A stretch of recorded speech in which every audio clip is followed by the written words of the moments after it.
Sylvie and Bruno. By Lewis Carroll. Volume.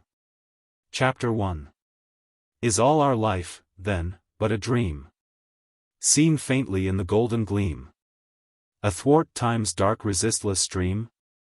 Bowed to the earth with bitter woe, or laughing at some raree show, we flutter idly to and fro. Man's little day in haste we spend, and, from its merry noontide, send no glance to meet the silent end. Chapter 1. Less bread, more taxes.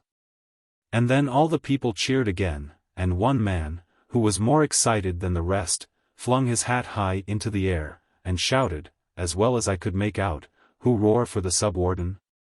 Everybody roared, but whether it was for the Sub-Warden or not, did not clearly appear. Some were shouting bread, and some taxes, but no one seemed to know what it was they really wanted. All this I saw from the open window of the warden's breakfast saloon, looking across the shoulder of the Lord Chancellor, who had sprung to his feet the moment the shouting began. Almost as if he had been expecting it, and had rushed to the window which commanded the best view of the marketplace. "What can it all mean?" he kept repeating to himself, as, with his hands clasped behind him, and his gown floating in the air, he paced rapidly up and down the room. I never heard such shouting before, and at this time of the morning, too. And with such unanimity. Doesn't it strike you as very remarkable?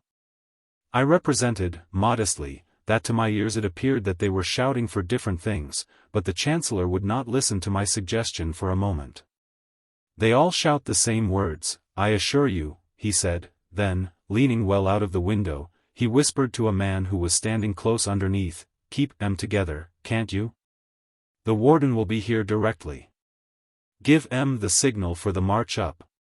All this was evidently not meant for my ears, but I could scarcely help hearing it, considering that my chin was almost on the Chancellor's shoulder. The march up was a very curious sight. A straggling procession of men, marching two and two, began from the other side of the marketplace, and advanced in an irregular zigzag fashion towards the palace, wildly tacking from side to side, like a sailing vessel making way against an unfavorable wind, so that the head of the procession was often further from us at the end of one tack than it had been at the end of the previous one. Yet it was evident that all was being done under orders, for I noticed that all eyes were fixed on the man who stood just under the window, and to whom the Chancellor was continually whispering. This man held his hat in one hand and a little green flag in the other. Whenever he waved the flag the procession advanced a little nearer, when he dipped it they sidled a little farther off. And whenever he waved his hat they all raised a hoarse cheer.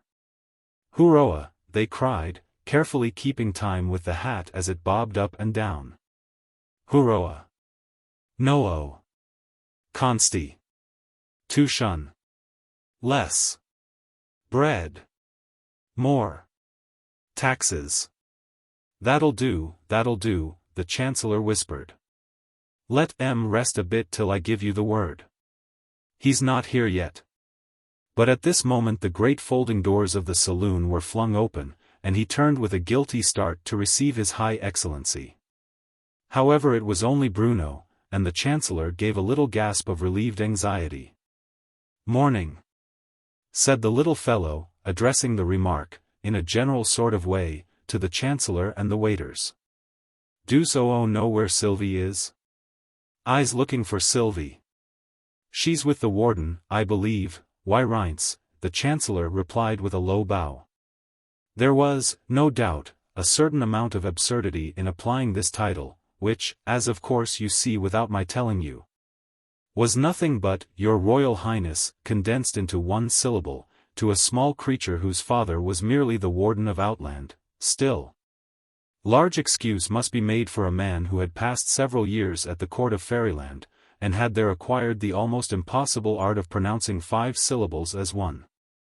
But the bow was lost upon Bruno, who had run out of the room, even while the great feat of the unpronounceable monosyllable was being triumphantly performed. Just then, a single voice in the distance was understood to shout, a speech from the Chancellor. "Certainly, my friends," the Chancellor replied with extraordinary promptitude. You shall have a speech. Here one of the waiters, who had been for some minutes busy making a queer-looking mixture of egg and sherry, respectfully presented it on a large silver salver. The Chancellor took it haughtily, drank it off thoughtfully, smiled benevolently on the happy waiter as he set down the empty glass, and began. To the best of my recollection this is what he said. Ahem. Ahem. Ahem. Fellow sufferers, or rather suffering fellows, don't call names, muttered the man under the window. I didn't say felons, the Chancellor explained.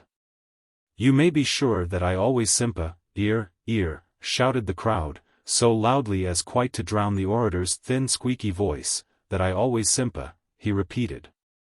Don't simper quite so much, said the man under the window. It makes you look a hidiot. And, all this time, ear, went rumbling round the marketplace, like a peal of thunder. That I always sympathize, yelled the Chancellor, the first moment there was silence. But your true friend is the Sub-Warden. Day and night he is brooding on your wrongs, I should say your rights, that is to say your wrongs, no, I mean your rights, don't talk no more, growled the man under the window. You're making a mess of it. At this moment the Sub-Warden entered the saloon. He was a thin man, with a mean and crafty face, and a greenish-yellow complexion. And he crossed the room very slowly, looking suspiciously about him as if he thought there might be a savage dog hidden somewhere. Bravo, he cried, patting the Chancellor on the back. You did that speech very well indeed. Why, you're a born orator, man. Oh, that's nothing, the Chancellor replied, modestly, with downcast eyes. Most orators are born, you know. The Sub-Warden thoughtfully rubbed his chin. Why, so they are, he admitted. I never considered it in that light. Still, you did it very well. A word in your ear. The rest of their conversation was all in whispers, so, as I could hear no more, I thought I would go and find Bruno. I found the little fellow standing in the passage, and being addressed by one of the men in livery, who stood before him, nearly bent double from extreme respectfulness. With his hands hanging in front of him like the fins of a fish. His High Excellency, this respectful man was saying, is in his study, why Reince. He didn't pronounce this quite so well as the Chancellor. Thither Bruno trotted, and I thought it well to follow him. The warden, a tall dignified man with a grave but very pleasant face, was seated before a writing table, which was covered with papers. And holding on his knee one of the sweetest and loveliest little maidens it has ever been my lot to see. She looked 4 or 5 years older than Bruno, but she had the same rosy cheeks and sparkling eyes, and the same wealth of curly brown hair. Her eager smiling face was turned upwards towards her father's, and it was a pretty sight to see the mutual love with which the two faces, one in the spring of life, the other in its late autumn, were gazing on each other. No, you've never seen him, the old man was saying, you couldn't, you know, he's been away so long, traveling from land to land, and seeking for health, more years than you've been alive. Little Sylvie. Here Bruno climbed upon his other knee, and a good deal of kissing, on a rather complicated system, was the result. He only came back last night, said the warden, when the kissing was over. He's been traveling post-haste, for the last 1,000 miles or so, in order to be here on Sylvie's birthday.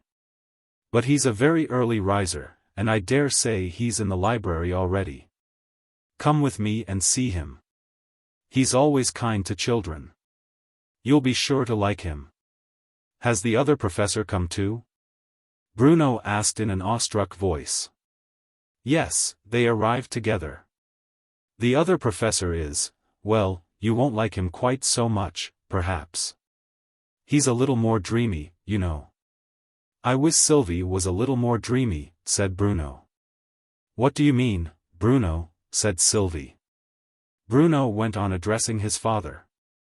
She says she can't, oh no. But I thinks it isn't can't, it's won't. Says she can't dream, the puzzled warden repeated.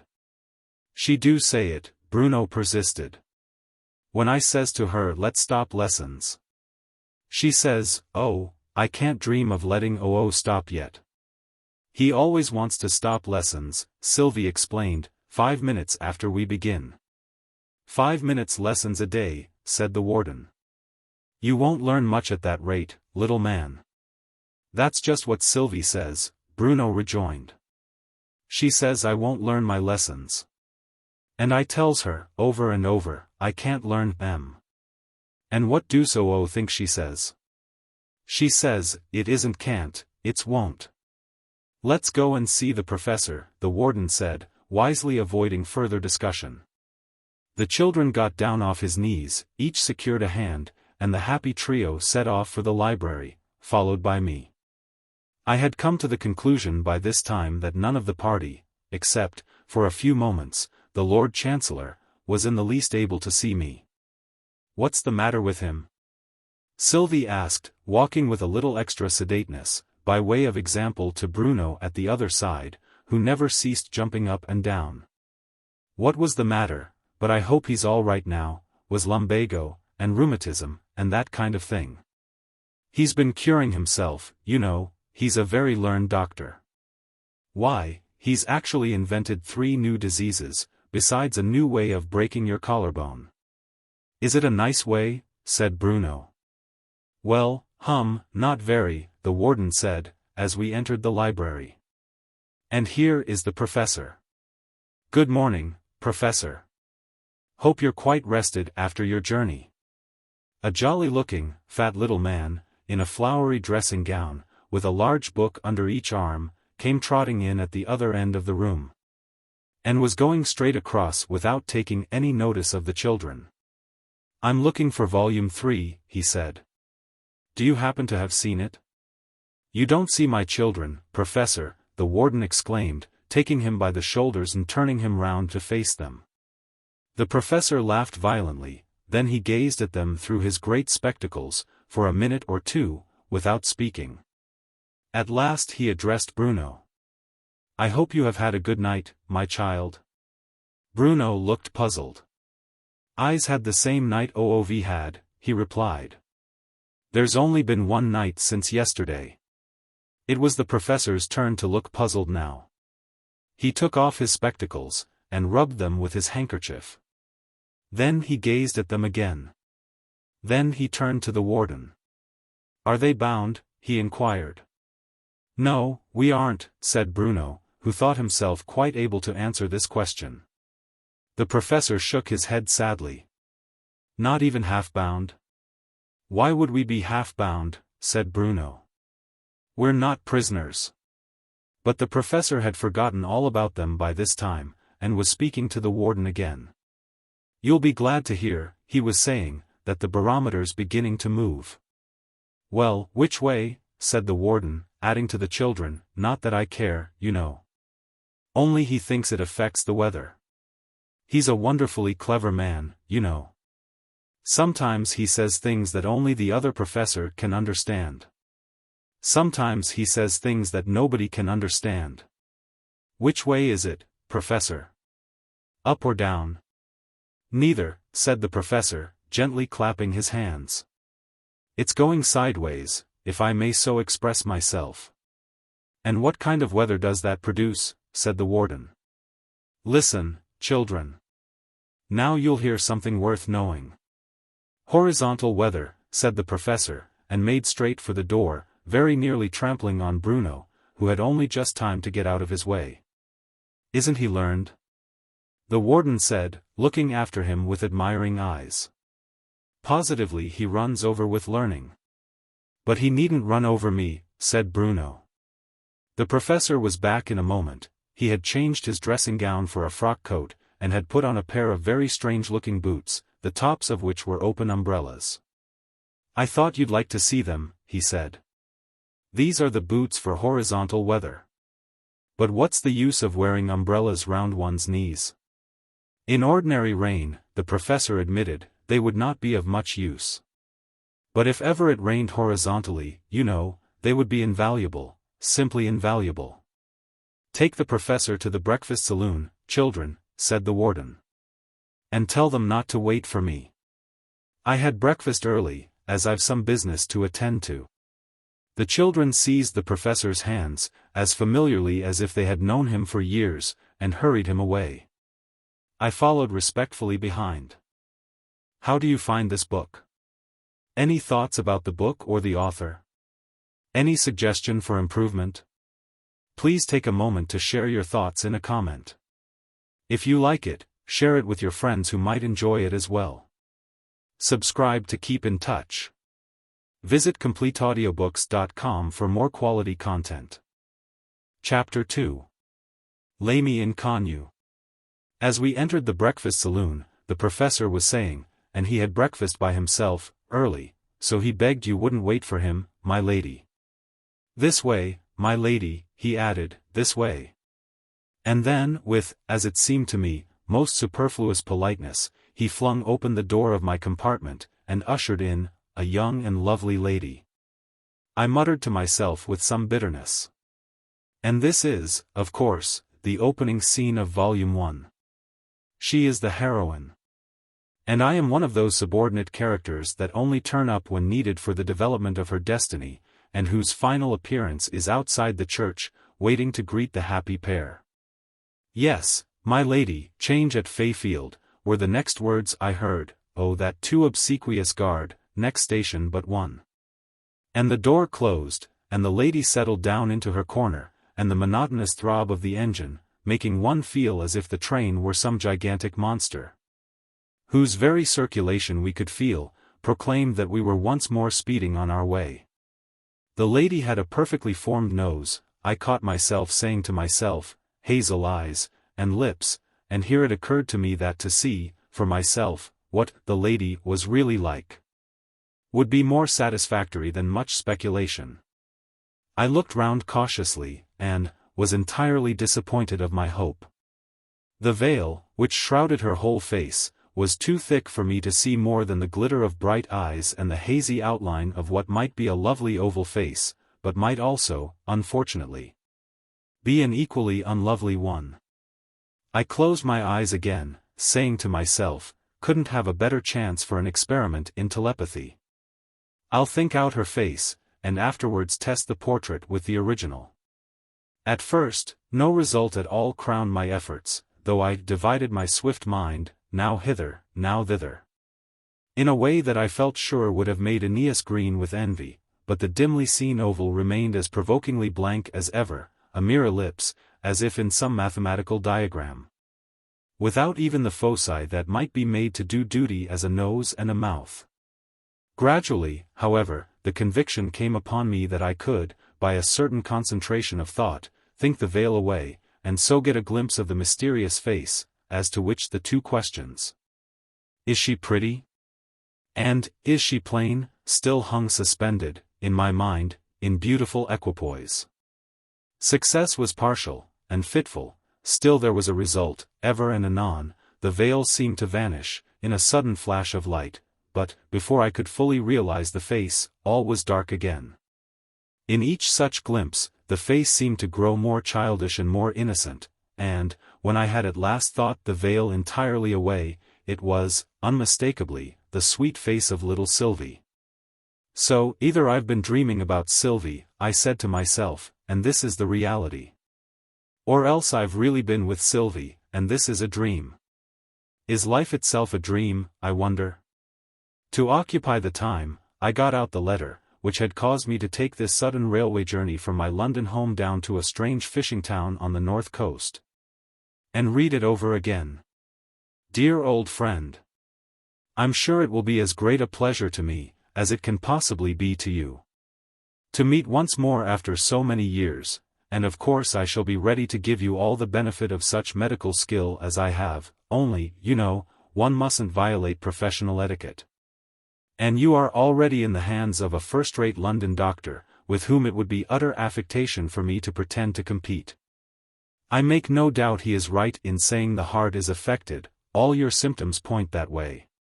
One thing, at any rate, I have already done in my doctorial capacity, secured you a bedroom on the ground floor, so that you will not need to ascend the stairs at all.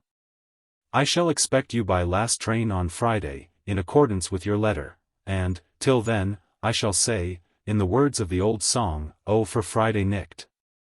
Fridays lang a coming. Yours always, Arthur Forrester. P.S. Do you believe in fate? This postscript puzzled me sorely. He is far too sensible a man, I thought, to have become a fatalist. And yet what else can he mean by it? And, as I folded up the letter and put it away, I inadvertently repeated the words aloud. Do you believe in fate? The fair incognita turned her head quickly at the sudden question. No, I don't, she said with a smile. Do you? I didn't mean to ask the question. I stammered, a little taken aback at having begun a conversation in so unconventional a fashion. The lady's smile became a laugh, not a mocking laugh, but the laugh of a happy child who is perfectly at her ease. Didn't you? She said. Then it was a case of what you doctors call unconscious cerebration? I am no doctor, I replied. Do I look so like one? Or what makes you think it? She pointed to the book I had been reading, which was so lying that its title, Diseases of the Heart, was plainly visible. One needn't be a doctor, I said, to take an interest in medical books. There's another class of readers, who are yet more deeply interested. You mean the patients? She interrupted, while a look of tender pity gave new sweetness to her face. But, with an evident wish to avoid a possibly painful topic, one needn't be either, to take an interest in books of science. Which contain the greatest amount of science, do you think, the books, or the minds? Rather a profound question for a lady. I said to myself, holding, with the conceit so natural to man, that woman's intellect is essentially shallow. And I considered a minute before replying. If you mean living minds, I don't think it's possible to decide. There is so much written science that no living person has ever read, and there is so much thought-out science that hasn't yet been written. But, if you mean the whole human race, then I think the minds have it, everything, recorded in books, must have once been in some mind, you know. Isn't that rather like one of the rules in algebra? My lady inquired. Algebra too? I thought with increasing wonder. I mean, if we consider thoughts as factors, may we not say that the least common multiple of all the minds contains that of all the books, but not the other way? Certainly we may. I replied, delighted with the illustration. And what a grand thing it would be, I went on dreamily, thinking aloud rather than talking, if we could only apply that rule to books. You know, in finding the least common multiple, we strike out a quantity wherever it occurs, except in the term where it is raised to its highest power. So we should have to erase every recorded thought, except in the sentence where it is expressed with the greatest intensity. My lady laughed merrily. Some books would be reduced to blank paper, I'm afraid, she said. They would. Most libraries would be terribly diminished in bulk. But just think what they would gain in quality. When will it be done? She eagerly asked. If there's any chance of it in my time, I think I'll leave off reading, and wait for it. Well, perhaps in another 1,000 years or so. Then there's no use waiting, said my lady. Let's sit down. Ugh, my pet, come and sit by me. Anywhere but by me, growled the Sub-Warden. The little wretch always manages to upset his coffee. I guessed at once, as perhaps the reader will also have guessed, if, like myself, he is very clever at drawing conclusions, that my lady was the Sub-Warden's wife, and that Ugh, a hideous fat boy, about the same age as Sylvie, with the expression of a prize pig, was their son. Sylvie and Bruno, with the Lord Chancellor, made up a party of 7.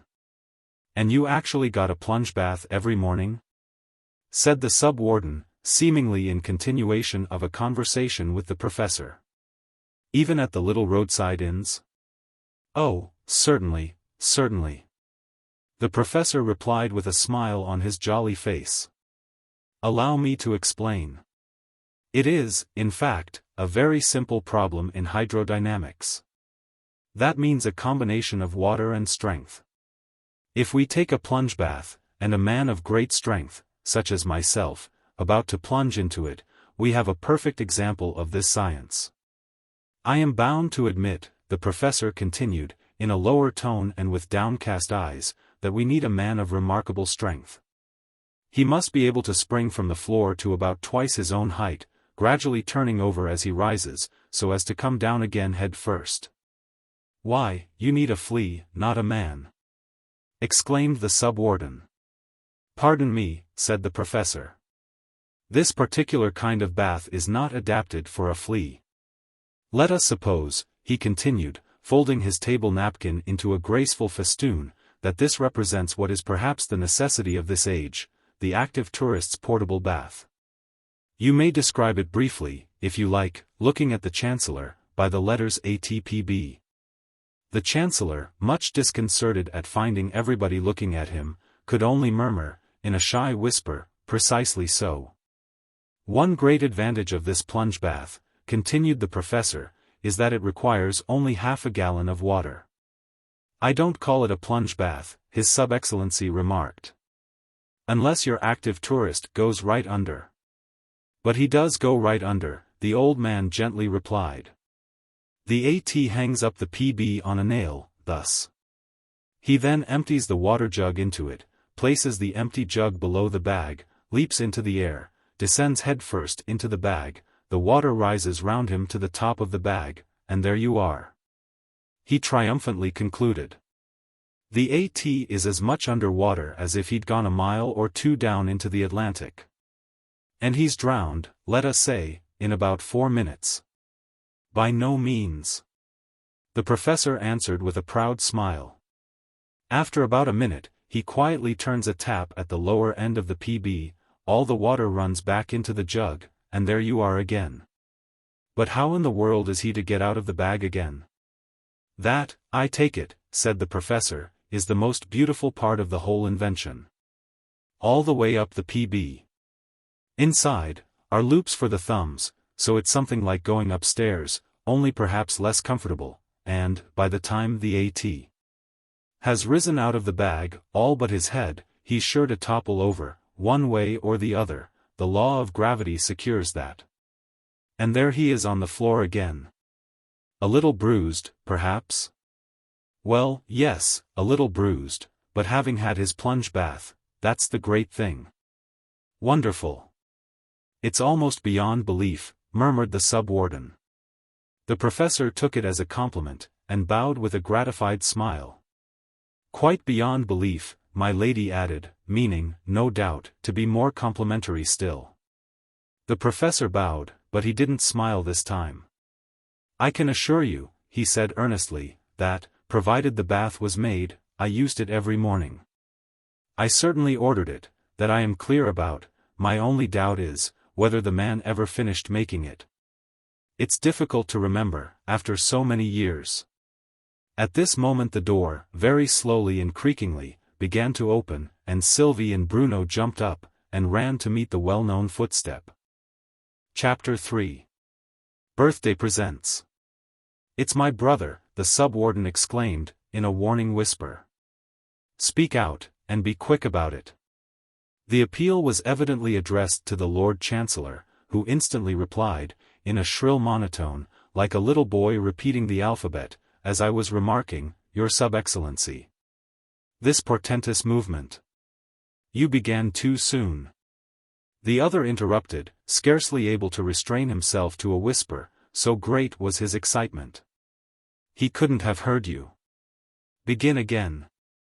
"As I was remarking," chanted the obedient Lord Chancellor, "this portentous movement has already assumed the dimensions of a revolution." "And what are the dimensions of a revolution?" The voice was genial and mellow, and the face of the tall dignified old man, who had just entered the room, leading Sylvie by the hand, and with Bruno riding triumphantly on his shoulder, was too noble and gentle to have scared a less guilty man, but the Lord Chancellor turned pale instantly, and could hardly articulate the words, "The dimensions, your High Excellency? I scarcely comprehend." "Well, the length, breadth, and thickness, if you like it better." And the old man smiled, half contemptuously. The Lord Chancellor recovered himself with a great effort, and pointed to the open window. If your High Excellency will listen for a moment to the shouts of the exasperated populace, The Sub-Warden repeated in a louder tone, as the Lord Chancellor, being in a state of abject terror, had dropped almost into a whisper, "You will understand what it is they want." And at that moment there surged into the room a hoarse confused cry, in which the only clearly audible words were, "Less, bread, more, taxes." The old man laughed heartily. "What in the world," he was beginning, but the Chancellor heard him not. "Some mistake," he muttered, hurrying to the window, from which he shortly returned with an air of relief. "Now listen," he exclaimed, holding up his hand impressively.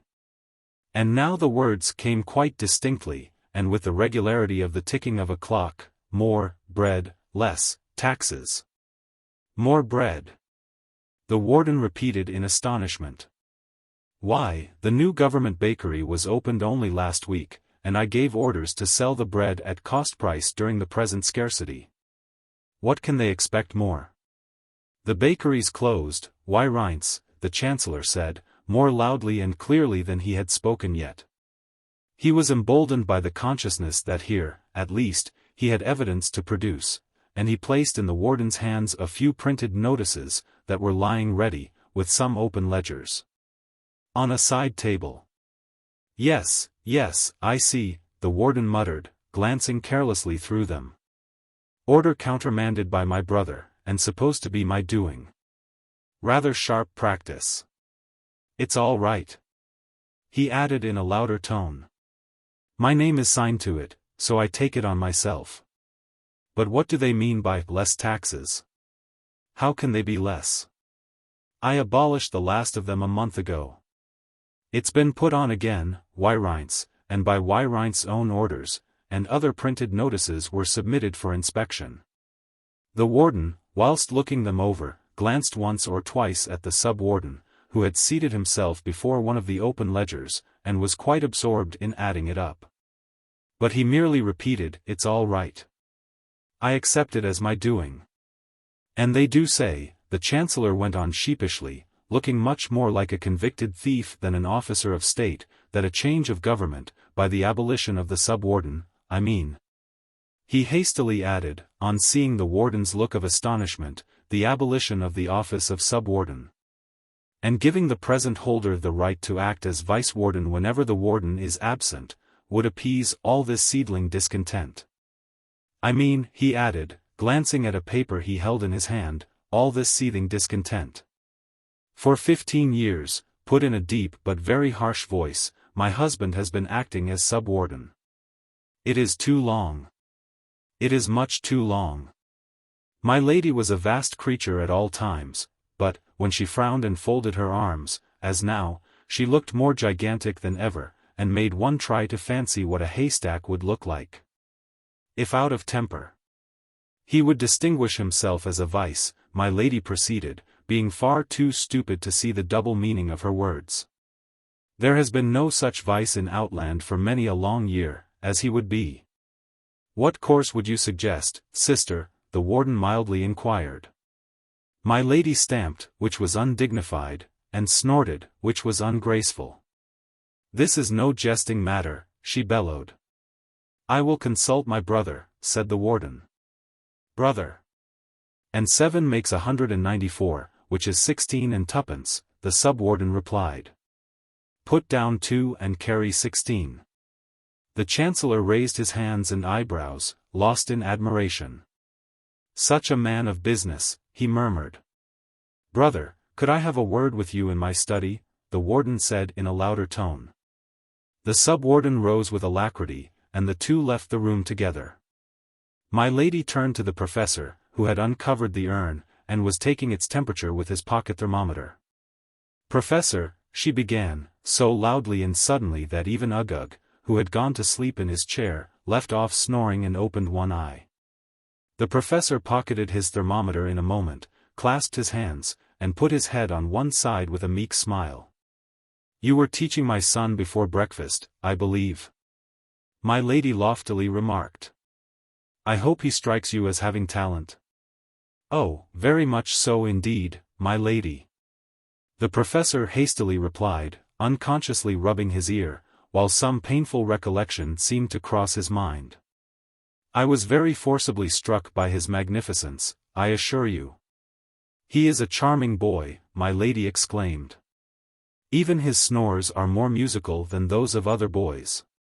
If that were so, the professor seemed to think, the snores of other boys must be something too awful to be endured, but he was a cautious man, and he said nothing. And he's so clever. My lady continued. No one will enjoy your lecture more. By the way, have you fixed the time for it yet? You've never given one, you know, and it was promised years ago, before you. Yes, my lady, I know. Perhaps next Tuesday, or Tuesday week. That will do very well, said my lady, graciously. Of course you will let the other professor lecture as well? I think not, my lady, the professor said with some hesitation. You see, he always stands with his back to the audience. It does very well for reciting. But for lecturing. You are quite right, said my lady. And, now I come to think of it, there would hardly be time for more than one lecture. And it will go off all the better, if we begin with a banquet and a fancy dress ball. It will indeed, the professor cried, with enthusiasm. I shall come as a grasshopper, my lady calmly proceeded. What shall you come as, professor? The professor smiled feebly. I shall come as early as I can, my lady.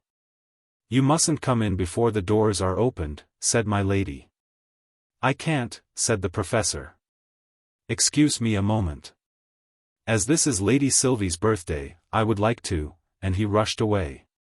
Bruno began feeling in his pockets, looking more and more melancholy as he did so, then he put his thumb in his mouth, and considered for a minute, then he quietly left the room. He had hardly done so before the professor was back again, quite out of breath. Wishing you many happy returns of the day, my dear child.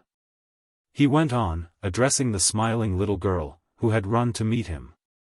Allow me to give you a birthday present. It's a second-hand pincushion, my dear. And it only cost 4 halfpenny. Thank you, it's very pretty. And Sylvie rewarded the old man with a hearty kiss. And the pins they gave me for nothing, the professor added in high glee. 15 of 'em, and only one bent. I'll make the bent one into a hook, said Sylvie. To catch Bruno with, when he runs away from his lessons. You can't guess what my present is, said Uggug, who had taken the butter dish from the table, and was standing behind her, with a wicked leer on his face. No, I can't guess, Sylvie said without looking up. She was still examining the professor's pincushion. It's this, cried the bad boy, exultingly, as he emptied the dish over her, and then, with a grin of delight at his own cleverness, looked round for applause. Sylvie colored crimson, as she shook off the butter from her frock, but she kept her lips tight shut, and walked away to the window, where she stood looking out and trying to recover her temper. Uggug's triumph was a very short one. The Sub-Warden had returned, just in time to be a witness of his dear child's playfulness. And in another moment a skillfully applied box on the ear had changed the grin of delight into a howl of pain. My darling, cried his mother, enfolding him in her fat arms. Did they box his ears for nothing? A precious pet. It's not for nothing, growled the angry father. Are you aware, madam, that I pay the house bills, out of a fixed annual sum? The loss of all that wasted butter falls on me. Do you hear, madam? Hold your tongue, sir. My lady spoke very quietly, almost in a whisper. But there was something in her look which silenced him. Don't you see it was only a joke? And a very clever one, too. He only meant that he loved nobody but her. And, instead of being pleased with the compliment, the spiteful little thing has gone away in a huff. The Sub-Warden was a very good hand at changing a subject. He walked across to the window. My dear, he said, is that a pig that I see down below, rooting about among your flower beds? A pig? shrieked my lady, rushing madly to the window, and almost pushing her husband out, in her anxiety to see for herself. Whose pig is it? How did it get in?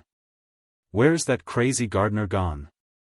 At this moment Bruno re-entered the room, and passing Uggug, who was blubbering his loudest, in the hope of attracting notice, as if he was quite used to that sort of thing. He ran up to Sylvie and threw his arms round her. I went to my toy cupboard, he said with a very sorrowful face, to see if there were somefin fit for a present for Oo. And there isn't nuffin. They's all broken, everyone. And I haven't got no money left, to buy Oo a birthday present. And I can't give Oo nuffin but this. This was a very earnest hug and a kiss. Oh, thank you, darling, cried Sylvie. I like your present best of all. But if so, why did she give it back so quickly? His Sub-Excellency turned and patted the two children on the head with his long lean hands. Go away, dears, he said. There's business to talk over. Sylvie and Bruno went away hand in hand, but, on reaching the door, Sylvie came back again and went up to Uggug timidly. I don't mind about the butter, she said, and I'm sorry he hurt you. And she tried to shake hands with the little ruffian, but Uggug only blubbered louder, and wouldn't make friends. Sylvie left the room with a sigh. The Sub-Warden glared angrily at his weeping son. Leave the room, Sirrah, he said, as loud as he dared. His wife was still leaning out of the window, and kept repeating, I can't see that pig. Where is it? It's moved to the right, now it's gone a little to the left, said the Sub-Warden, but he had his back to the window, and was making signals to the Lord Chancellor, pointing to Uggug and the door. With many a cunning nod and wink. The Chancellor caught his meaning at last, and, crossing the room, took that interesting child by the ear. The next moment he and Uggug were out of the room. And the door shut behind them, but not before one piercing yell had rung through the room, and reached the ears of the fond mother. What is that hideous noise? She fiercely asked, turning upon her startled husband. It's some hyena, or other, replied the Sub-Warden, looking vaguely up to the ceiling, as if that was where they usually were to be found. Let us to business, my dear. Here comes the Warden. And he picked up from the floor a wandering scrap of manuscript, on which I just caught the words, after which election duly holden the said Sibamet and Tabakat his wife may at their pleasure assume imperial, before, with a guilty look. He crumpled it up in his hand. Chapter 4. A Cunning Conspiracy. The Warden entered at this moment, and close behind him came the Lord Chancellor, a little flushed and out of breath, and adjusting his wig, which appeared to have been dragged partly off his head. But where is my precious child? My lady inquired, as the four took their seats at the small side table devoted to ledgers and bundles and bills. He left the room a few minutes ago, with the Lord Chancellor, the Sub-Warden briefly explained. Ah, said my lady, graciously smiling on that high official. Your lordship has a very taking way with children. I doubt if anyone could gain the ear of my darling Uggug so quickly as you can. For an entirely stupid woman, my lady's remarks were curiously full of meaning, of which she herself was wholly unconscious. The Chancellor bowed, but with a very uneasy air. I think the Warden was about to speak, he remarked, evidently anxious to change the subject. But my lady would not be checked. He is a clever boy, she continued with enthusiasm, but he needs a man like your lordship to draw him out. The Chancellor bit his lip, and was silent. He evidently feared that, stupid as she looked, she understood what she said this time, and was having a joke at his expense.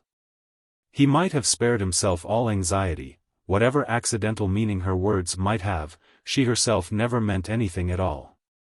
It is all settled, the Warden announced, wasting no time over preliminaries. The Sub-Wardenship is abolished, and my brother is appointed to act as Vice-Warden whenever I am absent. So, as I am going abroad for a while, he will enter on his new duties at once. And there will really be a vice after all? My lady inquired. I hope so, the warden smilingly replied. My lady looked much pleased, and tried to clap her hands, but you might as well have knocked 2 featherbeds together, for any noise it made. When my husband is vice, she said, it will be the same as if we had 100 vices. Here, here, cried the sub-warden. You seem to think it very remarkable, my lady remarked with some severity, that your wife should speak the truth. No, not remarkable at all, her husband anxiously explained. Nothing is remarkable that you say, sweet one. My lady smiled approval of the sentiment, and went on. And am I vice-wardeness? If you choose to use that title, said the warden, but Your Excellency will be the proper style of address. And I trust that both His Excellency and Her Excellency will observe the agreement I have drawn up. The provision I am most anxious about is this. He unrolled a large parchment scroll and read aloud the words, item, that we will be kind to the poor.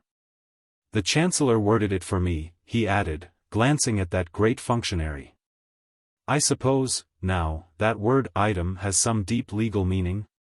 Undoubtedly, replied the Chancellor, as articulately as he could with a pen between his lips. He was nervously rolling and unrolling several other scrolls, and making room among them for the one the warden had just handed to him. These are merely the rough copies, he explained, and, as soon as I have put in the final corrections, making a great commotion among the different parchments. A semicolon or two that I have accidentally omitted, here he darted about, pen in hand, from one part of the scroll to another, spreading sheets of blotting paper over his corrections. All will be ready for signing.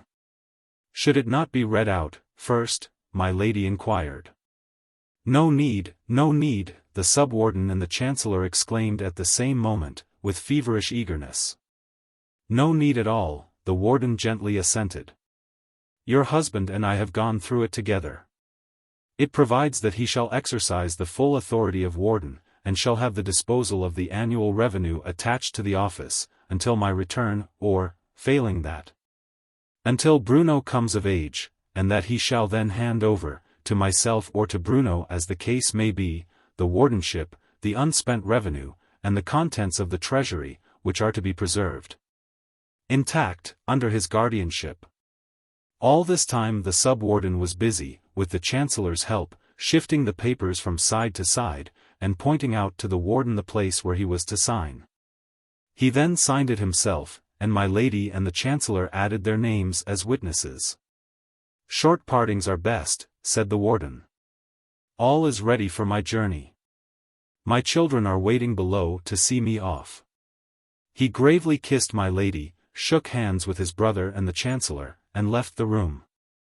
The three waited in silence till the sound of wheels announced that the warden was out of hearing, then, to my surprise, they broke into peals of uncontrollable laughter.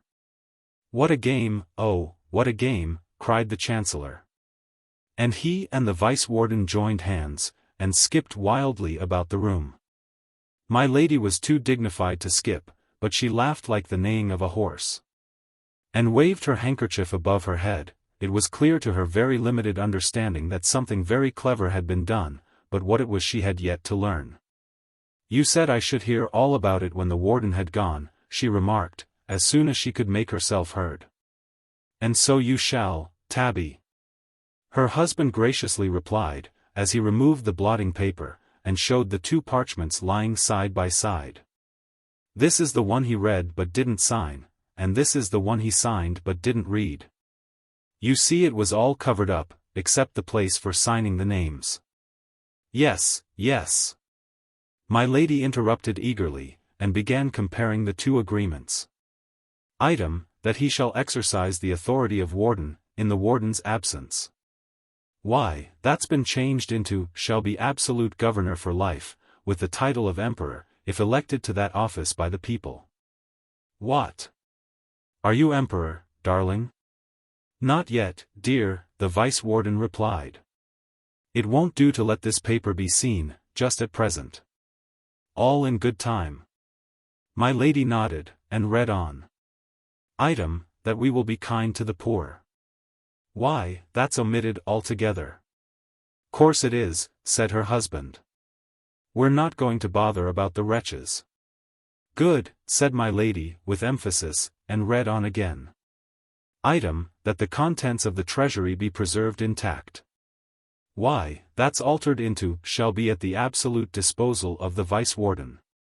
Well, Sibby, that was a clever trick. All the jewels, only think. May I go and put them on directly? Well, not just yet, lovey, her husband uneasily replied. You see, the public mind isn't quite ripe for it yet. We must feel our way. Of course we'll have the Cochan 4 out, at once. And I'll take the title of Emperor, as soon as we can safely hold an election. But they'll hardly stand our using the jewels, as long as they know the warden's alive. We must spread a report of his death. A little conspiracy. A conspiracy! Cried the delighted lady, clapping her hands. Of all things, I do like a conspiracy. It's so interesting. The Vice-Warden and the Chancellor interchanged a wink or two. Let her conspire to her heart's content, the cunning Chancellor whispered. It'll do no harm. And when will the conspiracy? Hissed. Her husband hastily interrupted her, as the door opened, and Sylvie and Bruno came in, with their arms twined lovingly round each other, Bruno sobbing convulsively.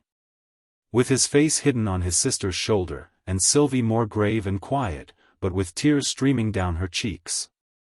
Mustn't cry like that, the Vice-Warden said sharply, but without any effect on the weeping children. Cheer 'em up a bit, he hinted to my lady. Cake! My lady muttered to herself with great decision, crossing the room and opening a cupboard, from which she presently returned with 2 slices of plum cake. Eat, and don't cry, were her short and simple orders, and the poor children sat down side by side, but seemed in no mood for eating. For the second time the door opened, or rather was burst open, this time, as Uggug rushed violently into the room, shouting, "That old beggar's come again. He's not to have any food," the Vice-Warden was beginning, but the Chancellor interrupted him. "It's all right," he said, in a low voice, "the servants have their orders." "He's just under here," said Uggug, who had gone to the window, and was looking down into the courtyard. "Where, my darling?" said his fond mother, flinging her arms round the neck of the little monster. All of us, except Sylvie and Bruno, who took no notice of what was going on, followed her to the window. The old beggar looked up at us with hungry eyes. "Only a crust of bread, your highness," he pleaded. He was a fine old man, but looked sadly ill and worn. "A crust of bread is what I crave," he repeated. "A single crust, and a little water. Here's some water, drink this." Uggug bellowed, emptying a jug of water over his head. "Well done, my boy," cried the Vice-Warden. "That's the way to settle such folk." "Clever boy," the wardeness chimed in. "Hasn't he good spirits? Take a stick to him," shouted the Vice-Warden, as the old beggar shook the water from his ragged cloak, and again gazed meekly upwards. "Take a red-hot poker to him," my lady again chimed in. Possibly there was no red-hot poker handy, but some sticks were forthcoming in a moment, and threatening faces surrounded the poor old wanderer, who waved them back with quiet dignity. "No need to break my old bones," he said. "I am going. Not even a crust." "Poor, poor old man," exclaimed a little voice at my side, half choked with sobs. Bruno was at the window, trying to throw out his slice of plum cake, but Sylvie held him back. "He shall have my cake," Bruno cried, passionately struggling out of Sylvie's arms. "Yes, yes, darling," Sylvie gently pleaded. "But don't throw it out. He's gone away, don't you see? Let's go after him." And she led him out of the room, unnoticed by the rest of the party, who were wholly absorbed in watching the old beggar. The conspirators returned to their seats, and continued their conversation in an undertone, so as not to be heard by Uggug, who was still standing at the window.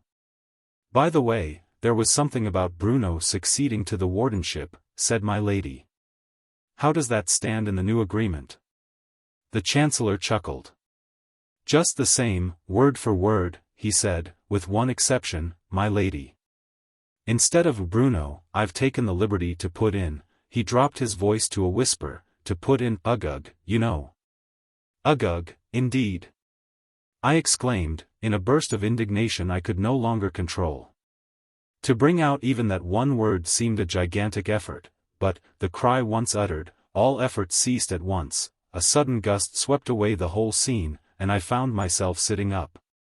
Staring at the young lady in the opposite corner of the carriage, who had now thrown back her veil, and was looking at me with an expression of amused surprise.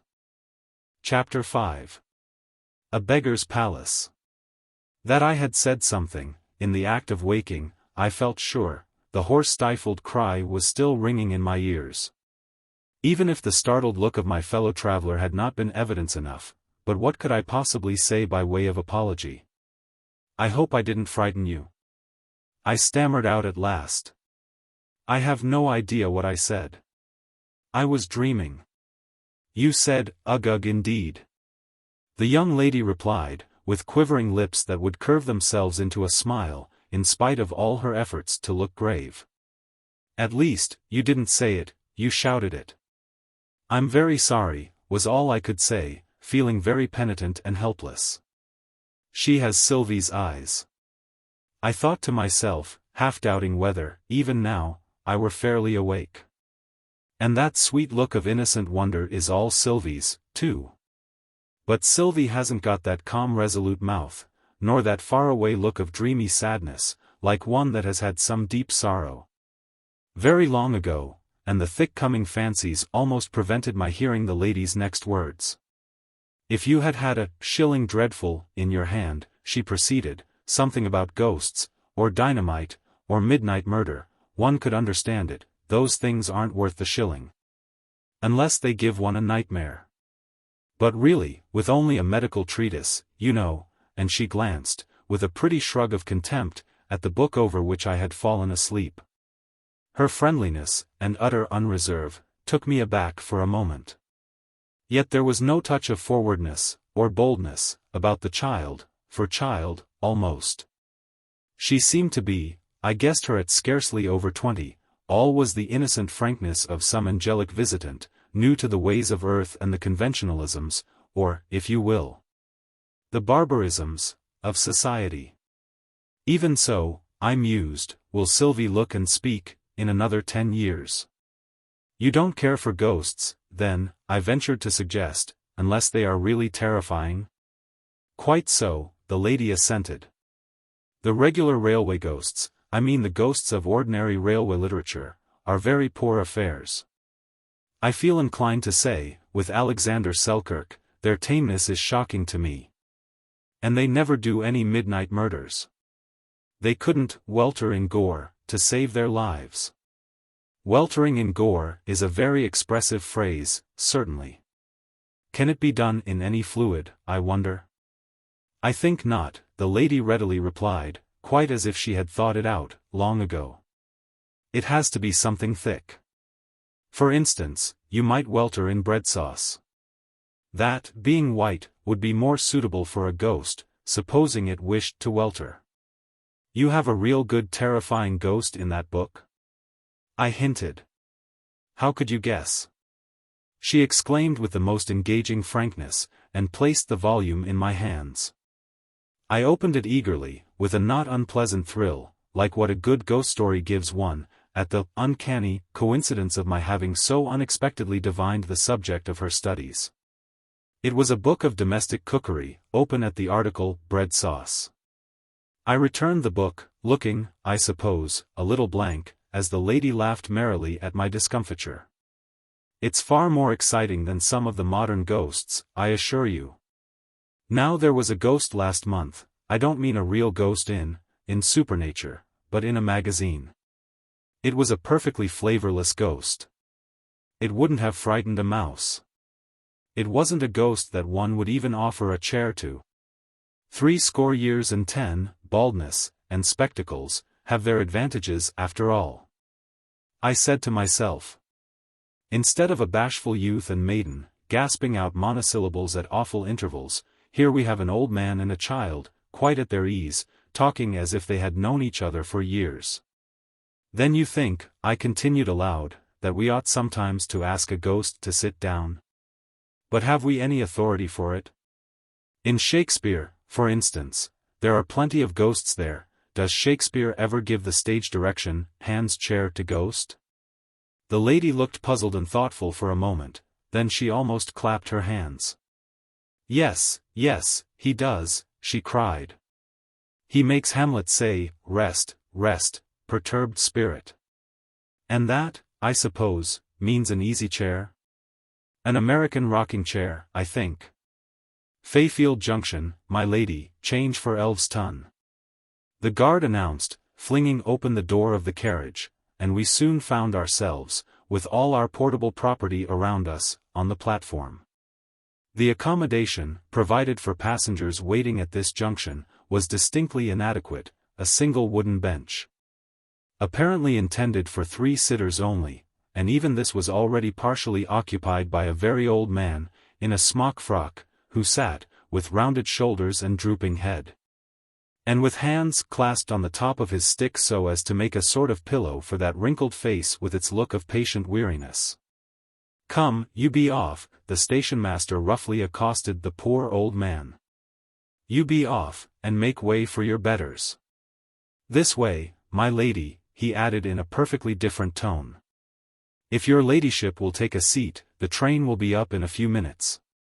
The cringing servility of his manner was due, no doubt, to the address legible on the pile of luggage, which announced their owner to be Lady Muriel Orme, passenger to XVIII. Via Fayfield Junction. As I watched the old man slowly rise to his feet, and hobble a few paces down the platform, the lines came to my lips. From sackcloth couch the monk arose. With toil his stiffened limbs he reared. 100 years had flung their snows on his thin locks and floating beard.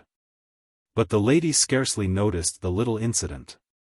After one glance at the banished man, who stood tremulously leaning on his stick, she turned to me. "This is not an American rocking chair, by any means. Yet may I say, slightly changing her place, so as to make room for me beside her, may I say, in Hamlet's words, 'Rest, rest,'" she broke off with a silvery laugh. "Perturbed spirit." I finished the sentence for her. "Yes, that describes a railway traveler exactly. And here is an instance of it," I added, as the tiny local train drew up alongside the platform, and the porters bustled about, opening carriage doors, one of them helping the poor old man to hoist himself into a third-class carriage, while another of them obsequiously conducted the lady and myself into a first-class. She paused, before following him, to watch the progress of the other passenger. "Poor old man," she said. "How weak and ill he looks. It was a shame to let him be turned away like that." "I'm very sorry." At this moment it dawned on me that these words were not addressed to me, but that she was unconsciously thinking aloud. I moved away a few steps, and waited to follow her into the carriage, where I resumed the conversation. "Shakespeare must have traveled by rail, if only in a dream. Perturbed spirit is such a happy phrase."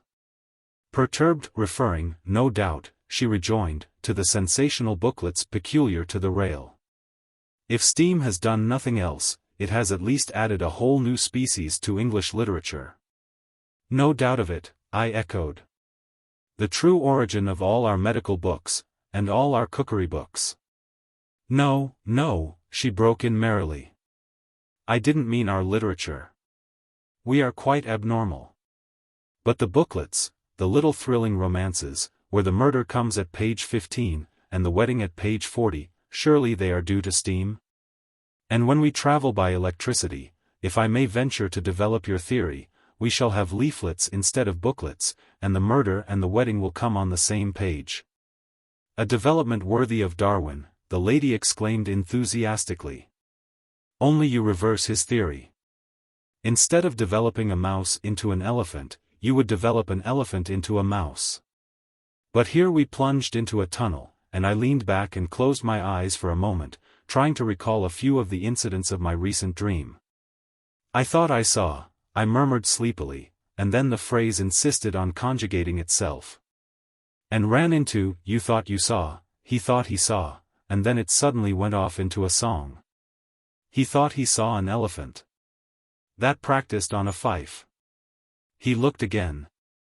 And found it was a letter from his wife. At length I realize, he said. The bitterness of life. And what a wild being it was who sang these wild words.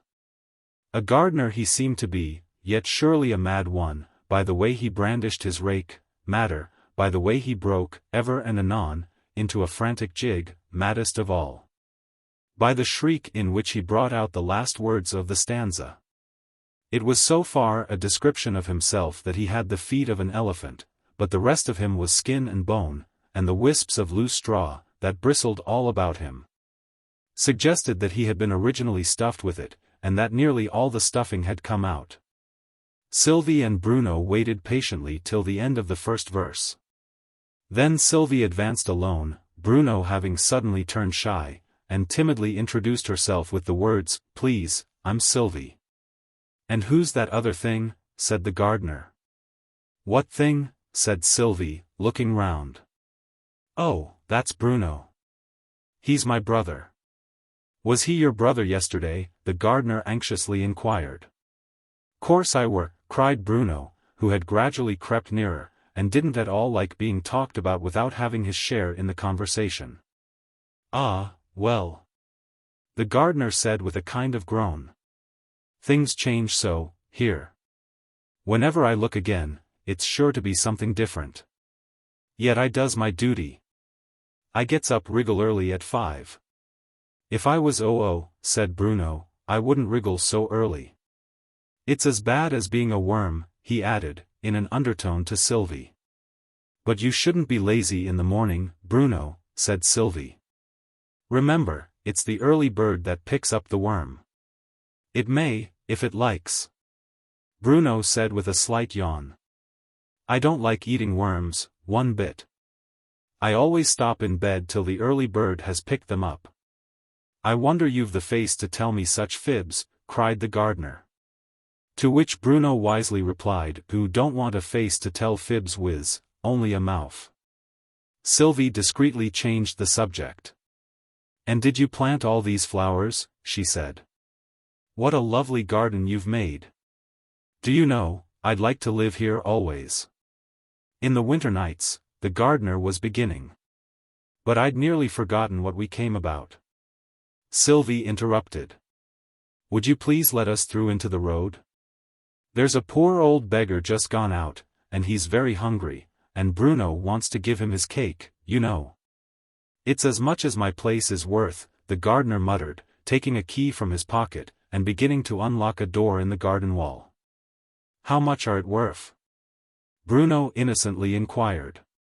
But the gardener only grinned. "That's a secret," he said. "Mind you come back quick," he called after the children, as they passed out into the road.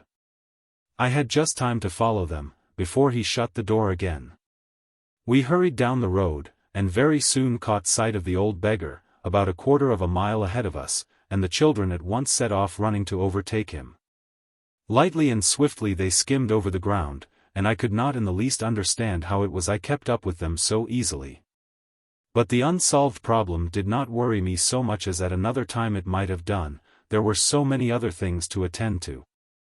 The old beggar must have been very deaf, as he paid no attention whatever to Bruno's eager shouting, but trudged wearily on, never pausing until the child got in front of him and held up the slice of cake. The poor little fellow was quite out of breath, and could only utter the one word, "cake."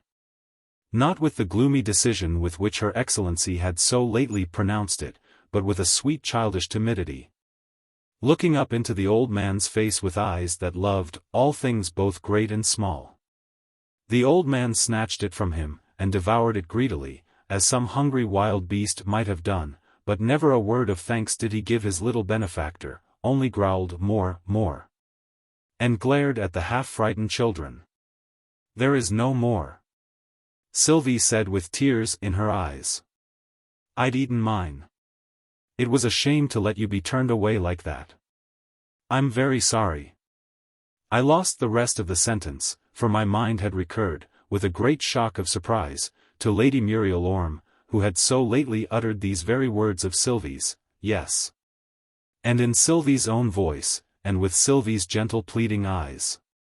"Follow me," were the next words I heard, as the old man waved his hand, with a dignified grace that ill-suited his ragged dress, over a bush, that stood by the roadside, which began instantly to sink into the earth. At another time I might have doubted the evidence of my eyes, or at least have felt some astonishment, but, in this strange scene, my whole being seemed absorbed in strong curiosity as to what would happen next. When the bush had sunk quite out of our sight, marble steps were seen, leading downwards into darkness. The old man led the way, and we eagerly followed. The staircase was so dark, at first, that I could only just see the forms of the children, as, hand in hand, they groped their way down after their guide, but it got lighter every moment. With a strange silvery brightness, that seemed to exist in the air, as there were no lamps visible. And, when at last we reached a level floor, the room, in which we found ourselves, was almost as light as day. It was 8-sided, having in each angle a slender pillar, round which silken draperies were twined. The wall between the pillars was entirely covered, to the height of 6 or 7 feet, with creepers, from which hung quantities of ripe fruit and of brilliant flowers, that almost hid the leaves. In another place, perchance, I might have wondered to see fruit and flowers growing together. Here, my chief wonder was that neither fruit nor flowers were such as I had ever seen before. Higher up, each wall contained a circular window of colored glass, and over all was an arched roof, that seemed to be spangled all over with jewels. With hardly less wonder, I turned this way and that, trying to make out how in the world we had come in, for there was no door, and all the walls were thickly covered with the lovely creepers. "We are safe here, my darlings," said the old man, laying a hand on Sylvie's shoulder, and bending down to kiss her. Sylvie drew back hastily, with an offended air, but in another moment, with a glad cry of, "Why, it's father," she had run into his arms. "Father! Father!" Bruno repeated, and, while the happy children were being hugged and kissed, I could but rub my eyes and say, "Where, then, are the rags gone to?" For the old man was now dressed in royal robes that glittered with jewels and gold embroidery, and wore a circlet of gold around his head. Chapter 6. The Magic Locket. "Where are we, father?" Sylvie whispered, with her arms twined closely around the old man's neck, and with her rosy cheek lovingly pressed to his. "In Elfland, darling. It's one of the provinces of Fairyland. But I thought Elfland was ever so far from Outland, and we've come such a tiny little way." "You came by the royal road, sweet one. Only those of royal blood can travel along it, but you've been royal ever since I was made king of Elfland, that's nearly a month ago. They sent 2 ambassadors, to make sure that their invitation to me, to be their new king, should reach me. One was a prince. So he was able to come by the royal road, and to come invisibly to all but me. The other was a baron, so he had to come by the common road, and I dare say he hasn't even arrived yet." "Then how far have we come?" Sylvie inquired. "Just 1,000 miles, sweet one, since the gardener unlocked that door for you." 1,000 miles. Bruno repeated. "And may I eat one?" "Eat a mile, little rogue?" "No," said Bruno. "I mean, may I eat one of that fruits?" "Yes, child," said his father, "and then you'll find out what pleasure is like, the pleasure we all seek so madly, and enjoy so mournfully." Bruno ran eagerly to the wall, and picked a fruit that was shaped something like a banana, but had the color of a strawberry. He ate it with beaming looks, that became gradually more gloomy, and were very blank indeed by the time he had finished. "It hasn't got no taste at all," he complained. "I couldn't feel nuffin' in my mouth.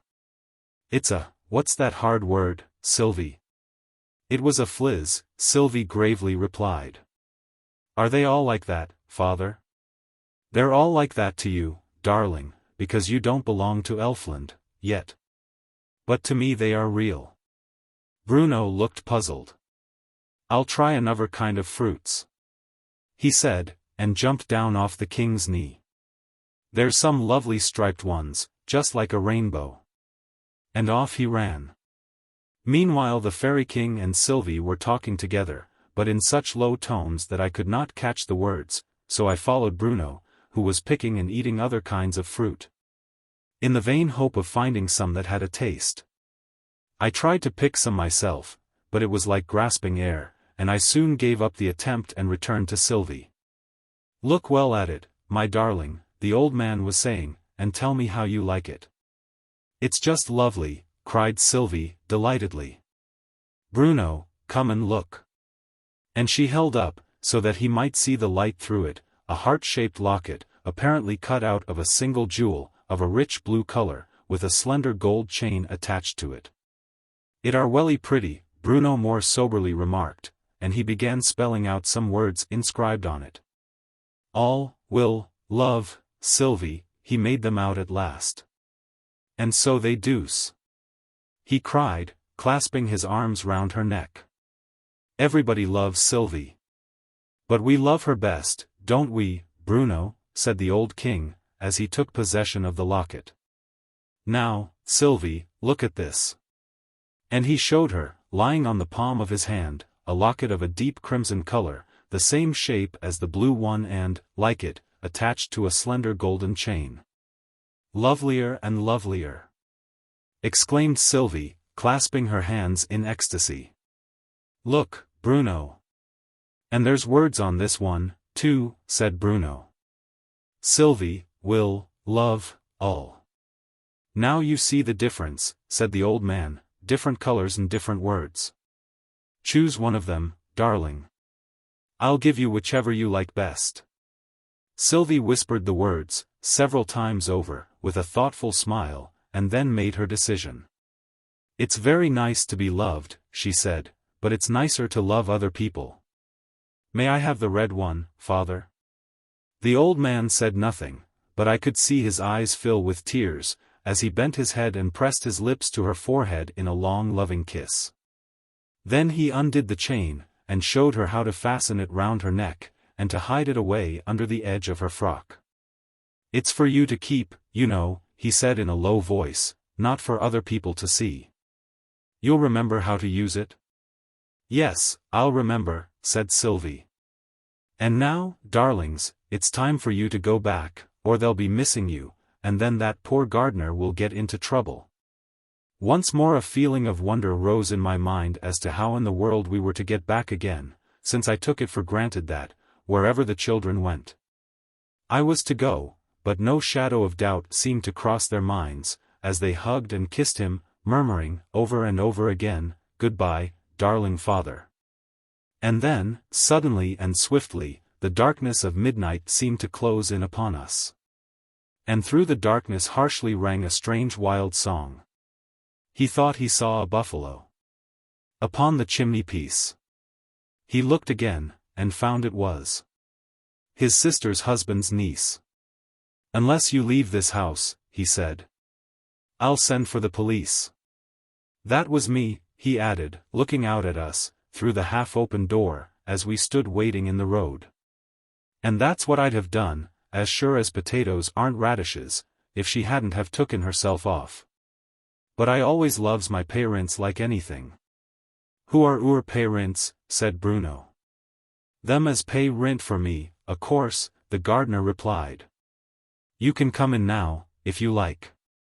He flung the door open as he spoke, and we got out. A little dazzled and stupefied, at least I felt so, at the sudden transition from the half-darkness of the railway carriage to the brilliantly lighted platform of Elveston station. A footman, in a handsome livery, came forwards and respectfully touched his hat. "The carriage is here, my lady," he said, taking from her the wraps and small articles she was carrying, and Lady Muriel, after shaking hands and bidding me good night, with a pleasant smile, followed him. It was with a somewhat blank and lonely feeling that I betook myself to the van from which the luggage was being taken out, and, after giving directions to have my boxes sent after me, I made my way on foot to Arthur's lodgings, and soon lost my lonely feeling in the hearty welcome my old friend gave me, and the cozy warmth and cheerful light of the little sitting room into which he led me. Little, as you see, but quite enough for us two. Now, take the easy chair, old fellow, and let's have another look at you. Well, you do look a bit pulled down. And he put on a solemn professional air. I prescribe ozone, quant. Suff. Social dissipation, fiant piluli quam plurimi, to be taken, feasting, 3 times a day. But, doctor, I remonstrated, society doesn't receive 3 times a day. That's all you know about it, the young doctor gaily replied. At home, lawn tennis, 3 p.m. At home, kettledrum, 5 p.m. At home, music, Elveston doesn't give dinners, 8 p.m. carriages at 10. There you are. It sounded very pleasant, I was obliged to admit. And I know some of the lady society already, I added. One of them came in the same carriage with me. What was she like? Then perhaps I can identify her. The name was Lady Muriel Orme. As to what she was like, well, I thought her very beautiful. Do you know her? Yes, I do know her. And the grave doctor colored slightly as he added, yes, I agree with you. She is beautiful. I quite lost my heart to her. I went on mischievously. We talked. Have some supper.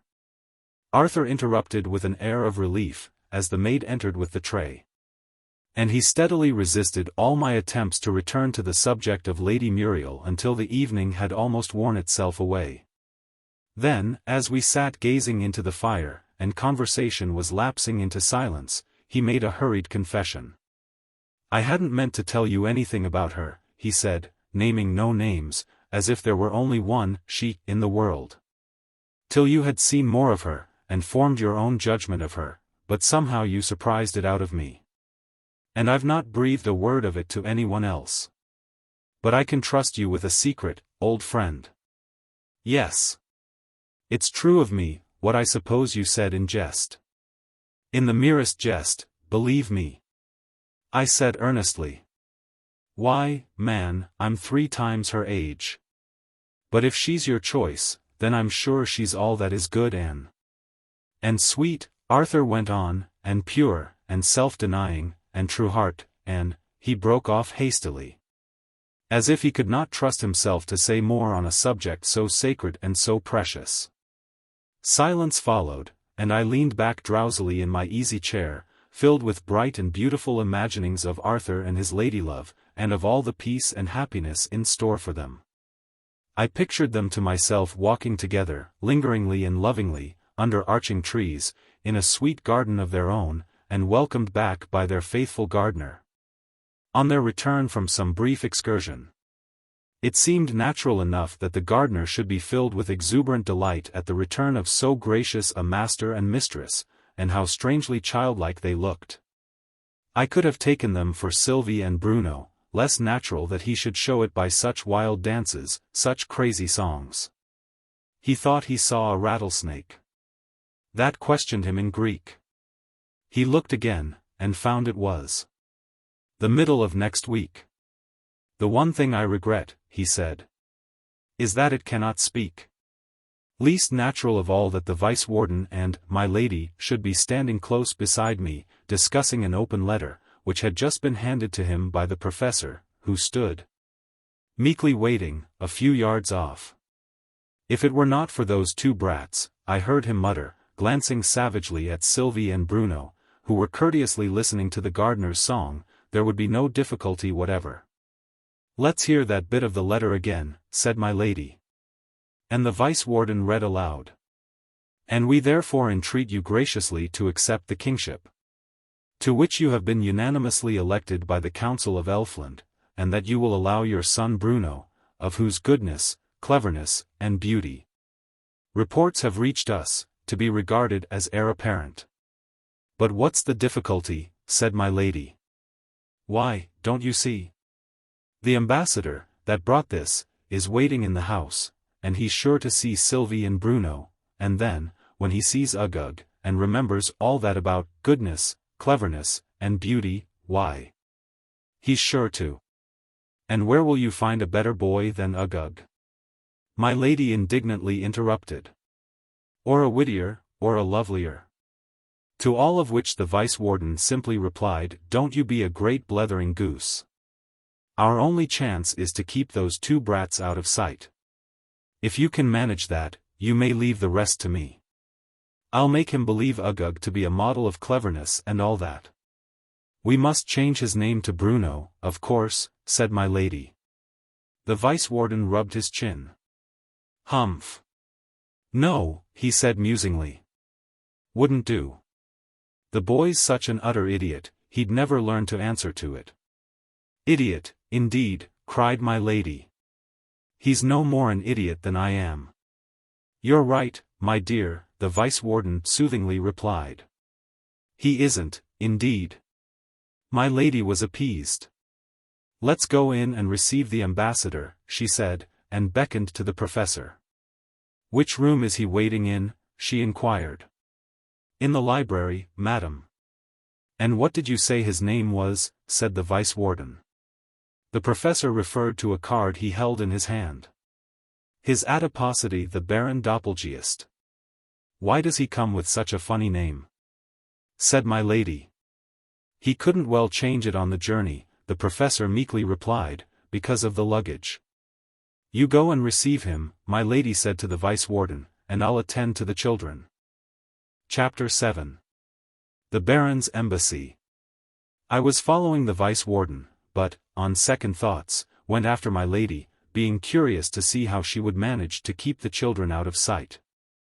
I found her holding Sylvie's hand, and with her other hand stroking Bruno's hair in a most tender and motherly fashion. Both children were looking bewildered and half frightened. "My own darlings," she was saying, "I've been planning a little treat for you. The professor shall take you a long walk into the woods this beautiful evening, and you shall take a basket of food with you, and have a little picnic down by the river." Bruno jumped, and clapped his hands. "That are nice," he cried. "Aren't it, Sylvie?" Sylvie, who hadn't quite lost her surprised look, put up her mouth for a kiss. "Thank you very much," she said earnestly. My lady turned her head away to conceal the broad grin of triumph that spread over her vast face, like a ripple on a lake. "Little simpletons," she muttered to herself, as she marched up to the house. I followed her in. "Quite so, Your Excellency," the Baron was saying as we entered the library. "All the infantry were under my command." He turned, and was duly presented to my lady. "A military hero?" said my lady. The fat little man simpered. "Well, yes," he replied, modestly casting down his eyes. "My ancestors were all famous for military genius." My lady smiled graciously. "It often runs in families," she remarked, "just as a love for pastry does." The Baron looked slightly offended, and the Vice-Warden discreetly changed the subject. "Dinner will soon be ready," he said. "May I have the honor of conducting your adiposity to the guest chamber?" "Certainly, certainly," the Baron eagerly assented. It would never do to keep dinner waiting. And he almost trotted out of the room after the Vice-Warden. He was back again so speedily that the Vice-Warden had barely time to explain to my lady that her remark about a love for pastry was unfortunate. "You might have seen, with half an eye," he added, "that that's his line. Military genius, indeed. Pooh." "Dinner ready yet?" the Baron inquired, as he hurried into the room. "Will be in a few minutes," the Vice-Warden replied. "Meanwhile, let's take a turn in the garden. You were telling me," he continued, as the trio left the house, "something about a great battle in which you had the command of the infantry." "True," said the Baron. "The enemy, as I was saying, far outnumbered us, but I marched my men right into the middle of, what's that?" the military hero exclaimed in agitated tones, drawing back behind the Vice-Warden, as a strange creature rushed wildly upon them, brandishing a spade. "It's only the gardener," the Vice-Warden replied in an encouraging tone. "Quite harmless, I assure you. Hark, he's singing. It's his favorite amusement." And once more those shrill discordant tones rang out. He thought he saw a banker's clerk descending from the bus. He looked again, and found it was a hippopotamus. "If this should stay to dine," he said, "there won't be much for us." Throwing away the spade, he broke into a frantic jig, snapping his fingers, and repeating, again and again, "There won't be much for us. There won't be much for us." Once more the Baron looked slightly offended, but the Vice-Warden hastily explained that the song had no allusion to him, and in fact had no meaning at all. "You didn't mean anything by it, now did you?" He appealed to the gardener, who had finished his song, and stood, balancing himself on one leg, and looking at them, with his mouth open. "I never means nothing," said the gardener, and Uggug luckily came up at the moment, and gave the conversation a new turn. "Allow me to present my son," said the Vice-Warden, adding, in a whisper, "one of the best and cleverest boys that ever lived. I'll contrive for you to see some of his cleverness. He knows everything that other boys don't know. And in archery, in fishing, in painting, and in music, his skill is, but you shall judge for yourself. You see that target over there? He shall shoot an arrow at it. Dear boy," he went on aloud, "his adiposity would like to see you shoot. Bring his Highness bow and arrows." Uggug looked very sulky as he received the bow and arrow, and prepared to shoot. Just as the arrow left the bow, the Vice-Warden trod heavily on the toe of the Baron, who yelled with the pain. "10,000 pardons," he exclaimed. I stepped back in my excitement. "See! It is a bull's-eye." The Baron gazed in astonishment. He held the bow so awkwardly, it seemed impossible, he muttered. But there was no room for doubt, there was the arrow, right in the center of the bull's-eye. "The lake is close by," continued the Vice-Warden. "Bring his Highness fishing rod." And Uggug most unwillingly held the rod, and dangled the fly over the water. "A beetle on your arm," cried my lady, pinching the poor Baron's arm worse than if 10 lobsters had seized it at once. "That kind is poisonous," she explained. "But what a pity! You missed seeing the fish pulled out." An enormous dead codfish was lying on the bank, with the hook in its mouth. "I had always fancied," the Baron faltered, "that cod were saltwater fish." "Not in this country," said the Vice-Warden. "Shall we go in? Ask my son some question on the way, any subject you like." And the sulky boy was violently shoved forwards, to walk at the Baron's side. "Could your Highness tell me," the Baron cautiously began, "how much 7 times 9 would come to?" "Turn to the left," cried the Vice-Warden, hastily stepping forwards to show the way, so hastily, that he ran against his unfortunate guest, who fell heavily on his face. "So sorry," my lady exclaimed, as she and her husband helped him to his feet again. "My son was in the act of saying 63 as you fell." The Baron said nothing, he was covered with dust, and seemed much hurt, both in body and mind. However, when they had got him into the house, and given him a good brushing, matters looked a little better. Dinner was served in due course, and every fresh dish seemed to increase the good humor of the Baron, but all efforts, to get him to express his opinion as to Uggug's cleverness, were in vain. Until that interesting youth had left the room, and was seen from the open window, prowling about the lawn with a little basket, which he was filling with frogs. "So fond of natural history as he is, dear boy," said the doting mother. "Now do tell us, Baron, what you think of him." "To be perfectly candid," said the cautious Baron, "I would like a little more evidence."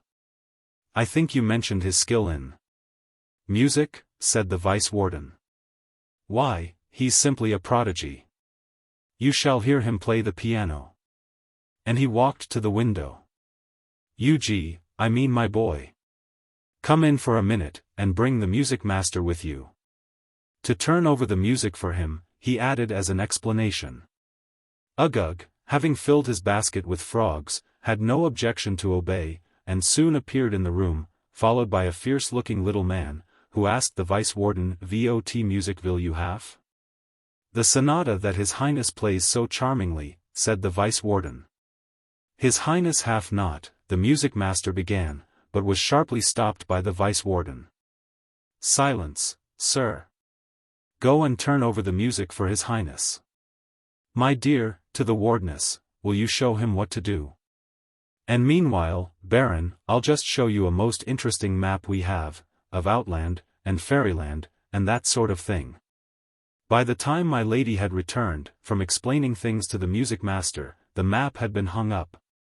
And the Baron was already much bewildered by the Vice-Warden's habit of pointing to one place while he shouted out the name of another. My lady joining in, pointing out other places, and shouting other names, only made matters worse.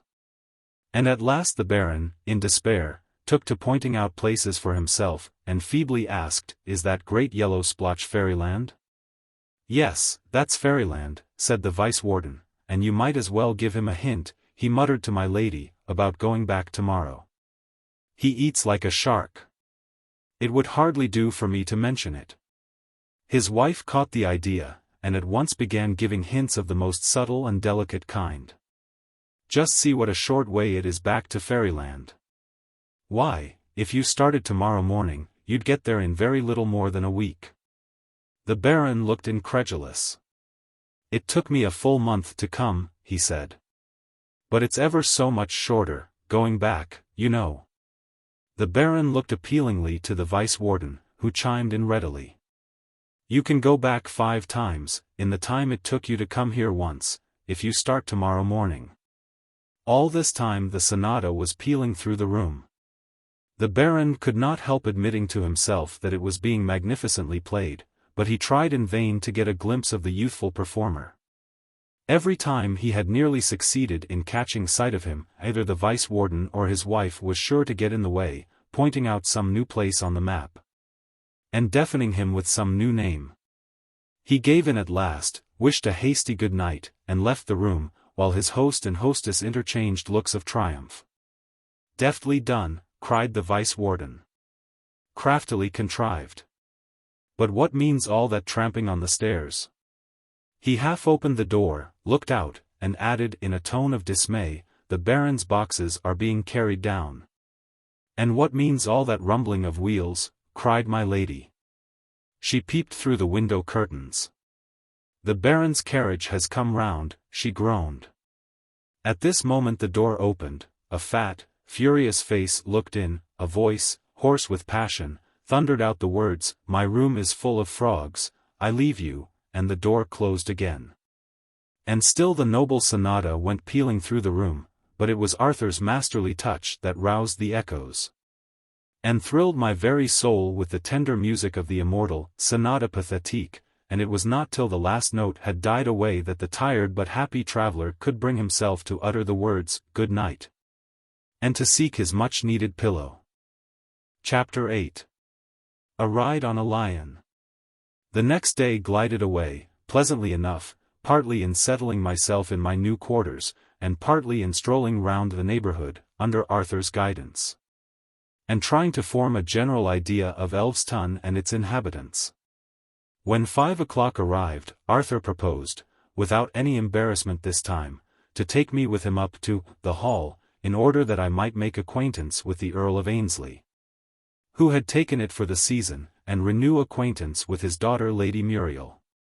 My first impressions of the gentle, dignified, and yet genial old man were entirely favorable, and the real satisfaction that showed itself on his daughter's face, as she met me with the words, "This is indeed an unlooked-for pleasure," was very soothing for whatever remains of personal vanity the failures and disappointments of many long years, and much buffeting with a rough world, had left in me.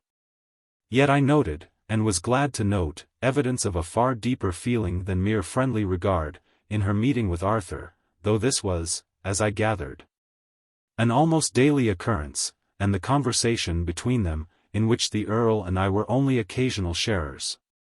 Had an ease and a spontaneity rarely met with except between very old friends, and as I knew that they had not known each other for a longer period than the summer which was now rounding into autumn, I felt certain that love, and love alone, could explain the phenomenon. How convenient it would be, Lady Muriel laughingly remarked, apropos of my having insisted on saving her the trouble of carrying a cup of tea across the room to the Earl. If cups of tea had no weight at all, then perhaps ladies would sometimes be permitted to carry them for short distances. One can easily imagine a situation, said Arthur, where things would necessarily have no weight, relatively to each other, though each would have its usual weight, looked at by itself. Some desperate paradox, said the Earl. Tell us how it could be. We shall never guess it. Well, suppose this house, just as it is, placed a few billion miles above a planet, and with nothing else near enough to disturb it, of course it falls to the planet? The Earl nodded. Of course, though it might take some centuries to do it. And is 5 o'clock tea to be going on all the while, said Lady Muriel. That, and other things, said Arthur. The inhabitants would live their lives, grow up and die, and still the house would be falling, falling, falling. But now as to the relative weight of things. Nothing can be heavy, you know, except by trying to fall, and being prevented from doing so. You all grant that? We all granted that. Well, now, if I take this book, and hold it out at arm's length, of course I feel its weight. It is trying to fall, and I prevent it. And, if I let go, it falls to the floor. But, if we were all falling together, it couldn't be trying to fall any quicker, you know, for, if I let go, what more could it do than fall? And, as my hand would be falling too, at the same rate, it would never leave it, for that would be to get ahead of it in the race. And it could never overtake the falling floor. I see it clearly, said Lady Muriel. But it makes one dizzy to think of such things. How can you make us do it? There is a more curious idea yet, I ventured to say. Suppose a cord fastened to the house, from below, and pulled down by someone on the planet. Then of course the house goes faster than its natural rate of falling, but the furniture, with our noble selves, would go on falling at their old pace, and would therefore be left behind. Practically, we should rise to the ceiling, said the Earl. The inevitable result of which would be concussion of brain. To avoid that, said Arthur, let us have the furniture fixed to the floor, and ourselves tied down to the furniture. Then the 5 o'clock tea could go on in peace. With one little drawback. Lady Muriel gaily interrupted. We should take the cups down with us, but what about the tea? I had forgotten the tea, Arthur confessed. That, no doubt, would rise to the ceiling, unless you chose to drink it on the way. Which, I think, is quite nonsense enough for one while, said the Earl. What news does this gentleman bring us from the great world of London? This drew me into the conversation, which now took a more conventional tone. After a while, Arthur gave the signal for our departure, and in the cool of the evening we strolled down to the beach, enjoying the silence. Broken only by the murmur of the sea and the faraway music of some fisherman's song, almost as much as our late pleasant talk. We sat down among the rocks, by a little pool, so rich in animal, vegetable, and zoophytic, or whatever is the right word, life, that I became entranced in the study of it, and when Arthur proposed returning to our lodgings, I begged to be left there for a while, to watch and muse alone. The fisherman's song grew ever nearer and clearer, as their boat stood in for the beach. And I would have gone down to see them land their cargo of fish, had not the microcosm at my feet stirred my curiosity yet more keenly. One ancient crab, that was forever shuffling frantically from side to side of the pool, had particularly fascinated me. There was a vacancy in its stare, and an aimless violence in its behavior, that irresistibly recalled the gardener who had befriended Sylvie and Bruno, and, as I gazed, I caught the concluding notes of the tune of his crazy song. The silence that followed was broken by the sweet voice of Sylvie. Would you please let us out into the road? What? After that old beggar again? The gardener yelled, and began singing. He thought he saw a kangaroo. That worked a coffee mill. He looked again, and found it was a vegetable pill. Were I to swallow this, he said, I should be very ill. We don't want him to swallow anything, Sylvie explained. He's not hungry. But we want to see him. So will you please? Certainly, the gardener promptly replied. I always please. Never displeases nobody. There you are. And he flung the door open, and let us out upon the dusty high road. We soon found our way to the bush, which had so mysteriously sunk into the ground, and here Sylvie drew the magic locket from its hiding place, turned it over with a thoughtful air, and at last appealed to Bruno in a rather helpless way. What was it we had to do with it, Bruno? It's all gone out of my head. Kiss it, was Bruno's invariable recipe in cases of doubt and difficulty. Sylvie kissed it, but no result followed. Rub it the wrong way, was Bruno's next suggestion. Which is the wrong way? Sylvie most reasonably inquired. The obvious plan was to try both ways. Rubbing from left to right had no visible effect whatever. From right to left, oh, stop, Sylvie! Bruno cried in sudden alarm. Whatever is going to happen? For a number of trees, on the neighboring hillside, were moving slowly upwards, in solemn procession, while a mild little brook, that had been rippling at our feet a moment before, began to swell, and foam, and hiss, and bubble, in a truly alarming fashion. Rub it some other way, cried Bruno. Try up and down. Quick! It was a happy thought. Up and down did it, and the landscape, which had been showing signs of mental aberration in various directions, returned to its normal condition of sobriety, with the exception of a small yellowish-brown mouse, which continued to run wildly up and down the road, lashing its tail like a little lion. Let's follow it, said Sylvie, and this also turned out a happy thought. The mouse at once settled down into a business-like jog-trot, with which we could easily keep pace. The only phenomenon that gave me any uneasiness was the rapid increase in the size of the little creature we were following, which became every moment more and more like a real lion. Soon the transformation was complete, and a noble lion stood patiently waiting for us to come up with it. No thought of fear seemed to occur to the children, who patted and stroked it as if it had been a Shetland pony. Help me up, cried Bruno. And in another moment Sylvie had lifted him upon the broad back of the gentle beast, and seated herself behind him, pillion fashion. Bruno took a good handful of mane in each hand, and made believe to guide this new kind of steed. Gee up! Seemed quite sufficient by way of verbal direction. The lion at once broke into an easy canter, and we soon found ourselves in the depths of the forest. I say, we, for I am certain that I accompanied them, though how I managed to keep up with a cantering lion I am wholly unable to explain. But I was certainly one of the party when we came upon an old beggar man cutting sticks, at whose feet the lion made a profound obeisance, Sylvie and Bruno at the same moment dismounting, and leaping into the arms of their father. From bad to worse, the old man said to himself, dreamily, when the children had finished their rather confused account of the ambassador's visit, gathered no doubt from general report, as they had not seen him themselves. From bad to worse. That is their destiny. I see it, but I cannot alter it. The selfishness of a mean and crafty man, the selfishness of an ambitious and silly woman, the selfishness of a spiteful and loveless child, all tend one way, from bad to worse. And you, my darlings, must suffer it a while, I fear.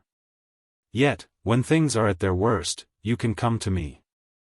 I can do but little as yet. Gathering up a handful of dust and scattering it in the air, he slowly and solemnly pronounced some words that sounded like a charm. The children looking on in awestruck silence.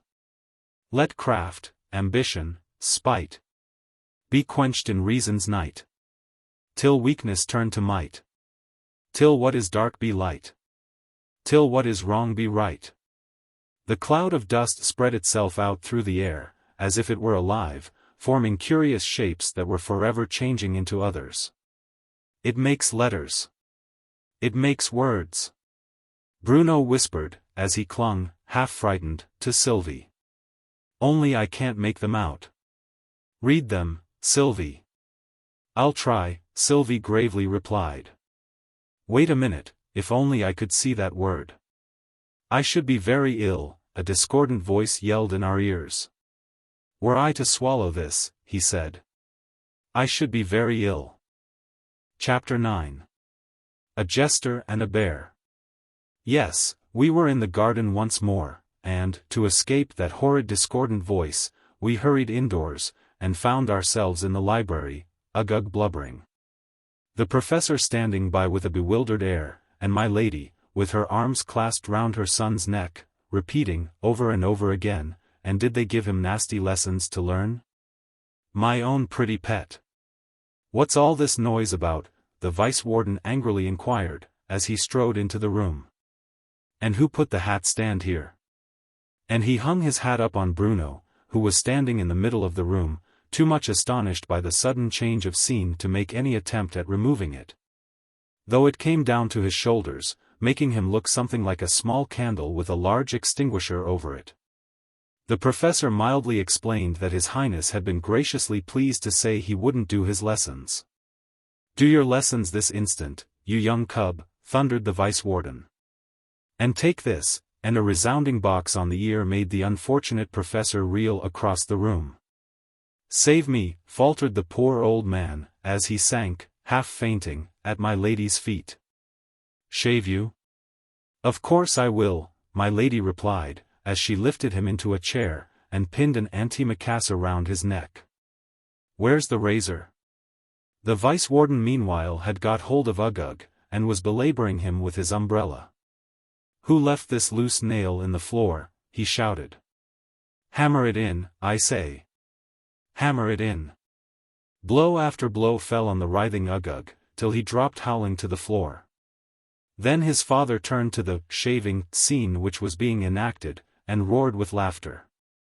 Excuse me, dear, I can't help it, he said as soon as he could speak. You are such an utter donkey.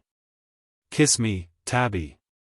And he flung his arms round the neck of the terrified professor, who raised a wild shriek, but whether he received the threatened kiss or not I was unable to see, as Bruno, who had by this time released himself from his extinguisher, rushed headlong out of the room, followed by Sylvie. And I was so fearful of being left alone among all these crazy creatures that I hurried after them. We must go to father, Sylvie panted, as they ran down the garden. I'm sure things are at their worst. I'll ask the gardener to let us out again. But we can't walk all the way. Bruno whimpered. How I wish we had a coachan for, like Uncle. And, shrill and wild, rang through the air the familiar voice. He thought he saw a coachan for that stood beside his bed. He looked again. And found it was a bear without a head. Poor thing, he said, poor silly thing. It's waiting to be fed. No, I can't let you out again, he said, before the children could speak. The vice-warden gave it me, he did, for letting you out last time. So be off with you. And, turning away from them, he began digging frantically in the middle of a gravel walk, singing, over and over again. Poor thing, he said, poor silly thing. It's waiting to be fed. But in a more musical tone than the shrill screech in which he had begun. The music grew fuller and richer at every moment, other manly voices joined in the refrain, and soon I heard the heavy thud that told me the boat had touched the beach. And the harsh grating of the shingle as the men dragged it up. I roused myself, and, after lending them a hand in hauling up their boat, I lingered yet a while to watch them disembark a goodly assortment of the hard-won treasures of the deep. When at last I reached our lodgings I was tired and sleepy, and glad enough to settle down again into the easy chair, while Arthur hospitably went to his cupboard, to get me out some cake and wine. Without which, he declared, he could not, as a doctor, permit my going to bed. And how that cupboard door did creak! It surely could not be Arthur, who was opening and shutting it so often, moving so restlessly about, and muttering like the soliloquy of a tragedy queen. No, it was a female voice. Also the figure, half hidden by the cupboard door, was a female figure, massive, and in flowing robes. Could it be the landlady? The door opened, and a strange man entered the room.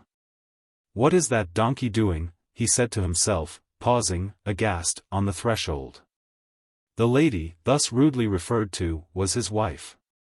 She had got one of the cupboards open, and stood with her back to him, smoothing down a sheet of brown paper on one of the shelves, and whispering to herself, "So. Deftly done. Craftily contrived." Her loving husband stole behind her on tiptoe, and tapped her on the head. "Bo," he playfully shouted at her ear. "Never tell me again I can't say 'bo' to a goose." My lady wrung her hands. "Discovered," she groaned. "Yet no, he is one of us. Reveal it not, O man. Let it bide its time." "Reveal what not?" her husband testily replied, dragging out the sheet of brown paper. "What are you hiding here, my lady? I insist upon knowing." My lady cast down her eyes, and spoke in the littlest of little voices. "Don't make fun of it, Benjamin," she pleaded. It's, don't you understand? It's a dagger." "And what's that for?" sneered His Excellency. "We've only got to make people think he's dead. We haven't got to kill him." "And made of tin, too," he snarled, contemptuously bending the blade round his thumb. "Now, madam, you'll be good enough to explain. First, what do you call me Benjamin for?" "It's part of the conspiracy, love. One must have an alias, you know." "Oh, an alias, is it? Well. And next, what did you get this dagger for?" "Come, no evasions. You can't deceive me." "I got it for, the detected conspirator stammered, trying her best to put on the assassin expression that she had been practicing at the looking-glass. For what, madam?" "Well, for 18 pence, if you must know, dearest. That's what I got it for, on my—" "Now don't say your word and honor," groaned the other conspirator. "Why, they aren't worth half the money, put together." "On my birthday," my lady concluded in a meek whisper. "One must have a dagger, you know. It's part of the—" "Oh, don't talk of conspiracies," her husband savagely interrupted, as he tossed the dagger into the cupboard. "You know about as much how to manage a conspiracy as if you were a chicken. Why, the first thing is to get a disguise. Now, just look at this." And with pardonable pride he fitted on the cap and bells, and the rest of the fool's dress, and winked at her, and put his tongue in his cheek. "Is that the sort of thing, now?" he demanded. My lady's eyes flashed with all a conspirator's enthusiasm. "The very thing," she exclaimed, clapping her hands. "You do look, oh, such a perfect fool." The fool smiled a doubtful smile. He was not quite clear whether it was a compliment or not, to express it so plainly. "You mean a jester?" "Yes, that's what I intended." "And what do you think your disguise is to be?" And he proceeded to unfold the parcel, the lady watching him in rapture. "Oh, how lovely," she cried, when at last the dress was unfolded. "What a splendid disguise! An Eskimo peasant woman." "An Eskimo peasant, indeed," growled the other. "Here, put it on, and look at yourself in the glass." "Why, it's a bear, can't you use your eyes?" He checked himself suddenly, as a harsh voice yelled through the room. He looked again, and found it was a bear without a head. But it was only the gardener, singing under the open window. The vice-warden stole on tiptoe to the window, and closed it noiselessly, before he ventured to go on. "Yes, lovey, a bear, but not without a head, I hope. You're the bear, and me the keeper. And if anyone knows us, they'll have sharp eyes, that's all." I shall have to practice the steps a bit, my lady said, looking out through the bear's mouth. One can't help being rather human just at first, you know. And of course you'll say, come up, Bruin. Won't you? Yes, of course, replied the keeper, laying hold of the chain that hung from the bear's collar, with one hand, while with the other he cracked a little whip. Now go round the room in a sort of a dancing attitude. Very good, my dear, very good. Come up, Bruin.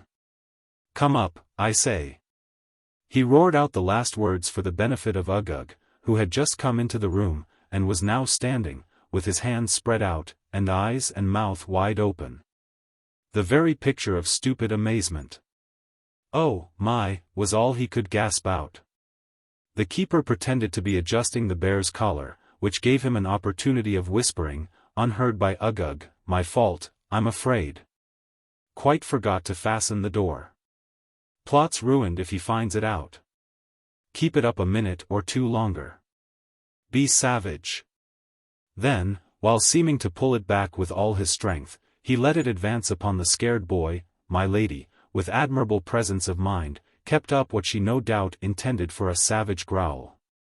Though it was more like the purring of a cat, and Uggug backed out of the room with such haste that he tripped over the mat, and was heard to fall heavily outside, an accident to which even his doting mother paid no heed, in the excitement of the moment.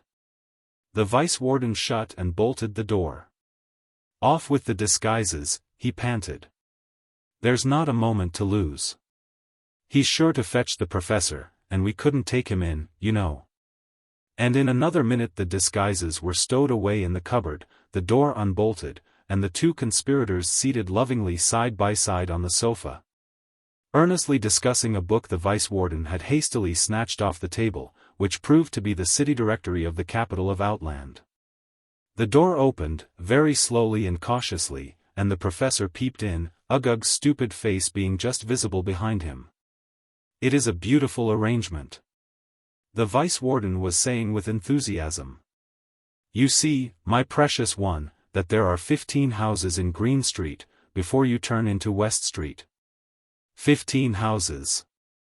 Is it possible? My lady replied. I thought it was 14. And, so intent were they on this interesting question, that neither of them even looked up till the professor, leading Uggug by the hand, stood close before them. My lady was the first to notice their approach. Why, here's the professor, she exclaimed in her blandest tones. And my precious child too. Are lessons over? A strange thing has happened. The professor began in a trembling tone. His exalted fatness, this was one of Uggug's many titles, tells me he has just seen, in this very room, a dancing bear and a court jester.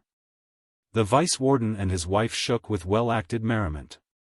Not in this room, darling, said the fond mother. We've been sitting here this hour or more, reading, here she referred to the book lying on her lap, reading the city directory. Let me feel your pulse, my boy, said the anxious father. Now put out your tongue. Ah, I thought so. He's a little feverish, professor, and has had a bad dream. Put him to bed at once, and give him a cooling draught. I ain't been dreaming, his exalted fatness remonstrated, as the professor led him away. Bad grammar, sir, his father remarked with some sternness. Kindly attend to that little matter, professor, as soon as you have corrected the feverishness. And, by the way, professor. The professor left his distinguished pupil standing at the door, and meekly returned. There is a rumor afloat, that the people wish to elect in point of fact, you understand that I mean not another professor, the poor old man exclaimed in horror. No. Certainly not, the Vice-Warden eagerly explained. Merely an emperor, you understand. An emperor, cried the astonished professor, holding his head between his hands, as if he expected it to come to pieces with the shock. What will the warden? Why, the warden will most likely be the new emperor, my lady explained. Where could we find a better? Unless, perhaps, she glanced at her husband. Where indeed? The professor fervently responded, quite failing to take the hint. The vice-warden resumed the thread of his discourse. The reason I mentioned it, Professor, was to ask you to be so kind as to preside at the election. You see, it would make the thing respectable, no suspicion of anything underhand. I fear I can't, Your Excellency, the old man faltered. What will the warden? True, true. The vice-warden interrupted. Your position, as court professor, makes it awkward, I admit. Well, well. Then the election shall be held without you. Better so, than if it were held within me. The professor murmured with a bewildered air, as if he hardly knew what he was saying. Bed, I think your highness said, and a cooling draught? And he wandered dreamily back to where Uggug sulkily awaited him. I followed them out of the room, and down the passage, the professor murmuring to himself, all the time, as a kind of aid to his feeble memory, see, couch, cooling draught, correct grammar, till, in turning a corner, he met Sylvie and Bruno, so suddenly that the startled professor let go of his fat pupil, who instantly took to his heels. Chapter 10. The other professor. We were looking for you, cried Sylvie, in a tone of great relief. We do want you so much, you can't think. What is it, dear children? The professor asked, beaming on them with a very different look from what Uggug ever got from him. We want you to speak to the gardener for us, Sylvie said, as she and Bruno took the old man's hands and led him into the hall. He's ever so unkind. Bruno mournfully added. They's all unkind to us, now that father's gone.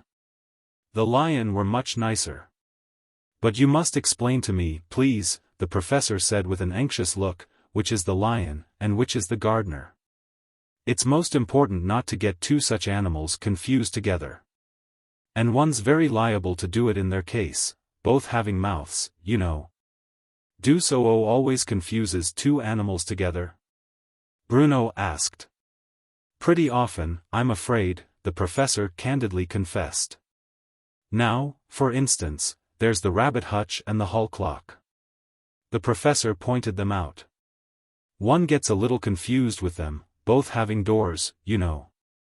Now, only yesterday, would you believe it, I put some lettuces into the clock, and tried to wind up the rabbit.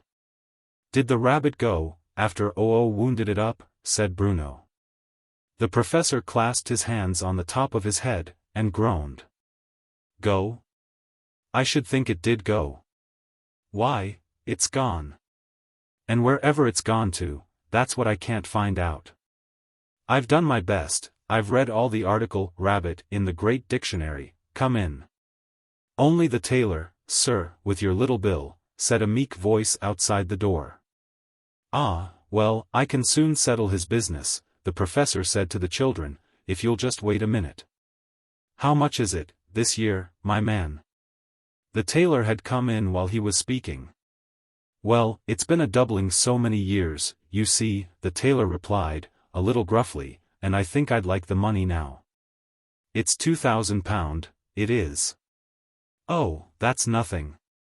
The professor carelessly remarked, feeling in his pocket, as if he always carried at least that amount about with him. But wouldn't you like to wait just another year, and make it 4,000? Just think how rich you'd be. Why, you might be a king, if you liked. I don't know as I'd care about being a king, the man said thoughtfully. But it do sound a powerful sight, money. Well, I think I'll wait.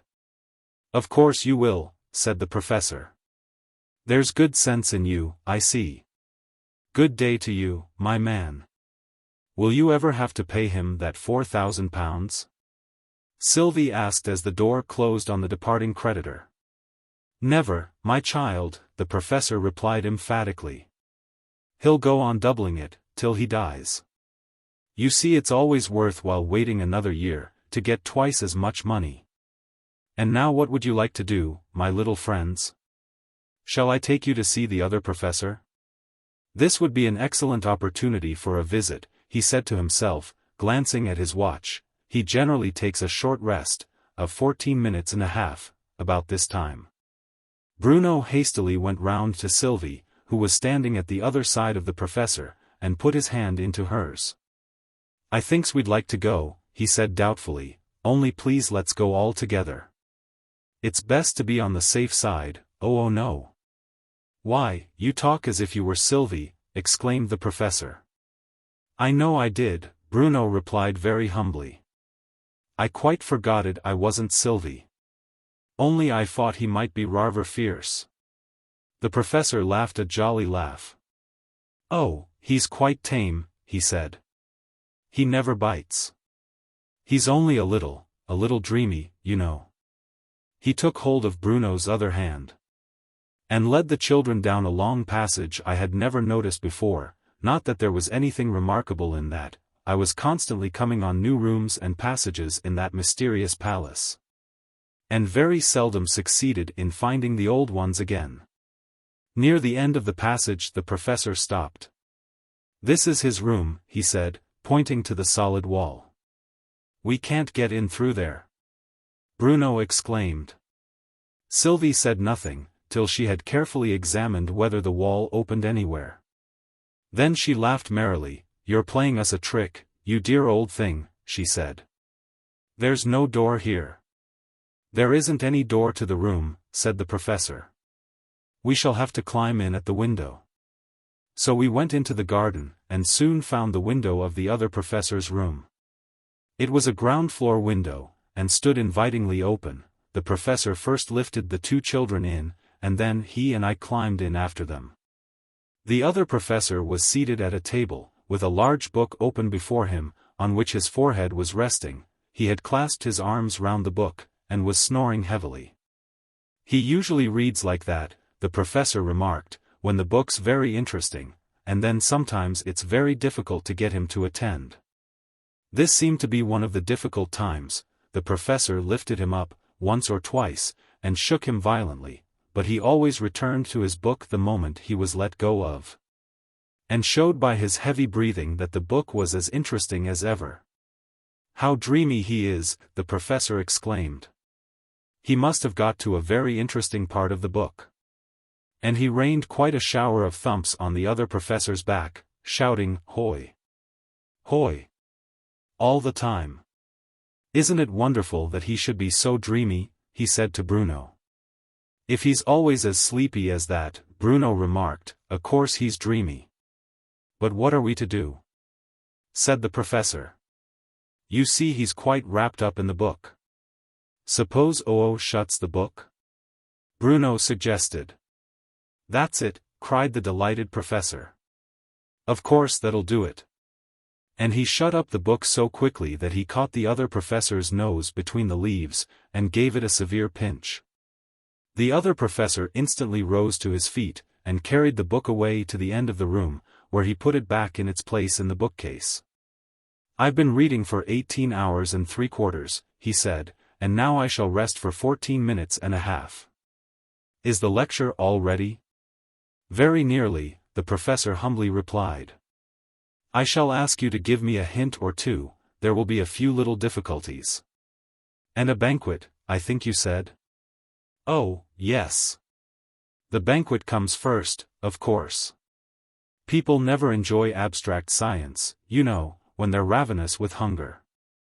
And then there's the fancy dress ball." "Oh, there'll be lots of entertainment." "Where will the ball come in?" said the other professor. "I think it had better come at the beginning of the banquet. It brings people together so nicely, you know." "Yes, that's the right order. First the meeting, then the eating, then the treating, for I'm sure any lecture you give us will be a treat," said the other professor, who had been standing with his back to us all this time, occupying himself in taking the books out, one by one, and turning them upside down. An easel, with a black board on it, stood near him, and, every time that he turned a book upside down, he made a mark on the board with a piece of chalk. "And as to the pigtail, which you have so kindly promised to give us," the professor went on, thoughtfully rubbing his chin, "I think that had better come at the end of the banquet, then people can listen to it quietly." "Shall I sing it?" the other professor asked, with a smile of delight. If you can, the professor replied, cautiously. Let me try, said the other professor, seating himself at the pianoforte. For the sake of argument, let us assume that it begins on a flat. And he struck the note in question. La, la, la. I think that's within an octave of it. He struck the note again, and appealed to Bruno, who was standing at his side. Did I sing it like that, my child? No, didn't, Bruno replied with great decision. It were more like a duck. Single notes are apt to have that effect, the other professor said with a sigh. Let me try a whole verse. There was a pig, that sat alone beside a ruined pump. By day and night he made his moan. It would have stirred a heart of stone to see him wring his hoofs and groan, because he could not jump. Would you call that a tune, Professor? He asked, when he had finished. The professor considered a little. Well, he said at last, some of the notes are the same as others, and some are different, but I should hardly call it a tune. Let me try it a bit by myself, said the other professor. And he began touching the notes here and there, and humming to himself like an angry bluebottle. How do you like his singing? The professor asked the children in a low voice. It isn't very beautiful, Sylvie said, hesitatingly. It's very extremely ugly. Bruno said, without any hesitation at all. All extremes are bad, the professor said, very gravely. For instance, sobriety is a very good thing, when practiced in moderation, but even sobriety, when carried to an extreme, has its disadvantages. What are its disadvantages? Was the question that rose in my mind, and, as usual, Bruno asked it for me. What are its lizard bandages?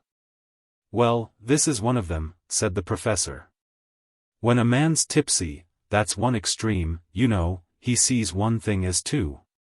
But, when he's extremely sober, that's the other extreme, he sees two things as one. It's equally inconvenient, whichever happens. What does ill-convenient mean? Bruno whispered to Sylvie. The difference between convenient and inconvenient is best explained by an example, said the other professor, who had overheard the question. If you'll just think over any poem that contains the two words, such as. The professor put his hands over his ears, with a look of dismay. If you once let him begin a poem, he said to Sylvie, he'll never leave off again. He never does. Did he ever begin a poem and not leave off again? Sylvie inquired. 3 times, said the professor. Bruno raised himself on tiptoe, till his lips were on a level with Sylvie's ear. What became of them 3 poems, he whispered. Is he saying them all, now? Hush, said Sylvie. The other professor is speaking. I'll say it very quick, murmured the other professor, with downcast eyes, and melancholy voice, which contrasted oddly with his face, as he had forgotten to leave off smiling. At least it wasn't exactly a smile, as Sylvie said afterwards, it looked as if his mouth was made that shape. Go on then, said the professor. What must be must be.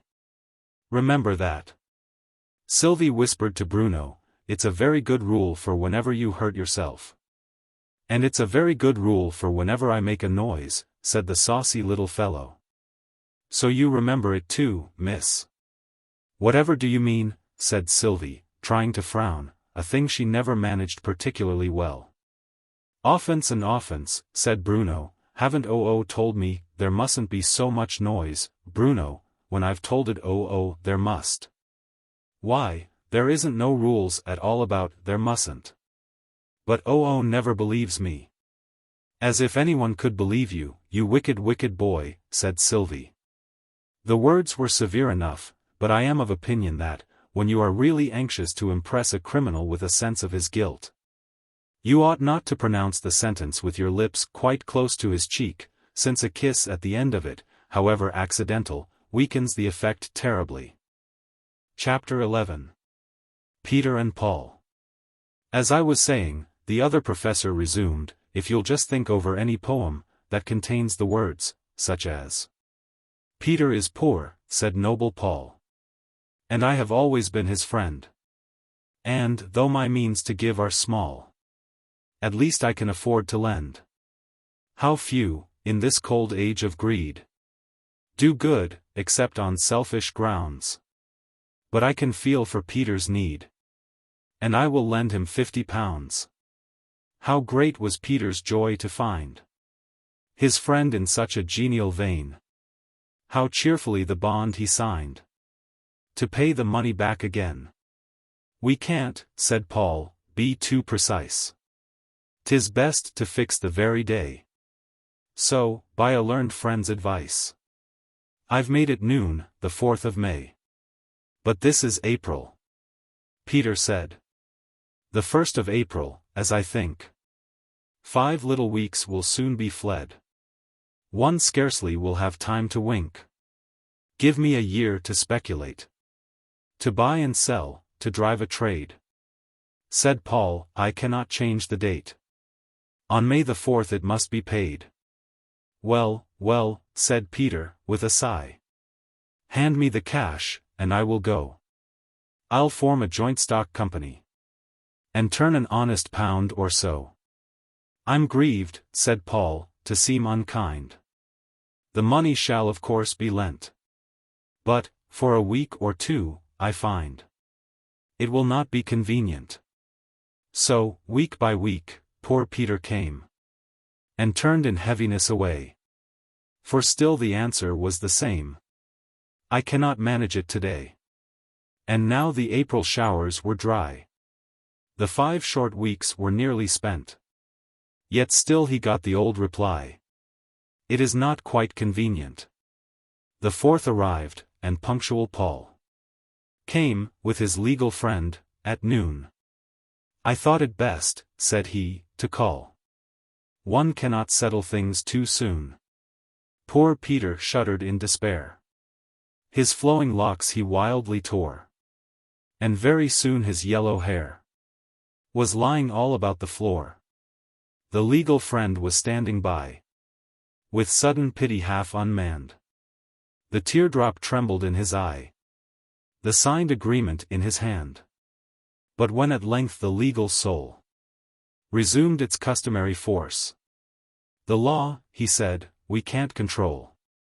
Pay, or the law must take its course. Said Paul, how bitterly I rue that fatal morning when I called. Consider, Peter, what you do. You won't be richer when you're bald. Think you, by rending curls away, to make your difficulties less? Forbear this violence, I pray. You do but add to my distress. Not willingly would I inflict, said Peter, on that noble heart one needless pang. Yet why so strict? Is this to act a friendly part? However legal it may be, to pay what never has been lent. This style of business seems to me extremely inconvenient. No nobleness of soul have I, like some that in this age are found. Paul blushed in sheer humility, and cast his eyes upon the ground. This debt will simply swallow all, and make my life a life of woe. Nay, nay, my Peter, answered Paul. You must not rail on fortune so. You have enough to eat and drink. You are respected in the world, and at the barber's, as I think, you often get your whiskers curled. Though nobleness you can't attain to any very great extent. The path of honesty is plain, however inconvenient. 'Tis true, said Peter, I'm alive. I keep my station in the world. Once in the week I just contrive to get my whiskers oiled and curled. But my assets are very low. My little income's overspent. To trench on capital, you know, is always inconvenient. But pay your debts, cried honest Paul. My gentle Peter, pay your debts. What matter if it swallows all that you describe as your assets? Already you're an hour behind. Yet generosity is best. It pinches me, but never mind. I will not charge you interest. How good! How great, poor Peter cried. Yet I must sell my Sunday wig. The scarf pin that has been my pride. My grand piano, and my pig. Full soon his property took wings. And daily, as each treasure went, he sighed to find the state of things grow less and less convenient. Weeks grew to months, and months to years. Peter was worn to skin and bone. And once he even said, with tears, "Remember, Paul, that promised loan." Said Paul, "I'll lend you, when I can, all the spare money I have got." Ah, Peter, you're a happy man. Yours is an enviable lot. I'm getting stout, as you may see. It is but seldom I am well. I cannot feel my ancient glee in listening to the dinner bell. But you gamble like a boy. Your figure is so spare and light. The dinner bell's a note of joy to such a healthy appetite. Said Peter, I am well aware. Mine is a state of happiness. And yet how gladly could I spare some of the comforts I possess. What you call healthy appetite, I feel as hunger's savage tooth. And, when no dinner is in sight, the dinner bell's a sound of ruth. No scarecrow would accept this coat. Such boots as these you seldom see. Ah, Paul, a single 5-pound note would make another man of me. Said Paul, it fills me with surprise to hear you talk in such a tone. I fear you scarcely realize the blessings that are all your own. You're safe from being overfed. You're sweetly picturesque in rags. You never know the aching head that comes along with money bags. And you have time to cultivate that best of qualities, content, for which you'll find your present state remarkably convenient. Said Peter, though I cannot sound the depths of such a man as you, yet in your character I've found an inconsistency or two. You seem to have long years to spare when there's a promise to fulfill. And yet how punctual you were in calling with that little bill. One can't be too deliberate. Said Paul, in parting with one's pelf. With bills, as you correctly state, I'm punctuality itself. A man may surely claim his dues. But, when there's money to be lent, a man must be allowed to choose such times as are convenient.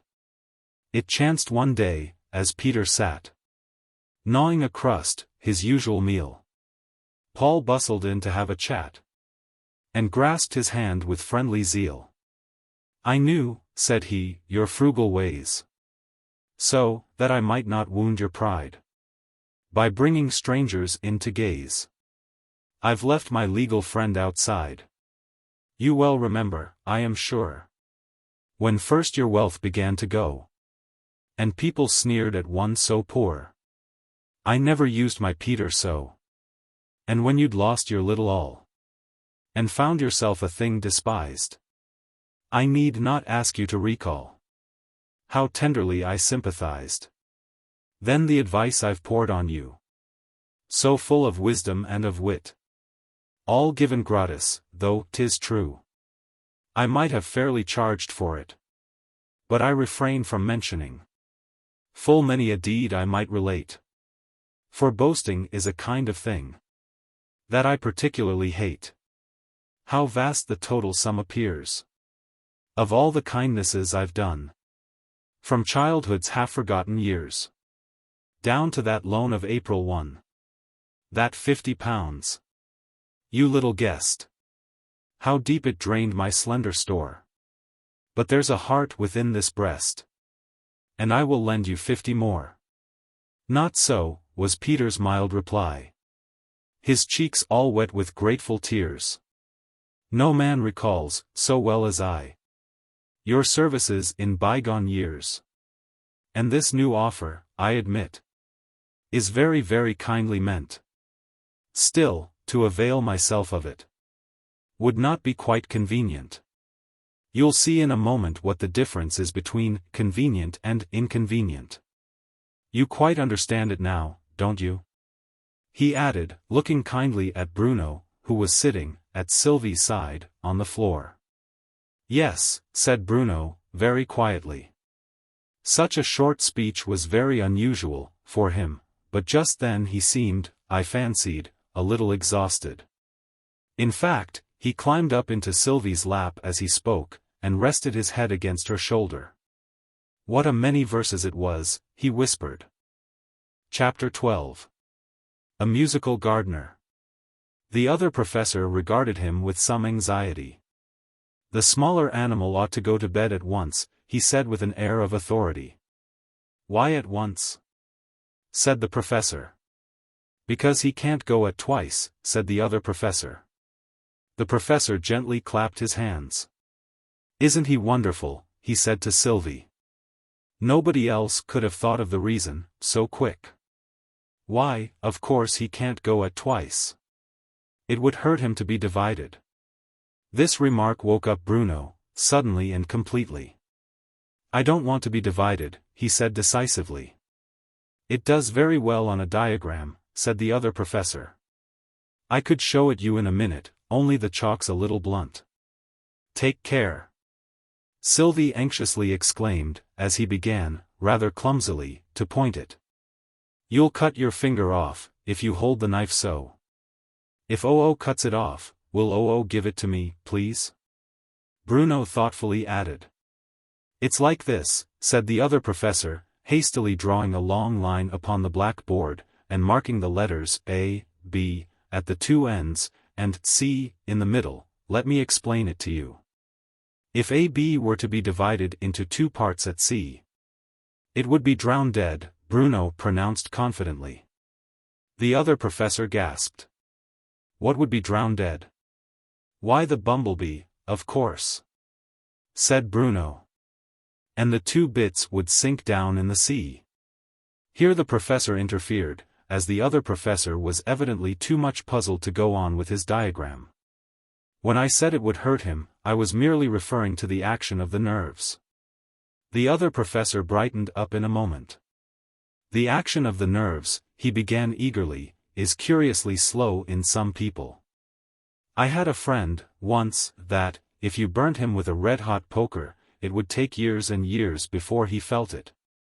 And if you only pinched him, queried Sylvie. Then it would take ever so much longer, of course. In fact, I doubt if the man himself would ever feel it, at all. His grandchildren might. I wouldn't like to be the grandchild of a pinched grandfather, would you, Mr. Sir? Bruno whispered. It might come just when you wanted to be happy. That would be awkward, I admitted, taking it quite as a matter of course that he had so suddenly caught sight of me. But don't you always want to be happy, Bruno? Not always, Bruno said thoughtfully. Sometimes, when I's too happy, I wants to be a little miserable. Then I just tell Sylvie about it, oh no, and Sylvie sets me some lessons. Then it's all right. I'm sorry you don't like lessons, I said. You should copy Sylvie. She's always as busy as the day is long. Well, so am I, said Bruno. No, no. Sylvie corrected him. You're as busy as the day is short. Well, what's the difference? Bruno asked. Mr. Sir, isn't the day as short as it's long? I mean, isn't it the same length? Never having considered the question in this light, I suggested that they had better ask the professor, and they ran off in a moment to appeal to their old friend. The professor left off polishing his spectacles to consider. My dears, he said after a minute, the day is the same length as anything that is the same length as it. And he resumed his never-ending task of polishing. The children returned, slowly and thoughtfully, to report his answer. Isn't he wise? Sylvie asked in an awestruck whisper. If I was as wise as that, I should have a headache all day long. I know I should. You appear to be talking to somebody, that isn't here, the professor said, turning round to the children. "Who is it?" Bruno looked puzzled. "I never talks to nobody when he isn't here," he replied. "It isn't good manners. Oo should always wait till he comes, before Oo talks to him." The professor looked anxiously in my direction, and seemed to look through and through me without seeing me. "Then who are you talking to?" he said. "There isn't anybody here, you know, except the other professor, and he isn't here," he added wildly, turning round and round like a teetotum. "Children, help to look for him. Quick! He's got lost again." The children were on their feet in a moment. "Where shall we look?" said Sylvie. "Anywhere," shouted the excited professor. "Only be quick about it." And he began trotting round and round the room, lifting up the chairs, and shaking them. Bruno took a very small book out of the bookcase, opened it, and shook it in imitation of the professor. "He isn't here," he said. "He can't be there, Bruno," Sylvie said indignantly. "Course he can't," said Bruno. "I should have shooked him out, if he'd been in there. Has he ever been lost before?" Sylvie inquired, turning up a corner of the hearth rug, and peeping under it. "Once before," said the professor, "he once lost himself in a wood." "And couldn't he find hisself again?" said Bruno. "Why didn't he shout? He'd be sure to hear hisself, 'cause he couldn't be far off, oh no." "Let's try shouting," said the professor. "What shall we shout?" said Sylvie. "On second thoughts, don't shout," the professor replied. "The vice-warden might hear you. He's getting awfully strict." This reminded the poor children of all the troubles, about which they had come to their old friend. Bruno sat down on the floor and began crying. "He is so cruel," he sobbed. "And he lets Uggug take away all my toys. And such horrid meals." "What did you have for dinner today?" said the professor. "A little piece of a dead crow," was Bruno's mournful reply. "He means rook pie," Sylvie explained. "It were a dead crow," Bruno persisted. "And there were a apple pudding, and Uggug ate it all, and I got nuffin but a crust. And I asked for a orange, and didn't get it." And the poor little fellow buried his face in Sylvie's lap, who kept gently stroking his hair, as she went on. "It's all true, Professor dear. They do treat my darling Bruno very badly. And they're not kind to me either," she added in a lower tone, as if that were a thing of much less importance. The professor got out a large red silk handkerchief, and wiped his eyes. "I wish I could help you, dear children," he said. "But what can I do? We know the way to Fairyland, where father's gone." "Quite well," said Sylvie, "if only the gardener would let us out." "Won't he open the door for you?" said the professor. "Not for us," said Sylvie, "but I'm sure he would for you. Do come and ask him, Professor dear." "I'll come this minute," said the professor. Bruno sat up and dried his eyes. "Isn't he kind, Mr. Sir?" "He is indeed," said I. But the professor took no notice of my remark. He had put on a beautiful cap with a long tassel, and was selecting one of the other professor's walking sticks, from a stand in the corner of the room. "A thick stick in one's hand makes people respectful," he was saying to himself. "Come along, dear children." And we all went out into the garden together. "I shall address him, first of all," the professor explained as we went along, with a few playful remarks on the weather. "I shall then question him about the other professor. This will have a double advantage. First, it will open the conversation. You can't even drink a bottle of wine without opening it first, and secondly, if he's seen the other professor, we shall find him that way, and, if he hasn't, we shan't." On our way, we passed the target, at which Uggug had been made to shoot during the ambassador's visit. "See," said the professor, pointing out a hole in the middle of the bullseye. "His imperial fatness had only one shot at it, and he went in just here." Bruno carefully examined the hole. "Couldn't go in there," he whispered to me. "He are too fat." We had no sort of difficulty in finding the gardener. Though he was hidden from us by some trees, that harsh voice of his served to direct us. And, as we drew nearer, the words of his song became more and more plainly audible. He thought he saw an albatross that fluttered round the lamp. He looked again, and found it was a penny postage stamp. "You'd best be getting home," he said. "The nights are very damp." "Would it be afraid of catching cold?" said Bruno. "If it got very damp," Sylvie suggested, "it might stick to something, you know. And that something would have to go by the post, whatever it was." Bruno eagerly exclaimed. "Suppose it was a cow? Wouldn't it be dreadful for the other things?" "And all these things happened to him," said the professor. "That's what makes the song so interesting." "He must have had a very curious life," said Sylvie. "You may say that," the professor heartily rejoined. "Of course she may," cried Bruno. By this time we had come up to the gardener, who was standing on one leg, as usual, and busily employed in watering a bed of flowers with an empty watering can. "It hasn't got no water in it," Bruno explained to him, pulling his sleeve to attract his attention. "It's lighter to hold," said the gardener. "A lot of water in it makes one's arms ache." And he went on with his work, singing softly to himself. "The nights are very damp." In digging things out of the ground, which you probably do now and then, the professor began in a loud voice, in making things into heaps, which no doubt you often do. And in kicking things about with one heel, which you seem never to leave off doing. Have you ever happened to notice another professor, something like me, but different? "Never!" shouted the gardener, so loudly and violently that we all drew back in alarm. "There ain't such a thing." "We will try a less exciting topic," the professor mildly remarked to the children.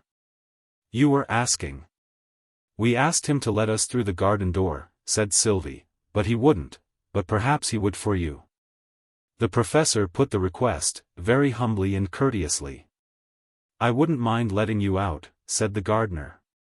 "But I mustn't open the door for children. D'you think I'd disobey the rules? Not for 1 and 6 pence. The professor cautiously produced a couple of shillings. "That'll do it," the gardener shouted, as he hurled the watering can across the flower bed, and produced a handful of keys, one large one, and a number of small ones. "But look here, Professor dear," whispered Sylvie. "He needn't open the door for us, at all. We can go out with you." "True, dear child," the professor thankfully replied, as he replaced the coins in his pocket. "That saves 2 shillings. And he took the children's hands, that they might all go out together when the door was opened. This, however, did not seem a very likely event, though the gardener patiently tried all the small keys, over and over again. At last the professor ventured on a gentle suggestion. "Why not try the large one? I have often observed that a door unlocks much more nicely with its own key." The very first trial of the large key proved a success. The gardener opened the door, and held out his hand for the money. The professor shook his head. "You are acting by rule," he explained, "in opening the door for me. And now it's open, we are going out by rule, the rule of 3. The gardener looked puzzled, and let us go out. But, as he locked the door behind us, we heard him singing thoughtfully to himself. He thought he saw a garden door that opened with a key. He looked again, and found it was a double rule of 3. And all its mystery, he said, is clear as day to me. "I shall now return," said the professor, when we had walked a few yards. "You see, it's impossible to read here, for all my books are in the house." But the children still kept fast hold of his hands. "Do come with us," Sylvie entreated with tears in her eyes. "Well, well," said the good-natured old man. "Perhaps I'll come after you, some day soon. But I must go back now. You see I left off at a comma, and it's so awkward not knowing how the sentence finishes.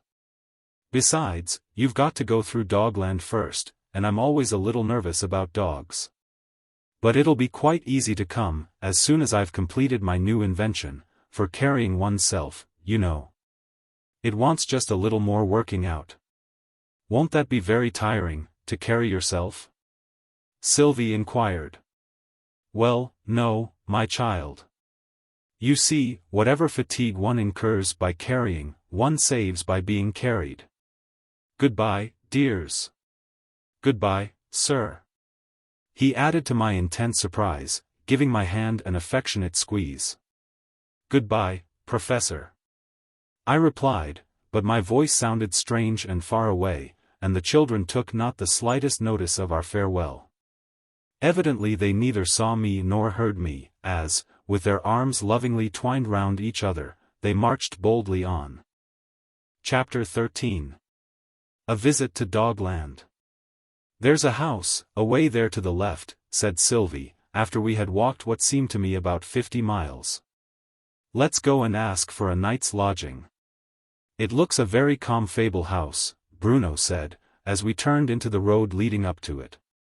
I deuce hope the dogs will be kind to us, I is so tired and hungry. A mastiff, dressed in a scarlet collar, and carrying a musket, was pacing up and down, like a sentinel, in front of the entrance. He started, on catching sight of the children, and came forwards to meet them, keeping his musket pointed straight at Bruno, who stood quite still. Though he turned pale and kept tight hold of Sylvie's hand, while the sentinel walked solemnly round and round them, and looked at them from all points of view. Ubu, hubuhuya. He growled at last. Wuba yawa ubu. Bow waba wubuya. Bow wow? He asked Bruno, severely. Of course Bruno understood all this, easily enough. All fairies understand dog-g, that is, dog language. But, as you may find it a little difficult, just at first, I had better put it into English for you. Humans, I verily believe. A couple of stray humans. What dog do you belong to? What do you want? We don't belong to a dog.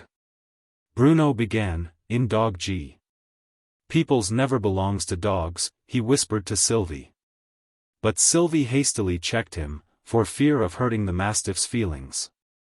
Please, we want a little food, and a night's lodging, if there's room in the house, she added timidly. Sylvie spoke dog-g very prettily, but I think it's almost better, for you, to give the conversation in English. The house, indeed, growled the sentinel. Have you never seen a palace in your life? Come along with me. His Majesty must settle what's to be done with you. They followed him through the entrance hall, down a long passage, and into a magnificent saloon, around which were grouped dogs of all sorts and sizes. 2 splendid bloodhounds were solemnly sitting up, one on each side of the crown-bearer. 2 or 3 bulldogs, whom I guessed to be the bodyguard of the king, were waiting in grim silence. In fact, the only voices at all plainly audible were those of 2 little dogs, who had mounted a settee, and were holding a lively discussion that looked very like a quarrel. Lords and ladies in waiting, and various court officials, our guide gruffly remarked, as he led us in. Of me the courtiers took no notice whatever, but Sylvie and Bruno were the subject of many inquisitive looks, and many whispered remarks. Of which I only distinctly caught one, made by a sly-looking dachshund to his friend, Ba wawaya hubba ubu, haba. She's not such a bad-looking human, is she? Leaving the new arrivals in the center of the saloon, the sentinel advanced to a door, at the further end of it, which bore an inscription, painted on it in dog-g, Royal Kennel, Scratch and Yell. Before doing this, the sentinel turned to the children, and said, "Give me your names." "We'd rather not," Bruno exclaimed, pulling Sylvie away from the door. "We want them ourselves. Come back, Sylvie. Come quick." "Nonsense," said Sylvie very decidedly, and gave their names in dog-g. Then the sentinel scratched violently at the door, and gave a yell that made Bruno shiver from head to foot. "Huyawa," said a deep voice inside. That's dog G for, come in. It's the king himself, the mastiff whispered in an awestruck tone. Take off your wigs, and lay them humbly at his paws. What we should call, at his feet. Sylvie was just going to explain, very politely, that really they couldn't perform that ceremony, because their wigs wouldn't come off, when the door of the royal kennel opened. And an enormous Newfoundland dog put his head out. Bow wow, was his first question. When His Majesty speaks to you, the sentinel hastily whispered to Bruno, you should prick up your ears. Bruno looked doubtfully at Sylvie. I'd rather not, please, he said. It would hurt. It doesn't hurt a bit, the sentinel said with some indignation. Look. It's like this. And he pricked up his ears like two railway signals. Sylvie gently explained matters. I'm afraid we can't manage it, she said in a low voice. I'm very sorry, but our ears haven't got the right, she wanted to say machinery in dog G, but she had forgotten the word, and could only think of steam engine. The sentinel repeated Sylvie's explanation to the king. Can't prick up their ears without a steam engine. His Majesty exclaimed. They must be curious creatures. I must have a look at them. And he came out of his kennel, and walked solemnly up to the children. What was the amazement, not to say the horror, of the whole assembly, when Sylvie actually patted His Majesty on the head. While Bruno seized his long ears and pretended to tie them together under his chin.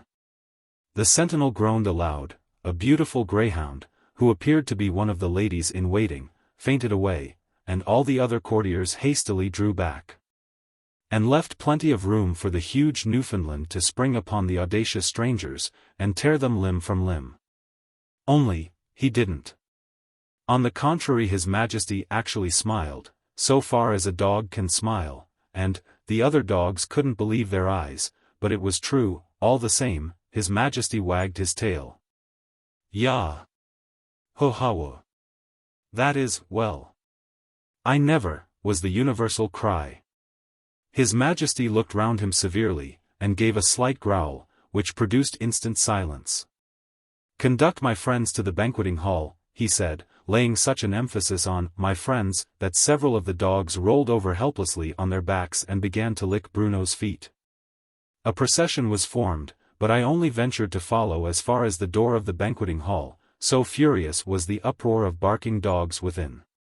So I sat down by the king, who seemed to have gone to sleep, and waited till the children returned to say good night, when His Majesty got up and shook himself. Time for bed, he said with a sleepy yawn. The attendants will show you your room, he added, aside, to Sylvie and Bruno. Bring lights. And, with a dignified air, he held out his paw for them to kiss. But the children were evidently not well practiced in court manners. Sylvie simply stroked the great paw, Bruno hugged it, the master of the ceremonies looked shocked. All this time dog waiters, in splendid livery, were running up with lighted candles, but, as fast as they put them upon the table, other waiters ran away with them. So that there never seemed to be one for me, though the master kept nudging me with his elbow, and repeating, I can't let you sleep here. You're not in bed, you know. I made a great effort, and just succeeded in getting out the words, I know I'm not. I'm in an armchair. Well, 40 winks will do you no harm, the master said, and left me. I could scarcely hear his words, and no wonder, he was leaning over the side of a ship, that was miles away from the pier on which I stood. The ship passed over the horizon, and I sank back into the armchair.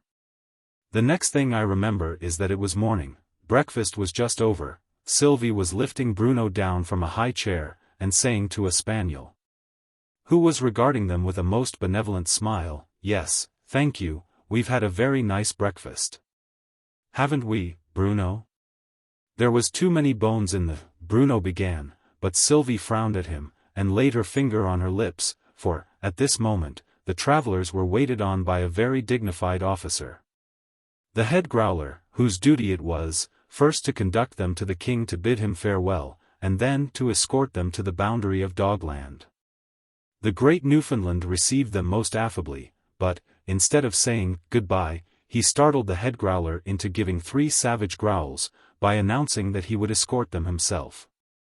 "It is a most unusual proceeding, Your Majesty," the head growler exclaimed, almost choking with vexation at being set aside, for he had put on his best court suit, made entirely of cat skins, for the occasion. "I shall escort them myself," His Majesty repeated, gently but firmly, laying aside the royal robes, and changing his crown for a small coronet, "and you may stay at home." "I are glad," Bruno whispered to Sylvie when they had got well out of hearing. He were so welly cross. And he not only patted their royal escort, but even hugged him round the neck in the exuberance of his delight. His Majesty calmly wagged the royal tail. "It's quite a relief," he said, "getting away from that palace now and then. Royal dogs have a dull life of it, I can tell you. Would you mind," this to Sylvie, in a low voice, and looking a little shy and embarrassed, "would you mind the trouble of just throwing that stick for me to fetch?" Sylvie was too much astonished to do anything for a moment. It sounded such a monstrous impossibility that a king should wish to run after a stick. But Bruno was equal to the occasion, and with a glad shout of, "Hi then! Fetch it, good doggy," he hurled it over a clump of bushes. The next moment the monarch of Dogland had bounded over the bushes, and picked up the stick, and came galloping back to the children with it in his mouth. Bruno took it from him with great decision. "Beg for it," he insisted, and His Majesty begged. "Paw," commanded Sylvie, and His Majesty gave his paw. In short, the solemn ceremony of escorting the travelers to the boundaries of Dogland became one long uproarious game of play. "But business is business," the Dog King said at last. "And I must go back to mine. I couldn't come any further," he added, consulting a dog watch, which hung on a chain round his neck, not even if there were a cat in sight. They took an affectionate farewell of His Majesty, and trudged on. "That were a dear dog," Bruno exclaimed. "Has we to go far, Sylvie?" "I's tired." "Not much further, darling," Sylvie gently replied. "Do you see that shining, just beyond those trees? I'm almost sure it's the gate of Fairyland. I know it's all golden, Father told me so, and so bright, so bright," she went on dreamily. "It dazzles," said Bruno, shading his eyes with one little hand, while the other clung tightly to Sylvie's hand, as if he were half alarmed at her strange manner. For the child moved on as if walking in her sleep, her large eyes gazing into the far distance, and her breath coming and going in quick pantings of eager delight. I knew, by some mysterious mental light, that a great change was taking place in my sweet little friend, for such I loved to think her, and that she was passing from the condition of a mere outland sprite into the true fairy nature. Upon Bruno the change came later, but it was completed in both before they reached the Golden Gate, through which I knew it would be impossible for me to follow. I could but stand outside, and take a last look at the 2 sweet children, ere they disappeared within, and the Golden Gate closed with a bang. And with such a bang, "It never will shut like any other cupboard door," Arthur explained. "There's something wrong with the hinge. However, here's the cake and wine. And you've had your 40 winks. So you really must get off to bed, old man. You're fit for nothing else. Witness my hand, Arthur Forrester, M.D." By this time I was wide awake again. "Not quite yet," I pleaded. "Really, I'm not sleepy now. And it isn't midnight yet." "Well, I did want to say another word to you," Arthur replied in a relenting tone, as he supplied me with the supper he had prescribed. "Only I thought you were too sleepy for it tonight." We took our midnight meal almost in silence, for an unusual nervousness seemed to have seized on my old friend. "What kind of a night is it?"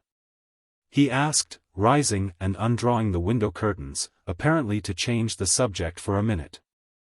I followed him to the window, and we stood together, looking out, in silence.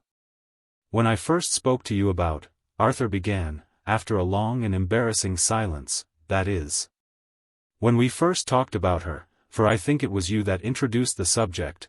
My own position in life forbade me to do more than worship her from a distance, and I was turning over plans for leaving this place finally, and settling somewhere out of all chance of meeting her again. That seemed to be my only chance of usefulness in life. Would that have been wise? I said. To leave yourself no hope at all? There was no hope to leave, Arthur firmly replied, though his eyes glittered with tears as he gazed upwards into the midnight sky, from which one solitary star, the glorious Vega, blazed out in fitful splendor through the driving clouds. She was like that star to me, bright, beautiful, and pure, but out of reach, out of reach. He drew the curtains again, and we returned to our places by the fireside. What I wanted to tell you was this, he resumed. I heard this evening from my solicitor. I can't go into the details of the business, but the upshot is that my worldly wealth is much more than I thought, and I am, or shall soon be, in a position to offer marriage, without imprudence, to any lady, even if she brought nothing. I doubt if there would be anything on her side. The Earl is poor, I believe. But I should have enough for both, even if health failed. I wish you all happiness in your married life. I cried. Shall you speak to the Earl tomorrow? Not yet a while, said Arthur. He is very friendly, but I dare not think he means more than that, as yet. And as for Lady Muriel, try as I may, I cannot read her feelings towards me. If there is love, she is hiding it. No, I must wait, I must wait. I did not like to press any further advice on my friend, whose judgment, I felt, was so much more sober and thoughtful than my own. And we parted without more words on the subject that had now absorbed his thoughts, nay, his very life. The next morning a letter from my solicitor arrived, summoning me to town on important business. Chapter 14. Fairy-Sylvie. For a full month the business, for which I had returned to London, detained me there, and even then it was only the urgent advice of my physician that induced me to leave it unfinished and pay another visit to Elveston. Arthur had written once or twice during the month, but in none of his letters was there any mention of Lady Muriel. Still, I did not augur ill from his silence. To me it looked like the natural action of a lover, who, even while his heart was singing, "She is mine," would fear to paint his happiness in the cold phrases of a written letter, but would wait to tell it by word of mouth. Yes, I thought, I am to hear his song of triumph from his own lips. The night I arrived we had much to say on other matters, and, tired with the journey, I went to bed early, leaving the happy secret still untold. Next day, however, as we chatted on over the remains of luncheon, I ventured to put the momentous question. Well, old friend, you have told me nothing of Lady Muriel, nor when the happy day is to be? The happy day, Arthur said, looking unexpectedly grave, is yet in the dim future. We need to know, or, rather, she needs to know me better. I know her sweet nature, thoroughly, by this time. But I dare not speak till I am sure that my love is returned. Don't wait too long. I said gaily. Faint heart never won fair lady. It is faint heart, perhaps. But really I dare not speak just yet. But meanwhile, I pleaded, you are running a risk that perhaps you have not thought of. Some other man. No, said Arthur firmly. She is heart-whole, I am sure of that. Yet, if she loves another better than me, so be it. I will not spoil her happiness. The secret shall die with me. But she is my first, and my only love. That is all very beautiful sentiment, I said, but it is not practical. It is not like you. He either fears his fate too much, or his desert is small. Who dares not put it to the touch? To win or lose it all. I dare not ask the question whether there is another. He said passionately. It would break my heart to know it. Yet is it wise to leave it unasked? You must not waste your life upon an if. I tell you I dare not. May I find it out for you? I asked, with the freedom of an old friend. No, no, he replied with a pained look. I entreat you to say nothing. Let it wait. As you please, I said, and judged it best to say no more just then. But this evening, I thought, I will call on the Earl. I may be able to see how the land lies, without so much as saying a word. It was a very hot afternoon, too hot to go for a walk or do anything, or else it wouldn't have happened, I believe. In the first place, I want to know, dear child who reads this, why fairies should always be teaching us to do our duty, and lecturing us when we go wrong, and we should never teach them anything. You can't mean to say that fairies are never greedy, or selfish, or cross, or deceitful, because that would be nonsense, you know. Well then, don't you think they might be all the better for a little lecturing and punishing now and then? I really don't see why it shouldn't be tried, and I'm almost sure that, if you could only catch a fairy, and put it in the corner, and give it nothing but bread and water for a day or two, you'd find it quite an improved character. It would take down its conceit a little, at all events. The next question is, what is the best time for seeing fairies? I believe I can tell you all about that. The first rule is, that it must be a very hot day, that we may consider as settled, and you must be just a little sleepy, but not too sleepy to keep your eyes open, mind. Well, and you ought to feel a little, what one may call, fairyish, the Scotch call it dearie, and perhaps that's a prettier word. If you don't know what it means, I'm afraid I can hardly explain it. You must wait till you meet a fairy, and then you'll know. And the last rule is, that the crickets should not be chirping. I can't stop to explain that, you must take it on trust for the present.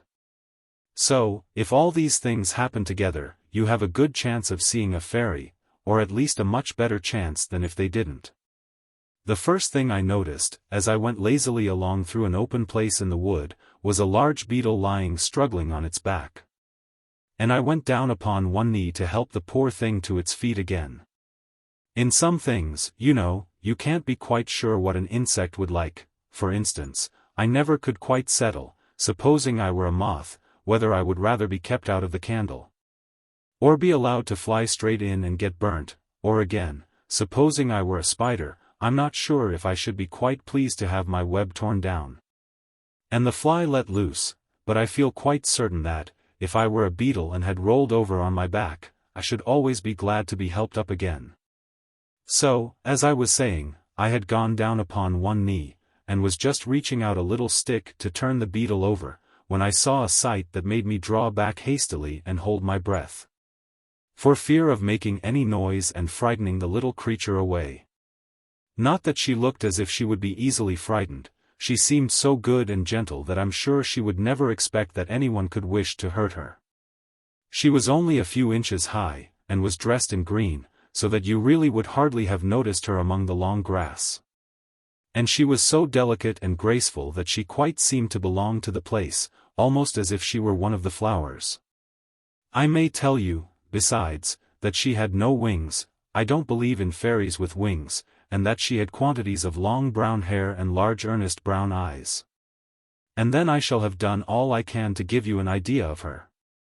Sylvie, I found out her name afterwards, had knelt down, just as I was doing, to help the beetle, but it needed more than a little stick for her to get it on its legs again. It was as much as she could do, with both arms, to roll the heavy thing over. And all the while she was talking to it, half scolding and half comforting, as a nurse might do with a child that had fallen down. There, there. You needn't cry so much about it. You're not killed yet, though if you were, you couldn't cry, you know, and so it's a general rule against crying, my dear. And how did you come to tumble over? But I can see well enough how it was, I needn't ask you that, walking over sandpits with your chin in the air, as usual. Of course, if you go among sandpits like that, you must expect to tumble. You should look. The beetle murmured something that sounded like, I did look, and Sylvie went on again. But I know you didn't. You never do. You always walk with your chin up, you're so dreadfully conceited. Well, let's see how many legs are broken this time. Why, none of them, I declare. And what's the good of having 6 legs, my dear, if you can only kick them all about in the air when you tumble? Legs are meant to walk with, you know.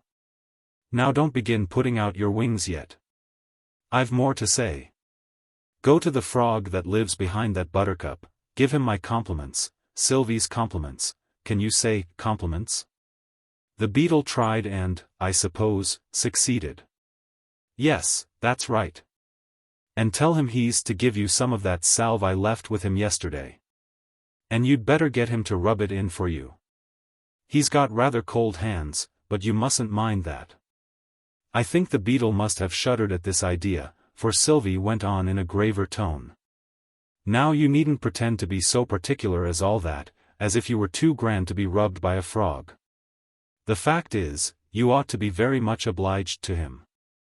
Suppose you could get nobody but a toad to do it, how would you like that? There was a little pause, and then Sylvie added, now you may go. Be a good beetle, and don't keep your chin in the air.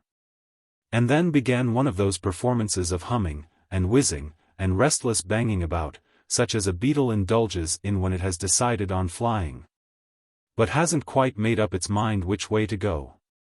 At last, in one of its awkward zigzags, it managed to fly right into my face, and, by the time I had recovered from the shock, the little fairy was gone. I looked about in all directions for the little creature, but there was no trace of her, and my eerie feeling was quite gone off. And the crickets were chirping again merrily, so I knew she was really gone. And now I've got time to tell you the rule about the crickets. They always leave off chirping when a fairy goes by, because a fairy's a kind of queen over them, I suppose. At all events it's a much grander thing than a cricket, so whenever you're walking out, and the crickets suddenly leave off chirping, you may be sure that they see a fairy. I walked on sadly enough, you may be sure. However, I comforted myself with thinking, it's been a very wonderful afternoon, so far. I'll just go quietly on and look about me, and I shouldn't wonder if I were to come across another fairy somewhere. Peering about in this way, I happened to notice a plant with rounded leaves, and with queer little holes cut in the middle of several of them. Ah, the leaf-cutter bee. I carelessly remarked, you know I am very learned in natural history, for instance, I can always tell kittens from chickens at one glance, and I was passing on, when a sudden thought made me stoop down and examine the leaves. Then a little thrill of delight ran through me, for I noticed that the holes were all arranged so as to form letters. There were 3 leaves side by side, with B, R, and U marked on them, and after some search I found 2 more, which contained an N and an O. And then, all in a moment, a flash of inner light seemed to illumine a part of my life that had all but faded into oblivion, the strange visions I had experienced during my journey to Elveston, and with a thrill of delight I thought, those visions are destined to be linked with my waking life. By this time the eerie feeling had come back again, and I suddenly observed that no crickets were chirping, so I felt quite sure that Bruno was somewhere very near. And so indeed he was, so near that I had very nearly walked over him without seeing him. Which would have been dreadful, always supposing that fairies can be walked over. My own belief is that they are something of the nature of will-o'-the-wisps, and there's no walking over them. Think of any pretty little boy you know, with rosy cheeks, large dark eyes, and tangled brown hair, and then fancy him made small enough to go comfortably into a coffee cup. And you'll have a very fair idea of him. What's your name, little one? I began, in as soft a voice as I could manage. And, by the way, why is it we always begin by asking little children their names? Is it because we fancy a name will help to make them a little bigger?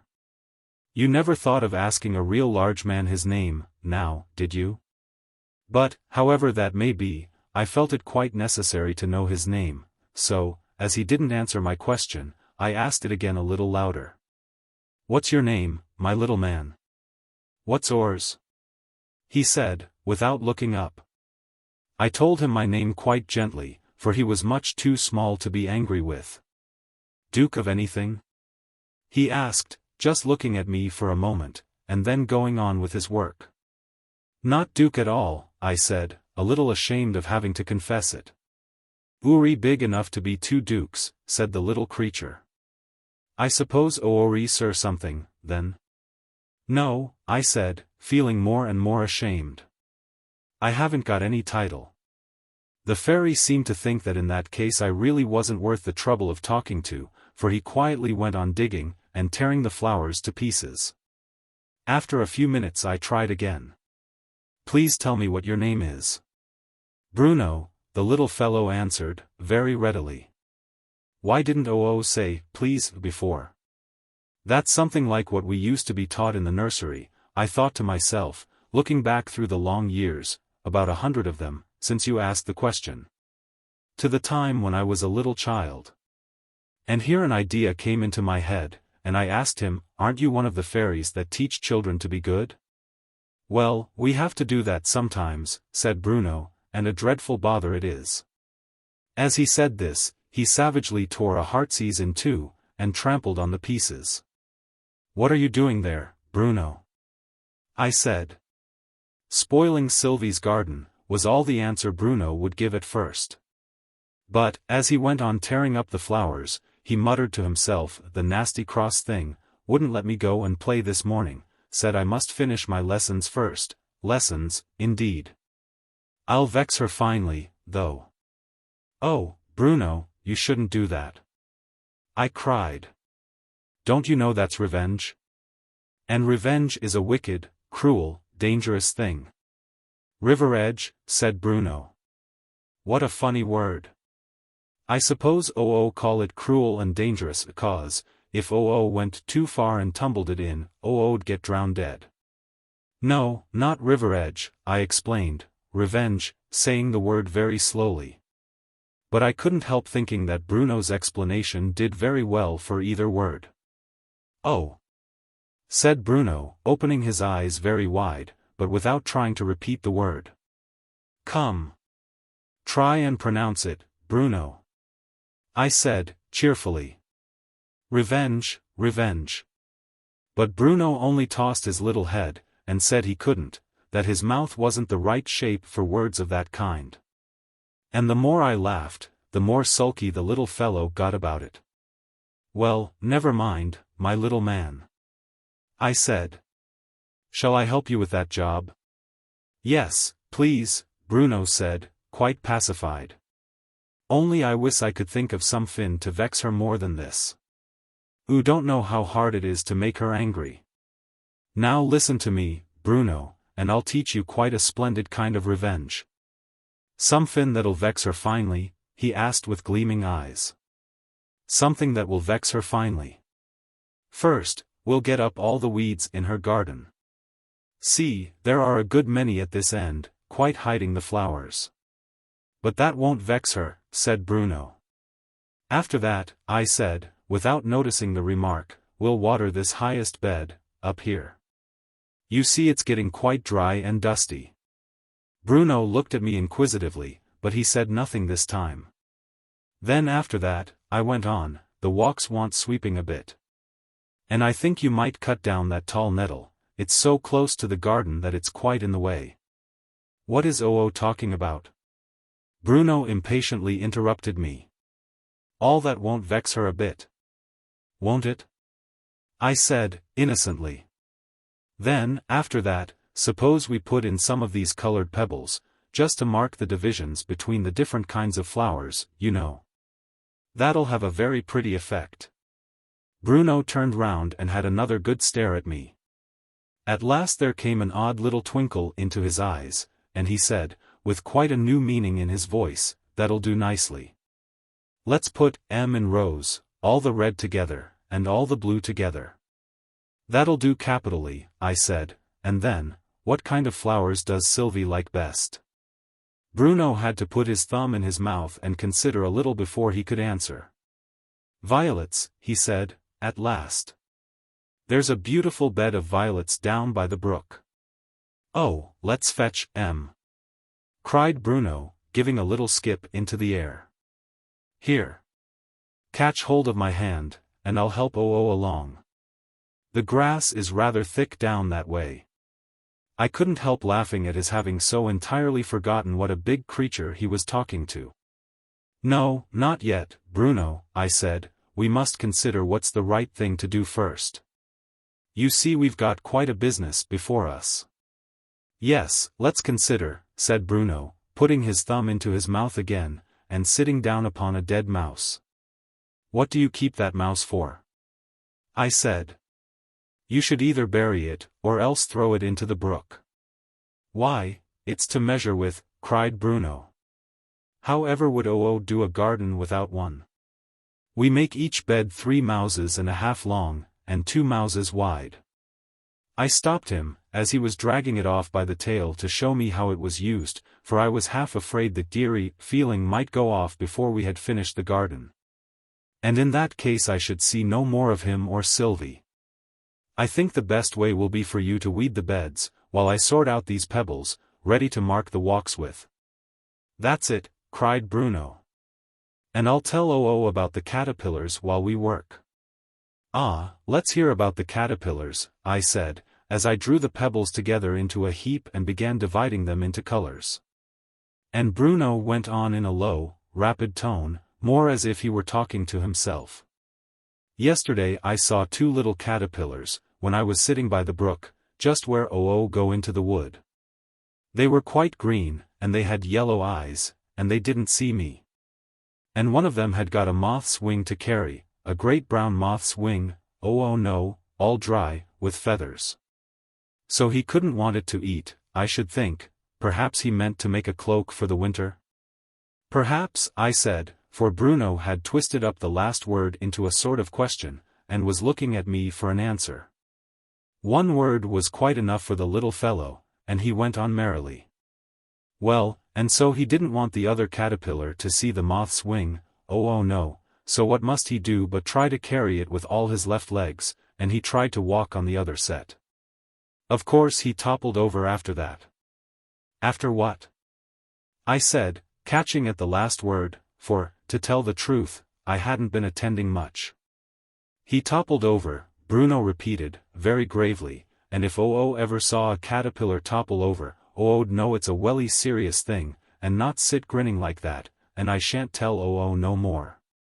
Indeed and indeed, Bruno, I didn't mean to grin. See, I'm quite grave again now. But Bruno only folded his arms, and said, don't tell me. I see a little twinkle in one of your eyes, just like the moon.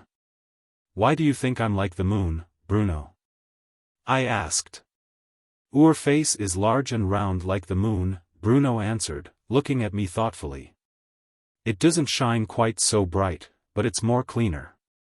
I couldn't help smiling at this. You know I sometimes wash my face, Bruno. The moon never does that. Oh, doesn't she though, cried Bruno. And he leant forwards and added in a solemn whisper, the moon's face gets dirtier and dirtier every night, till it's black all across. And then, when it's dirty all over, so, he passed his hand across his own rosy cheeks as he spoke, then she washes it. Then it's all clean again, isn't it?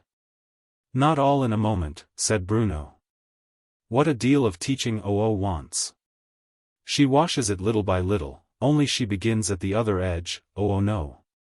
By this time he was sitting quietly on the dead mouse with his arms folded, and the weeding wasn't getting on a bit, so I had to say, work first. Pleasure afterwards, no more talking till that bed's finished. Chapter 15.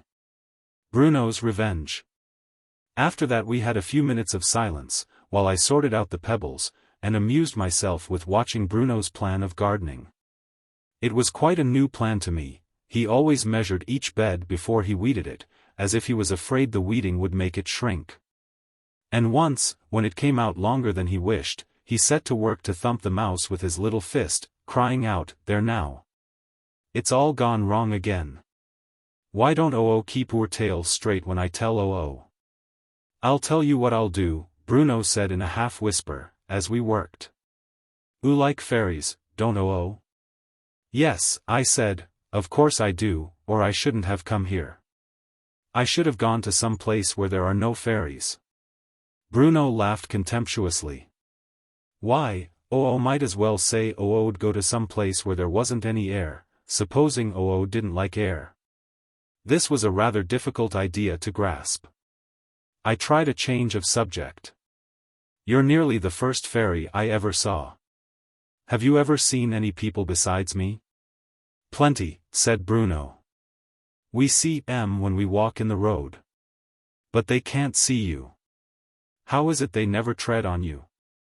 Can't tread on us, said Bruno, looking amused at my ignorance.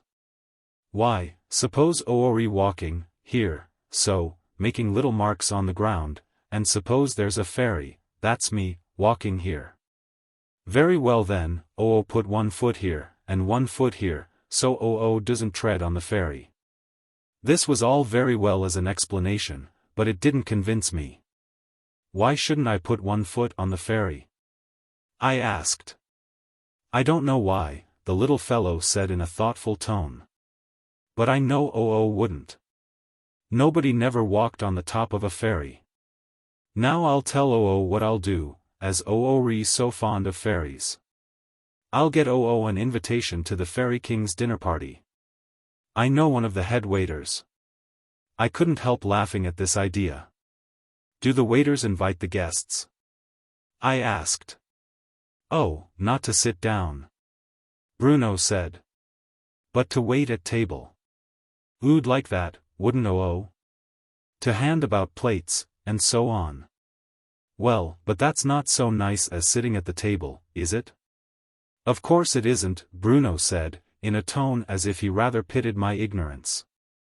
But if Oori not even sir anything, Oo can't expect to be allowed to sit at the table, Oo no. I said, as meekly as I could, that I didn't expect it, but it was the only way of going to a dinner party that I really enjoyed. And Bruno tossed his head, and said, in a rather offended tone, that I might do as I pleased. There were many he knew that would give their ears to go. Have you ever been yourself, Bruno? They invited me once, last week, Bruno said, very gravely. It was to wash up the soup plates, no, the cheese plates I mean, that was grand enough. And I waited at table. And I didn't hardly make only one mistake. What was it? I said. You needn't mind telling me. Only bringing scissors to cut the beef with, Bruno said carelessly. But the grandest thing of all was, I fetched the king a glass of cider. That was grand. I said, biting my lip to keep myself from laughing. Wasn't it? Said Bruno, very earnestly. No, it isn't everyone that's had such an honor as that. This set me thinking of the various queer things we call an honor in this world, but which, after all, haven't a bit more honor in them than what Bruno enjoyed. When he took the king a glass of cider. I don't know how long I might not have dreamed on in this way, if Bruno hadn't suddenly roused me. Oh, come here quick, he cried, in a state of the wildest excitement. Catch hold of his other horn. I can't hold him more than a minute. He was struggling desperately with a great snail, clinging to one of its horns, and nearly breaking his poor little back in his efforts to drag it over a blade of grass. I saw we should have no more gardening if I let this sort of thing go on, so I quietly took the snail away, and put it on a bank where he couldn't reach it. We'll hunt it afterwards, Bruno, I said, if you really want to catch it.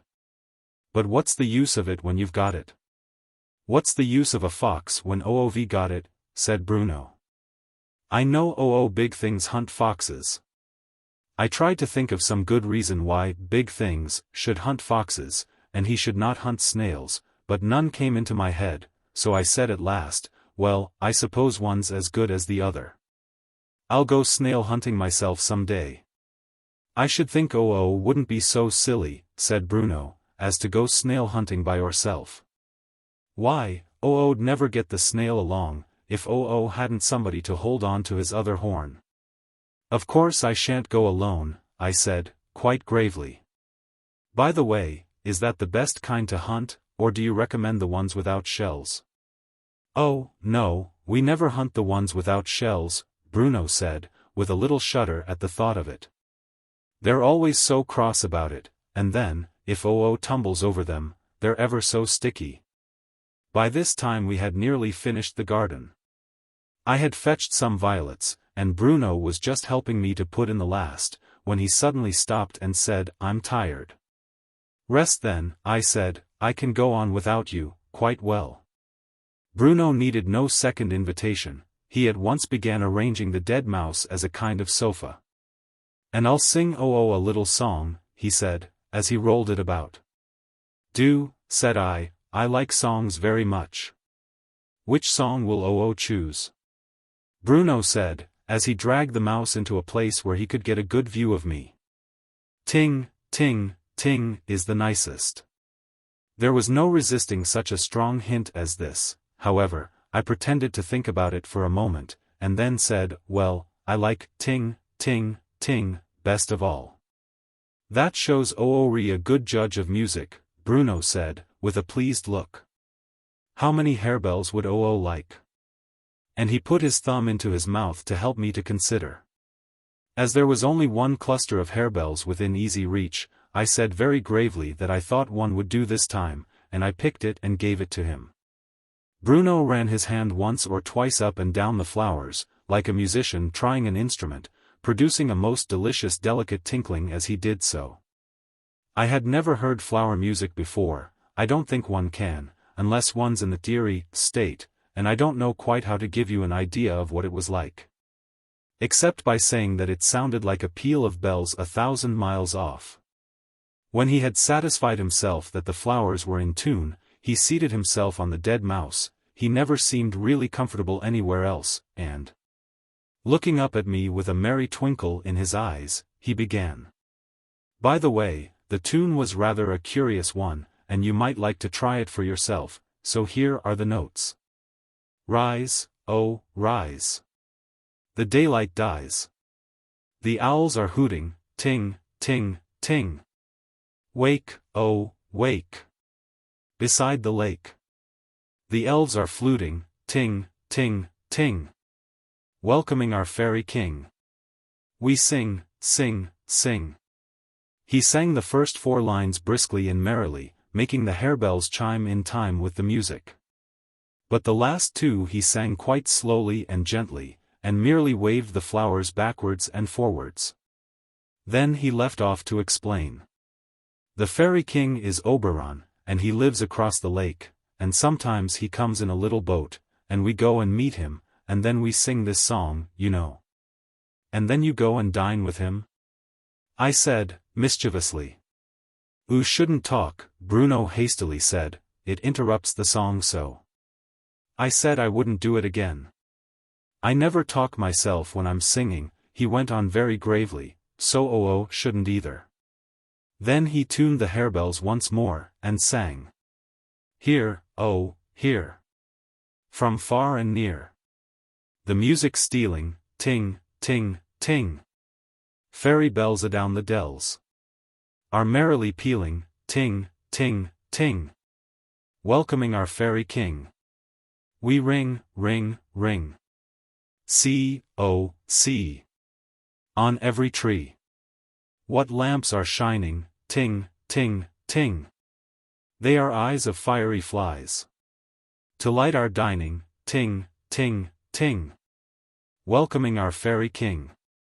They swing, swing, swing. Haste, oh haste, to take and taste. The dainties waiting, ting, ting, ting. Honeydew is stored. Hush, Bruno. I interrupted in a warning whisper.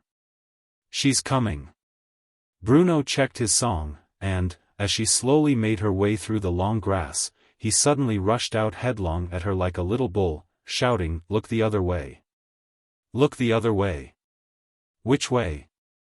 Sylvie asked, in rather a frightened tone, as she looked round in all directions to see where the danger could be.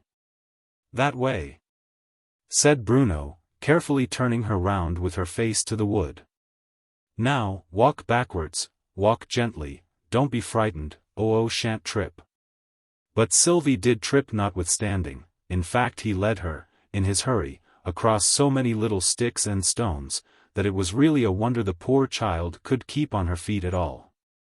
But he was far too much excited to think of what he was doing. I silently pointed out to Bruno the best place to lead her to, so as to get a view of the whole garden at once. It was a little rising ground, about the height of a potato. And, when they had mounted it, I drew back into the shade, that Sylvie mightn't see me. I heard Bruno cry out triumphantly, "Now oh may look." And then followed a clapping of hands, but it was all done by Bruno himself. Sylvie was silent, she only stood and gazed with her hands clasped together, and I was half afraid she didn't like it after all. Bruno too was watching her anxiously, and when she jumped down off the mound, and began wandering up and down the little walks, he cautiously followed her about. Evidently anxious that she should form her own opinion of it all, without any hint from him.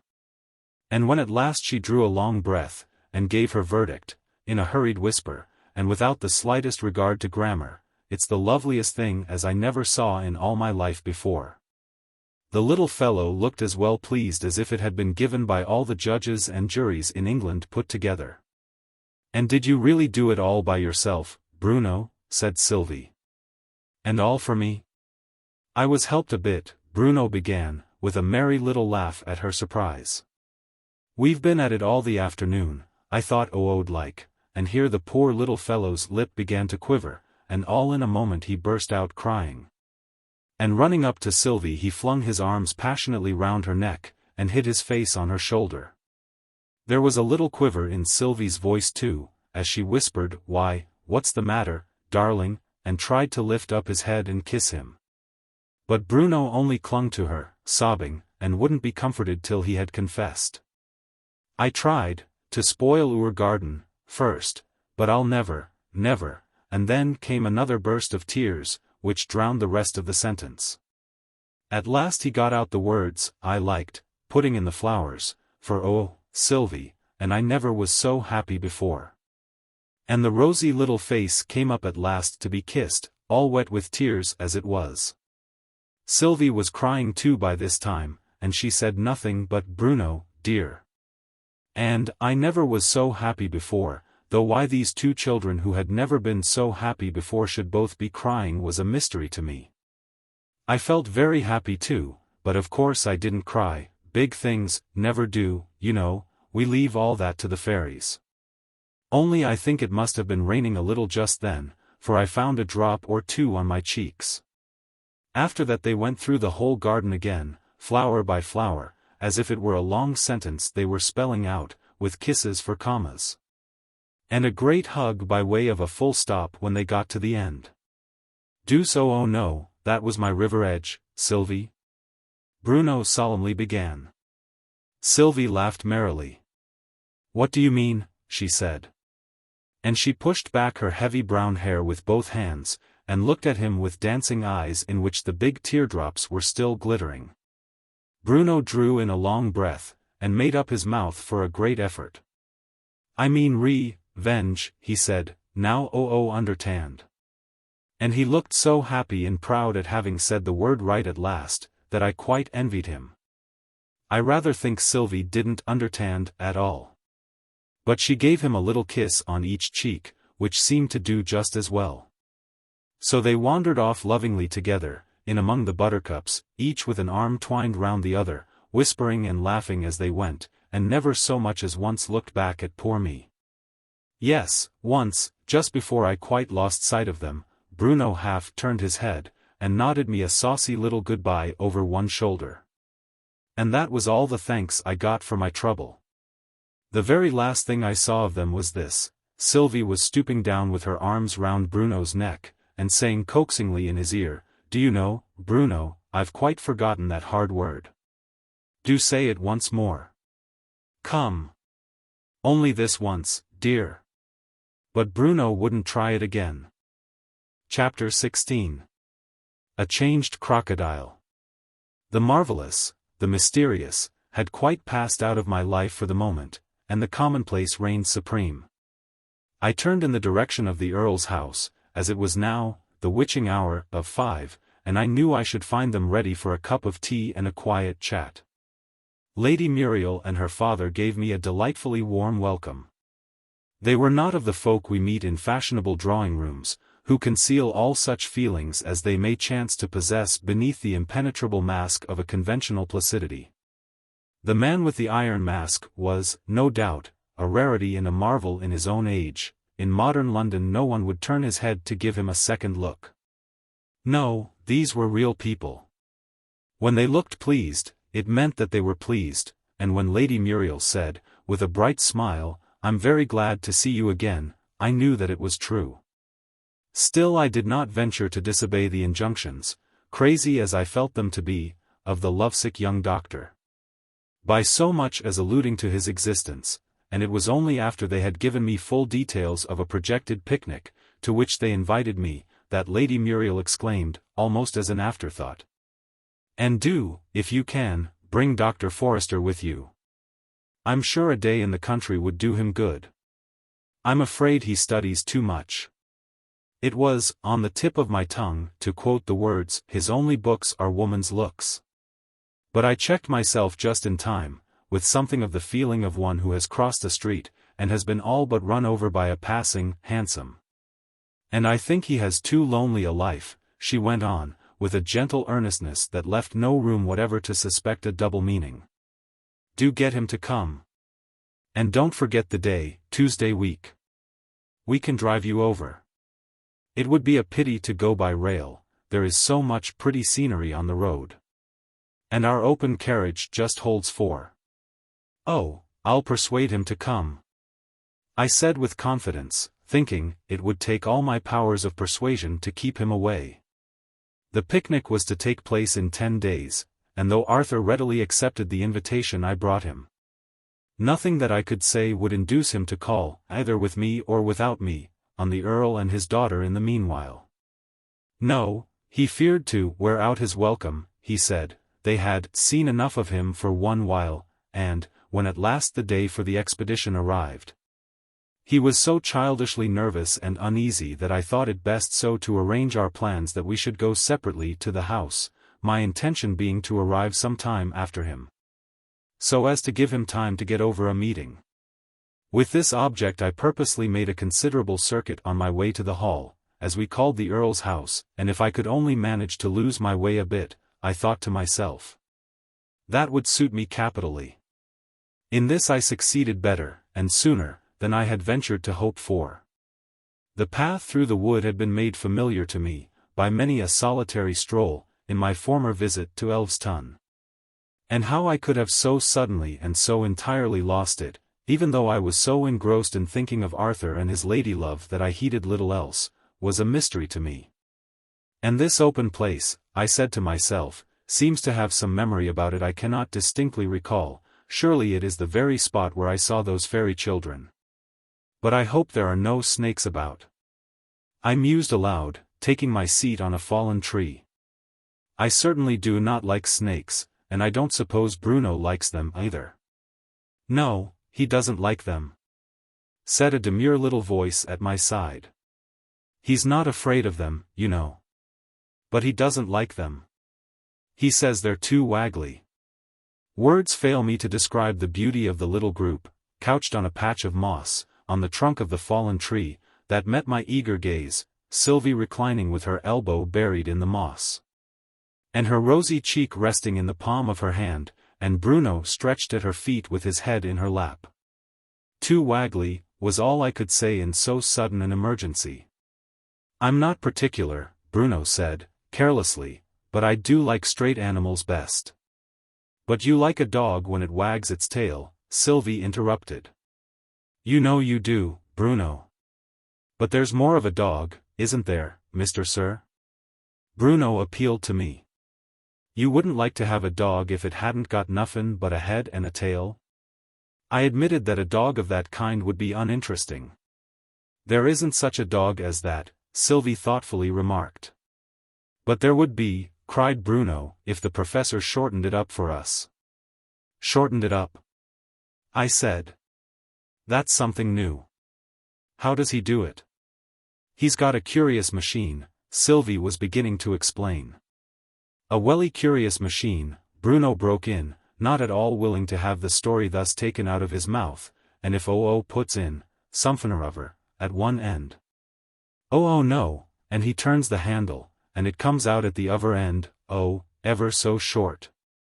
As short as short. Sylvie echoed. And one day, when we was in Outland, oh no, before we came to Fairyland, me and Sylvie took him a big crocodile.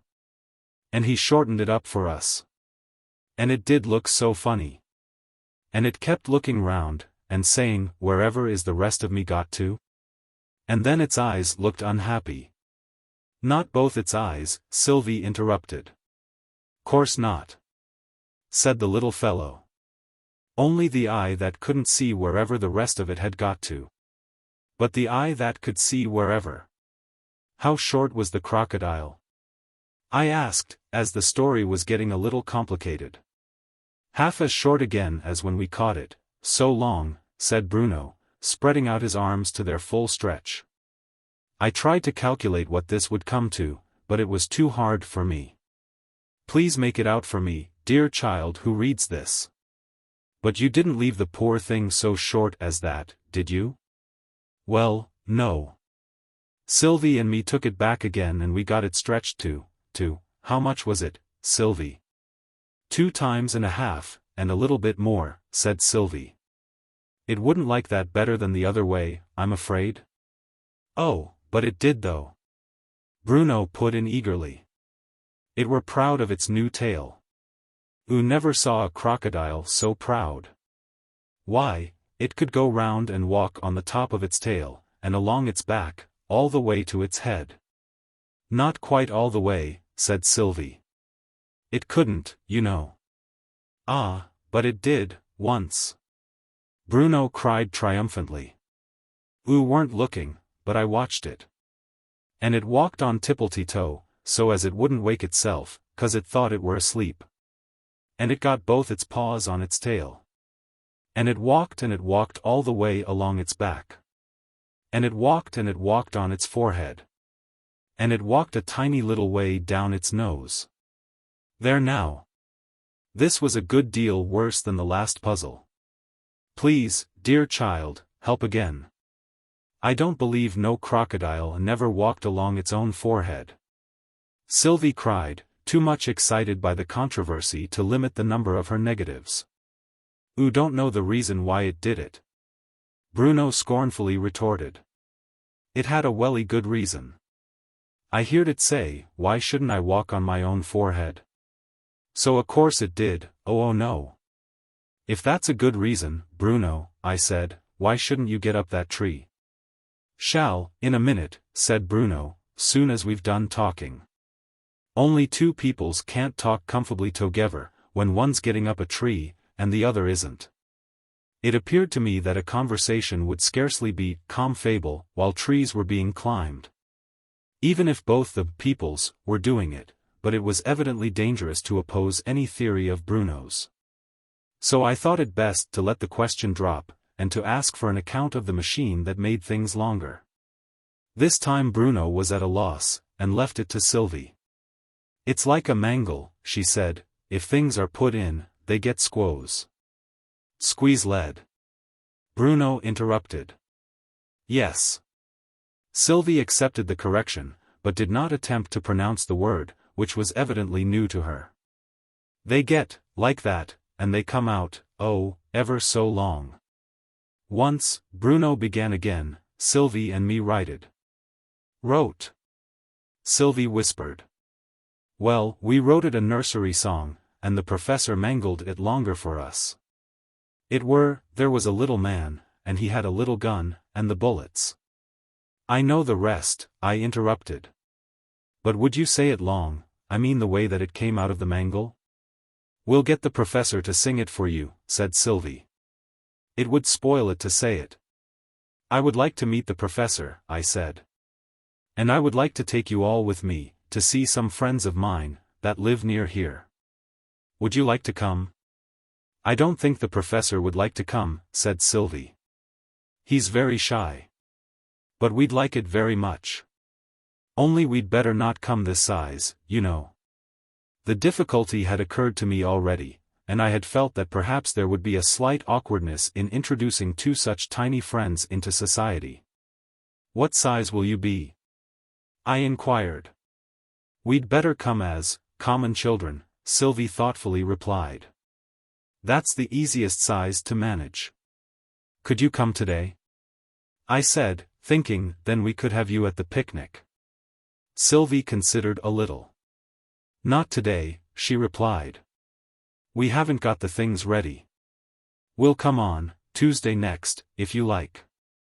And now, really, Bruno, you must come and do your lessons. I wish wouldn't say really Bruno, the little fellow pleaded, with pouting lips that made him look prettier than ever. It always shows there's something horrid coming. And I won't kiss you, if you're so unkind. Ah, but you have kissed me. Sylvie exclaimed in merry triumph.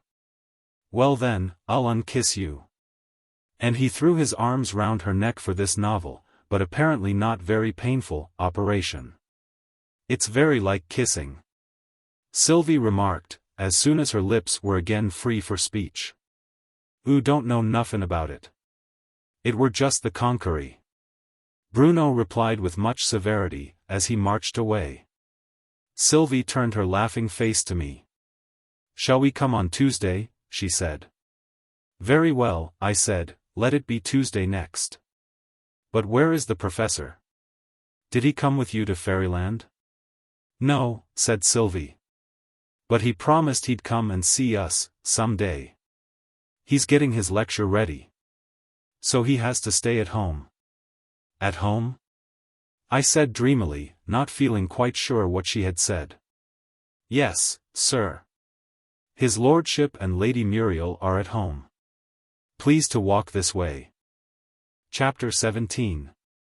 The Three Badgers. Still more dreamily I found myself following this imperious voice into a room where the Earl, his daughter, and Arthur, were seated. So you're come at last, said Lady Muriel, in a tone of playful reproach.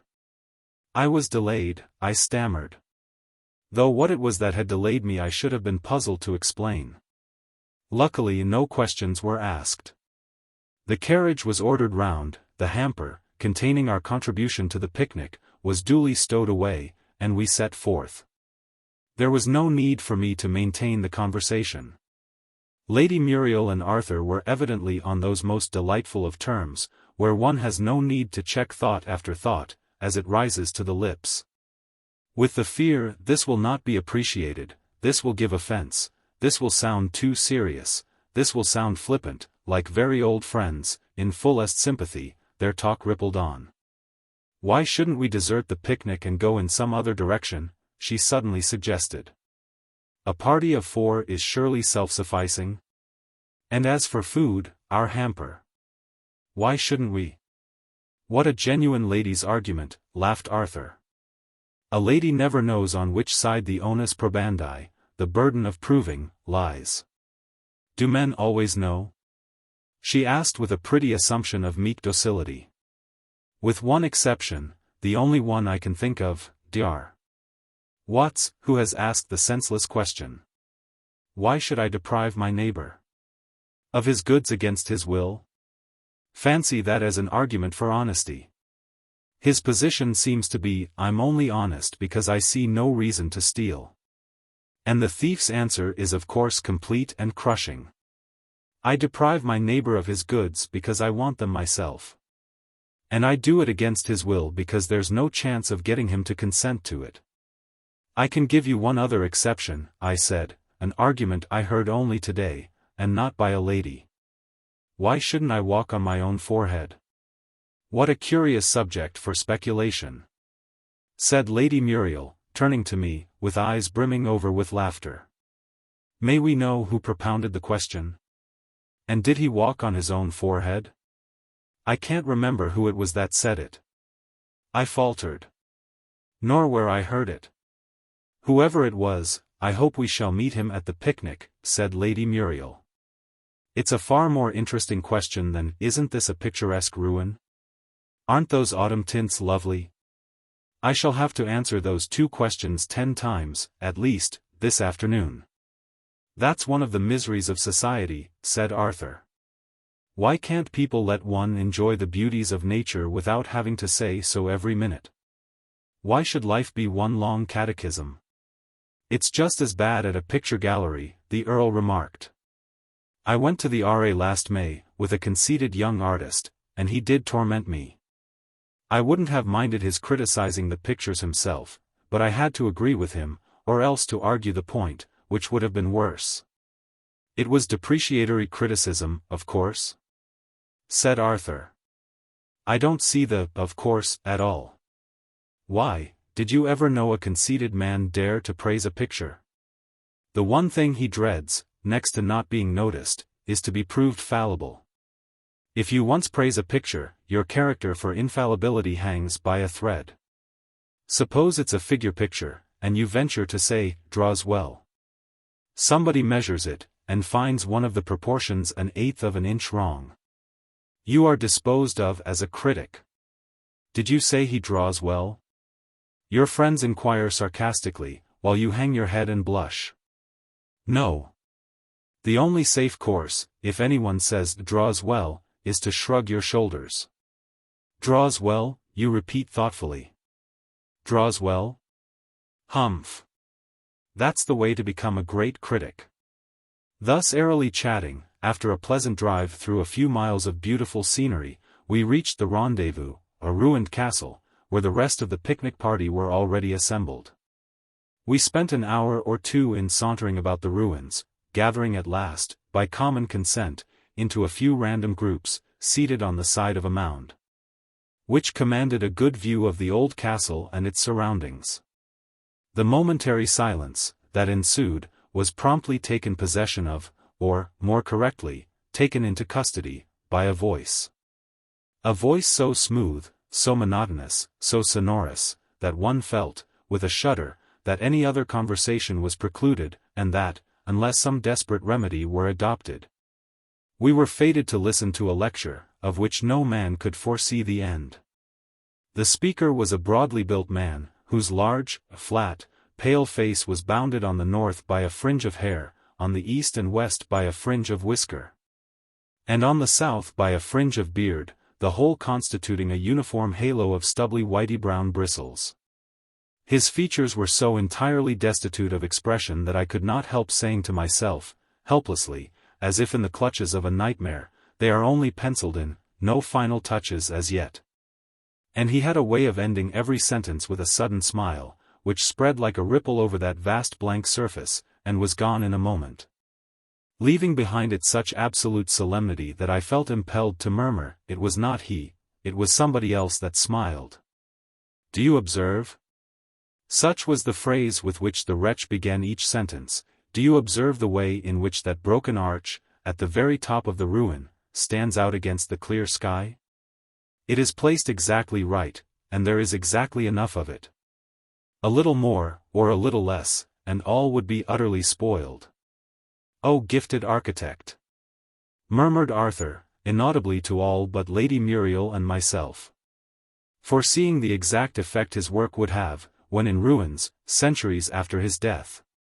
And do you observe, where those trees slope down the hill, indicating them with a sweep of the hand, and with all the patronizing air of the man who has himself arranged the landscape? How the mists rising from the river fill up exactly those intervals where we need indistinctness, for artistic effect. Here, in the foreground, a few clear touches are not amiss, but a background without mist, you know. It is simply barbarous. Yes, we need indistinctness. The orator looked so pointedly at me as he uttered these words, that I felt bound to reply by murmuring something to the effect that I hardly felt the need myself, and that I enjoyed looking at a thing, better, when I could see it. Quite so, the great man sharply took me up. From your point of view, that is correctly put. But for anyone who has a soul for art, such a view is preposterous. Nature is one thing. Art is another. Nature shows us the world as it is. But art, as a Latin author tells us, art, you know, the words have escaped my memory. Ars est solari naturam, Arthur interposed with a delightful promptitude. Quite so.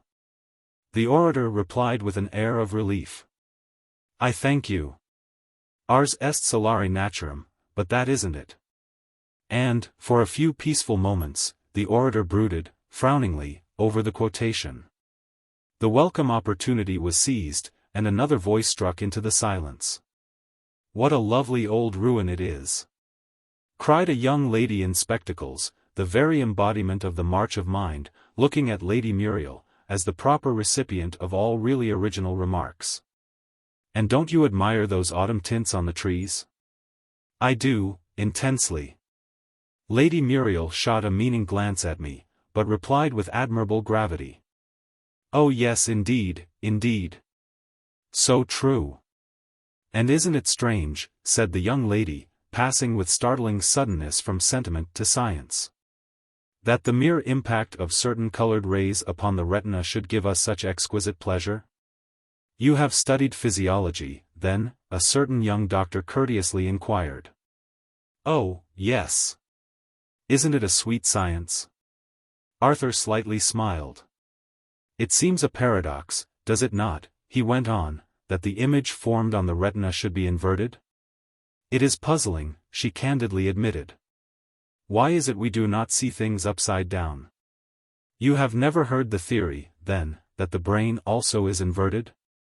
"No indeed." "What a beautiful fact! But how is it proved?" "Thus," replied Arthur, with all the gravity of 10 professors rolled into one. "What we call the vertex of the brain is really its base, and what we call its base is really its vertex. It is simply a question of nomenclature." This last polysyllable settled the matter. "How truly delightful," the fair scientist exclaimed with enthusiasm. "I shall ask our physiological lecturer why he never gave us that exquisite theory. I'd give something to be present when the question is asked." Arthur whispered to me as, at a signal from Lady Muriel, we moved on to where the hampers had been collected, and devoted ourselves to the more substantial business of the day. We waited on ourselves. As the modern barbarism, combining two good things in such a way as to secure the discomforts of both and the advantages of neither, of having a picnic with servants to wait upon you, had not yet reached this out-of-the-way region, and of course the gentlemen did not even take their places until the ladies had been duly provided with all imaginable creature comforts. Then I supplied myself with a plate of something solid and a glass of something fluid, and found a place next to Lady Muriel.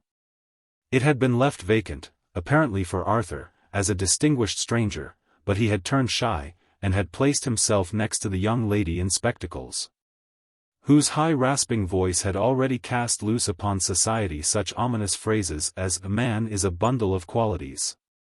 The objective is only attainable through the subjective.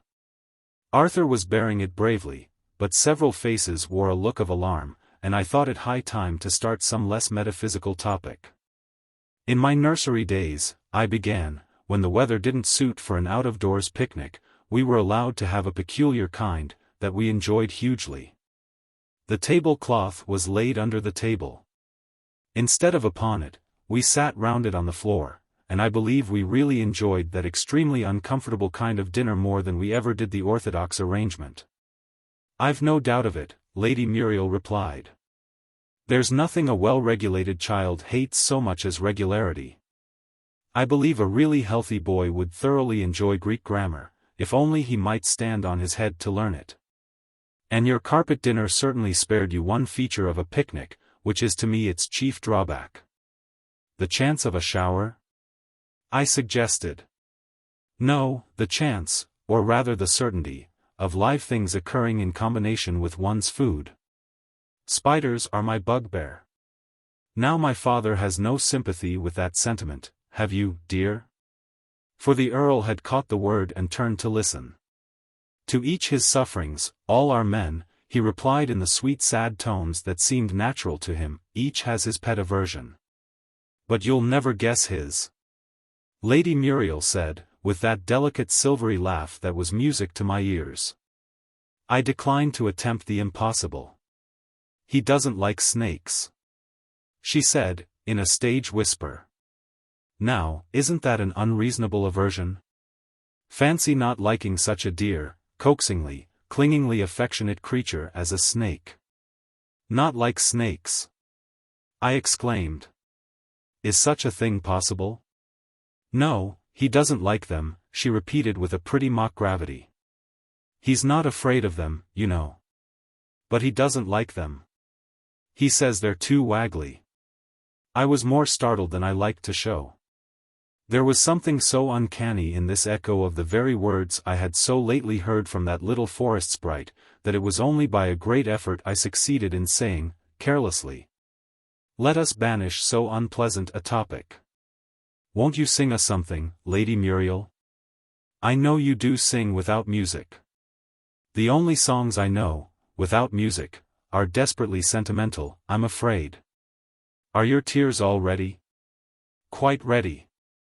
Quite ready," came from all sides, and Lady Muriel, not being one of those lady singers who think it de rigueur to decline to sing till they have been petitioned 3 or 4 times, and have pleaded failure of memory, loss of voice, and other conclusive reasons for silence, began at once. "There be 3 badgers on a mossy stone, beside a dark and covered way. Each dreams himself a monarch on his throne. And so they stay and stay, though their old father languishes alone. They stay, and stay, and stay. There be 3 herrings loitering around, longing to share that mossy seat. Each herring tries to sing what she has found. That makes life seem so sweet. Thus, with a grating and uncertain sound, they bleat, and bleat, and bleat. The mother herring, on the salt sea wave, sought vainly for her absent ones. The father badger, writhing in a cave, shrieked out, 'Return, my sons. You shall have buns,' he shrieked, 'if you'll behave.' Yeah, buns, and buns, and buns. 'I fear,' said she, 'your sons have gone astray. My daughters left me while I slept.' 'Yes, the badger said, 'it's as you say. They should be better kept.' Thus the poor parents talked the time away, and wept, and wept, and wept." Here Bruno broke off suddenly. "The herring song wants another tune, Sylvie," he said. "And I can't sing it, not without Oo plays it for me." Instantly Sylvie seated herself upon a tiny mushroom, that happened to grow in front of a daisy, as if it were the most ordinary musical instrument in the world, and played on the petals as if they were the notes of an organ. And such delicious tiny music it was. Such teeny tiny music. Bruno held his head on one side, and listened very gravely for a few moments until he had caught the melody. Then the sweet childish voice rang out once more. "Oh, dear beyond our dearest dreams. Fairer than all that fairest seems. To feast the rosy hours away. To revel in a roundelay. How blessed would be a life so free. Ipwergie's pudding to consume, and drink the subtle azagum. And if, in other days and hours, mid other fluffs and other flowers, the choice were given me how to dine. Name what thou wilt, it shall be thine. Oh, then I see the life for me. Ipwergie's pudding to consume, and drink the subtle azagum. Oo may leave off playing now, Sylvie. I can do the other tune much better without a compliment." "He means, without accompaniment," Sylvie whispered, smiling at my puzzled look, and she pretended to shut up the stops of the organ. The badgers did not care to talk to fish. They did not dote on herring songs. They never had experienced the dish to which that name belongs. And oh, to pinch their tails. This was their wish. With tongs, yeah, tongs, and tongs. I ought to mention that he marked the parenthesis, in the air, with his finger. It seemed to me a very good plan. You know there's no sound to represent it, any more than there is for a question. Suppose you have said to your friend, "You are better today," and that you want him to understand that you are asking him a question, what can be simpler than just to make a in the air with your finger? He would understand you in a moment. And are not these the fish, the eldest sighed, whose mother dwells beneath the foam? They are the fish. The second one replied. And they have left their home. "Oh wicked fish," the youngest badger cried. "To Rome, yeah, Rome, and Rome." Gently the badgers trotted to the shore. The sandy shore that fringed the bay. Each in his mouth a living herring bore. Those aged ones waxed gay. Clear rang their voices through the ocean's roar. Hooray, hooray, hooray. "So they all got safe home again," Bruno said, after waiting a minute to see if I had anything to say. He evidently felt that some remark ought to be made. And I couldn't help wishing there were some such rule in society, at the conclusion of a song, that the singer herself should say the right thing, and not leave it to the audience. Suppose a young lady has just been warbling, with a grating and uncertain sound, Shelley's exquisite lyric, "I arise from dreams of thee," how much nicer it would be. Instead of your having to say, "Oh, thank you, thank you." For the young lady herself to remark, as she draws on her gloves, while the impassioned words, "Oh, press it to thine own, or it will break at last," are still ringing in your ears, but she wouldn't do it, you know. So it did break at last. "And I knew it would," she added quietly, as I started at the sudden crash of broken glass. "You've been holding it sideways for the last minute, and letting all the champagne run out. Were you asleep, I wonder? I'm so sorry my singing has such a narcotic effect." Chapter 18. Queer Street, number 40. Lady Muriel was the speaker. And, for the moment, that was the only fact I could clearly realize. But how she came to be there, and how I came to be there, and how the glass of champagne came to be there, all these were questions which I felt it better to think out in silence. And not commit myself to any statement till I understood things a little more clearly. First accumulate a mass of facts, and then construct a theory. That, I believe, is the true scientific method. I sat up, rubbed my eyes, and began to accumulate facts. A smooth grassy slope, bounded, at the upper end, by venerable ruins half buried in ivy, at the lower, by a stream seen through arching trees, a dozen gaily dressed people, seated in little groups. Here and there, some open hampers, the debris of a picnic, such were the facts accumulated by the scientific researcher. And now, what deep, far-reaching theory was he to construct from them? The researcher found himself at fault. Yet stay. One fact had escaped his notice.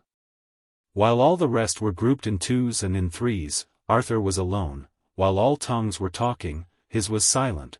While all faces were gay, his was gloomy and despondent. Here was a fact indeed. The researcher felt that a theory must be constructed without delay.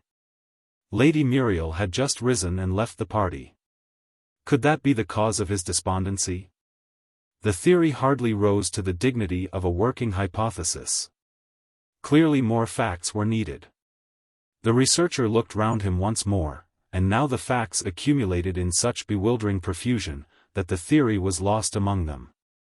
For Lady Muriel had gone to meet a strange gentleman, just visible in the distance, and now she was returning with him, both of them talking eagerly and joyfully.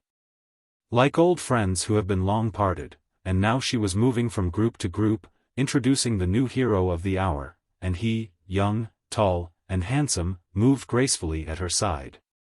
With the erect bearing and firm tread of a soldier. Verily, the theory looked gloomy for Arthur. His eye caught mine, and he crossed to me. "He is very handsome," I said. "Abominably handsome," muttered Arthur, then smiled at his own bitter words. "Lucky no one heard me but you." "Dr. Forrester," said Lady Muriel, who had just joined us, "let me introduce to you my cousin Eric Linden, Captain Linden, should say." Arthur shook off his ill temper instantly and completely, as he rose and gave the young soldier his hand. "I have heard of you," he said. "I'm very glad to make the acquaintance of Lady Muriel's cousin." "Yes, that's all I'm distinguished for, as yet," said Eric, so we soon got to call him, with a winning smile. "And I doubt," glancing at Lady Muriel, "if it even amounts to a good conduct badge. But it's something to begin with." "You must come to my father, Eric," said Lady Muriel. "I think he's wandering among the ruins." And the pair moved on. The gloomy look returned to Arthur's face, and I could see it was only to distract his thoughts that he took his place at the side of the metaphysical young lady, and resumed their interrupted discussion. Talking of Herbert Spencer, he began, do you really find no logical difficulty in regarding nature as a process of involution, passing from definite coherent homogeneity to indefinite incoherent heterogeneity? Amused as I was at the ingenious jumble he had made of Spencer's words, I kept as grave a face as I could. No physical difficulty, she confidently replied, but I haven't studied logic much. Would you state the difficulty? Well, said Arthur, do you accept it as self-evident? Is it as obvious, for instance, as that things that are greater than the same are greater than one another? To my mind, she modestly replied, it seems quite as obvious. I grasp both truths by intuition. But other minds may need some logical, I forget the technical terms. For a complete logical argument, Arthur began with admirable solemnity, we need two premises. Of course, she interrupted. I remember that word now. And they produce? A delusion, said Arthur. Yes, she said dubiously. I don't seem to remember that so well. But what is the whole argument called? A syllogism. Ah, yes. I remember now. But I don't need a syllogism, you know, to prove that mathematical axiom you mentioned. Nor to prove that all angles are equal, I suppose. Why, of course not. One takes such a simple truth as that for granted. Here I ventured to interpose, and to offer her a plate of strawberries and cream. I felt really uneasy at the thought that she might detect the trick, and I contrived, unperceived by her, to shake my head reprovingly at the pseudo-philosopher. Equally unperceived by her, Arthur slightly raised his shoulders, and spread his hands abroad, as who should say, what else can I say to her?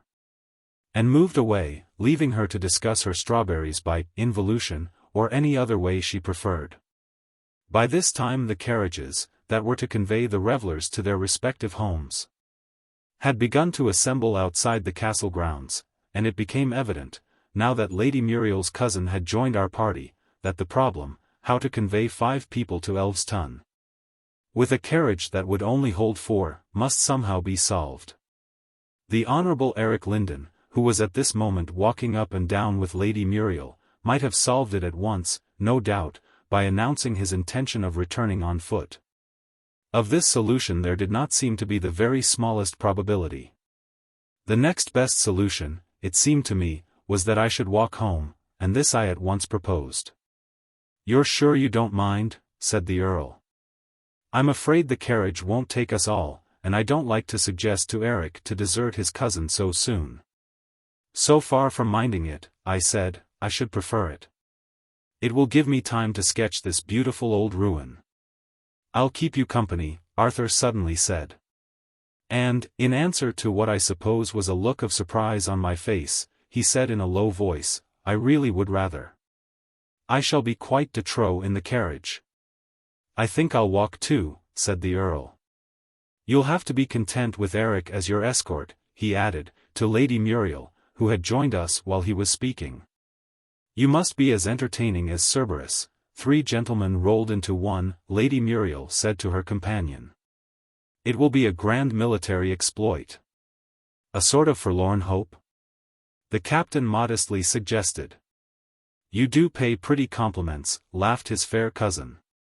"Good day to you, gentlemen 3, or rather deserters 3. And the 2 young folk entered the carriage and were driven away. "How long will your sketch take?" said Arthur. "Well," I said, "I should like an hour for it. Don't you think you had better go without me? I'll return by train. I know there's one in about an hour's time." "Perhaps that would be best," said the Earl. "The station is quite close." So I was left to my own devices, and soon found a comfortable seat, at the foot of a tree, from which I had a good view of the ruins. "It is a very drowsy day," I said to myself, idly turning over the leaves of the sketchbook to find a blank page. "Why, I thought you were a mile off by this time. For, to my surprise, the two walkers were back again. I came back to remind you, Arthur said, that the trains go every 10 minutes. Nonsense. I said. It isn't the Metropolitan Railway. It is the Metropolitan Railway, the Earl insisted. This is a part of Kensington. Why do you talk with your eyes shut? Said Arthur. Wake up. I think it's the heat makes me so drowsy, I said, hoping, but not feeling quite sure, that I was talking sense. Am I awake now? I think not, the Earl judicially pronounced. What do you think, Doctor? He's only got one eye open. And he's snoring like anything, cried Bruno. Do wake up, you dear old thing. And he and Sylvie set to work, rolling the heavy head from side to side, as if its connection with the shoulders was a matter of no sort of importance. And at last the professor opened his eyes, and sat up, blinking at us with eyes of utter bewilderment. Would you have the kindness to mention, he said, addressing me with his usual old-fashioned courtesy, whereabouts we are just now, and who we are, beginning with me? I thought it best to begin with the children. This is Sylvie, sir, and this is Bruno. Ah, yes. I know them well enough, the old man murmured. It's myself I'm most anxious about. And perhaps you'll be good enough to mention, at the same time, how I got here. A harder problem occurs to me, I ventured to say, and that is, how you're to get back again. True, true. The professor replied. That's the problem, no doubt. Viewed as a problem, outside of oneself, it is a most interesting one. Viewed as a portion of one's own biography, it is, I must admit, very distressing. He groaned, but instantly added, with a chuckle, as to myself, I think you mentioned that I am. Ivory the professor. Bruno shouted in his ear. Didn't OO know that? Ivory come from Outland. And it's ever so far away from here. The professor leapt to his feet with the agility of a boy. Then there's no time to lose, he exclaimed anxiously. I'll just ask this guileless peasant, with his brace of buckets that contain, apparently, water, if he'll be so kind as to direct us. Guileless peasant, he proceeded in a louder voice. Would you tell us the way to Outland? The guileless peasant turned with a sheepish grin. Hey, was all he said. The way to Outland, the professor repeated. The guileless peasant set down his buckets and considered. Ah, done not. I ought to mention, the professor hastily put in, that whatever you say will be used in evidence against you. The guileless peasant instantly resumed his buckets. Then I says nout, he answered briskly, and walked away at a great pace. The children gazed sadly at the rapidly vanishing figure. He goes very quick, the professor said with a sigh. But I know that was the right thing to say. I've studied your English laws. However, let's ask this next man that's coming. He is not guileless, and he is not a peasant, but I don't know that either point is of vital importance. It was, in fact, the Honourable Eric Lindon, who had apparently fulfilled his task of escorting Lady Muriel home, and was now strolling leisurely up and down the road outside the house. Enjoying a solitary cigar. Might I trouble you, sir, to tell us the nearest way to Outland? Oddity as he was, in outward appearance, the professor was, in that essential nature which no outward disguise could conceal, a thorough gentleman. And, as such, Eric Lindon accepted him instantly. He took the cigar from his mouth, and delicately shook off the ash, while he considered. The name sounds strange to me, he said. I doubt if I can help you. It is not very far from Fairyland, the professor suggested. Eric Lindon's eyebrows were slightly raised at these words, and an amused smile, which he courteously tried to repress, flitted across his handsome face. A trifle cracked, he muttered to himself. But what a jolly old patriarch it is. Then he turned to the children. And can't you help him, little folk, he said, with a gentleness of tone that seemed to win their hearts at once. surely you know all about it? How many miles to Babylon? 60 miles and 10.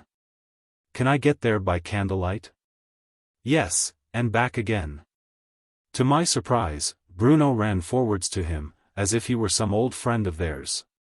Seized the disengaged hand and hung on to it with both of his own, and there stood this tall dignified officer in the middle of the road, gravely swinging a little boy to and fro, while Sylvie stood ready to push him, exactly as if a real swing had suddenly been provided for their pastime. We don't want to get to Babylon, oh no. Bruno explained as he swung. And it isn't candlelight, it's daylight. Sylvie added, giving the swing a push of extra vigor, which nearly took the whole machine off its balance. By this time it was clear to me that Eric Linden was quite unconscious of my presence. Even the professor and the children seemed to have lost sight of me, and I stood in the midst of the group, as unconcernedly as a ghost, seeing but unseen. How perfectly isochronous! The professor exclaimed with enthusiasm. He had his watch in his hand, and was carefully counting Bruno's oscillations. He measures time quite as accurately as a pendulum.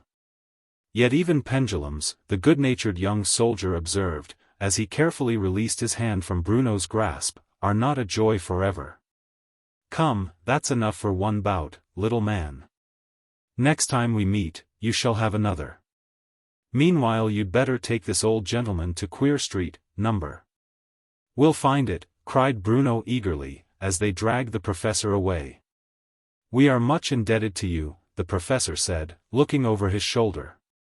Don't mention it, replied the officer, raising his hat as a parting salute. What number did you say? The professor called from the distance. The officer made a trumpet of his two hands. 40, he shouted in stentorian tones. And not piano, by any means, he added to himself. It's a mad world, my masters, a mad world. He lit another cigar, and strolled on towards his hotel. What a lovely evening! I said, joining him as he passed me. Lovely indeed, he said. Where did you come from? Dropped from the clouds? I'm strolling your way, I said, and no further explanation seemed necessary. Have a cigar? Thanks, I'm not a smoker. Is there a lunatic asylum near here? Not that I know of. Thought there might be. Met a lunatic just now. Queer old fish as ever I saw. And so, in friendly chat, we took our homeward ways, and wished each other good night at the door of his hotel. Left to myself, I felt the eerie feeling rush over me again, and saw, standing at the door of number 40, the three figures I knew so well. Then it's the wrong house? Bruno was saying. No, no. It's the right house, the professor cheerfully replied, but it's the wrong street. That's where we've made our mistake. Our best plan, now, will be to. It was over. The street was empty. Commonplace life was around me, and the eerie feeling had fled. Chapter 19. How to make a Phlizz. The week passed without any further communication with the hall, as Arthur was evidently fearful that we might wear out our welcome. But when, on Sunday morning, we were setting out for church, I gladly agreed to his proposal to go round and inquire after the Earl, who was said to be unwell. Eric, who was strolling in the garden, gave us a good report of the invalid, who was still in bed, with Lady Muriel in attendance. Are you coming with us to church? I inquired. Thanks, no, he courteously replied. It's not, exactly, in my line, you know. It's an excellent institution, for the poor. When I'm with my own folk, I go, just to set them an example. But I'm not known here, so I think I'll excuse myself sitting out a sermon. Country preachers are always so dull. Arthur was silent till we were out of hearing. Then he said to himself, almost inaudibly, where two or three are gathered together in my name, there am I in the midst of them. Yes, I assented, no doubt that is the principle on which church-going rests. And when he does go, he continued, our thoughts ran so much together, that our conversation was often slightly elliptical. I suppose he repeats the words, I believe in the communion of saints. But by this time we had reached the little church, into which a goodly stream of worshippers, consisting mainly of fishermen and their families, was flowing. The service would have been pronounced by any modern aesthetic religionist, or religious aesthete, which is it? To be crude and cold, to me, coming fresh from the ever-advancing developments of a London church under a soi-disant Catholic rector, it was unspeakably refreshing. There was no theatrical procession of demure little choristers, trying their best not to simper under the admiring gaze of the congregation. The people's share in the service was taken by the people themselves, unaided, except that a few good voices, judiciously posted here and there among them, kept the singing from going too far astray. There was no murdering of the noble music, contained in the Bible and the liturgy, by its recital in a dead monotone, with no more expression than a mechanical talking doll. No, the prayers were prayed, the lessons were read, and, best of all, the sermon was talked. And I found myself repeating, as we left the church, the words of Jacob, when he awaked out of his sleep. Surely the Lord is in this place. This is none other but the house of God, and this is the gate of heaven. Yes, said Arthur, apparently in answer to my thoughts, those high services are fast becoming pure formalism. More and more the people are beginning to regard them as performances, in which they only assist, in the French sense. And it is specially bad for the little boys. They'd be much less self-conscious as pantomime fairies. With all that dressing up, and stage entrances and exits, and being always in evidence, no wonder if they're eaten up with vanity, the blatant little coxcombs. When we passed the hall on our return, we found the Earl and Lady Muriel sitting out in the garden. Eric had gone for a stroll. We joined them, and the conversation soon turned on the sermon we had just heard, the subject of which was selfishness. What a change has come over our pulpits, Arthur remarked, since the time when Paley gave that utterly selfish definition of virtue, the doing good to mankind, in obedience to the will of God, and for the sake of everlasting happiness. Lady Muriel looked at him inquiringly, but she seemed to have learned by intuition, what years of experience had taught me, that the way to elicit Arthur's deepest thoughts was neither to assent nor dissent, but simply to listen. At that time, he went on, a great tidal wave of selfishness was sweeping over human thought. Right and wrong had somehow been transformed into gain and loss, and religion had become a sort of commercial transaction. We may be thankful that our preachers are beginning to take a nobler view of life. But is it not taught again and again in the Bible? I ventured to ask. Not in the Bible as a whole, said Arthur. In the Old Testament, no doubt, rewards and punishments are constantly appealed to as motives for action. That teaching is best for children, and the Israelites seem to have been, mentally, utter children. We guide our children thus, at first, but we appeal, as soon as possible, to their innate sense of right and wrong, and, when that stage is safely passed, we appeal to the highest motive of all. The desire for likeness to, and union with, the supreme good. I think you will find that to be the teaching of the Bible, as a whole, beginning with, that thy days may be long in the land, and ending with, be ye perfect, even as your Father which is in heaven is perfect. We were silent for a while, and then Arthur went off on another tack. Look at the literature of hymns, now. How cankered it is, through and through, with selfishness. There are few human compositions more utterly degraded than some modern hymns. I quoted the stanza. Whatever, Lord, we lend to thee, repaid 1,000-fold shall be. Then gladly will we give to thee, giver of all. Yes, he said grimly, that is the typical stanza. And the very last charity sermon I heard was infected with it. After giving many good reasons for charity, the preacher wound up with, and, for all you give, you will be repaid 1,000-fold.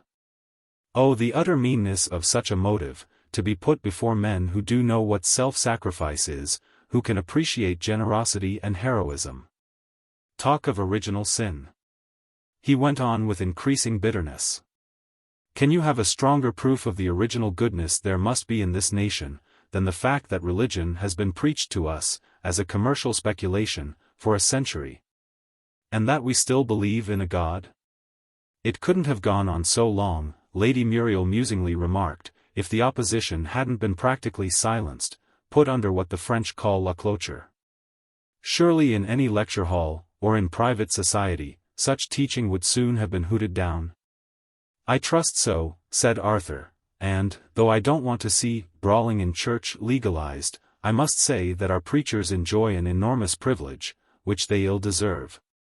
And which they misuse terribly. We put our man into a pulpit, and we virtually tell him, now, you may stand there and talk to us for half an hour.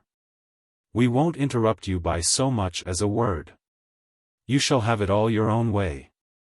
And what does he give us in return? Shallow twaddle, that, if it were addressed to you over a dinner table, you would think, does the man take me for a fool? The return of Eric from his walk checked the tide of Arthur's eloquence, and, after a few minutes' talk on more conventional topics, we took our leave. Lady Muriel walked with us to the gate. You have given me much to think about, she said earnestly, as she gave Arthur her hand. I'm so glad you came in.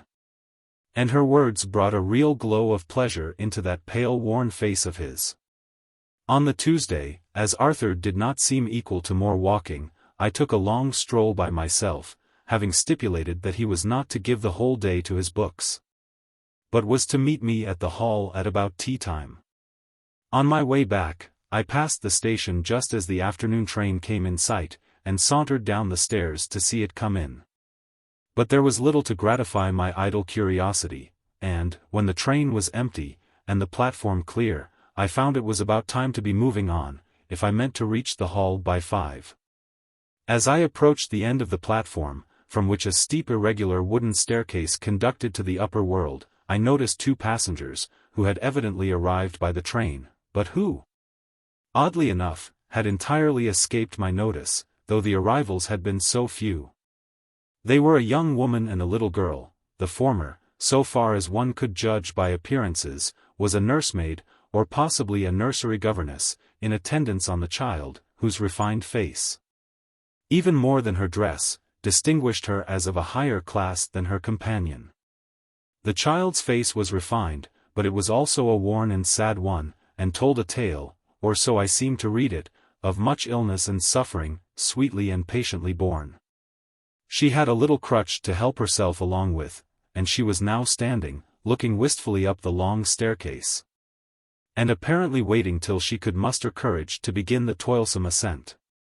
There are some things one says in life, as well as things one does, which come automatically, by reflex action, as the physiologists say, meaning, no doubt, action without reflection. Just as Lucas is said to be derived a non lucendo. Closing one's eyelids, when something seems to be flying into the eye, is one of those actions, and saying, "May I carry the little girl up the stairs," was another. It wasn't that any thought of offering help occurred to me, and that then I spoke. The first intimation I had, of being likely to make that offer, was the sound of my own voice, and the discovery that the offer had been made. The servant paused, doubtfully glancing from her charge to me, and then back again to the child. "Would you like it, dear?" she asked her. But no such doubt appeared to cross the child's mind. She lifted her arms eagerly to be taken up. "Please," was all she said, while a faint smile flickered on the weary little face. I took her up with scrupulous care, and her little arm was at once clasped trustfully round my neck. She was a very light weight, so light, in fact, that the ridiculous idea crossed my mind that it was rather easier going up, with her in my arms, than it would have been without her, and when we reached the road above, with its cart ruts and loose stones, all formidable obstacles for a lame child, I found that I had said I'd better carry her over this rough place, before I had formed any mental connection between its roughness and my gentle little burden. "Indeed, it's troubling you too much, sir," the maid exclaimed. "She can walk very well on the flat." But the arm, that was twined about my neck, clung just an atom more closely at the suggestion, and decided me to say, "She's no wait, really. I'll carry her a little further. I'm going your way."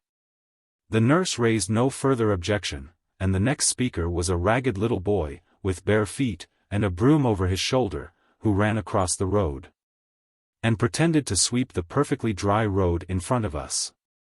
"Give us a AP New York," the little urchin pleaded, with a broad grin on his dirty face. "Don't give him a AP New York," said the little lady in my arms. The word sounded harsh, but the tone was gentleness itself. "He's an idle little boy." And she laughed a laugh of such silvery sweetness as I had never yet heard from any lips but Sylvie's. To my astonishment, the boy actually joined in the laugh, as if there were some subtle sympathy between them, as he ran away down the road and vanished through a gap in the hedge. But he was back in a few moments, having discarded his broom and provided himself, from some mysterious source, with an exquisite bouquet of flowers. Buy a posy, buy a posy. Only at AP New York," he chanted, with the melancholy drawl of a professional beggar. "Don't buy it," was Her Majesty's edict, as she looked down, with a lofty scorn that seemed curiously mixed with tender interest, on the ragged creature at her feet. But this time I turned rebel, and ignored the royal commands. Such lovely flowers, and of forms so entirely new to me, were not to be abandoned at the bidding of any little maid, however imperious. I bought the bouquet, and the little boy, after popping the halfpenny into his mouth, turned head over heels, as if to ascertain whether the human mouth is really adapted to serve as a money-box. With wonder, that increased every moment, I turned over the flowers, and examined them one by one. There was not a single one among them that I could remember having ever seen before. At last I turned to the nursemaid. "Do these flowers grow wild about here?" I never saw, but the speech died away on my lips. The nursemaid had vanished. "You can put me down, now, if you like," Sylvie quietly remarked. I obeyed in silence, and could only ask myself, is this a dream? On finding Sylvie and Bruno walking one on either side of me, and clinging to my hands with the ready confidence of childhood. "You're larger than when I saw you last," I began. "Really, I think we ought to be introduced again. There's so much of you that I never met before, you know." "Very well," Sylvie merrily replied. "This is Bruno. It doesn't take long. He's only got one name." "There's another name to me," Bruno protested, with a reproachful look at the mistress of the ceremonies. "And it's Esquire." "Oh, of course. I forgot," said Sylvie. "Bruno, Esquire. And did you come here to meet me, my children?" I inquired. "You know I said we'd come on Tuesday," Sylvie explained. "Are we the proper size for common children?" "Quite the right size for children," I replied, adding mentally, though not common children, by any means. "But what became of the nursemaid?" "It are gone," Bruno solemnly replied. "Then it wasn't solid, like Sylvie and you?" "No. Oo couldn't touch it, oh no. If Oo walked at it, Oo'd go right through." "I quite expected you'd find it out, once," said Sylvie. "Bruno ran it against a telegraph post, by accident. And it went in two halves. But you were looking the other way." I felt that I had indeed missed an opportunity. To witness such an event as a nursemaid going, in two halves, does not occur twice in a lifetime. "When did Oo guess it were Sylvie?" Bruno inquired. "I didn't guess it, till it was Sylvie," I said. "But how did you manage the nursemaid?" "Bruno managed it," said Sylvie. "It's called a Phlizz." "And how do you make a Phlizz, Bruno?" "The professor teached me how," said Bruno. "First Oo takes a lot of air." "Oh, Bruno," Sylvie interposed. "The professor said you weren't to tell." "But who did her voice?" I asked. "Indeed it's troubling you too much, sir. She can walk very well on the flat." Bruno laughed merrily as I turned hastily from side to side, looking in all directions for the speaker. That were me, he gleefully proclaimed, in his own voice. She can indeed walk very well on the flat, I said. And I think I was the flat. By this time we were near the hull. This is where my friends live, I said. Will you come in and have some tea with them? Bruno gave a little jump of joy, and Sylvie said, yes, please. You'd like some tea, Bruno, wouldn't you? He hasn't tasted tea, she explained to me, since we left Outland. And that weren't good tea, said Bruno. It were so welly weak. Chapter 20. Light come, light go. Lady Muriel's smile of welcome could not quite conceal the look of surprise with which she regarded my new companions. I presented them in due form. This is Sylvie, Lady Muriel. And this is Bruno. Any surname? She inquired, her eyes twinkling with fun. No, I said gravely. No surname. She laughed, evidently thinking I said it in fun. And stooped to kiss the children, a salute to which Bruno submitted with reluctance. Sylvie returned it with interest. While she and Arthur, who had arrived before me, supplied the children with tea and cake, I tried to engage the Earl in conversation, but he was restless and distrait, and we made little progress. At last, by a sudden question, he betrayed the cause of his disquiet. Would you let me look at those flowers you have in your hand? Willingly, I said, handing him the bouquet. Botany was, I knew, a favorite study of his, and these flowers were to me so entirely new and mysterious, that I was really curious to see what a botanist would say of them. They did not diminish his disquiet. On the contrary, he became every moment more excited as he turned them over. These are all from Central India, he said, laying aside part of the bouquet. They are rare, even there, and I have never seen them in any other part of the world. These two are Mexican, this one. He rose hastily, and carried it to the window, to examine it in a better light, the flush of excitement mounting to his very forehead, is. I am nearly sure, but I have a book of Indian botany here. He took a volume from the bookshelves, and turned the leaves with trembling fingers. Yes.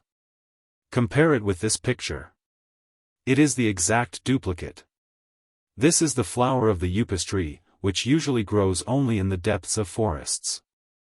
And the flower fades so quickly after being plucked, that it is scarcely possible to keep its form or color even so far as the outskirts of the forest. Yet this is in full bloom. Where did you get these flowers? He added with breathless eagerness. I glanced at Sylvie, who, gravely and silently, laid her finger on her lips, then beckoned to Bruno to follow her, and ran out into the garden. And I found myself in the position of a defendant whose two most important witnesses have been suddenly taken away. Let me give you the flowers. I stammered out at last, quite at my wit's end as to how to get out of the difficulty. You know much more about them than I do. I accept them most gratefully. But you have not yet told me, the Earl was beginning, when we were interrupted, to my great relief, by the arrival of Eric Linden. To Arthur, however, the newcomer was, I saw clearly, anything but welcome. His face clouded over, he drew a little back from the circle, and took no further part in the conversation, which was wholly maintained, for some minutes, by Lady Muriel and her lively cousin, who were discussing some new music that had just arrived from London. Do just try this one, he pleaded. The music looks easy to sing at sight, and the song's quite appropriate to the occasion. Then I suppose it's 5 o'clock tea. Ever to thee. Faithful I'll be. 5 o'clock tea. Laughed Lady Muriel, as she sat down to the piano, and lightly struck a few random chords. Not quite, and yet it is a kind of ever to thee faithful I'll be. It's a pair of hapless lovers, he crosses the briny deep, and she is left lamenting. That is indeed appropriate. She replied mockingly, as he placed the song before her. And am I to do the lamenting? And who for, if you please? She played the air once or twice through, first in quick, and finally in slow, time. And then gave us the whole song with as much graceful ease as if she had been familiar with it all her life. He stepped so lightly to the land. All in his manly pride. He kissed her cheek, he pressed her hand. Yet still she glanced aside. Too gay he seems, she darkly dreams. Too gallant and too gay. To think of me, poor simple me. When he is far away. I bring my love this goodly pearl. Across the seas, he said. A gem to deck the dearest girl that ever sailor wed. She clasps it tight, her eyes are bright. Her throbbing heart would say. He thought of me, he thought of me. When he was far away. The ship has sailed into the west. Her ocean bird is flown. A dull dead pain is in her breast. And she is weak and lone.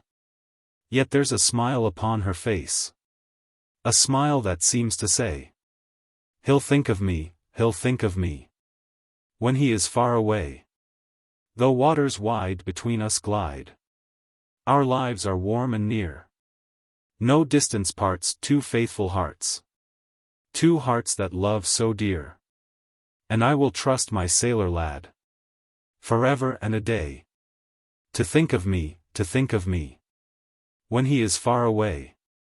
The look of displeasure, which had begun to come over Arthur's face when the young captain spoke of love so lightly, faded away as the song proceeded, and he listened with evident delight. But his face darkened again when Eric demurely remarked, "Don't you think, my soldier lad, would have fitted the tune just as well?" "Why, so it would," Lady Muriel gaily retorted. "Soldiers, sailors, tinkers, tailors, what a lot of words would fit in. I think, my tinker lad, sounds best. Don't you?" To spare my friend further pain, I rose to go, just as the Earl was beginning to repeat his particularly embarrassing question about the flowers. "You have not yet?" "Yes, I've had some tea, thank you." I hastily interrupted him. "And now we really must be going. Good evening, Lady Muriel." And we made our adieus, and escaped, while the Earl was still absorbed in examining the mysterious bouquet. Lady Muriel accompanied us to the door. "You couldn't have given my father a more acceptable present," she said, warmly. "He is so passionately fond of botany. I'm afraid I know nothing of the theory of it, but I keep his hortus siccus in order. I must get some sheets of blotting paper, and dry these new treasures for him before they fade." "That won't be no good at all," said Bruno, who was waiting for us in the garden. "Why won't it?" said I. "You know I had to give the flowers, to stop questions." "Yes, it can't be helped," said Sylvie, "but they will be sorry when they find them gone." "But how will they go?" "Well, I don't know how. But they will go. The nosegay was only a Phlizz, you know. Bruno made it up." These last words were in a whisper, as she evidently did not wish Arthur to hear. But of this there seemed to be little risk. He hardly seemed to notice the children, but paced on, silent and abstracted. And when, at the entrance to the wood, they bid us a hasty farewell and ran off, he seemed to wake out of a daydream. The bouquet vanished, as Sylvie had predicted. And when, a day or two afterwards, Arthur and I once more visited the hall, we found the Earl and his daughter, with the old housekeeper, out in the garden, examining the fastenings of the drawing-room window. "We are holding an inquest," Lady Muriel said, advancing to meet us, "and we admit you, as accessories before the fact, to tell us all you know about those flowers." The accessories before the fact declined to answer any questions, I gravely replied. "And they reserve their defense." "Well then, turn Queen's evidence, please." "The flowers have disappeared in the night," she went on, turning to Arthur, "and we are quite sure no one in the house has meddled with them. Somebody must have entered by the window." "But the fastenings have not been tampered with," said the Earl. "It must have been while you were dining, my lady," said the housekeeper. "That was it," said the Earl. "The thief must have seen you bring the flowers, turning to me, and have noticed that you did not take them away. And he must have known their great value, they are simply priceless, he exclaimed, in sudden excitement. And you never told us how you got them, said Lady Muriel.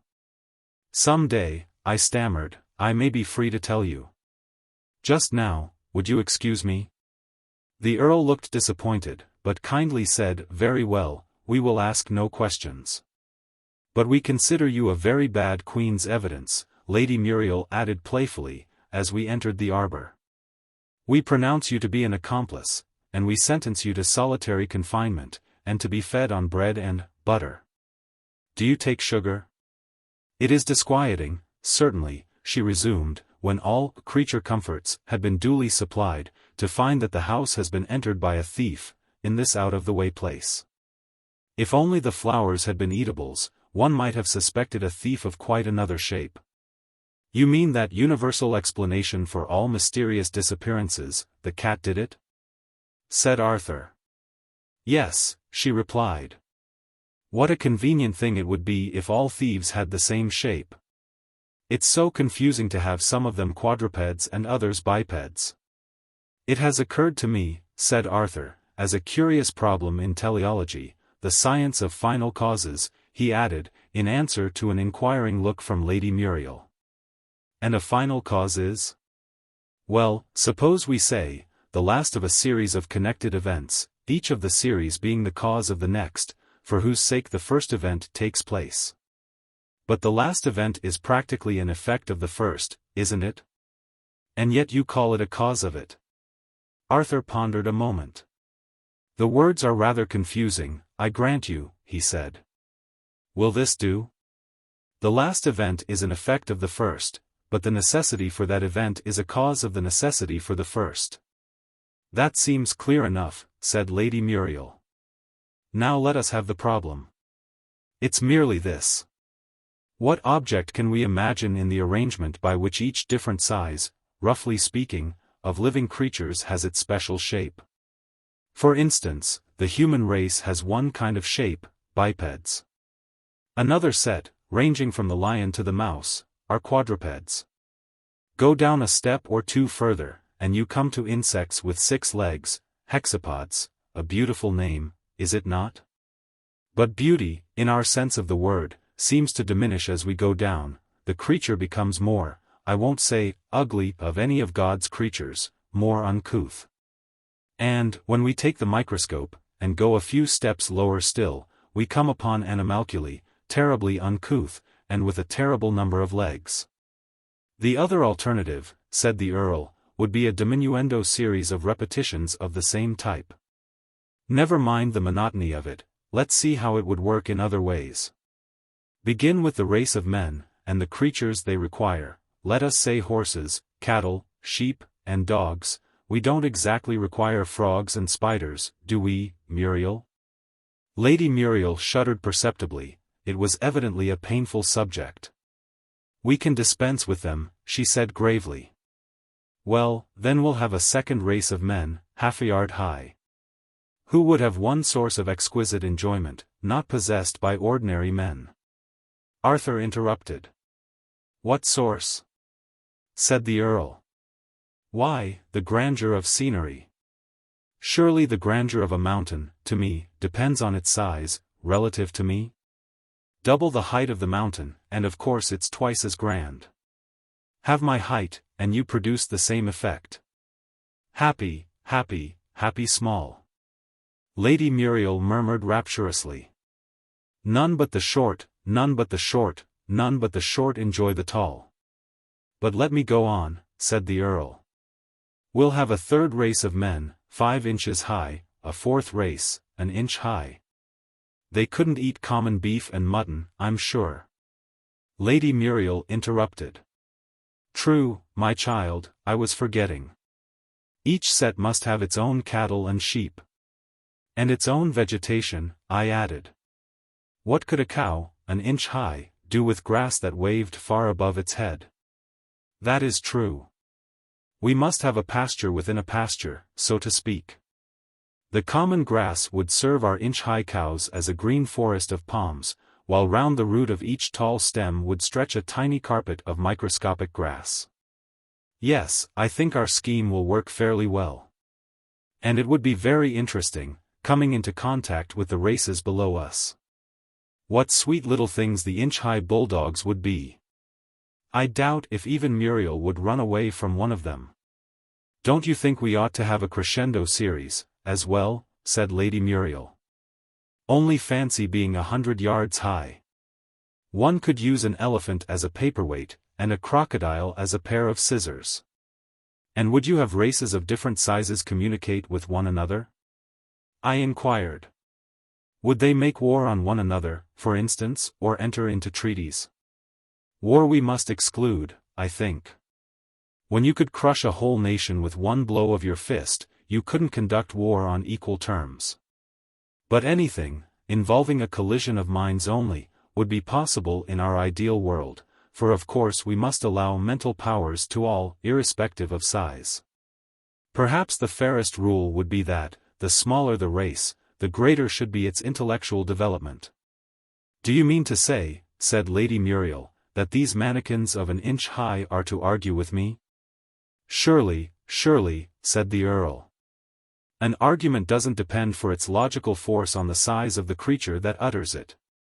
She tossed her head indignantly. I would not argue with any man less than 6 inches high, she cried. I'd make him work. What at? Said Arthur, listening to all this nonsense with an amused smile. Embroidery, she readily replied. What lovely embroidery they would do. Yet, if they did it wrong, I said, you couldn't argue the question. I don't know why, but I agree that it couldn't be done. The reason is, said Lady Muriel, one couldn't sacrifice one's dignity so far. Of course one couldn't, echoed Arthur. Any more than one could argue with a potato. It would be altogether, excuse the ancient pun, infra-dig.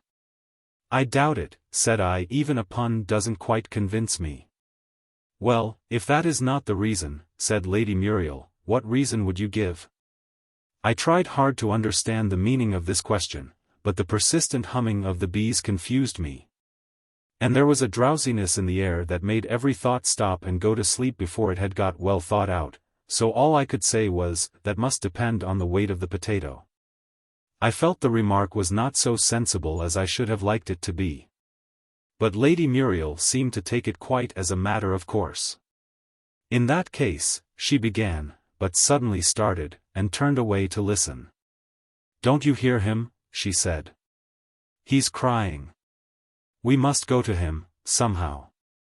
And I said to myself, that's very strange. I quite thought it was Lady Muriel talking to me. Why, it's Sylvie all the while. And I made another great effort to say something that should have some meaning in it. Is it about the potato? Chapter 21. Through the Ivory Door. I don't know, said Sylvie. Hush. I must think. I could go to him, by myself, well enough. But I want you to come too. Let me go with you, I pleaded. I can walk as fast as you can, I'm sure. Sylvie laughed merrily. What nonsense, she cried. Why, you can't walk a bit. You're lying quite flat on your back. You don't understand these things. I can walk as well as you can, I repeated. And I tried my best to walk a few steps, but the ground slipped away backwards, quite as fast as I could walk, so that I made no progress at all. Sylvie laughed again. There, I told you so. You've no idea how funny you look, moving your feet about in the air, as if you were walking. Wait a bit. I'll ask the professor what we'd better do. And she knocked at his study door. The door opened, and the professor looked out. What's that crying I heard just now? He asked. Is it a human animal? It's a boy, Sylvie said. I'm afraid you've been teasing him. No, indeed I haven't. Sylvie said, very earnestly. I never tease him. Well, I must ask the other professor about it. He went back into the study, and we heard him whispering, small human animal, says she hasn't been teasing him, the kind that's called boy. Ask her which boy, said a new voice. The professor came out again. Which boy is it that you haven't been teasing? Sylvie looked at me with twinkling eyes. You dear old thing, she exclaimed, standing on tiptoe to kiss him, while he gravely stooped to receive the salute. How you do puzzle me. Why, there are several boys I haven't been teasing. The professor returned to his friend, and this time the voice said, Tell her to bring them here, all of them. I can't, and I won't, Sylvie exclaimed, the moment he reappeared. It's Bruno that's crying, and he's my brother, and, please, we both want to go. He can't walk, you know, he's dreaming, you know, this in a whisper, for fear of hurting my feelings. Do let's go through the ivory door. I'll ask him, said the professor, disappearing again. He returned directly. He says you may follow me, and walk on tiptoe. The difficulty with me would have been, just then, not to walk on tiptoe. It seemed very hard to reach down far enough to just touch the floor, as Sylvie led me through the study. The professor went before us to unlock the ivory door. I had just time to glance at the other professor, who was sitting reading, with his back to us, before the professor showed us out through the door, and locked it behind us. Bruno was standing with his hands over his face, crying bitterly. What's the matter, darling? Said Sylvie, with her arms round his neck. Hurted mineself welly much, sobbed the poor little fellow. I'm so sorry, darling. However did you manage to hurt yourself so? Course I managed it, said Bruno, laughing through his tears. Do so think nobody else but can't manage things? Matters were looking distinctly brighter, now Bruno had begun to argue. Come, let's hear all about it, I said. My foot took it into its head to slip, Bruno began. A foot hasn't got a head, Sylvie put in, but all in vain. I slipped Ted down the bank. And I tripped Ted over a stone. And the stone hurted my foot. And I trod on a bee. And the bee stinged my finger. Poor Bruno sobbed again. The complete list of woes was too much for his feelings. And it knewed I didn't mean to trod on it, he added, as the climax. That bee should be ashamed of itself, I said severely, and Sylvie hugged and kissed the wounded hero till all tears were dried. My fingers quite unstung now, said Bruno. Why deuce there be stones? Mr. Sir, deuce no. They're good for something, I said, even if we don't know what. What's the good of dandelions, now? Dindledums, said Bruno. Oh, they're ever so pretty. And stones aren't pretty, one bit. Would like some dindledums, Mr. Sir? Bruno, Sylvie murmured reproachfully. You mustn't say Mr. and Sir, both at once. Remember what I told you. You told me I were to say Mr. when I spoke about him, and I were to say Sir when I spoke to him. Well, you're not doing both, you know. Ah, but I is doing both, Miss Particular, Bruno exclaimed triumphantly. I wish Ted to speak about the gemplin, and I wish Ted to speak to the gemplin. So of course I said Mr. Sir. That's all right, Bruno, I said. Course it's all right, said Bruno. Sylvie just knows nuffin at all. There never was an impertinenter boy, said Sylvie, frowning till her bright eyes were nearly invisible. And there never was an ignoranter girl, retorted Bruno. Come along and pick some dindledums. That's all she's fit for, he added in a very loud whisper to me. But why do you say dindledums, Bruno? Dandelions is the right word.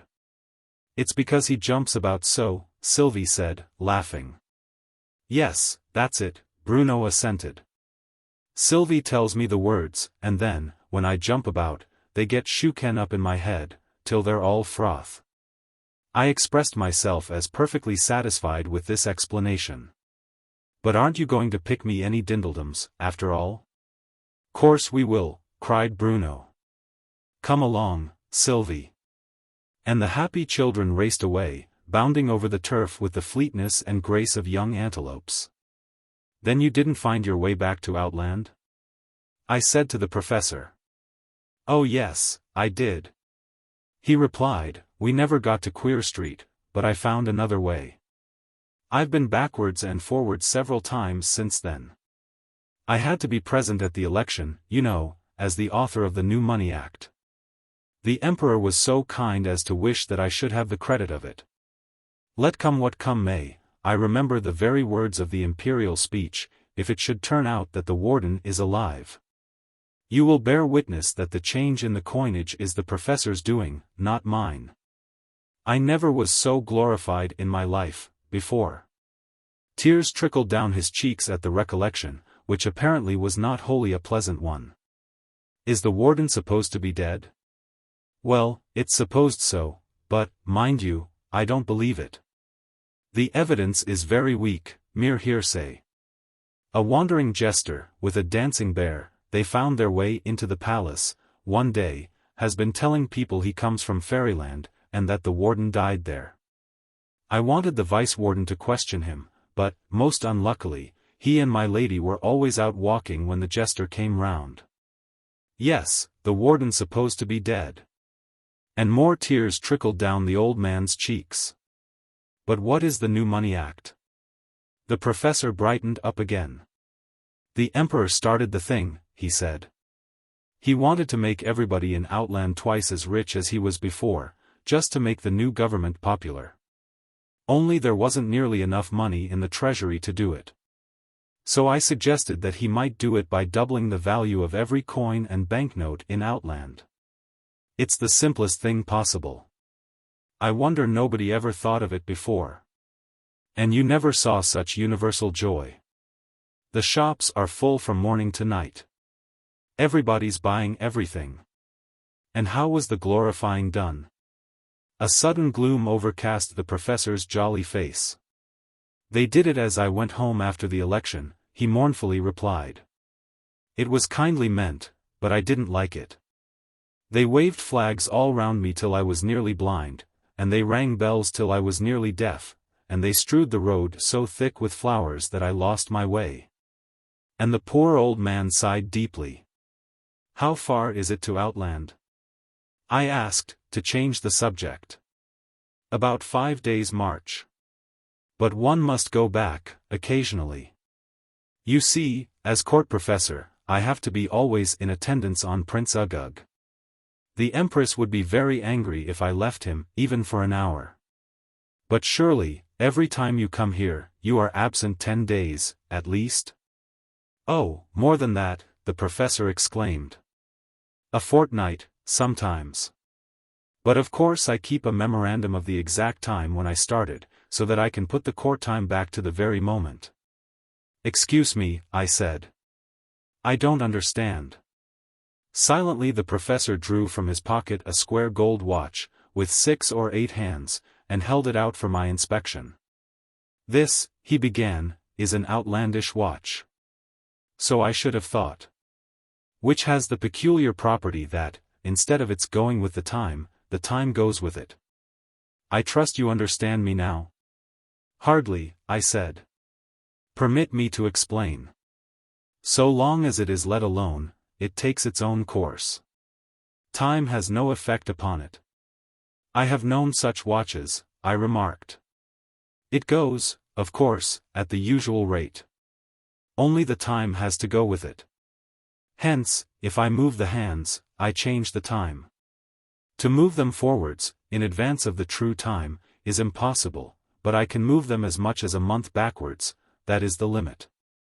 And then you have the events all over again, with any alterations experience may suggest. What a blessing such a watch would be, I thought, in real life. To be able to unsay some heedless word, to undo some reckless deed. Might I see the thing done? With pleasure, said the good-natured professor. When I move this hand back to here, pointing out the place, history goes back 15 minutes. Trembling with excitement, I watched him push the hand round as he described. Hurted mine's self welly much. Shrilly and suddenly the words rang in my ears, and, more startled than I cared to show, I turned to look for the speaker. Yes. There was Bruno, standing with the tears running down his cheeks, just as I had seen him a quarter of an hour ago, and there was Sylvie with her arms round his neck. I had not the heart to make the dear little fellow go through his troubles a second time, so hastily begged the professor to push the hands round into their former position. In a moment Sylvie and Bruno were gone again, and I could just see them in the far distance, picking dindledums. Wonderful, indeed! I exclaimed. It has another property, yet more wonderful, said the professor. You see this little peg? That is called the reversal peg. If you push it in, the events of the next hour happen in the reverse order. Do not try it now. I will lend you the watch for a few days, and you can amuse yourself with experiments. Thank you very much, I said as he gave me the watch. I'll take the greatest care of it. Why, here are the children again. We could only but find 6 dindledums, said Bruno, putting them into my hands, 'cause Sylvie said it were time to go back. And here's a big blackberry for yourself. We couldn't only find but 2. Thank you, it's very nice, I said. And I suppose you ate the other, Bruno? No, I didn't, Bruno said, carelessly. Aren't they pretty dindledums, Mr. Sir? Yes, very, but what makes you limp so, my child? Mine foot's come hurted again, Bruno mournfully replied. And he sat down on the ground, and began nursing it. The professor held his head between his hands, an attitude that I knew indicated distraction of mind. Better rest a minute, he said. It may be better then, or it may be worse. If only I had some of my medicines here. I'm court physician, you know, he added, aside to me. Shall I go and get you some blackberries, darling? Sylvie whispered, with her arms round his neck. And she kissed away a tear that was trickling down his cheek. Bruno brightened up in a moment. That are a good plan, he exclaimed. I thinks my foot would come quite unhurt, if I eated a blackberry, 2 or 3 blackberries, 6 or 7 blackberries. Sylvie got up hastily. I'd better go, she said, aside to me, before he gets into the double figures. Let me come and help you, I said. I can reach higher up than you can. Yes, please, said Sylvie, putting her hand into mine, and we walked off together. Bruno loves blackberries, she said, as we paced slowly along by a tall hedge, that looked a promising place for them, and it was so sweet of him to make me eat the only one. Oh, it was you that ate it, then? Bruno didn't seem to like to tell me about it. No, I saw that, said Sylvie. He's always afraid of being praised. But he made me eat it, really. I would much rather oh, what's that? And she clung to my hand, half frightened, as we came in sight of a hare, lying on its side with legs stretched out, just in the entrance to the wood. It's a hare, my child. Perhaps it's asleep. No, it isn't asleep, Sylvie said, timidly going nearer to look at it. Its eyes are open. Is it? Her voice dropped to an awestruck whisper. Is it dead, do you think? Yes, it's quite dead, I said, after stooping to examine it. Poor thing.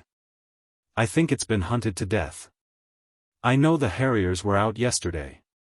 But they haven't touched it. Perhaps they caught sight of another, and left it to die of fright and exhaustion.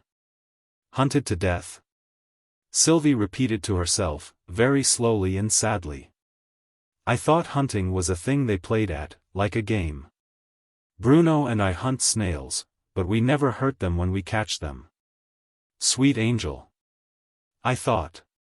How am I to get the idea of sport into your innocent mind? And as we stood, hand in hand, looking down at the dead hare, I tried to put the thing into such words as she could understand. You know what fierce wild beasts lions and tigers are? Sylvie nodded. Well, in some countries men have to kill them, to save their own lives, you know. Yes, said Sylvie, if one tried to kill me, Bruno would kill it, if he could. Well, and so the men, the hunters, get to enjoy it, you know, the running, and the fighting, and the shouting, and the danger. Yes, said Sylvie. Bruno likes danger. Well, but, in this country, there aren't any lions and tigers, loose, so they hunt other creatures, you see. I hoped, but in vain, that this would satisfy her, and that she would ask no more questions. They hunt foxes, Sylvie said, thoughtfully.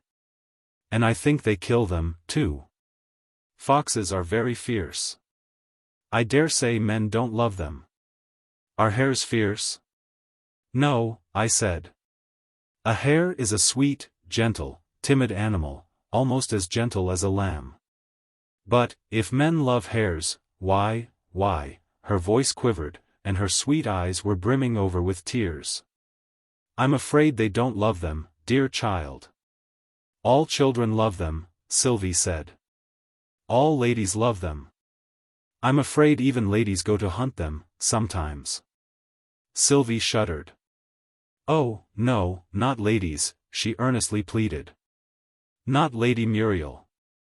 No, she never does, I'm sure, but this is too sad a sight for you, dear. Let's try and find some.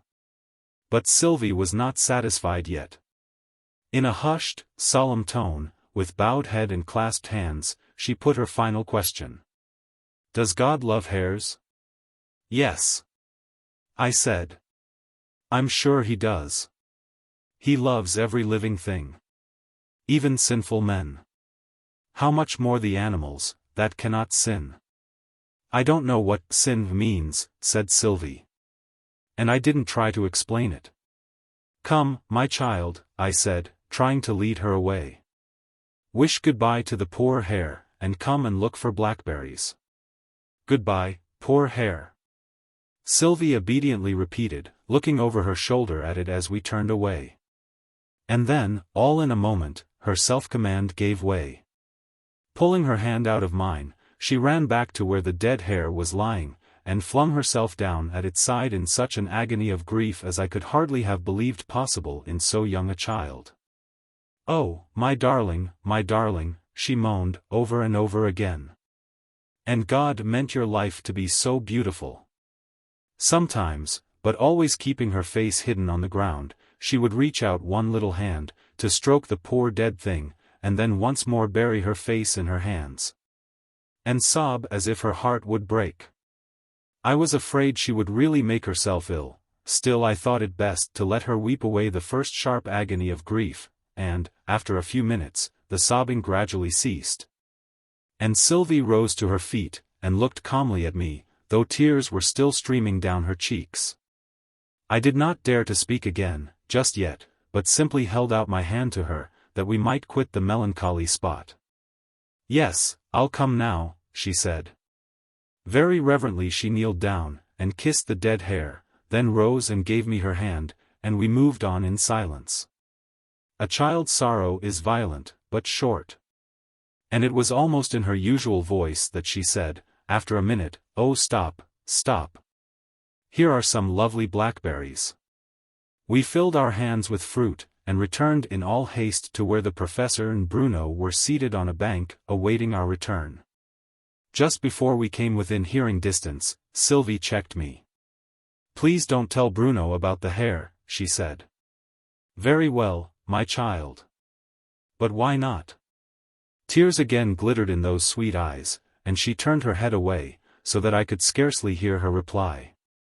He's very fond of gentle creatures, you know. And he'd be so sorry. I don't want him to be made sorry. And your agony of sorrow is to count for nothing, then, sweet unselfish child. I thought to myself. But no more was said till we had reached our friends. And Bruno was far too much engrossed, in the feast we had brought him, to take any notice of Sylvie's unusually grave manner. I'm afraid it's getting rather late, Professor? I said. Yes, indeed, said the professor. I must take you all through the ivory door again. You've stayed your full time. Mightn't we stay a little longer, pleaded Sylvie. Just 1 minute," added Bruno. But the professor was unyielding. "It's a great privilege, coming through at all," he said. "We must go now." And we followed him obediently to the ivory door, which he threw open, and signed to me to go through first. "You're coming too, aren't you?" I said to Sylvie. "Yes," she said, "but you won't see us after you've gone through." "But suppose I wait for you outside?" I asked, as I stepped through the doorway. "In that case," said Sylvie, "I think the potato would be quite justified in asking your weight." I can quite imagine a really superior kidney potato declining to argue with anyone under 15 stone. With a great effort I recovered the thread of my thoughts. "We lapse very quickly into nonsense," I said. Chapter 22. Crossing the Line. "Let us lapse back again," said Lady Muriel. "Take another cup of tea?" I hope that sound common sense. And all that strange adventure, I thought, has occupied the space of a single comma in Lady Muriel's speech. A single comma, for which grammarians tell us to count one. I felt no doubt that the professor had kindly put back the time for me, to the exact point at which I had gone to sleep. When, a few minutes afterwards, we left the house, Arthur's first remark was certainly a strange one.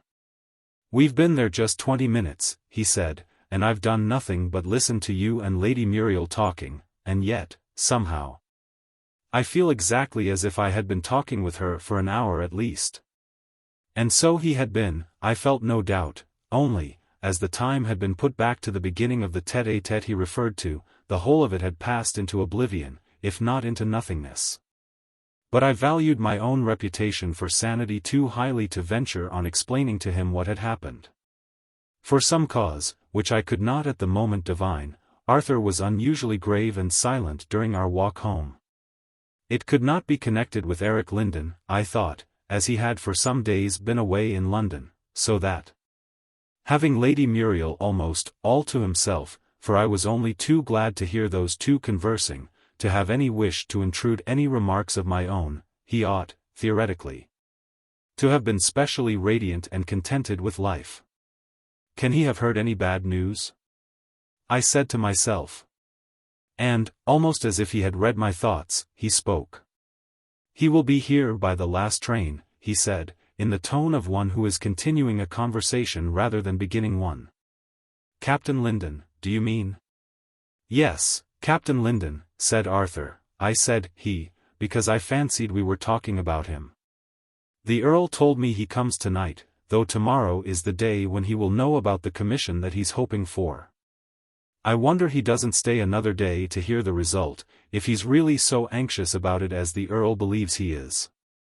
"He can have a telegram sent after him," I said, "but it's not very soldier-like, running away from possible bad news." "He's a very good fellow," said Arthur, "but I confess it would be good news for me, if he got his commission, and his marching orders, all at once. I wish him all happiness, with one exception. Good night." We had reached home by this time. "I'm not good company tonight, better be alone." It was much the same, next day. Arthur declared he wasn't fit for society, and I had to set forth alone for an afternoon stroll. I took the road to the station, and, at the point where the road from the hall joined it, I paused, seeing my friends in the distance, seemingly bound for the same goal. "Will you join us?" the Earl said, after I had exchanged greetings with him, and Lady Muriel, and Captain Lindon. "This restless young man is expecting a telegram, and we are going to the station to meet it." "There is also a restless young woman in the case," Lady Muriel added. "That goes without saying, my child," said her father. "Women are always restless." For generous appreciation of all one's best qualities, his daughter impressively remarked, "There's nothing to compare with a father, is there, Eric?" "Cousins are not in it," said Eric, and then somehow the conversation lapsed into two duologues, the younger folk taking the lead, and the two old men following with less eager steps. "And when are we to see your little friends again?" said the Earl. "They are singularly attractive children." I shall be delighted to bring them, when I can, I said. But I don't know, myself, when I am likely to see them again. I'm not going to question you, said the Earl, but there's no harm in mentioning that Muriel is simply tormented with curiosity. We know most of the people about here, and she has been vainly trying to guess what house they can possibly be staying at. Some day I may be able to enlighten her, but just at present. Thanks. She must bear it as best she can. I tell her it's a grand opportunity for practicing patience. But she hardly sees it from that point of view. Why, there are the children. So indeed they were, waiting, for us, apparently, at a stile, which they could not have climbed over more than a few moments, as Lady Muriel and her cousin had passed it without seeing them. On catching sight of us, Bruno ran to meet us, and to exhibit to us, with much pride, the handle of a clasp knife, the blade having been broken off, which he had picked up in the road. "And what shall you use it for, Bruno?" I said. "Don't know," Bruno carelessly replied, "must think." A child's first view of life, the Earl remarked, with that sweet sad smile of his, is that it is a period to be spent in accumulating portable property. That view gets modified as the years glide away. And he held out his hand to Sylvie, who had placed herself by me, looking a little shy of him. But the gentle old man was not one with whom any child, human or fairy, could be shy for long, and she had very soon deserted my hand for his, Bruno alone remaining faithful to his first friend. We overtook the other couple just as they reached the station, and both Lady Muriel and Eric greeted the children as old friends, the latter with the words, "So you got to Babylon by candlelight." "After all?" "Yes, and back again," cried Bruno. Lady Muriel looked from one to the other in blank astonishment. "What, you know them, Eric?" she exclaimed. "This mystery grows deeper every day." "Then we must be somewhere in the third act," said Eric. "You don't expect the mystery to be cleared up till the fifth act, do you?" "But it's such a long drama," was the plaintive reply. "We must have got to the fifth act by this time." "Third act, I assure you," said the young soldier mercilessly. Scene, a railway platform. Lights down. Enter Prince, in disguise, of course, and faithful attendant. This is the Prince, taking Bruno's hand, and here stands his humble servant. "What is your Royal Highness's next command?" And he made a most courtier-like low bow to his puzzled little friend. "Uri not a servant?" Bruno scornfully exclaimed. "Uri a gentleman." "Servant, I assure your Royal Highness." Eric respectfully insisted. "Allow me to mention to your Royal Highness my various situations, past, present, and future." "What did OO begin with?" Bruno asked, beginning to enter into the jest. "Was OO a shoeblack?" "Lower than that, your Royal Highness. Years ago, I offered myself as a slave, as a confidential slave, I think it's called," he asked, turning to Lady Muriel. But Lady Muriel heard him not. Something had gone wrong with her glove, which entirely engrossed her attention. "Did OO get the place?" said Bruno. "Sad to say, your Royal Highness, I did not. So I had to take a situation as waiter, which I have now held for some years, haven't I?" He again glanced at Lady Muriel. "Sylvie dear, do help me to button this glove." Lady Muriel whispered, hastily stooping down, and failing to hear the question. "And what will OO be next?" said Bruno. "My next place will, I hope, be that of groom." "And after that?" "Don't puzzle the child so." Lady Muriel interrupted. "What nonsense you talk."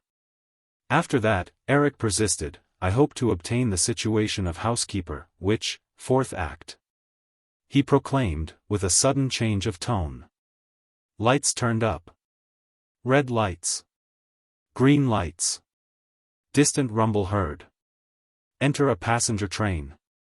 And in another minute the train drew up alongside of the platform, and a stream of passengers began to flow out from the booking office and waiting rooms.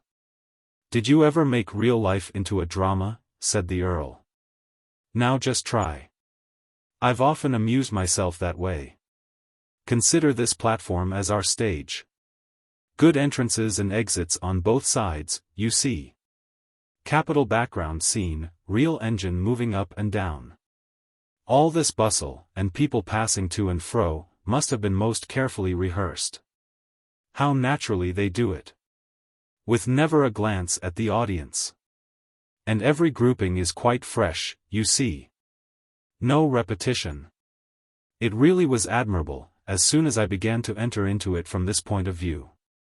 Even a porter passing, with a barrow piled with luggage, seemed so realistic that one was tempted to applaud. He was followed by an angry mother, with hot red face, dragging along 2 screaming children, and calling, to someone behind, John. Come on. Enter John, very meek, very silent, and loaded with parcels. And he was followed, in his turn, by a frightened little nursemaid, carrying a fat baby, also screaming. All the children screamed. Capital byplay, said the old man aside. Did you notice the nursemaid's look of terror? It was simply perfect. You have struck quite a new vein, I said. To most of us life and its pleasures seem like a mine that is nearly worked out. Worked out, exclaimed the Earl. For anyone with true dramatic instincts, it is only the overture that is ended. The real treat has yet to begin. You go to a theatre, and pay your 10 shillings for a stall, and what do you get for your money? Perhaps it's a dialogue between a couple of farmers, unnatural in their overdone caricature of farmers' dress, more unnatural in their constrained attitudes and gestures, most unnatural in their attempts at ease and geniality in their talk. Go instead and take a seat in a third-class railway carriage, and you'll get the same dialogue done to the life. Front seats, no orchestra to block the view, and nothing to pay. Which reminds me, said Eric. There is nothing to pay on receiving a telegram. Shall we inquire for one? And he and Lady Muriel strolled off in the direction of the telegraph office. I wonder if Shakespeare had that thought in his mind, I said, when he wrote All the World's a Stage. The old man sighed.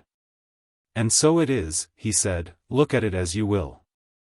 Life is indeed a drama with but few encores, and no bouquets, he added dreamily. We spend one half of it in regretting the things we did in the other half. And the secret of enjoying it, he continued, resuming his cheerful tone, is intensity. But not in the modern aesthetic sense, I presume? Like the young lady, in Punch, who begins a conversation with, "Are you intense?" By no means, replied the Earl. What I mean is intensity of thought, a concentrated attention. We lose half the pleasure we might have in life, by not really attending. Take any instance you like, it doesn't matter how trivial the pleasure may be, the principle is the same. Suppose A and B are reading the same second-rate circulating library novel. A never troubles himself to master the relationships of the characters, on which perhaps all the interest of the story depends. He skips over all the descriptions of scenery.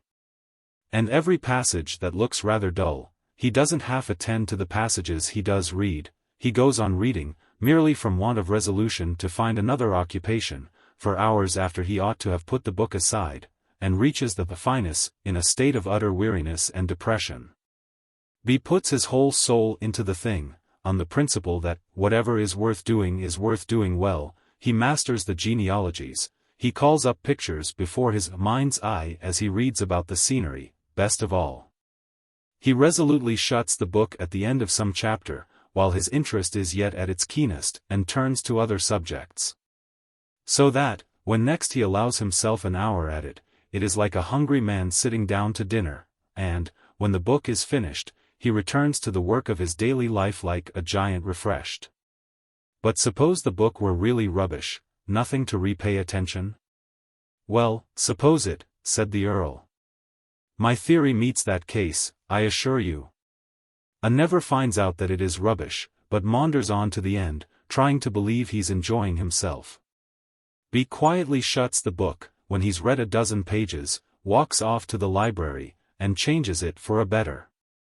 I have yet another theory for adding to the enjoyment of life, that is, if I have not exhausted your patience. I'm afraid you find me a very garrulous old man. No indeed.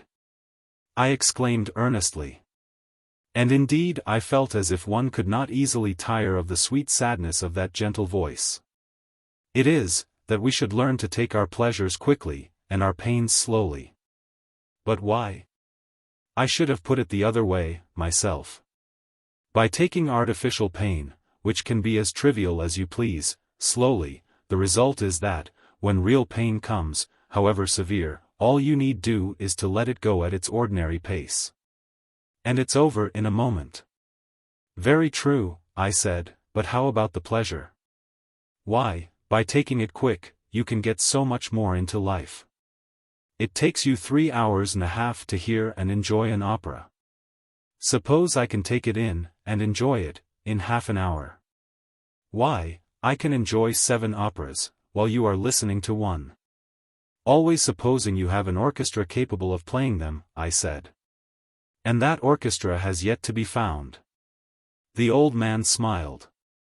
I have heard an air played, he said, and by no means a short one, played right through, variations and all, in 3 seconds.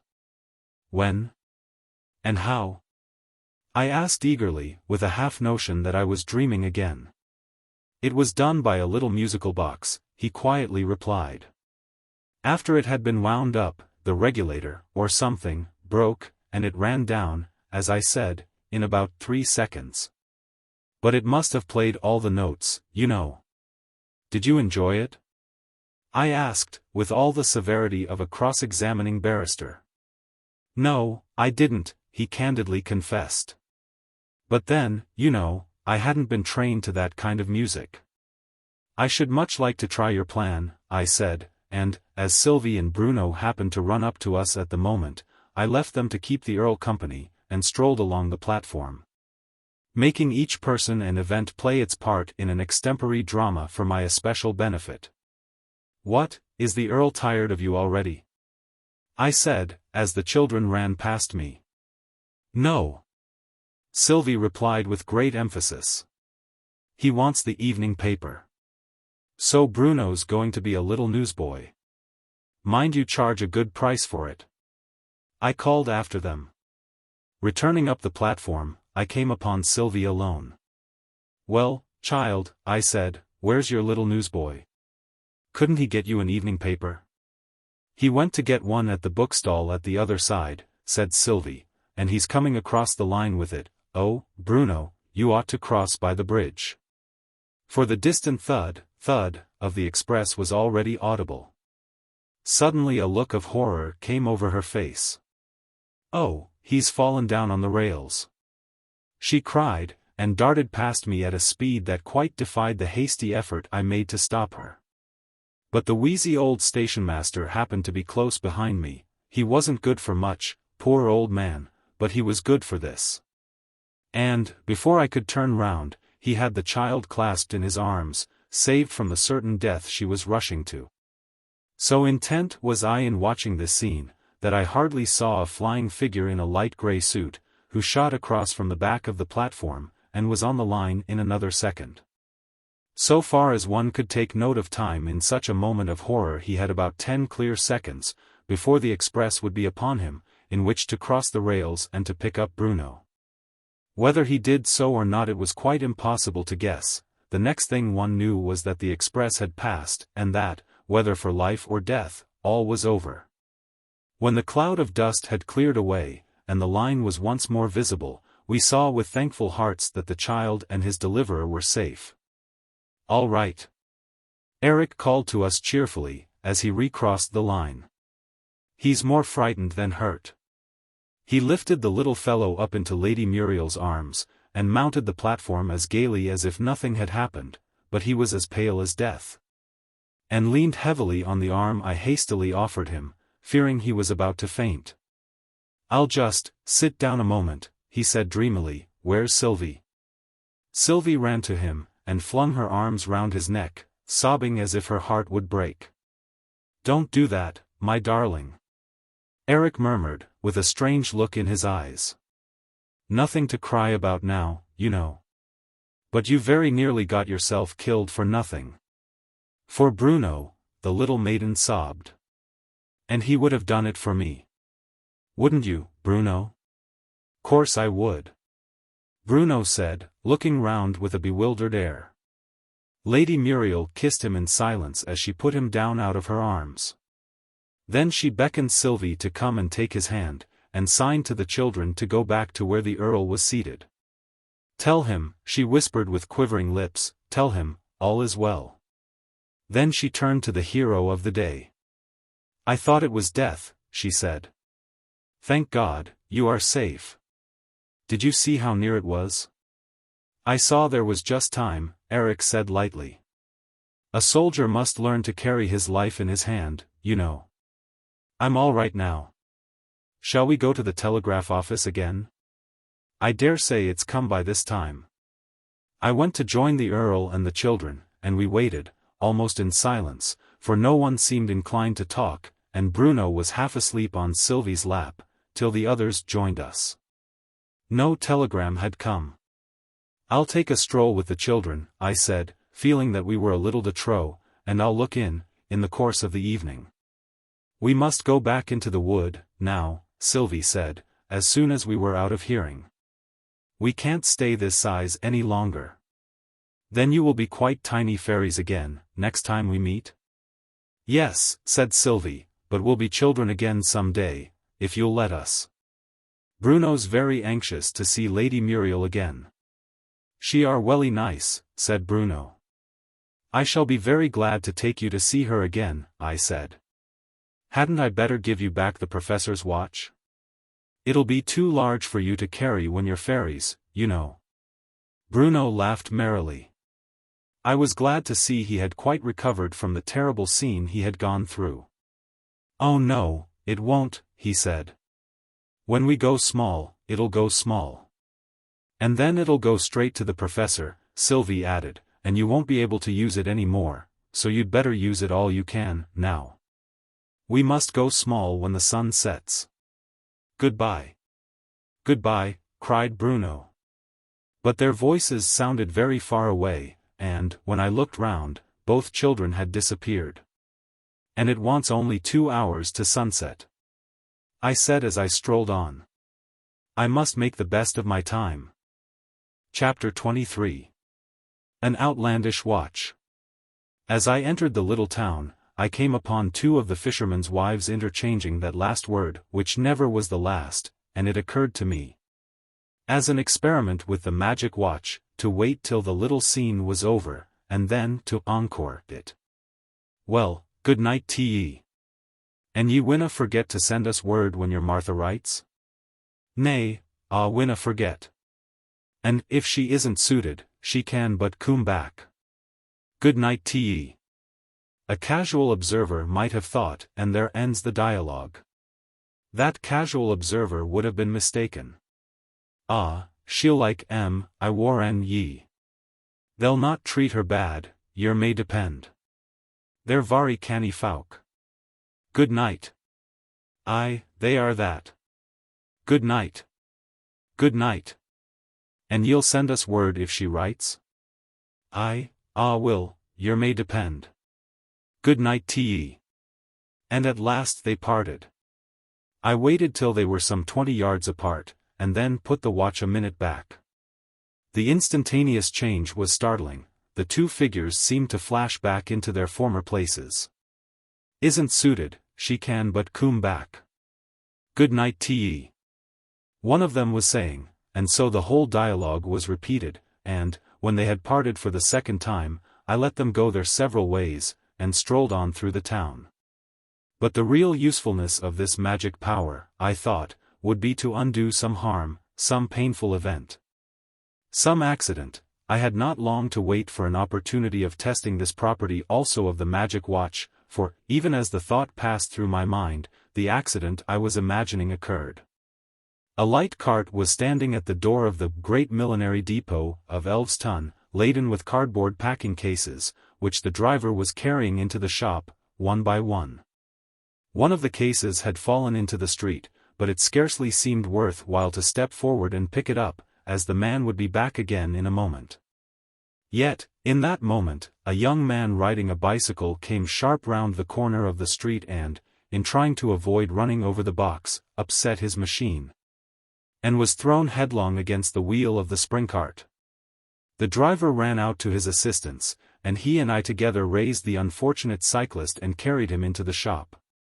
His head was cut and bleeding, and one knee seemed to be badly injured, and it was speedily settled that he had better be conveyed at once to the only surgery in the place. I helped them in emptying the cart, and placing in it some pillows for the wounded man to rest on. And it was only when the driver had mounted to his place, and was starting for the surgery, that I bethought me of the strange power I possessed of undoing all this harm. "Now is my time," I said to myself, as I moved back the hand of the watch, and saw, almost without surprise this time, all things restored to the places they had occupied at the critical moment when I had first noticed the fallen packing case. Instantly I stepped out into the street, picked up the box, and replaced it in the cart. In the next moment the bicycle had spun round the corner, past the cart without let or hindrance, and soon vanished in the distance, in a cloud of dust. Delightful power of magic, I thought. How much of human suffering I have, not only relieved, but actually annihilated. And, in a glow of conscious virtue, I stood watching the unloading of the cart, still holding the magic watch open in my hand, as I was curious to see what would happen when we again reached the exact time at which I had put back the hand. The result was one that, if only I had considered the thing carefully, I might have foreseen, as the hand of the watch touched the mark, the spring cart, which had driven off, and was by this time halfway down the street, was back again at the door, and in the act of starting, while, oh woe for the golden dream of worldwide benevolence that had dazzled my dreaming fancy. The wounded youth was once more reclining on the heap of pillows, his pale face set rigidly in the hard lines that told of pain resolutely endured. "Oh mocking magic watch," I said to myself, as I passed out of the little town, and took the seaward road that led to my lodgings.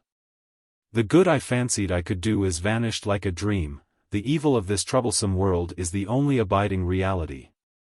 And now I must record an experience so strange, that I think it only fair, before beginning to relate it, to release my much-enduring reader from any obligation he may feel to believe this part of my story. I would not have believed it, I freely confess, if I had not seen it with my own eyes. Then why should I expect it of my reader, who, quite possibly, has never seen anything of the sort? I was passing a pretty little villa, which stood rather back from the road, in its own grounds, with bright flower beds in front, creepers wandering over the walls and hanging in festoons about the bow windows, an easy chair forgotten on the lawn, with a newspaper lying near it, a small pug dog couchant before it, resolved to guard the treasure even at the sacrifice of life, and a front door standing invitingly half open. Here is my chance, I thought, for testing the reverse action of the magic watch. I pressed the reversal peg and walked in.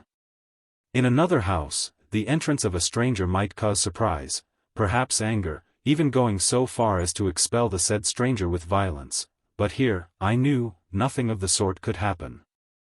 The ordinary course of events, first, to think nothing about me, then, hearing my footsteps to look up and see me, and then to wonder what business I had there, would be reversed by the action of my watch. They would first wonder who I was, then see me, then look down, and think no more about me. And as to being expelled with violence, that event would necessarily come first in this case. So, if I can once get in, I said to myself, all risk of expulsion will be over. The pug dog sat up, as a precautionary measure, as I passed, but, as I took no notice of the treasure he was guarding, he let me go by without even one remonstrant bark. He that takes my life, he seemed to be saying, wheezily, to himself, takes trash, but he that takes the Daily Telegraph. But this awful contingency I did not face. The party in the drawing-room, I had walked straight in, you understand, without ringing the bell, or giving any notice of my approach, consisted of 4 laughing rosy children, of ages from about 14 down to 10, who were, apparently, all coming towards the door. I found they were really walking backwards, while their mother, seated by the fire with some needlework on her lap, was saying, just as I entered the room, "Now, girls, you may get your things on for a walk." To my utter astonishment, for I was not yet accustomed to the action of the watch, all smiles ceased, as Browning says, on the 4 pretty faces, and they all got out pieces of needlework and sat down. No one noticed me in the least, as I quietly took a chair and sat down to watch them. When the needlework had been unfolded, and they were all ready to begin, their mother said, "Come, that's done, at last.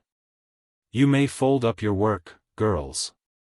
But the children took no notice whatever of the remark. On the contrary, they set to work at once sewing, if that is the proper word to describe an operation such as I had never before witnessed. Each of them threaded her needle with a short end of thread attached to the work, which was instantly pulled by an invisible force through the stuff.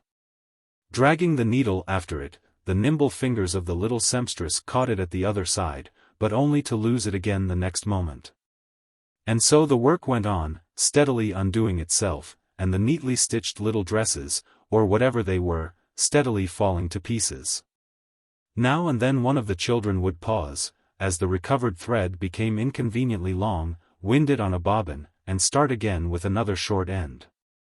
At last all the work was picked to pieces and put away, and the lady led the way into the next room, walking backwards, and making the insane remark, "Not yet, dear, we must get the sewing done first."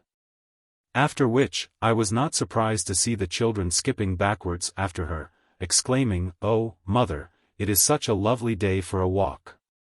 In the dining room, the table had only dirty plates and empty dishes on it. However, the party, with the addition of a gentleman, as good-natured, and as rosy, as the children, seated themselves at it very contentedly. You have seen people eating cherry tart, and every now and then cautiously conveying a cherry stone from their lips to their plates? Well, something like that went on all through this ghastly, or shall we say, ghostly, banquet. An empty fork is raised to the lips, there it receives a neatly cut piece of mutton, and swiftly conveys it to the plate, where it instantly attaches itself to the mutton already there. Soon one of the plates, furnished with a complete slice of mutton and 2 potatoes, was handed up to the presiding gentleman, who quietly replaced the slice on the joint, and the potatoes in the dish. Their conversation was, if possible, more bewildering than their mode of dining. It began by the youngest girl suddenly, and without provocation, addressing her eldest sister. "Oh, you wicked storyteller," she said. I expected a sharp reply from the sister, but, instead of this, she turned laughingly to her father, and said, in a very loud stage whisper, "To be a bride." The father, in order to do his part in a conversation that seemed only fit for lunatics, replied, "Whisper it to me, dear." But she didn't whisper, "These children never did anything they were told," she said, quite loud, "Of course not. Everybody knows what Dolly wants." And little Dolly shrugged her shoulders, and said, with a pretty pettishness, "Now, father, you're not to tease. You know I don't want to be bridesmaid to anybody." "And Dolly's to be the 4th, was her father's idiotic reply. Here number 3 put in her oar. "Oh, it is settled, mother dear, really and truly. Mary told us all about it. It's to be next Tuesday 4 weeks, and 3 of her cousins are coming to be bridesmaids, and she doesn't forget it, Minnie," the mother laughingly replied. "I do wish they'd get it settled. I don't like long engagements." And Minnie wound up the conversation, if so chaotic a series of remarks deserves the name, with "Only think. We passed the Cedars this morning, just exactly as Mary Davenant was standing at the gate, wishing goodbye to Mr. I forget his name. Of course we looked the other way. By this time I was so hopelessly confused that I gave up listening, and followed the dinner down into the kitchen. But to you, O hypercritical reader, resolute to believe no item of this weird adventure, what need to tell how the mutton was placed on the spit, and slowly unroasted, how the potatoes were wrapped in their skins, and handed over to the gardener to be buried, how, when the mutton had at length attained to rawness, the fire, which had gradually changed from red heat to a mere blaze, died down so suddenly that the cook had only just time to catch its last flicker on the end of a match, or how the maid, having taken the mutton off the spit, carried it, backwards, of course, out of the house, to meet the butcher, who was coming, also backwards, down the road.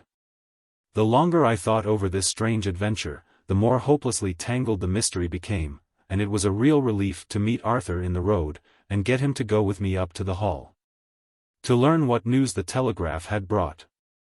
I told him, as we went, what had happened at the station, but as to my further adventures I thought it best, for the present, to say nothing. The Earl was sitting alone when we entered. "I am glad you are come in to keep me company," he said. "Muriel is gone to bed, the excitement of that terrible scene was too much for her, and Eric has gone to the hotel to pack his things, to start for London by the early train." "Then the telegram has come?" I said. "Did you not hear?" "Oh, I had forgotten, it came in after you left the station." "Yes, it's all right, Eric has got his commission. And, now that he has arranged matters with Muriel, he has business in town that must be seen to at once." "What arrangement do you mean?" I asked with a sinking heart, as the thought of Arthur's crushed hopes came to my mind. "Do you mean that they are engaged?" "They have been engaged, in a sense, for 2 years," the old man gently replied, "that is, he has had my promise to consent to it, so soon as he could secure a permanent and settled line in life. I could never be happy with my child married to a man without an object to live for, without even an object to die for." "I hope they will be happy," a strange voice said. The speaker was evidently in the room, but I had not heard the door open, and I looked round in some astonishment. The Earl seemed to share my surprise. "Who spoke?" he exclaimed. "It was I," said Arthur, looking at us with a worn, haggard face, and eyes from which the light of life seemed suddenly to have faded. "And let me wish you joy also, dear friend," he added, looking sadly at the Earl, and speaking in the same hollow tones that had startled us so much. "Thank you," the old man said, simply and heartily. A silence followed, then I rose, feeling sure that Arthur would wish to be alone, and bade our gentle host good night. Arthur took his hand, but said nothing, nor did he speak again. As we went home, till we were in the house and had lit our bedroom candles. Then he said, more to himself than to me, "The heart knoweth its own bitterness." I never understood those words till now. The next few days passed wearily enough. I felt no inclination to call again, by myself, at the hall. Still less to propose that Arthur should go with me. It seemed better to wait till time, that gentle healer of our bitterest sorrows, should have helped him to recover from the first shock of the disappointment that had blighted his life. Business, however, soon demanded my presence in town, and I had to announce to Arthur that I must leave him for a while. "But I hope to run down again in a month," I added. "I would stay now, if I could. I don't think it's good for you to be alone." "No, I can't face solitude, here, for long," said Arthur. "But don't think about me. I have made up my mind to accept a post in India, that has been offered me. Out there, I suppose I shall find something to live for. I can't see anything at present. This life of mine I guard, as God's high gift, from scathe and wrong, not greatly care to lose." "Yes," I said, "your namesake bore as heavy a blow, and lived through it." "A far heavier one than mine," said Arthur. "The woman he loved proved false. There is no such cloud as that on my memory of, he left the name unuttered, and went on hurriedly. "But you will return, will you not?" "Yes, I shall come back for a short time." "Do," said Arthur, "and you shall write and tell me of our friends. I'll send you my address when I'm settled down." Chapter 24. The Frog's Birthday Treat. And so it came to pass that, just a week after the day when my fairy friends first appeared as children, I found myself taking a farewell stroll through the wood. in the hope of meeting them once more. I had but to stretch myself on the smooth turf, and the geary feeling was on me in a moment. "Put your ear welly low down," said Bruno, "and I'll tell a secret. It's the frog's birthday treat, and we've lost the baby." "What baby?" I said, quite bewildered by this complicated piece of news. "The Queen's baby, o' course," said Bruno. "Titania's baby. And we's welly sorry. Sylvie, she's, oh so sorry." "How sorry is she?" I asked, mischievously. "3/4 of a yard," Bruno replied with perfect solemnity. "And I'm a little sorry too," he added, shutting his eyes so as not to see that he was smiling. "And what are you doing about the baby?" "Well, the soldiers are all looking for it, up and down, everywhere." "The soldiers?" I exclaimed. "Yes, o' course," said Bruno. "When there's no fighting to be done, the soldiers do's any little odd jobs, oh no." I was amused at the idea of its being a little odd job to find the royal baby. "But how did you come to lose it?" I asked. "We put it in a flower," Sylvie, who had just joined us, explained with her eyes full of tears. "Only we can't remember which." "She says us put it in a flower," Bruno interrupted, "'cause she doesn't want I to get punished. But it were really me what put it there." Sylvie were picking dindledums. "You shouldn't say, us put it in a flower," Sylvie very gravely remarked. "Well, hus, then," said Bruno. "I never can remember those horrid H's." "Let me help you to look for it," I said. So Sylvie and I made a voyage of discovery among all the flowers, but there was no baby to be seen. "What's become of Bruno?" I said, when we had completed our tour. "He's down in the ditch there," said Sylvie, amusing a young frog. I went down on my hands and knees to look for him, for I felt very curious to know how young frogs ought to be amused. After a minute's search, I found him sitting at the edge of the ditch, by the side of the little frog, and looking rather disconsolate. "How are you getting on, Bruno?" I said, nodding to him as he looked up. "Can't amuse it no more," Bruno answered, very dolefully, "'cause it won't say what it would like to do next. I've showed it all the duckweeds, and a live caddis worm, but it won't say nuffin." "What would like?" he shouted into the ear of the frog, but the little creature sat quite still, and took no notice of him. "It's deaf, I think," Bruno said, turning away with a sigh. "And it's time to get the theater ready." "Who are the audience to be?" "Only but frogs," said Bruno. "But they haven't come yet. They wants to be drove up, like sheep." "Would it save time," I suggested, "if I were to walk round with Sylvie, to drive up the frogs, while you get the theater ready?" "That are a good plan," cried Bruno. "But where are Sylvie?" "I'm here," said Sylvie, peeping over the edge of the bank. "I was just watching 2 frogs that were having a race." "Which won it?" Bruno eagerly inquired. Sylvie was puzzled. "He does ask such hard questions," she confided to me. "And what's to happen in the theater?" I asked. "First they have their birthday feast," Sylvie said, "then Bruno does some bits of Shakespeare, then he tells them a story.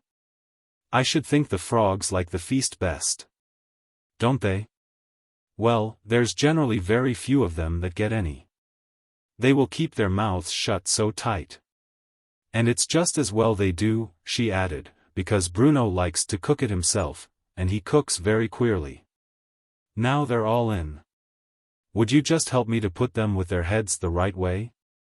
We soon managed this part of the business, though the frogs kept up a most discontented croaking all the time. "What are they saying?" I asked Sylvie. "They're saying, 'Fork. Fork.' It's very silly of them." "You're not going to have forks," she announced with some severity. "Those that want any feast have just got to open their mouths, and Bruno'll put some of it in." At this moment Bruno appeared, wearing a little white apron to show that he was a cook, and carrying a tureen full of very queer-looking soup.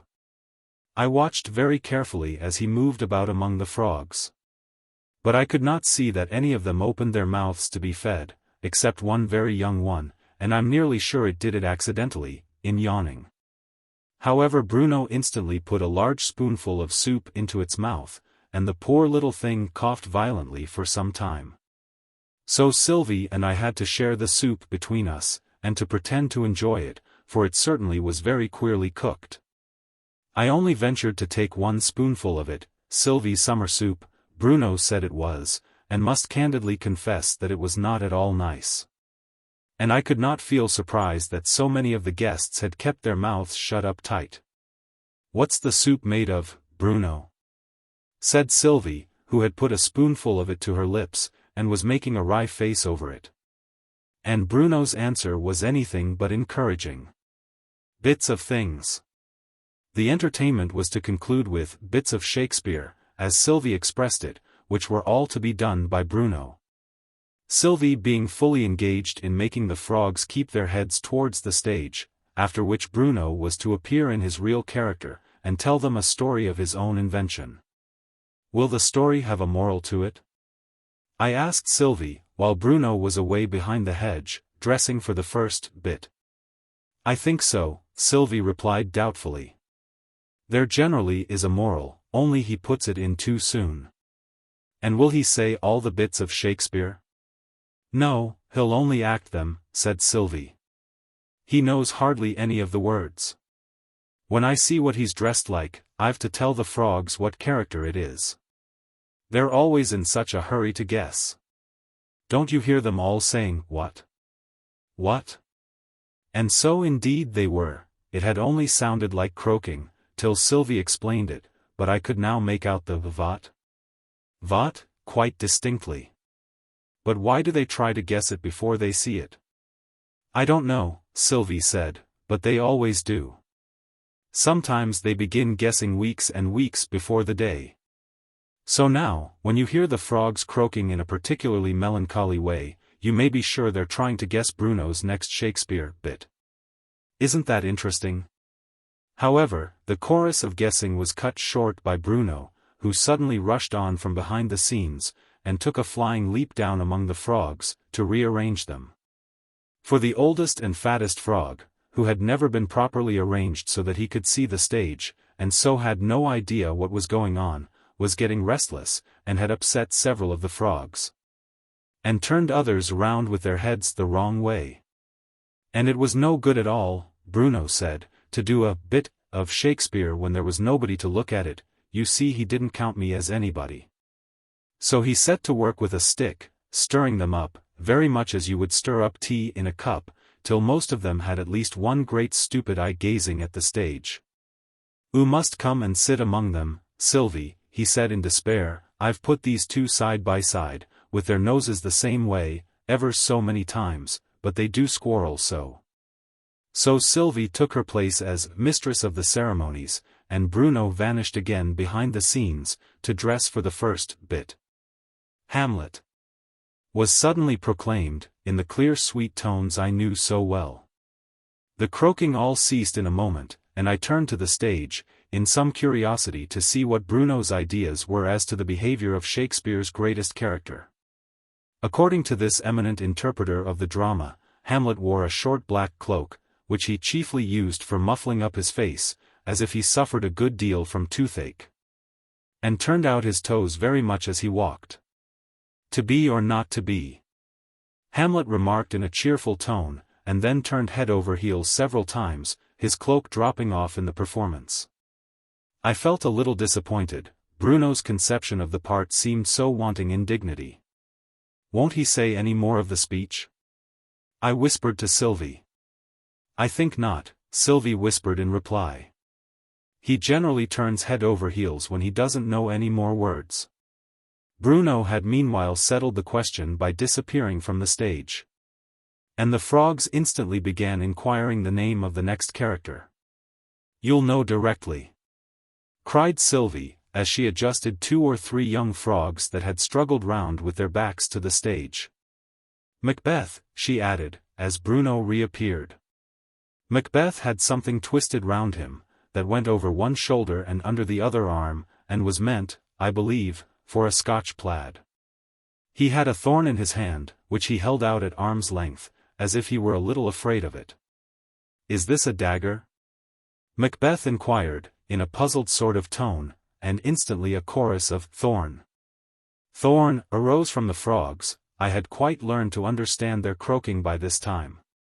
"It's a dagger," Sylvie proclaimed in a peremptory tone. "Hold your tongues." And the croaking ceased at once.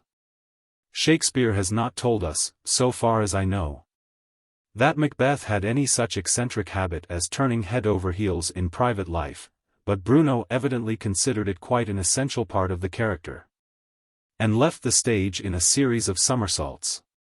However, he was back again in a few moments, having tucked under his chin the end of a tuft of wool, probably left on the thorn by a wandering sheep, which made a magnificent beard that reached nearly down to his feet.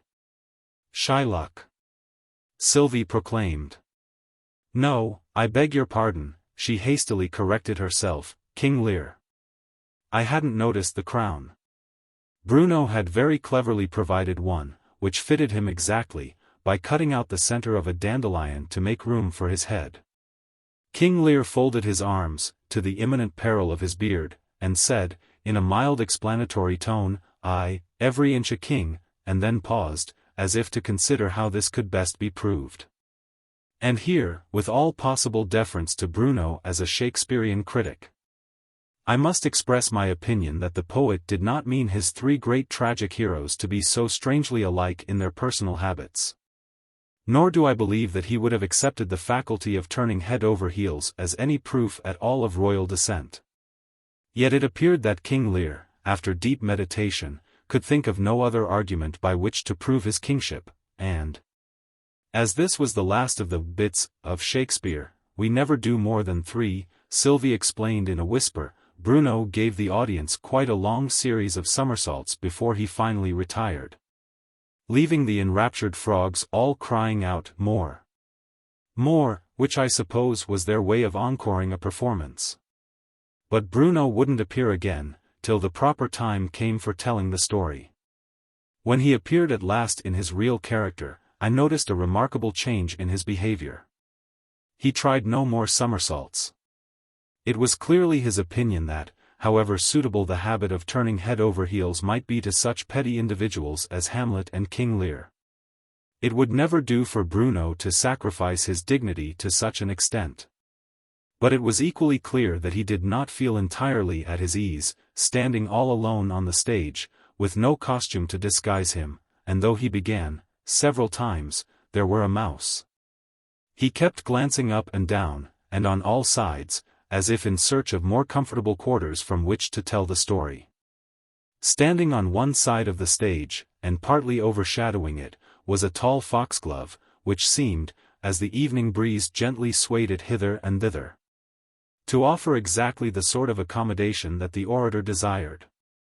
Having once decided on his quarters, it needed only a second or two for him to run up the stem like a tiny squirrel, and to seat himself astride on the topmost bend, where the fairy bells clustered most closely, and from whence he could look down on his audience from such a height that all shyness vanished, and he began his story merrily. "Once there were a mouse and a crocodile and a man and a goat and a lion." I had never heard the dramatis personae tumbled into a story with such profusion and in such reckless haste, and it fairly took my breath away. Even Sylvie gave a little gasp, and allowed three of the frogs, who seemed to be getting tired of the entertainment, to hop away into the ditch, without attempting to stop them. And the mouse found a shoe, and it thought it were a mousetrap.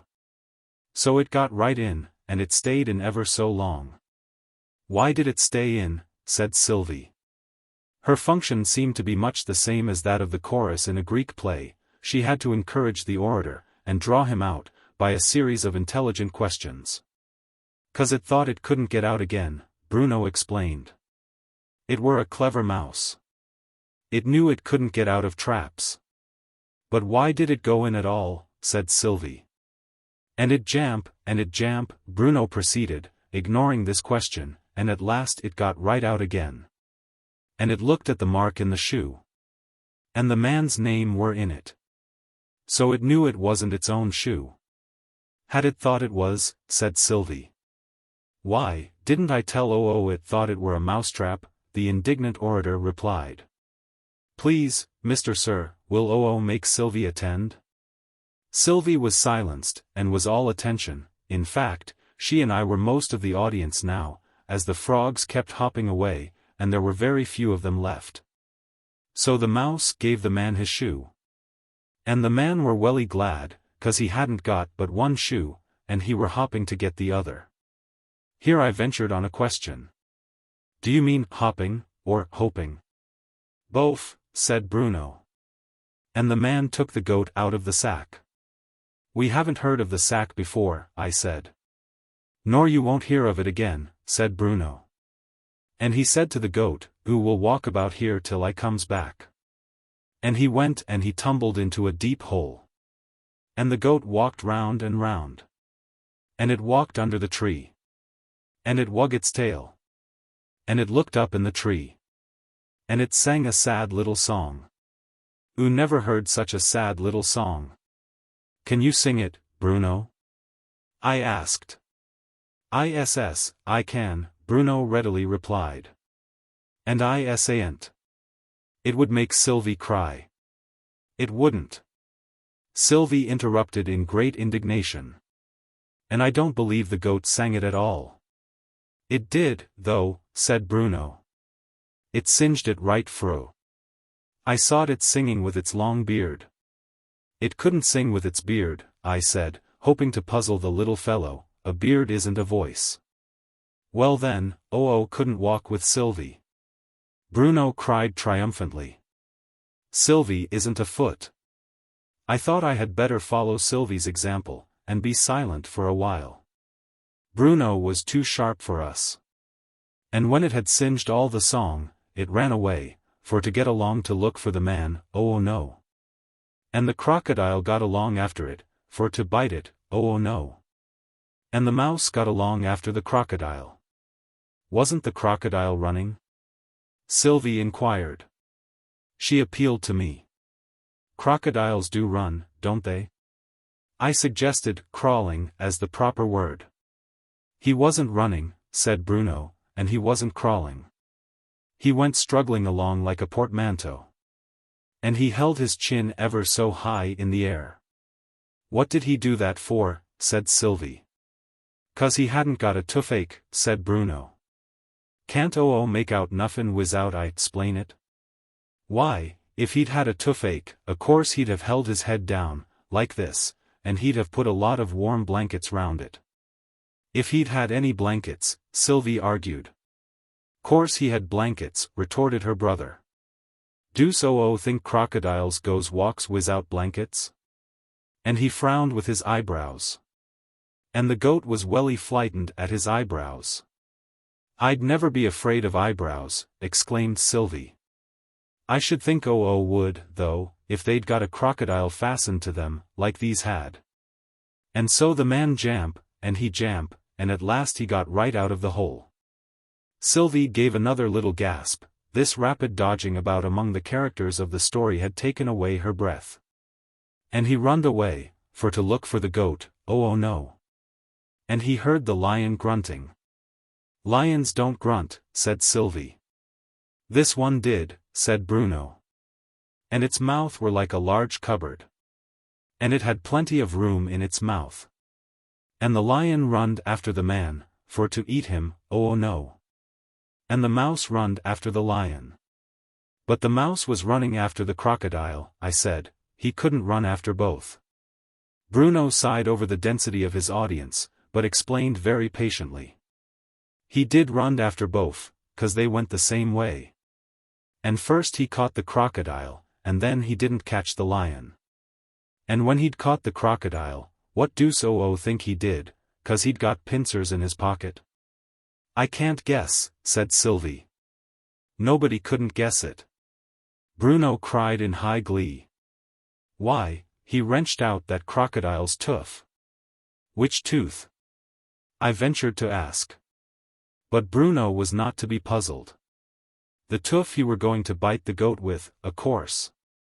He couldn't be sure about that, I argued, unless he wrenched out all its teeth. Bruno laughed merrily, and half sang, as he swung himself backwards and forwards, he did, wrenched out all its teeth. Why did the crocodile wait to have them wrenched out? Said Sylvie. It had to wait, said Bruno. I ventured on another question. But what became of the man who said, "You may wait here till I come back"? He didn't say, "Oo may," Bruno explained. He said, "Oo will." Just like Sylvie says to me, "Oo will do her lessons till 12 o'clock." Oh, I wish, he added with a little sigh, I wish Sylvie would say, "Oo may do her lessons." This was a dangerous subject for discussion, Sylvie seemed to think. She returned to the story. But what became of the man? Well, the lion springed at him. But it came so slow, it were 3 weeks in the air. Did the man wait for it all that time? I said. Course he didn't. Bruno replied, gliding headfirst down the stem of the foxglove, for the story was evidently close to its end. He sold his house, and he packed up his things, while the lion were coming. And he went and he lived in another town. So the lion ate the wrong man. This was evidently the moral, so Sylvie made her final proclamation to the frogs. The story's finished. And whatever is to be learned from it, she added, aside to me, I'm sure I don't know. I did not feel quite clear about it myself, so made no suggestion, but the frogs seemed quite content, moral or no moral, and merely raised a husky chorus of "off, off," as they hopped away. Chapter 25. Looking eastward. It's just a week, I said, 3 days later, to Arthur, since we heard of Lady Muriel's engagement. I think I ought to call, at any rate, and offer my congratulations. Won't you come with me? A pained expression passed over his face. When must you leave us? He asked. By the first train on Monday. Well, yes, I will come with you. It would seem strange and unfriendly if I didn't. But this is only Friday. Give me till Sunday afternoon. I shall be stronger then. Shading his eyes with one hand, as if half ashamed of the tears that were coursing down his cheeks, he held the other out to me. It trembled as I clasped it. I tried to frame some words of sympathy, but they seemed poor and cold, and I left them unspoken. Good night, was all I said. Good night, dear friend, he replied.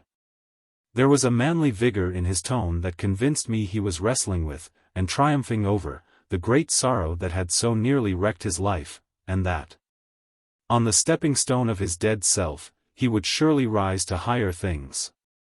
There was no chance, I was glad to think, as we set out on Sunday afternoon, of meeting Eric at the hall, as he had returned to town the day after his engagement was announced.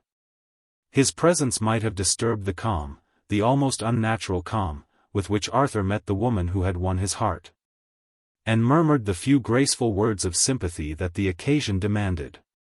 Lady Muriel was perfectly radiant with happiness. Sadness could not live in the light of such a smile, and even Arthur brightened under it, and, when she remarked, "You see I'm watering my flowers." Though it is the Sabbath day, his voice had almost its old ring of cheerfulness as he replied, "Even on the Sabbath day works of mercy are allowed. But this isn't the Sabbath day. The Sabbath day has ceased to exist."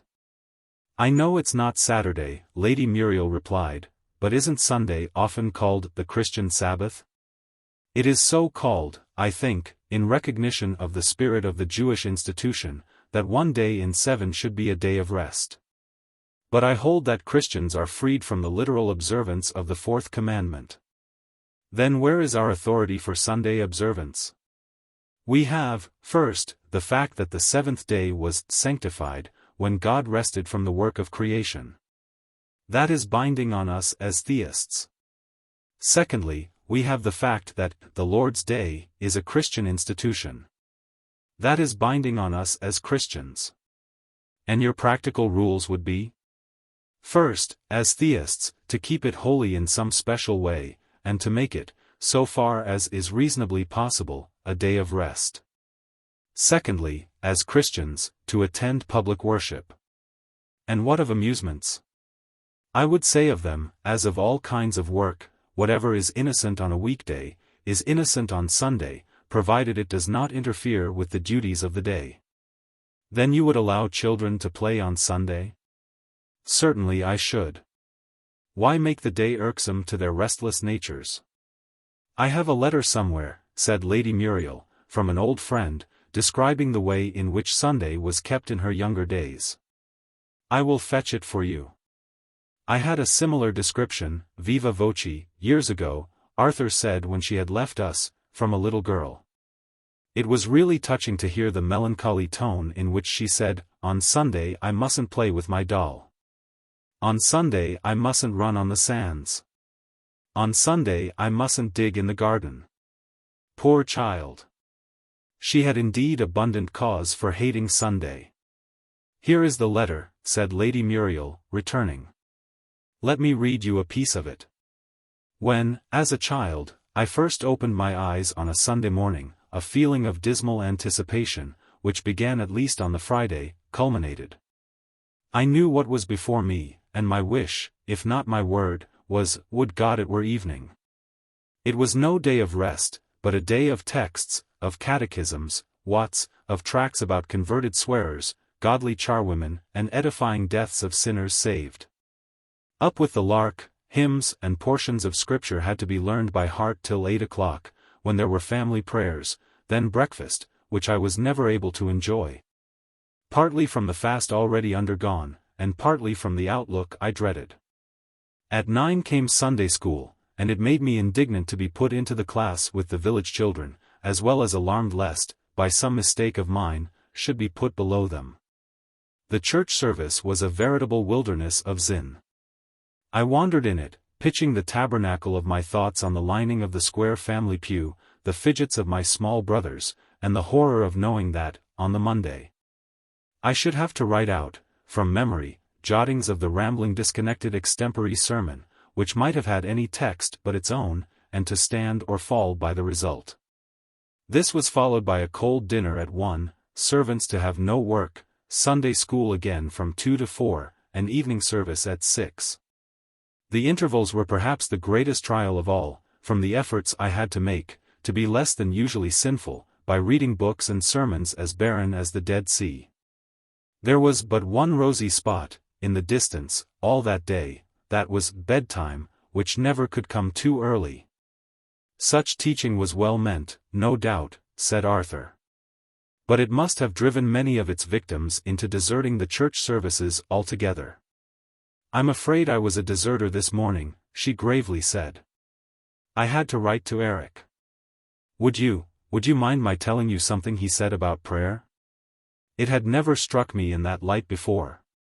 In what light? Said Arthur. Why, that all nature goes by fixed, regular laws, science has proved that. So that asking God to do anything, except of course praying for spiritual blessings, is to expect a miracle, and we've no right to do that. I've not put it as well as he did, but that was the outcome of it, and it has confused me. Please tell me what you can say in answer to it. I don't propose to discuss Captain Linden's difficulties, Arthur gravely replied, specially as he is not present. But, if it is your difficulty, his voice unconsciously took a tenderer tone, then I will speak. It is my difficulty, she said anxiously. Then I will begin by asking, why did you accept spiritual blessings? Is not your mind a part of nature? Yes, but free will comes in there, I can choose this or that. And God can influence my choice. Then you are not a fatalist? Oh, no, she earnestly exclaimed. Thank God. Arthur said to himself, but in so low a whisper that only I heard it. You grant then that I can, by an act of free choice, move this cup, suiting the action to the word, this way or that way? Yes, I grant it. Well, let us see how far the result is produced by fixed laws. The cup moves because certain mechanical forces are impressed on it by my hand. My hand moves because certain forces, electric, magnetic, or whatever a nerve force may prove to be, are impressed on it by my brain. This nerve force, stored in the brain, would probably be traceable, if science were complete, to chemical forces supplied to the brain by the blood, and ultimately derived from the food I eat and the air I breathe. But would not that be fatalism?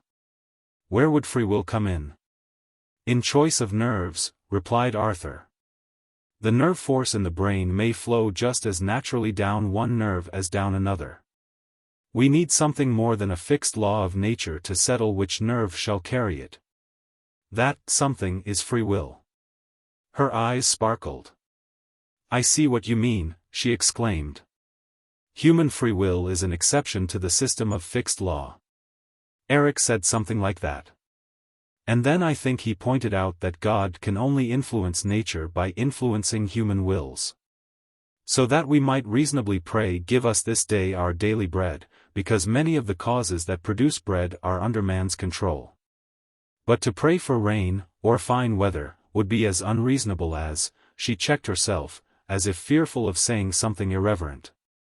In a hushed, low tone, that trembled with emotion, and with the solemnity of one in the presence of death, Arthur slowly replied, Shall he that contendeth with the Almighty instruct him? Shall we, the swarm that in the noontide beam were born, feeling in ourselves the power to direct, this way or that, the forces of nature, of which we form so trivial a part, shall we, in our boundless arrogance, in our pitiful conceit, deny that power to the Ancient of Days? Saying, to our Creator, thus far and no further. Thou madest, but thou canst not rule. Lady Muriel had covered her face in her hands, and did not look up. She only murmured, Thanks, thanks. Again and again. We rose to go. Arthur said, with evident effort, one word more. If you would know the power of prayer, in anything and everything that man can need, try it. Ask, and it shall be given you. I have tried it. I know that God answers prayer. Our walk home was a silent one, till we had nearly reached the lodgings. Then Arthur murmured, and it was almost an echo of my own thoughts, What knowest thou, O wife? Whether thou shalt save thy husband? The subject was not touched on again. We sat on, talking, while hour after hour, of this our last night together, glided away unnoticed. He had much to tell me about India, and the new life he was going to, and the work he hoped to do. And his great generous soul seemed so filled with noble ambition as to have no space left for any vain regret or selfish repining. Come, it is nearly morning. Arthur said at last, rising and leading the way upstairs. The sun will be rising in a few minutes, and, though I have basely defrauded you of your last chance of a night's rest here, I'm sure you'll forgive me, for I really couldn't bring myself to say good night sooner. And God knows whether you'll ever see me again, or hear of me. Hear of you I am certain I shall. I warmly responded, and quoted the concluding lines of that strange poem, Wearing. Oh, never star was lost here, but it rose afar. Look east, where whole new thousands are. In Vishnuland what avatar? I, look eastward. Arthur eagerly replied, pausing at the staircase window, which commanded a fine view of the sea and the eastward horizon. The west is the fitting tomb for all the sorrow and the sighing, all the errors and the follies of the past, for all its withered hopes and all its buried loves. From the east comes new strength, new ambition, new hope, new life, new love. Look eastward. I, look eastward. His last words were still ringing in my ears as I entered my room, and undrew the window curtains, just in time to see the sun burst in glory from his ocean prison, and clothe the world in the light of a new day. So may it be for him, and me, and all of us. I mused. All that is evil, and dead, and hopeless, fading with the night that is past. All that is good, and living, and hopeful, rising with the dawn of day. Fading with the night, the chilly mists, and the noxious vapors, and the heavy shadows, and the wailing gusts, and the owl's melancholy hootings, rising with the day. The darting shafts of light, and the wholesome morning breeze, and the warmth of a dawning life, and the mad music of the lark. Look eastward. Fading, with the night, the clouds of ignorance, and the deadly blight of sin, and the silent tears of sorrow, and ever rising, higher, higher, with the day, the radiant dawn of knowledge. And the sweet breath of purity, and the throb of a world's ecstasy. Look eastward. Fading, with the night, the memory of a dead love, and the withered leaves of a blighted hope, and the sickly repinings and moody regrets that numb the best energies of the soul, and rising. Broadening, rolling upward like a living flood, the manly resolve, and the dauntless will, and the heavenward gaze of faith, the substance of things hoped for, the evidence of things not seen. Look eastward. Aye, look eastward. Volume. Chapter 2. Dreams that elude the waker's frenzied grasp. Hands, stark and still, on a dead mother's breast, which never more shall render clasp for clasp, or deftly soothe a weeping child to rest. In such like forms me listeth to portray. My tale, here ended. Thou delicious fay, the guardian of a sprite that lives to tease thee, loving in earnest, chiding but in play. The merry mocking Bruno, who, that sees thee, can fail to love thee, darling, even as I? My sweetest Sylvie, we must say goodbye. Chapter 1. Bruno's Lessons. During the next month or two my solitary town life seemed, by contrast, unusually dull and tedious. I missed the pleasant friends I had left behind at XVIII, the genial interchange of thought, the sympathy which gave to one's ideas a new and vivid reality, but, perhaps more than all, I missed the companionship of the two fairies, or dream children, for I had not yet solved the problem as to who or what they were, whose sweet playfulness had shed a magic radiance over my life. In office hours, which I suppose reduce most men to the mental condition of a coffee mill or a mangle, time sped along much as usual. It was in the pauses of life. The desolate hours when books and newspapers palled on the sated appetite, and when, thrown back upon one's own dreary musings, one strove, all in vain, to people the vacant air with the dear faces of absent friends, that the real bitterness of solitude made itself felt. One evening, feeling my life a little more wearisome than usual, I strolled down to my club, not so much with the hope of meeting any friend there, for London was now out of town, as with the feeling that here, at least, I should hear sweet words of human speech, and come into contact with human thought. However, almost the first face I saw there was that of a friend. Eric Lindon was lounging, with rather a bored expression of face, over a newspaper. And we fell into conversation with a mutual satisfaction which neither of us tried to conceal. After a while I ventured to introduce what was just then the main subject of my thoughts. And so the doctor, a name we had adopted by a tacit agreement, as a convenient compromise between the formality of Dr. Forrester, and the intimacy, to which Eric Lindon hardly seemed entitled, of Arthur, has gone abroad by this time, I suppose? Can you give me his present address? He is still at XVIII, I believe, was the reply. But I have not been there since I last met you. I did not know which part of this intelligence to wonder at most. And might I ask, if it isn't taking too much of a liberty, when your wedding bells are to, or perhaps they have rung, already? No, said Eric, in a steady voice, which betrayed scarcely a trace of emotion, that engagement is at an end. I am still, Benedict the unmarried man. After this, the thick coming fancies, all radiant with new possibilities of happiness for Arthur, were far too bewildering to admit of any further conversation. And I was only too glad to avail myself of the first decent excuse, that offered itself, for retiring into silence. The next day I wrote to Arthur, with as much of a reprimand for his long silence as I could bring myself to put into words, begging him to tell me how the world went with him.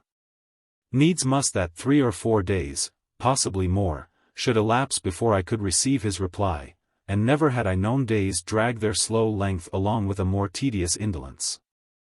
To while away the time, I strolled, one afternoon, into Kensington Gardens, and, wandering aimlessly along any path that presented itself, I soon became aware that I had somehow strayed into one that was wholly new to me.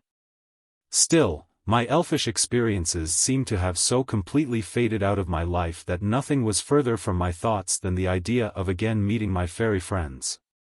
When I chanced to notice a small creature, moving among the grass that fringed the path, that did not seem to be an insect, or a frog, or any other living thing that I could think of. Cautiously kneeling down, and making an extempore cage of my 2 hands, I imprisoned the little wanderer. And felt a sudden thrill of surprise and delight on discovering that my prisoner was no other than Bruno himself. Bruno took the matter very coolly, and, when I had replaced him on the ground, where he would be within easy conversational distance, he began talking. Just as if it were only a few minutes since last we had met. "Does Oo know what the rule is?" he inquired, "when Oo catches a fairy, withouten its having told it Oo where it was?" Bruno's notions of English grammar had certainly not improved since our last meeting. "No," I said. "I didn't know there was any rule about it." "I think Oo've got a right to eat me," said the little fellow, looking up into my face with a winning smile. "But I'm not perfectly sure. Oo'd better not do it without asking." It did indeed seem reasonable not to take so irrevocable a step as that, without due inquiry. "I'll certainly ask about it, first," I said. "Besides, I don't know yet whether you would be worth eating." "I guess I'm deliciously good to eat," Bruno remarked in a satisfied tone, as if it were something to be rather proud of. "And what are you doing here, Bruno?" "That's not my name," said my cunning little friend. "Don't Oo know my name's Bruno. That's what Sylvie always calls me, when I says mine lessons." "Well then, what are you doing here, Bruno?" "Doing mine lessons, course." With that roguish twinkle in his eye, that always came when he knew he was talking nonsense. "Oh, that's the way you do your lessons, is it? And do you remember them well?" "Always can 'member mine lessons," said Bruno. "It's Sylvie's lessons that's so dreadfully hard to remember." He frowned, as if in agonies of thought, and tapped his forehead with his knuckles. "I can't think enough to understand them," he said despairingly. "It wants double thinking, I believe. But where's Sylvie gone?" "That's just what I want to know," said Bruno disconsolately. "Whatever's the good of setting me lessons, when she isn't here to explain the hard bits?" "I'll find her for you." I volunteered, and, getting up, I wandered round the tree under whose shade I had been reclining, looking on all sides for Sylvie. In another minute I again noticed some strange thing moving among the grass, and, kneeling down, was immediately confronted with Sylvie's innocent face. Lighted up with a joyful surprise at seeing me, and was accosted, in the sweet voice I knew so well, with what seemed to be the end of a sentence whose beginning I had failed to catch. And I think he ought to have finished them by this time. So I'm going back to him. Will you come too? It's only just round at the other side of this tree. It was but a few steps for me. But it was a great many for Sylvie, and I had to be very careful to walk slowly, in order not to leave the little creature so far behind as to lose sight of her. To find Bruno's lessons was easy enough. They appeared to be neatly written out on large smooth ivy leaves, which were scattered in some confusion over a little patch of ground where the grass had been worn away. But the pale student, who ought by rights to have been bending over them, was nowhere to be seen. We looked in all directions, for some time, in vain. But at last Sylvie's sharp eyes detected him, swinging on a tendril of ivy, and Sylvie's stern voice commanded his instant return to terra firma and to the business of life. Pleasure first and business afterwards seemed to be the motto of these tiny folk. So many hugs and kisses had to be interchanged before anything else could be done. "Now, Bruno," Sylvie said reproachfully, "didn't I tell you you were to go on with your lessons, unless you heard to the contrary?" "But I did heard to the contrary," Bruno insisted, with a mischievous twinkle in his eye. "What did you hear, you wicked boy?" "It were a sort of noise in the air," said Bruno, a sort of a scrambling noise. Didn't Oo hear it, Mr. Sir? Well, anyhow, you needn't go to sleep over them, you lazy. For Bruno had curled himself up, on the largest lesson, and was arranging another as a pillow. I wasn't asleep, said Bruno, in a deeply injured tone. When I shuts mine eyes, it's to show that I'm awake. Well, how much have you learned, then? I've learned a little tiny bit, said Bruno, modestly, being evidently afraid of overstating his achievement. Can't learn no more. Oh, Bruno. You know you can, if you like. Course I can, if I like, the pale student replied, but I can't if I don't like. Sylvie had a way, which I could not too highly admire, of evading Bruno's logical perplexities by suddenly striking into a new line of thought, and this masterly stratagem she now adopted. Well, I must say one thing. Did Oo know, Mr. Sir, Bruno thoughtfully remarked, that Sylvie can't count? Whenever she says, I must say one thing, I know quite well she'll say two things. And she always does. 2 heads are better than 1, Bruno, I said, but with no very distinct idea as to what I meant by it. I shouldn't mind having 2 heads, Bruno said softly to himself, 1 head to eat mine dinner, and 1 head to argue with Sylvie. Deuce Oo think O'd look prettier if O'd got 2 heads. Mr. Sir? The case did not, I assured him, admit of a doubt. The reason why Sylvie's so cross, Bruno went on very seriously, almost sadly.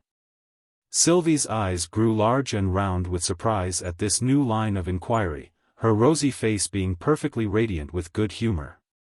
But she said nothing. Wouldn't it be better to tell me after the lessons are over? I suggested. Very well, Bruno said with a resigned air, only she won't be cross then. There's only 3 lessons to do, said Sylvie. Spelling, and geography, and singing. Not arithmetic? I said. No, he hasn't a head for arithmetic. Course I haven't, said Bruno. Mine head's for hair. I haven't got a lot of heads. And he can't learn his multiplication table. I like history ever so much better, Bruno remarked. Oo has to repeat that muddle-come table. Well, and you have to repeat. No, Oo hasn't. Bruno interrupted. History repeats itself. The professor said so. Sylvie was arranging some letters on a board. VIII, now, Bruno, she said, what does that spell? Bruno looked at it, in solemn silence, for a minute. I knows what it doesn't spell. He said at last. That's no good, said Sylvie. What does it spell? Bruno took another look at the mysterious letters. Why, it's live, backwards, he exclaimed. I thought it was, indeed. How did you manage to see that, said Sylvie. I just twiddled my eyes, said Bruno, and then I saw it directly. Now may I sing the Kingfisher song? Geography next, said Sylvie. Don't you know the rules? I thinks there oughtn't to be such a lot of rules, Sylvie. I thinks. Yes, there ought to be such a lot of rules, you wicked, wicked boy. And how dare you think at all about it? And shut up that mouth directly. So, as that mouth didn't seem inclined to shut up of itself, Sylvie shut it for him, with both hands, and sealed it with a kiss, just as you would fasten up a letter. Now that Bruno is fastened up from talking, she went on, turning to me, I'll show you the map he does his lessons on. And there it was, a large map of the world, spread out on the ground. It was so large that Bruno had to crawl about on it, to point out the places named in the Kingfisher lesson. When a kingfisher sees a ladybird flying away, he says, Ceylon, if you candia. And when he catches it, he says, come to Media. And if you're hungry or thirsty, I'll give you some Nubia. When he takes it in his claws, he says, Europe. When he puts it into his beak, he says, India. When he's swallowed it, he says, Eton. That's all. That's quite perfect, said Sylvie. Now you may sing the Kingfisher song. Will Oo sing the chorus? Bruno said to me. I was just beginning to say, I'm afraid I don't know the words, when Sylvie silently turned the map over, and I found the words were all written on the back. In one respect it was a very peculiar song. The chorus to each verse came in the middle, instead of at the end of it. However, the tune was so easy that I soon picked it up, and managed the chorus as well, perhaps, as it is possible for one person to manage such a thing. It was in vain that I signed to Sylvie to help me, she only smiled sweetly and shook her head. Kingfisher courted Lady Bird. Sing beans, sing bones, sing butterflies. Find me my match, he said. With such a noble head. With such a beard, as white as curd. With such expressive eyes. Yet pins have heads, said Lady Bird. Sing prunes, sing prawns, sing Primrose Hill. And, where you stick them in, they stay, and thus a pin is very much to be preferred to one that's never still. Oysters have beards, said Lady Bird. Sing flies, sing frogs, sing fiddle strings. I love them, for I know they never chatter so. They would not say one single word. Not if you crown them kings. Needles have eyes, said Lady Bird. Sing cats, sing corks, sing cowslip tea. And they are sharp, just what your majesty is not. So get you gone, 'tis too absurd to come a-courting me. So he went away, Bruno added as a kind of postscript, when the last note of the song had died away. Just like he always did. Oh, my dear Bruno! Sylvie exclaimed, with her hands over her ears. You shouldn't say, like, you should say, what? To which Bruno replied, doggedly, I only says, what? When Oo doesn't speak loud, so as I can hear Oo. Where did he go to? I asked, hoping to prevent an argument. He went more far than he'd never been before, said Bruno. You should never say more far, Sylvie corrected him, you should say farther. Then Oo shouldn't say more broth, when we're at dinner, Bruno retorted, Oo should say brother. This time Sylvie evaded an argument by turning away, and beginning to roll up the map. Lessons are over, she proclaimed in her sweetest tones. And has there been no crying over them? I inquired. Little boys always cry over their lessons, don't they? I never cries after 12 o'clock, said Bruno, 'cause then it's getting so near to dinner time. Sometimes, in the morning, Sylvie said in a low voice, when it's geography day, and when he's been disobey. What a fellow you are to talk, Sylvie. Bruno hastily interposed. Does Oo think the world was made for Oo to talk in? Why, where would you have me talk, then? Sylvie said, evidently quite ready for an argument. But Bruno answered resolutely. I'm not going to argue about it, 'cause it's getting late, and there won't be time, but Oo's as long as ever Oo can be. And he rubbed the back of his hand across his eyes, in which tears were beginning to glitter. Sylvie's eyes filled with tears in a moment. I didn't mean it, Bruno, darling, she whispered. And the rest of the argument was lost, amid the tangles of Neaera's hair, while the two disputants hugged and kissed each other. But this new form of argument was brought to a sudden end by a flash of lightning, which was closely followed by a peal of thunder, and by a torrent of raindrops, which came hissing and spitting, almost like live creatures, through the leaves of the tree that sheltered us. Why, it's raining cats and dogs, I said. And all the dogs has come down first, said Bruno, there's nothing but cats coming down now. In another minute the pattering ceased, as suddenly as it had begun. I stepped out from under the tree, and found that the storm was over, but I looked in vain, on my return, for my tiny companions. They had vanished with the storm, and there was nothing for it but to make the best of my way home. On the table lay, awaiting my return, an envelope of that peculiar yellow tint which always announces a telegram, and which must be, in the memories of so many of us. Inseparably linked with some great and sudden sorrow, something that has cast a shadow, never in this world to be wholly lifted off, on the brightness of life. No doubt it has also heralded, for many of us, some sudden news of joy, but this, I think, is less common. Human life seems, on the whole, to contain more of sorrow than of joy. And yet the world goes on. Who knows why? This time, however, there was no shock of sorrow to be faced. In fact, the few words it contained, could not bring myself to write. Come soon. Always welcome. A letter follows this. Arthur, seemed so like Arthur himself speaking, that it gave me quite a thrill of pleasure, and I at once began the preparations needed for the journey. Chapter 2. Love's Curfew. Fayfield Junction. Change for Elveston. What subtle memory could there be, linked to these commonplace words, that caused such a flood of happy thoughts to fill my brain? I dismounted from the carriage in a state of joyful excitement for which I could not at first account. True, I had taken this very journey, and at the same hour of the day, 6 months ago. But many things had happened since then, and an old man's memory has but a slender hold on recent events. I sought the missing link in vain. Suddenly I caught sight of a bench, the only one provided on the cheerless platform, with a lady seated on it.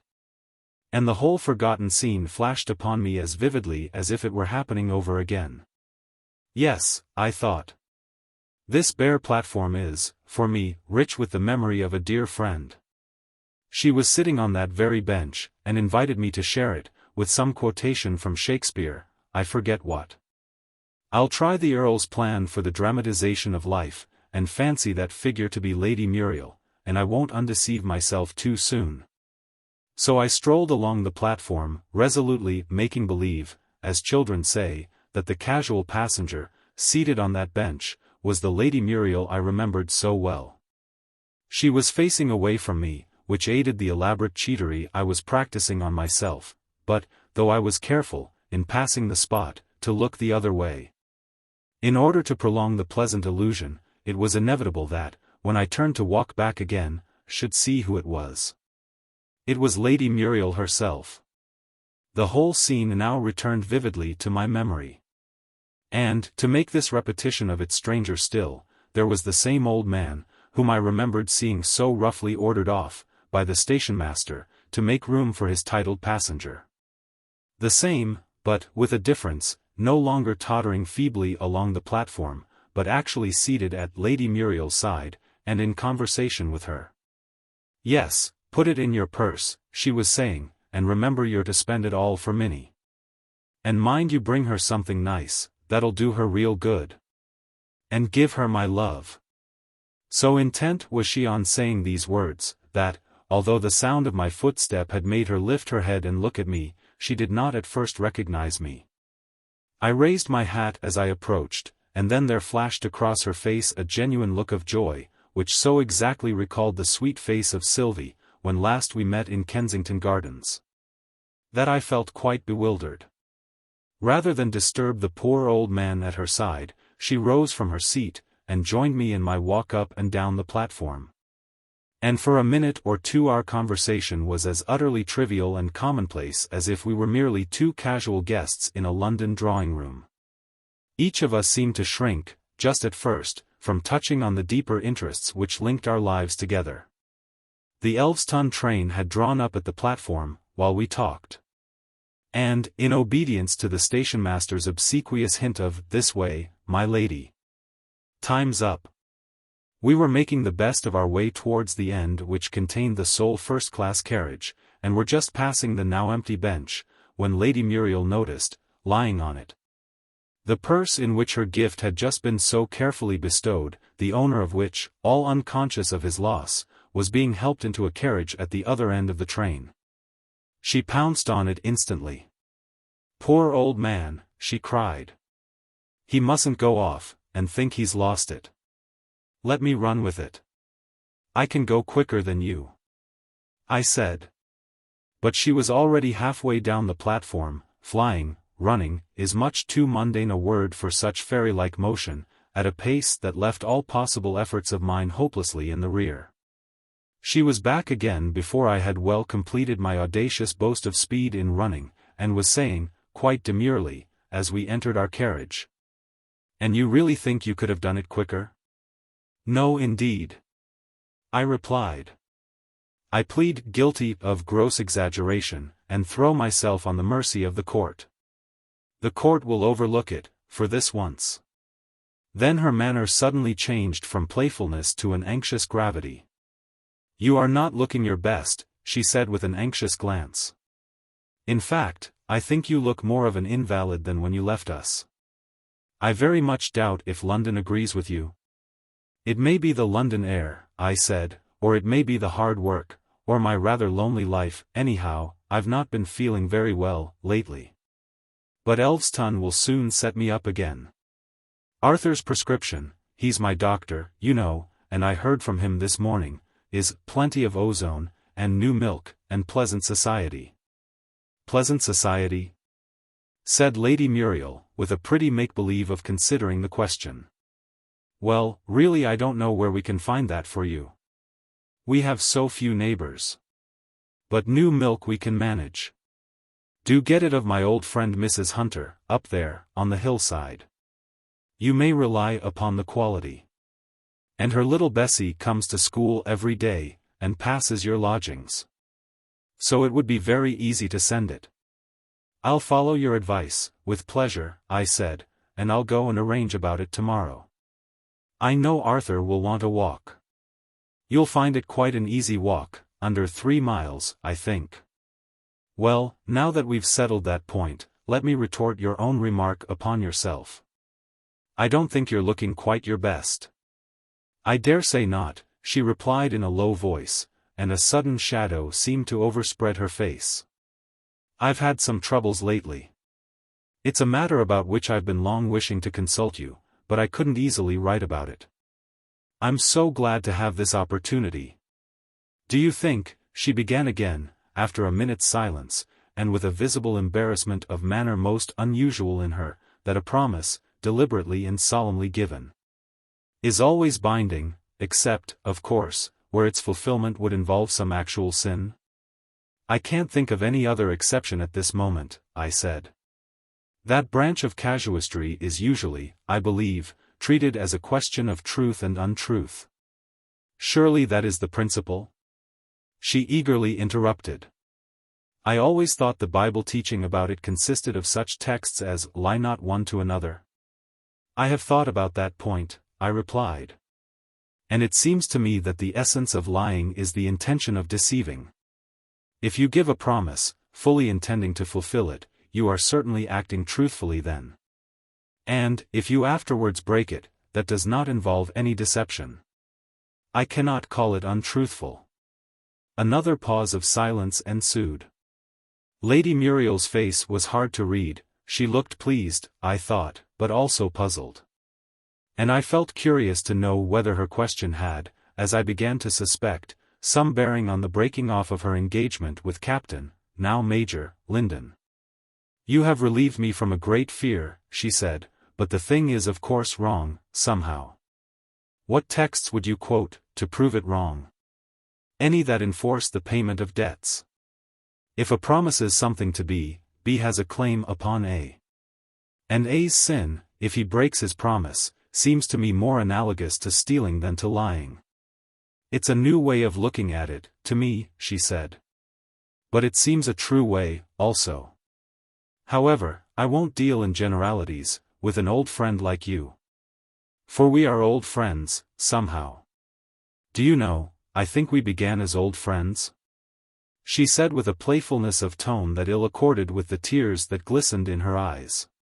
"Thank you very much for saying so," I replied. "I like to think of you as an old friend, though you don't look it," would have been the almost necessary sequence, with any other lady. But she and I seemed to have long passed out of the time when compliments, or any such trivialities, were possible. Here the train paused at a station, where 2 or 3 passengers entered the carriage, so no more was said till we had reached our journey's end. On our arrival at XVIII, she readily adopted my suggestion that we should walk up together. So, as soon as our luggage had been duly taken charge of, hers by the servant who met her at the station, and mine by one of the porters, we set out together along the familiar lanes, now linked in my memory with so many delightful associations. Lady Muriel at once recommenced the conversation at the point where it had been interrupted. "You knew of my engagement to my cousin Eric. Did you also hear?" "Yes," I interrupted, anxious to spare her the pain of giving any details. "I heard it had all come to an end." "I would like to tell you how it happened," she said, "as that is the very point I want your advice about." I had long realized that we were not in sympathy in religious belief. His ideas of Christianity are very shadowy. And even as to the existence of a God, he lives in a sort of dreamland. But it has not affected his life. I feel sure, now, that the most absolute atheist may be leading, though walking blindfold, a pure and noble life. And if you knew half the good deeds, she broke off suddenly, and turned away her head. "I entirely agree with you," I said. "And have we not our Saviour's own promise that such a life shall surely lead to the light?" "Yes, I know it," she said in a broken voice, still keeping her head turned away. And so I told him. He said he would believe, for my sake, if he could. And he wished, for my sake, he could see things as I did. "But that is all wrong," she went on passionately. "God cannot approve such low motives as that." Still it was not I that broke it off.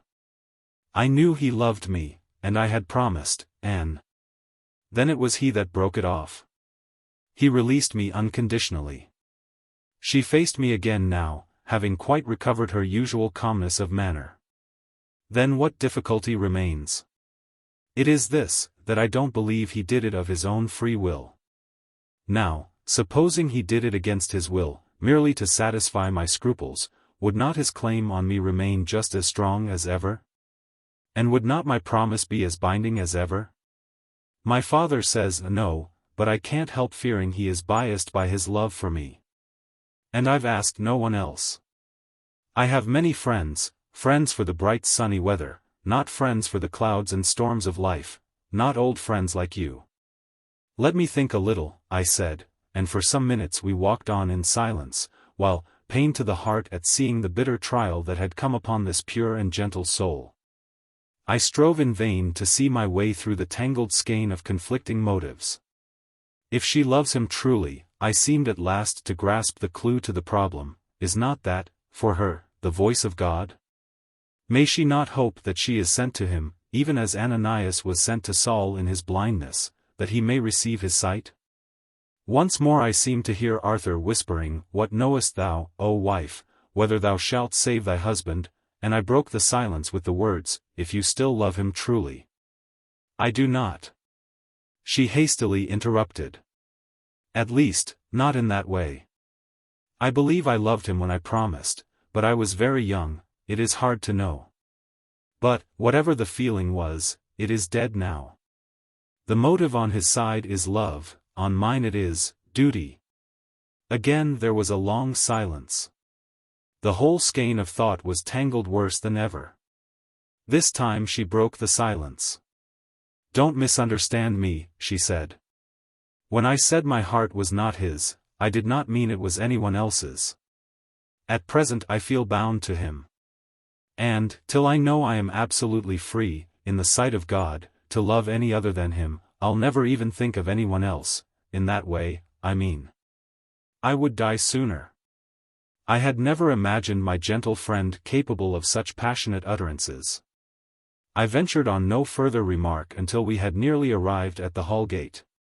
But, the longer I reflected, the clearer it became to me that no call of duty demanded the sacrifice, possibly of the happiness of a life, which she seemed ready to make.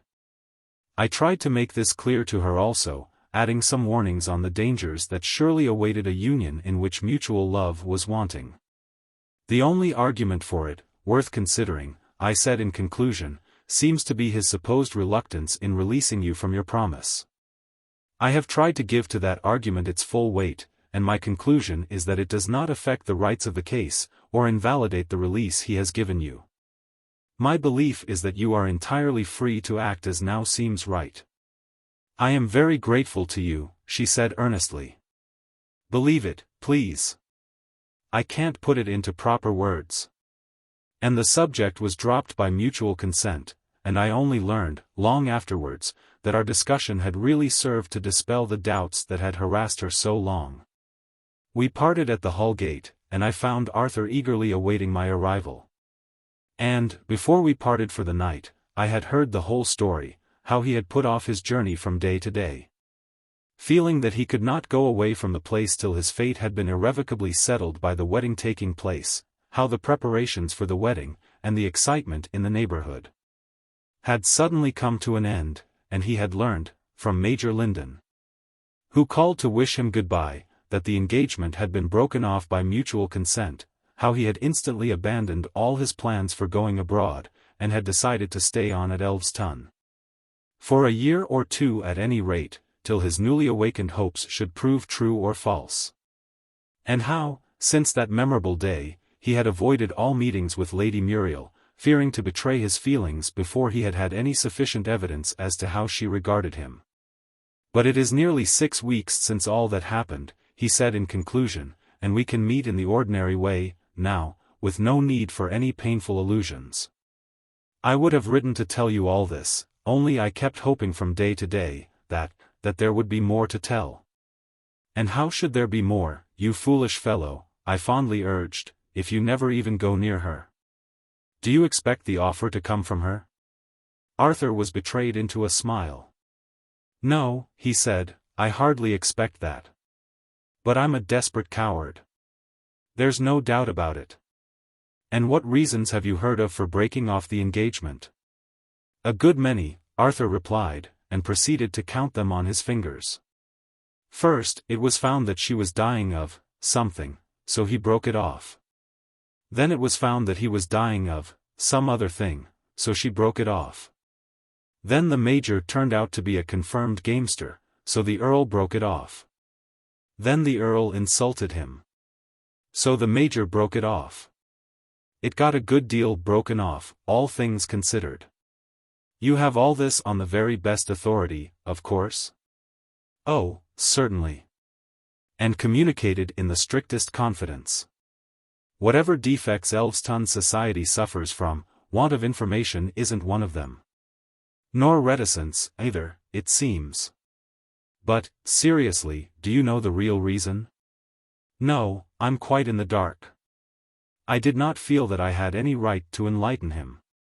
So I changed the subject, to the less engrossing one of new milk, and we agreed that I should walk over, next day, to Hunter's farm, Arthur undertaking to set me part of the way. After which he had to return to keep a business engagement. Chapter 3. Streaks of Dawn.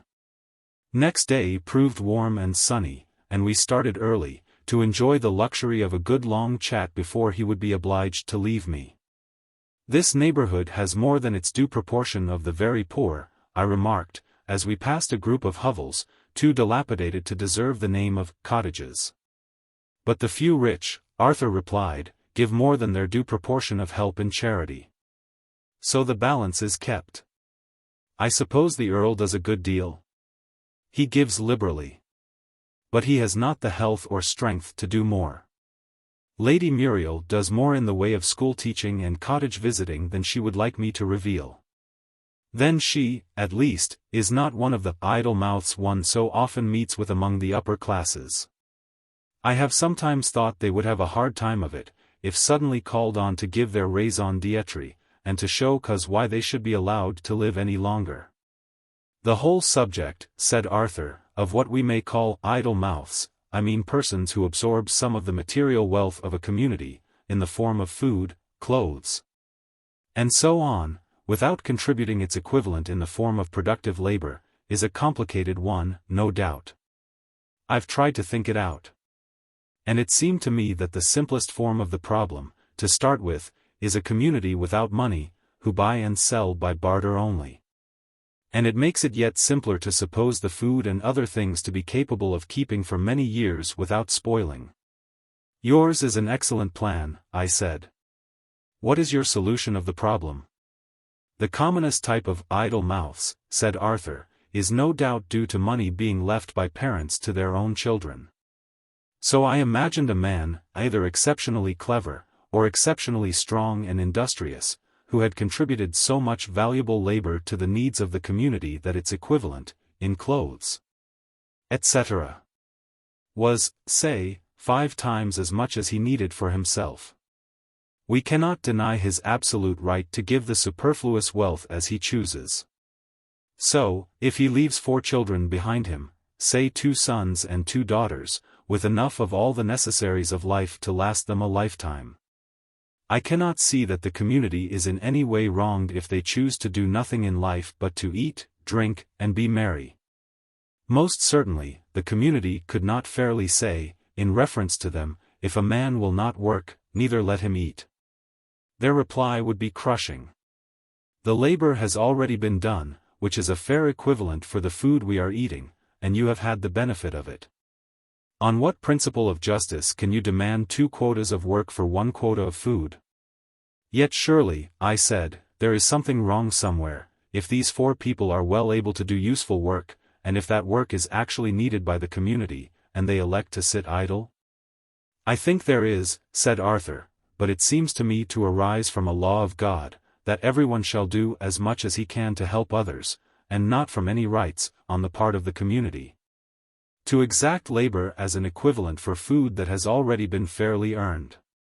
I suppose the second form of the problem is where the idle mouths possess money instead of material wealth? Yes, replied Arthur, and I think the simplest case is that of paper money. Gold is itself a form of material wealth, but a banknote is merely a promise to hand over so much material wealth when called upon to do so. The father of these 4 idle mouths had done, let us say, £5,000 worth of useful work for the community. In return for this, the community had given him what amounted to a written promise to hand over, whenever called upon to do so, £5,000 worth of food, etc. Then, if he only uses £1,000 worth himself, and leaves the rest of the notes to his children, surely they have a full right to present these written promises. And to say, hand over the food, for which the equivalent labor has been already done. Now I think this case well worth stating, publicly and clearly. I should like to drive it into the heads of those socialists who are priming our ignorant paupers with such sentiments as, look at them bloated aristocrats, doing not a stroke work for theirselves, and living on the sweat of our brows. I should like to force them to see that the money, which those aristocrats are spending, represents so much labor already done for the community, and whose equivalent, in material wealth, is due from the community. Might not the socialists reply, much of this money does not represent honest labor at all. If you could trace it back, from owner to owner, though you might begin with several legitimate steps, such as gift, or bequeathing by will, or value received, you would soon reach an owner who had no moral right to it, but had got it by fraud or other crimes. And of course his successors in the line would have no better right to it than he had. No doubt, Arthur replied. But surely that involves the logical fallacy of proving too much? It is quite as applicable to material wealth, as it is to money. If we once begin to go back beyond the fact that the present owner of certain property came by it honestly, and to ask whether any previous owner, in past ages, got it by fraud, would any property be secure? After a minute's thought, I felt obliged to admit the truth of this. My general conclusion, Arthur continued, from the mere standpoint of human rights, man against man, was this, that if some wealthy, idle mouth, who has come by his money in a lawful way, even though not one atom of the labor it represents has been his own doing, chooses to spend it on his own needs, without contributing any labor to the community from whom he buys his food and clothes, that community has no right to interfere with him. But it's quite another thing, when we come to consider the divine law. Measured by that standard, such a man is undoubtedly doing wrong, if he fails to use, for the good of those in need, the strength or the skill that God has given him. That strength and skill do not belong to the community, to be paid to them as a debt. They do not belong to the man himself, to be used for his own enjoyment, they do belong to God. To be used according to his will. And we are not left in doubt as to what that will is. Do good, and lend, hoping for nothing again. Anyhow, I said, an idle mouth very often gives away a great deal in charity.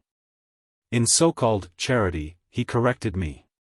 Excuse me if I seem to speak uncharitably. I would not dream of applying the term to any individual.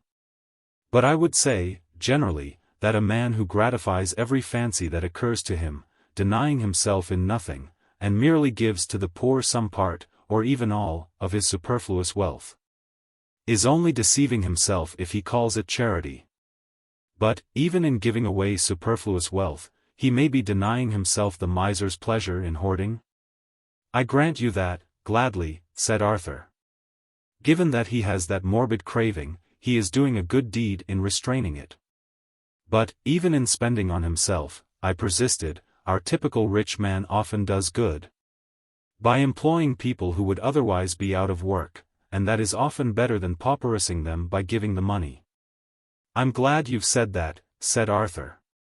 I would not like to quit the subject without exposing the two fallacies of that statement, which have gone so long uncontradicted that society now accepts it as an axiom.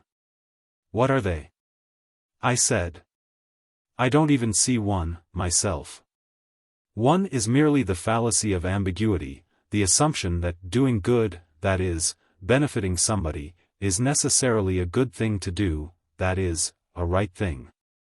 The other is the assumption that, if one of two specified acts is better than another, it is necessarily a good act in itself. I should like to call this the fallacy of comparison, meaning that it assumes that what is comparatively good is therefore positively good. Then what is your test of a good act? That it shall be our best, Arthur confidently replied. And even then, we are unprofitable servants. But let me illustrate the two fallacies. Nothing illustrates a fallacy so well as an extreme case, which fairly comes under it. Suppose I find two children drowning in a pond. I rush in, and save one of the children, and then walk away, leaving the other to drown. Clearly I have done good, in saving a child's life. But, again, supposing I meet an inoffensive stranger, and knock him down, and walk on. Clearly that is better than if I had proceeded to jump upon him and break his ribs. But those buts are quite unanswerable, I said. But I should like an instance from real life. Well, let us take one of those abominations of modern society, a charity bazaar. It's an interesting question to think out, how much of the money, that reaches the object in view, is genuine charity, and whether even that is spent in the best way. But the subject needs regular classification and analysis to understand it properly. I should be glad to have it analyzed, I said, it has often puzzled me. Well, if I am really not boring you. Let us suppose our charity bazaar to have been organized to aid the funds of some hospital, and that A, B, C give their services in making articles to sell, and in acting as salesmen, while X, Y, Z buy the articles, and the money so paid goes to the hospital. There are two distinct species of such bazaars, one, where the payment exacted is merely the market value of the goods supplied, that is, exactly what you would have to pay at a shop, the other, where fancy prices are asked. We must take these separately. First, the market value case. Here A, B, C are exactly in the same position as ordinary shopkeepers. The only difference being that they give the proceeds to the hospital. Practically, they are giving their skilled labor for the benefit of the hospital. This seems to me to be genuine charity. And I don't see how they could use it better. But X, Y, Z are exactly in the same position as any ordinary purchasers of goods. To talk of charity in connection with their share of the business is sheer nonsense. Yet they are very likely to do so. Secondly, the case of fancy prices. Here I think the simplest plan is to divide the payment into two parts, the market value and the excess over that. The market value part is on the same footing as in the first case, the excess is all we have to consider. Well, A, B, C do not earn it. So we may put them out of the question. It is a gift, from X, Y, Z, to the hospital. And my opinion is that it is not given in the best way, far better buy what they choose to buy, and give what they choose to give. As two separate transactions, then there is some chance that their motive in giving may be real charity, instead of a mixed motive, half charity, half self-pleasing. The trail of the serpent is over it all. And therefore it is that I hold all such spurious charities in utter abomination. He ended with unusual energy, and savagely beheaded, with his stick, a tall thistle at the roadside, behind which I was startled to see Sylvie and Bruno standing. I caught at his arm, but too late to stop him. Whether the stick reached them or not, I could not feel sure. At any rate they took not the smallest notice of it, but smiled gaily, and nodded to me. And I saw at once that they were only visible to me, that eerie influence had not reached to Arthur. "Why did you try to save it?" he said. "That's not the wheedling secretary of a charity bazaar." "I only wish it were," he added grimly. "Do so, oh no, that stick went right for my head," said Bruno. They had run round to me by this time, and each had secured a hand. "Just under my chin. I are glad I aren't a thistle." "Well, we've threshed that subject out, anyhow," Arthur resumed. "I'm afraid I've been talking too much, for your patience and for my strength. I must be turning soon. This is about the end of my tether. Take, O boatman, thrice thy fee. Take, I give it willingly. For, invisible to thee, spirits twain have crossed with me." I quoted, involuntarily. "For utterly inappropriate and irrelevant quotations," laughed Arthur, "you are called by few, and excelled by none." And we strolled on. As we passed the head of the lane that led down to the beach, I noticed a single figure, moving slowly along it, seawards. She was a good way off, and had her back to us, but it was Lady Muriel, unmistakably. Knowing that Arthur had not seen her, as he had been looking, in the other direction, at a gathering rain cloud, I made no remark, but tried to think of some plausible pretext for sending him back by the sea. The opportunity instantly presented itself. "I'm getting tired," he said. "I don't think it would be prudent to go further. I had better turn here." I turned with him, for a few steps, and as we again approached the head of the lane, I said, as carelessly as I could, "Don't go back by the road. It's too hot and dusty. Down this lane, and along the beach, is nearly as short, and you'll get a breeze off the sea." "Yes, I think I will," Arthur began. But at that moment we came into sight of Lady Muriel, and he checked himself. "No, it's too far round." "Yet it certainly would be cooler." He stood, hesitating, looking first one way and then the other, a melancholy picture of utter infirmity of purpose.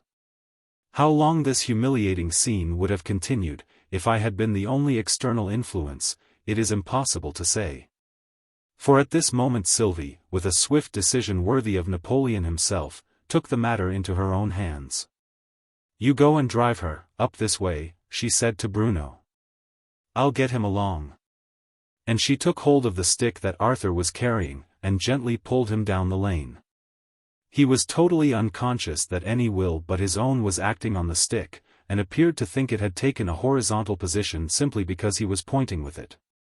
"Are not those orchises under the hedge there?" he said. "I think that decides me. I'll gather some as I go along." Meanwhile Bruno had run on beyond Lady Muriel, and, with much jumping about and shouting, shouts audible to no one but Sylvie and myself, much as if he were driving sheep, he managed to turn her round and make her walk, with eyes demurely cast upon the ground, in our direction. The victory was ours. And, since it was evident that the lovers, thus urged together, must meet in another minute, I turned and walked on, hoping that Sylvie and Bruno would follow my example. as I felt sure that the fewer the spectators the better it would be for Arthur and his good angel. And what sort of meeting was it? I wondered, as I paced dreamily on. Chapter 4. The Dog King.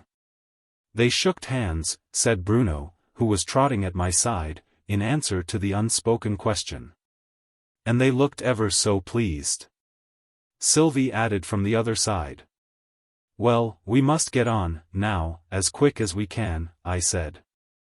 If only I knew the best way to Hunter's farm. They'll be sure to know in this cottage, said Sylvie. Yes, I suppose they will. Bruno, would you run in and ask? Sylvie stopped him, laughingly, as he ran off. Wait a minute, she said. I must make you visible first, you know. And audible too, I suppose? I said, as she took the jewel, that hung round her neck, and waved it over his head, and touched his eyes and lips with it. Yes, said Sylvie, and once, do you know, I made him audible, and forgot to make him visible. And he went to buy some sweeties in a shop. And the man was so frightened. A voice seemed to come out of the air, please, I want 2 ounces of barley sugar drops. And a shilling came bang down upon the counter. And the man said, I can't see you. And Bruno said, it doesn't signify seeing me, so long as OO can see the shilling. But the man said he never sold barley sugar drops to people he couldn't see. So we had to. Now, Bruno, you're ready. And away he trotted. Sylvie spent the time, while we were waiting for him, in making herself visible also. It's rather awkward, you know, she explained to me, when we meet people, and they can see one of us, and can't see the other. In a minute or two Bruno returned, looking rather disconsolate. He'd got friends with him, and he were cross, he said. He asked me who I were. And I said, I'm Bruno, who is these peoples? And he said, one's my half-brother, and t'other's my half-sister, and I don't want no more company. Go along with yer. And I said, I can't go along without mine self. And I said, oo shouldn't have bits of peoples lying about like that. It's welly untidy. And he said, oh, don't talk to me. And he pushed me outside. And he shooed the door. And you never asked where Hunter's farm was? Queried Sylvie. Hadn't room for any questions, said Bruno. The room were so crowded. 3 people couldn't crowd a room, said Sylvie. They did, though, Bruno persisted. He crowded it most. He's such a welly thick man, so as OO couldn't knock him down. I failed to see the drift of Bruno's argument. Surely anybody could be knocked down, I said, thick or thin wouldn't matter. Oo couldn't knock him down, said Bruno. He's more wider than he's high, so, when he's lying down, he's more higher than when he's standing, so a course OO couldn't knock him down. Here's another cottage, I said, I'll ask the way, this time. There was no need to go in, this time, as the woman was standing in the doorway, with a baby in her arms, talking to a respectably dressed man, a farmer. As I guessed, who seemed to be on his way to the town. And when there's drink to be had, he was saying, he's just the worst the lot, is your Willie. So they tell me. He gets fairly mad with it. I'd have given the lie to their faces, a 12-month back, the woman said in a broken voice. But a canna no-o. A canna no-o. She checked herself, on catching sight of us, and hastily retreated into the house, shutting the door after her. Perhaps you can tell me where Hunter's farm is? I said to the man, as he turned away from the house. I can that, sir, he replied with a smile. I'm John Hunter hissel, at your sarvice. It's nobbut half a mile further, the only house in sight, when you get round bend the road yonder. You'll find my good woman within, if so be you've business her. Or meb I'll do as well. Thanks, I said. I want to order some milk. Perhaps I had better arrange it with your wife? Aye, said the man. She minds all that. Good day t'ye, master, and to your bonny childer, as well. And he trudged on. He should have said child, not childer, said Bruno. Sylvie's not a childer. He meant both of us, said Sylvie. No, he didn't. Bruno persisted. 'Cause he said bonny, oh no. Well, at any rate he looked at us both, Sylvie maintained. Well, then he must have seen we're not both bonny. Bruno retorted. Course I'm much uglier than oh. Didn't he mean Sylvie, Mr. Sir, he shouted over his shoulder, as he ran off. But there was no use in replying, as he had already vanished round the bend of the road. When we overtook him he was climbing a gate, and was gazing earnestly into the field, where a horse, a cow, and a kid were browsing amicably together. For its father, a horse, he murmured to himself. For its mother, a cow. For their dear little child, a little goat, is the most curiousest thing I ever seen in my world. Bruno's world. I pondered. Yes, I suppose every child has a world of his own, and every man, too, for the matter of that. I wonder if that's the cause for all the misunderstanding there is in life? That must be Hunter's farm, said Sylvie, pointing to a house on the brow of the hill, led up to by a cart road. There's no other farm in sight, this way. And you said we must be nearly there by this time. I had thought it, while Bruno was climbing the gate, but I couldn't remember having said it. However, Sylvie was evidently in the right. Get down, Bruno, I said, and open the gate for us. It's a good thing we's with oh, isn't it, Mr. Sir, said Bruno, as we entered the field. That big dog might have bited oh, if oh'd been alone. Oo needn't be frightened of it, he whispered, clinging tight to my hand to encourage me. It aren't fierce. Fierce. Sylvie scornfully echoed, as the dog, a magnificent Newfoundland, that had come galloping down the field to meet us, began curveting round us, in gambols full of graceful beauty. And welcoming us with short joyful barks. Fierce. Why, it's as gentle as a lamb. Why, Bruno, don't you know it? So it are, cried Bruno, rushing forwards and throwing his arms round its neck. Oh, you dear dog. And it seemed as if the two children would never have done hugging and stroking it. And how ever did he get here, said Bruno. Ask him, Sylvie. I doesn't know how. And then began an eager talk in Dog G, which of course was lost upon me. And I could only guess, when the beautiful creature, with a sly glance at me, whispered something in Sylvie's ear, that I was now the subject of conversation. Sylvie looked round laughingly. He asked me who you are, she explained. And I said, he's our friend. And he said, what's his name? And I said, it's Mr. Sir. And he said, bosh. What is bosh, in Dog G? I inquired. It's the same as in English, said Sylvie. Only, when a dog says it, it's a sort of a whisper, that's half a cough and half a bark. Nero, say, bosh.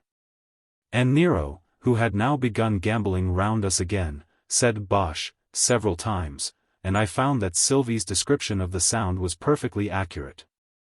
I wonder what's behind this long wall, I said, as we walked on. It's the orchard, Sylvie replied, after a consultation with Nero. See, there's a boy getting down off the wall, at that far corner. And now he's running away across the field. I do believe he's been stealing the apples. Bruno set off after him, but returned to us in a few moments, as he had evidently no chance of overtaking the young rascal. I couldn't catch him, he said.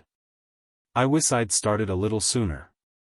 His pockets was full of apples. The Dog King looked up at Sylvie, and said something in Dog G. Why, of course you can. Sylvie exclaimed. How stupid not to think of it. Nero'll hold him for us, Bruno. But I'd better make him invisible, first. And she hastily got out the magic jewel, and began waving it over Nero's head, and down along his back. That'll do," cried Bruno, impatiently. "After him, good doggy." "Oh, Bruno!" Sylvie exclaimed reproachfully. "You shouldn't have sent him off so quick. I hadn't done the tail." Meanwhile Nero was coursing like a greyhound down the field, so at least I concluded from all I could see of him, the long feathery tail, which floated like a meteor through the air, and in a very few seconds he had come up with the little thief. "He's got him safe, by 1 foot," cried Sylvie, who was eagerly watching the chase. "Now there's no hurry, Bruno."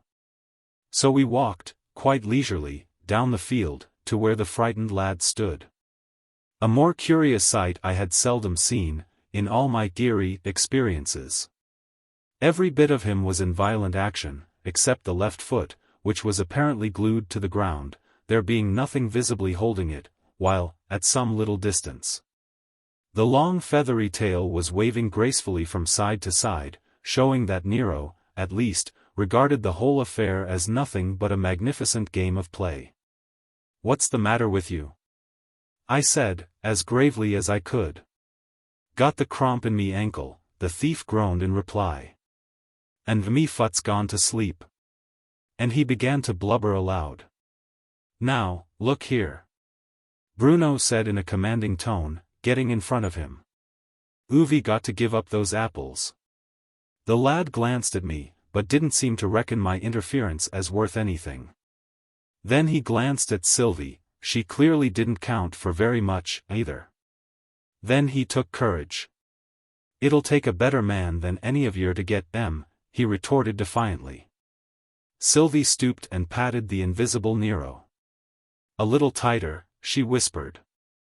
And a sharp yell from the ragged boy showed how promptly the Dog King had taken the hint. "What's the matter now?" I said. "Is your ankle worse?" "And it'll get worse, and worse, and worse," Bruno solemnly assured him, "till OO gives up those apples." Apparently the thief was convinced of this at last, and he sulkily began emptying his pockets of the apples. The children watched from a little distance, Bruno dancing with delight at every fresh yell extracted from Nero's terrified prisoner. "That's all," the boy said at last. "It isn't all," cried Bruno. "There's 3 more in that pocket." Another hint from Sylvie to the Dog King, another sharp yell from the thief, now convicted of lying also, and the remaining 3 apples were surrendered. "Let him go, please," Sylvie said in Dog G, and the lad limped away at a great pace, stooping now and then to rub the ailing ankle, in fear, seemingly, that the cramp might attack it again.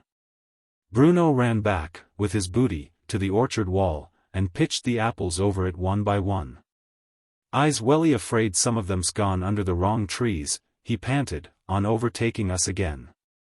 "The wrong trees," laughed Sylvie. "Trees can't do wrong. There's no such things as wrong trees." "Then there's no such things as right trees, neither," cried Bruno. And Sylvie gave up the point. "Wait a minute, please," she said to me. "I must make Nero visible, you know." "No, please don't," cried Bruno, who had by this time mounted on the royal back, and was twisting the royal hair into a bridle. "It'll be such fun to have him like this." "Well, it does look funny," Sylvie admitted, and led the way to the farmhouse, where the farmer's wife stood, evidently much perplexed at the weird procession now approaching her. "It's summit gone wrong. Why, my spectacles, I doubt," she murmured, as she took them off, and began diligently rubbing them with a corner of her apron. Meanwhile Sylvie had hastily pulled Bruno down from his steed, and had just time to make his majesty wholly visible before the spectacles were resumed. All was natural, now. But the good woman still looked a little uneasy about it. "My eyesight's getting bad," she said, "but I see you now, my darlings. You'll give me a kiss, won't you?" Bruno got behind me, in a moment, however Sylvie put up her face, to be kissed, as representative of both, and we all went in together. Chapter 5. Matilda Jane. "Come to me, my little gentleman," said our hostess, lifting Bruno into her lap, "and tell me everything." I can't, said Bruno. There wouldn't be time. Besides, I don't know everything.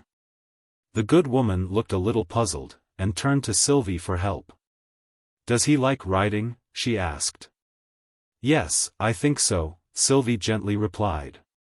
He's just had a ride on Nero. Ah, Nero's a grand dog, isn't he? Were you ever outside a horse, my little man? Always. Bruno said with great decision. Never was inside one. Was Oo?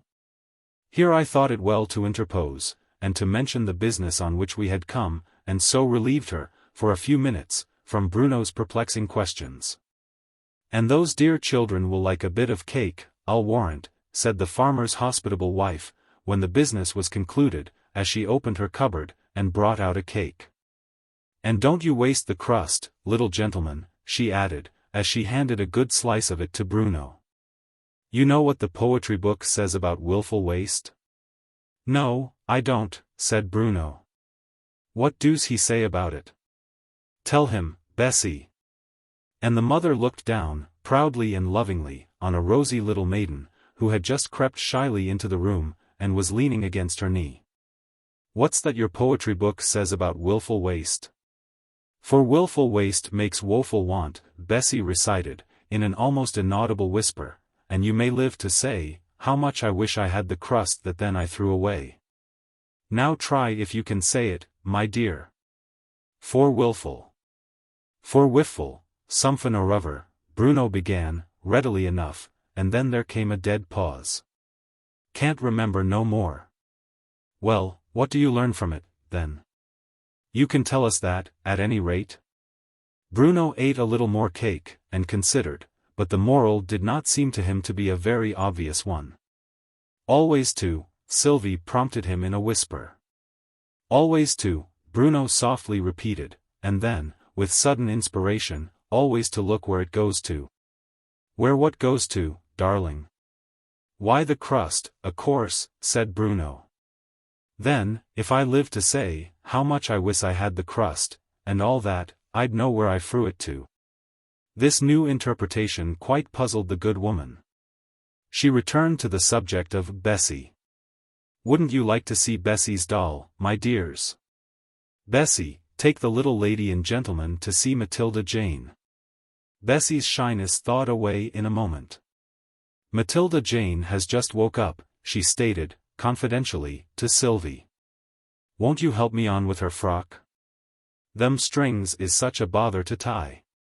I can tie strings, we heard, in Sylvie's gentle voice, as the two little girls left the room together. Bruno ignored the whole proceeding, and strolled to the window, quite with the air of a fashionable gentleman. Little girls, and dolls, were not at all in his line. And forthwith the fond mother proceeded to tell me, as what mother is not ready to do. Of all Bessie's virtues, and vices too, for the matter of that, and of the many fearful maladies which, notwithstanding those ruddy cheeks and that plump little figure, had nearly, time and again, swept her from the face of the earth.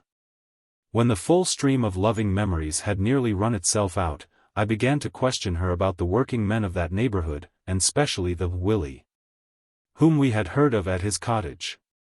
He was a good fellow once, said my kind hostess, but it's the drink has ruined him. Not that I'd rob them of the drink, it's good for the most of them, but there's some as is too weak to stand agin temptations, it's 1,000 pities, for them. As they ever built the Golden Lion at the corner there. The Golden Lion? I repeated. It's the new public, my hostess explained. And it stands right in the way, and handy for the workmen, as they come back from the brickfields, as it might be today, with their week's wages. A deal of money gets wasted that way. And some of them gets drunk. If only they could have it in their own houses, I mused, hardly knowing I had said the words out loud. That's it, she eagerly exclaimed. It was evidently a solution, of the problem, that she had already thought out.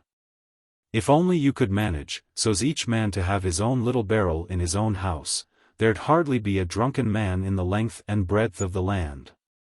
And then I told her the old story, about a certain Katager who bought himself a little barrel of beer, and installed his wife as barkeeper, and how, every time he wanted his mug of beer, he regularly paid her over the counter for it, and how she never would let him go on tick, and was a perfectly inflexible barkeeper in never letting him have more than his proper allowance, and how, every time the barrel needed refilling, she had plenty to do it with, and something over for her money box, and how, at the end of the year, he not only found himself in first-rate health and spirits, with that undefinable but quite unmistakable air which always distinguishes the sober man from the one who takes a drop too much, but had quite a box full of money, all saved out of his own pence. "If only they'd all do like that," said the good woman, wiping her eyes, which were overflowing with kindly sympathy. "Drink hadn't need to be the curse it is to some." "Only a curse," I said, "when it is used wrongly. Any of God's gifts may be turned into a curse, unless we use it wisely. But we must be getting home. Would you call the little girls? Matilda Jane has seen enough of company, for one day, I'm sure." "I'll find em in a minute," said my hostess, as she rose to leave the room. "Maybe that young gentleman saw which way they went."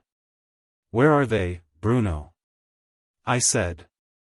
"They ain't in the field," was Bruno's rather evasive reply, "'cause there's nothing but pigs there, and Sylvie isn't a pig. Now don't interrupt me any more, 'cause I'm telling a story to this fly. And it won't attend." "They're among the apples, I'll warrant em," said the farmer's wife.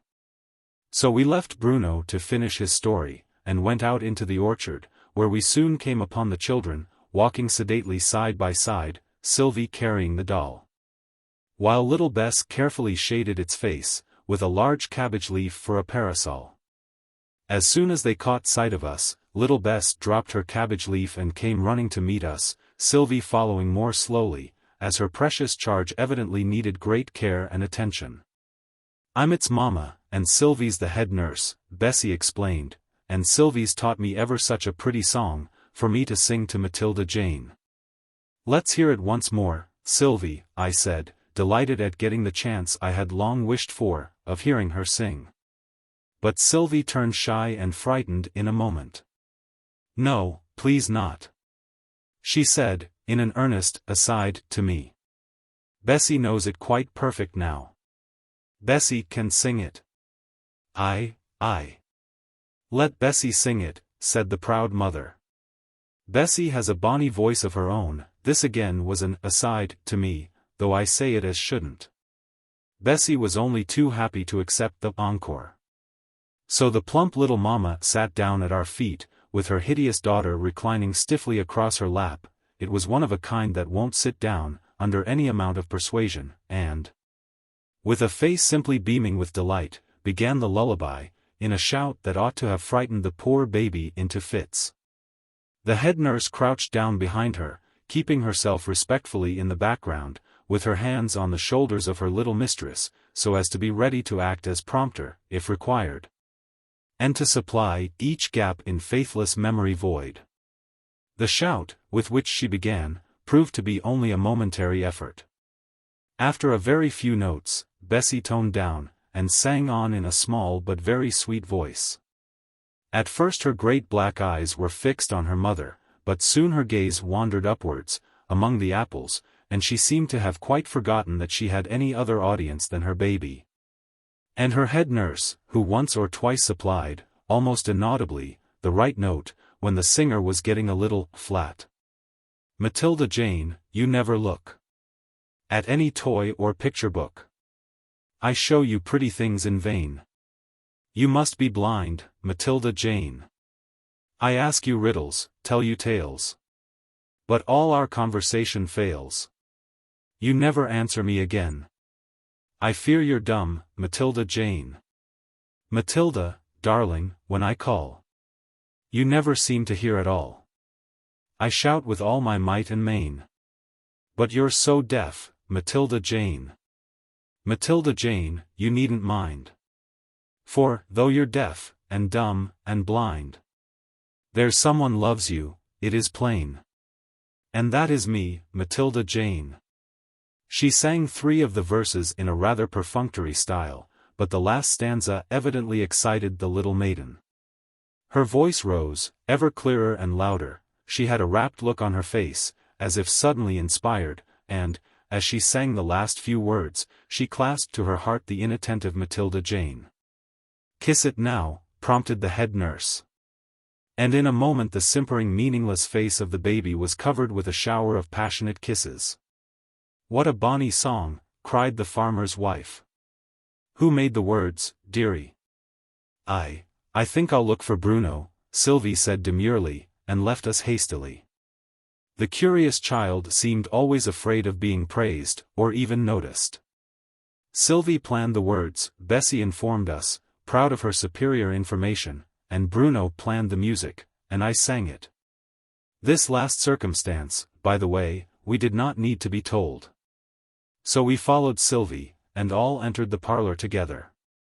Bruno was still standing at the window, with his elbows on the sill. He had, apparently, finished the story that he was telling to the fly, and had found a new occupation. "Don't interrupt," he said as we came in. "I'm counting the pigs in the field." "How many are there?" I inquired. "About 1,004, said Bruno. "You mean, about 1,000, Sylvie corrected him.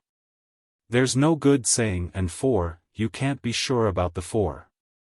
"And you're as wrong as ever," Bruno exclaimed triumphantly. "It's just the 4 I can be sure about. 'Cause they're here, grubbling under the window. It's the 1,000 I isn't perfectly sure about. But some of them have gone into the sty," Sylvie said, leaning over him to look out of the window. "Yes," said Bruno, "but they went so slowly and so fewly, I didn't care to count them." "We must be going, children," I said. "Wish Bessie goodbye." Sylvie flung her arms round the little maiden's neck, and kissed her, but Bruno stood aloof, looking unusually shy. "I never kiss nobody but Sylvie," he explained to me afterwards. The farmer's wife showed us out, and we were soon on our way back to XVIII.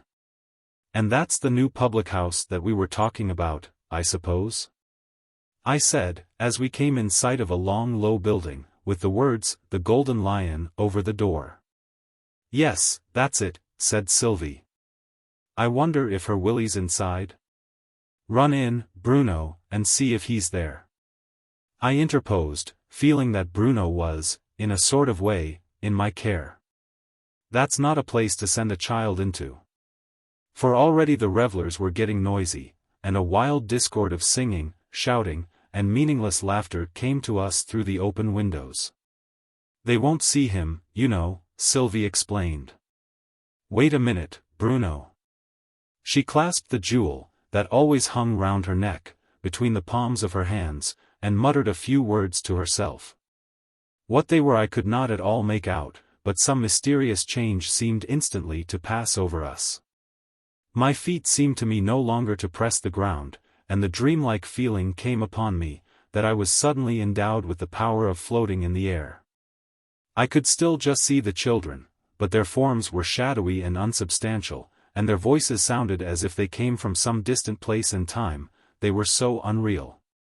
However, I offered no further opposition to Bruno's going into the house. He was back again in a few moments. "No, he isn't come yet," he said. "They're talking about him inside, and saying how drunk he was last week." While he was speaking, one of the men lounged out through the door, a pipe in one hand and a mug of beer in the other, and crossed to where we were standing, so as to get a better view along the road. 2 or 3 others leaned out through the open window, each holding his mug of beer, with red faces and sleepy eyes. "Canst see him, lad?" one of them asked. "I done not know," the man said, taking a step forwards, which brought us nearly face to face. Sylvie hastily pulled me out of his way. "Thanks, child," I said. I had forgotten he couldn't see us. What would have happened if I had stayed in his way? "I don't know," Sylvie said gravely. "It wouldn't matter to us, but you may be different." She said this in her usual voice, but the man took no sort of notice, though she was standing close in front of him, and looking up into his face as she spoke. "He's coming now!" cried Bruno, pointing down the road. "He be a comin' no-o," echoed the man, stretching out his arm exactly over Bruno's head, and pointing with his pipe. Then chorus again was shouted out by one of the red-faced men in the window, and forthwith a dozen voices yelled, to a harsh discordant melody, the refrain. "There's him, and yo, and me. Roarin' laddies. We loves a bit o' spree. Roarin' laddies we. Roarin' laddies. Roarin' laddies." The man lounged back again to the house, joining lustily in the chorus as he went, so that only the children and I were in the road when Willie came up. Chapter 6. Willie's wife. He made for the door of the public house, but the children intercepted him. Sylvie clung to one arm, while Bruno, on the opposite side, was pushing him with all his strength, with many inarticulate cries of "Gee up! Gee back! Whoa then," which he had picked up from the wagoners. Willie took not the least notice of them. He was simply conscious that something had checked him, and, for want of any other way of accounting for it, he seemed to regard it as his own act. "I wonn't coom in," he said, "not today." "A mug o' beer wonn't hurt, his friends shouted in chorus. "2 mugs wonn't hurt, Nor a dozen mugs." "Nay," said Willie. "I'm a-goin' wome." "What, withouten thy drink, Willie man?" shouted the others. But Willie man would have no more discussion, and turned doggedly away, the children keeping one on each side of him, to guard him against any change in his sudden resolution. For a while he walked on stoutly enough, keeping his hands in his pockets, and softly whistling a tune, in time to his heavy tread. His success, in appearing entirely at his ease, was almost complete. But a careful observer would have noted that he had forgotten the second part of the air, and that, when it broke down, he instantly began it again, being too nervous to think of another, and too restless to endure silence.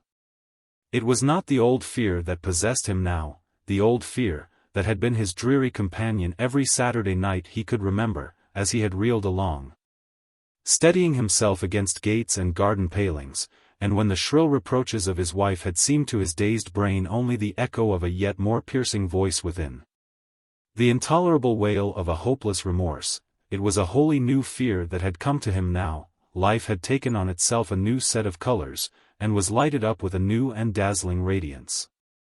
And he did not see, as yet, how his home life, and his wife and child, would fit into the new order of things. The very novelty of it all was, to his simple mind, a perplexity and an overwhelming terror. And now the tune died into sudden silence on the trembling lips, as he turned a sharp corner, and came in sight of his own cottage, where his wife stood, leaning with folded arms on the wicket gate, and looking up the road with a pale face, that had in it no glimmer of the light of hope, only the heavy shadow of a deep stony despair. "Fine and early, lad. Fine and early." The words might have been words of welcoming, but oh, the bitterness of the tone in which she said it. "What brings thee from thy merry mates, and all the fiddling and the jigging? Pockets empty, I doubt? Or thou'st come, Meb, for to see thy little one die? The bairnie's clemmed, and I've nor bite nor sup to gie her. But what does thou care?" She flung the gate open, and met him with blazing eyes of fury. The man said no word. Slowly, and with downcast eyes, he passed into the house, while she, half terrified at his strange silence, followed him in without another word. And it was not till he had sunk into a chair, with his arms crossed on the table and with drooping head, that she found her voice again. "It seemed entirely natural for us to go in with them. At another time one would have asked leave for this, but I felt, I knew not why, that we were in some mysterious way invisible, and as free to come and to go as disembodied spirits." The child in the cradle woke up, and raised a piteous cry, which in a moment brought the children to its side. Bruno rocked the cradle, while Sylvie tenderly replaced the little head on the pillow from which it had slipped.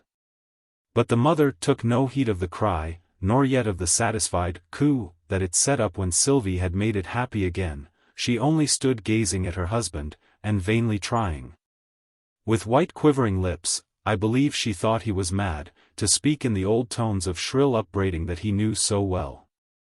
And thou'st spent all thy wages, I'll swear thou hast, on the devil's own drink, and thou'st been and made thysen a beast again, as thou alludes dost. Hasna. The man muttered, his voice hardly rising above a whisper, as he slowly emptied his pockets on the table. There's wage, missus, every penny on't. The woman gasped, and put one hand to her heart, as if under some great shock of surprise. Then how's thee gotten drink? Hasna gotten it, he answered her, in a tone more sad than sullen. I hanna touched a drop this blessed day. No. He cried aloud, bringing his clenched fist heavily down upon the table, and looking up at her with gleaming eyes. Nor I'll never touch another drop o' the cursed drink, till I die, so help me God my Maker. His voice, which had suddenly risen to a hoarse shout, dropped again as suddenly, and once more he bowed his head, and buried his face in his folded arms. The woman had dropped upon her knees by the cradle, while he was speaking. She neither looked at him nor seemed to hear him. With hands clasped above her head, she rocked herself wildly to and fro. "Oh my God! Oh my God!" was all she said, over and over again. Sylvie and Bruno gently unclasped her hands and drew them down, till she had an arm round each of them, though she took no notice of them, but knelt on with eyes gazing upwards, and lips that moved as if in silent thanksgiving. The man kept his face hidden, and uttered no sound, but one could see the sobs that shook him from head to foot. After a while he raised his head, his face all wet with tears. "Polly," he said softly, and then, louder, "Old Pole." Then she rose from her knees and came to him, with a dazed look, as if she were walking in her sleep. "Who was it called me Old Pole?"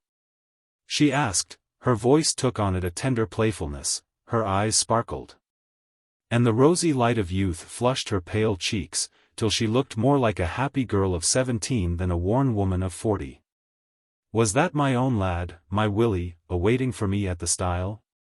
His face too was transformed, in the same magic light, to the likeness of a bashful boy and girl they seemed, as he wound an arm about her, and drew her to his side, while with the other hand he thrust from him the heap of money, as though it were something hateful to the touch.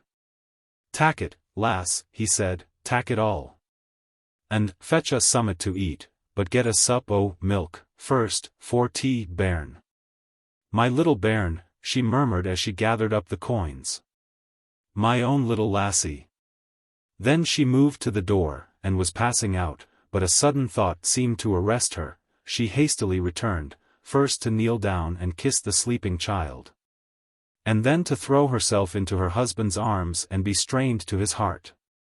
The next moment she was on her way, taking with her a jug that hung on a peg near the door. We followed close behind. We had not gone far before we came in sight of a swinging signboard bearing the word "Dairy" on it, and here she went in, welcomed by a little curly white dog, who, not being under the Geary influence, saw the children, and received them with the most effusive affection. When I got inside, the dairyman was in the act of taking the money. "Is't for thysen, missus, or for tea, bairn?" he asked, when he had filled the jug, pausing with it in his hand. "For tea, bairn," she said, almost reproachfully. "Think'st thou I'd touch a drop mysen, while as she hadna got her fill?" "All right, missus," the man replied, turning away with the jug in his hand. "Let's just mak sure it's good measure." He went back among his shelves of milk bowls, carefully keeping his back towards her while he emptied a little measure of cream into the jug, muttering to himself, "Meb it'll hearten her up a bit. The little lassie." The woman never noticed the kind deed, but took back the jug with a simple, "Good evening, master," and went her way, but the children had been more observant, and, as we followed her out, Bruno remarked that we're welly kind, and I loves that man, and if I was welly rich I'd give him £100, and a bun. That little grumbling dog doesn't know its business. He referred to the dairyman's little dog, who had apparently quite forgotten the affectionate welcome he had given us on our arrival, and was now following at a respectful distance, doing his best to speed the parting guest, with a shower of little shrill barks, that seemed to tread on one another's heels. "What is a dog's business?" laughed Sylvie. "Dogs can't keep shops and give change." "Sisters' businesses isn't to laugh at their brothers," Bruno replied with perfect gravity. "And dogs' businesses is to bark, not like that, it should finish one bark before it begins another, and it should, oh Sylvie, there's some dindledums." And in another moment the happy children were flying across the common, racing for the patch of dandelions. While I stood watching them, a strange dreamy feeling came upon me. A railway platform seemed to take the place of the green sward, and, instead of the light figure of Sylvie bounding along, I seemed to see the flying form of Lady Muriel.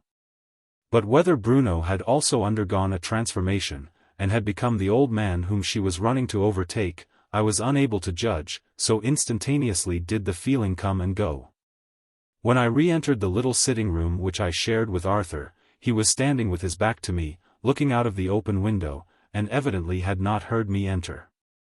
A cup of tea, apparently just tasted and pushed aside, stood on the table, on the opposite side of which was a letter, just begun. With the pen lying across it, an open book lay on the sofa, the London paper occupied the easy chair. And on the little table, which stood by it, I noticed an unlighted cigar and an open box of cigar lights, all things betokened that the doctor, usually so methodical and so self-contained, had been trying every form of occupation, and could settle to none. "This is very unlike you, doctor." I was beginning, but checked myself, as he turned at the sound of my voice, in sheer amazement at the wonderful change that had taken place in his appearance. Never had I seen a face so radiant with happiness, or eyes that sparkled with such unearthly light. Even thus, I thought, must the herald angel have looked, who brought to the shepherds, watching over their flocks by night, that sweet message of peace on earth, goodwill to men. "Yes, dear friend," he said, as if in answer to the question that I suppose he read in my face. "It is true. It is true. No need to ask what was true. God bless you both," I said, as I felt the happy tears brimming to my eyes. "You were made for each other." "Yes," he said, simply, "I believe we were. And what a change it makes in one's life. This isn't the same world.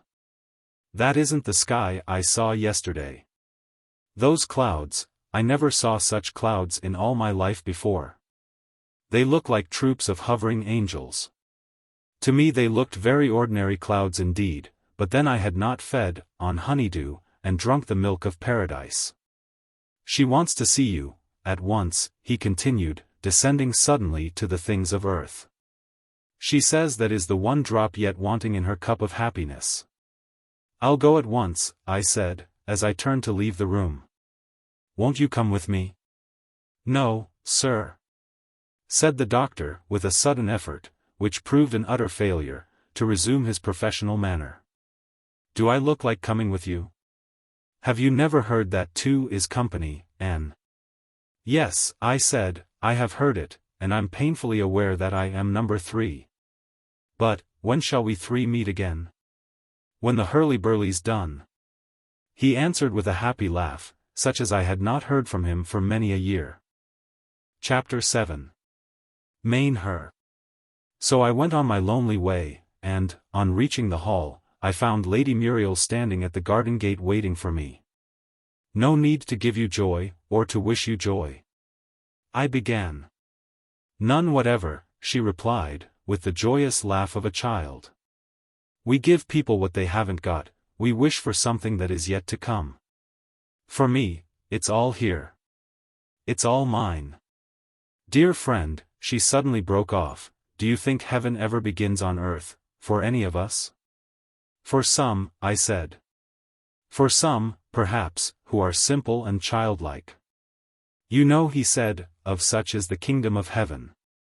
Lady Muriel clasped her hands, and gazed up into the cloudless sky, with a look I had often seen in Sylvie's eyes. I feel as if it had begun for me, she almost whispered.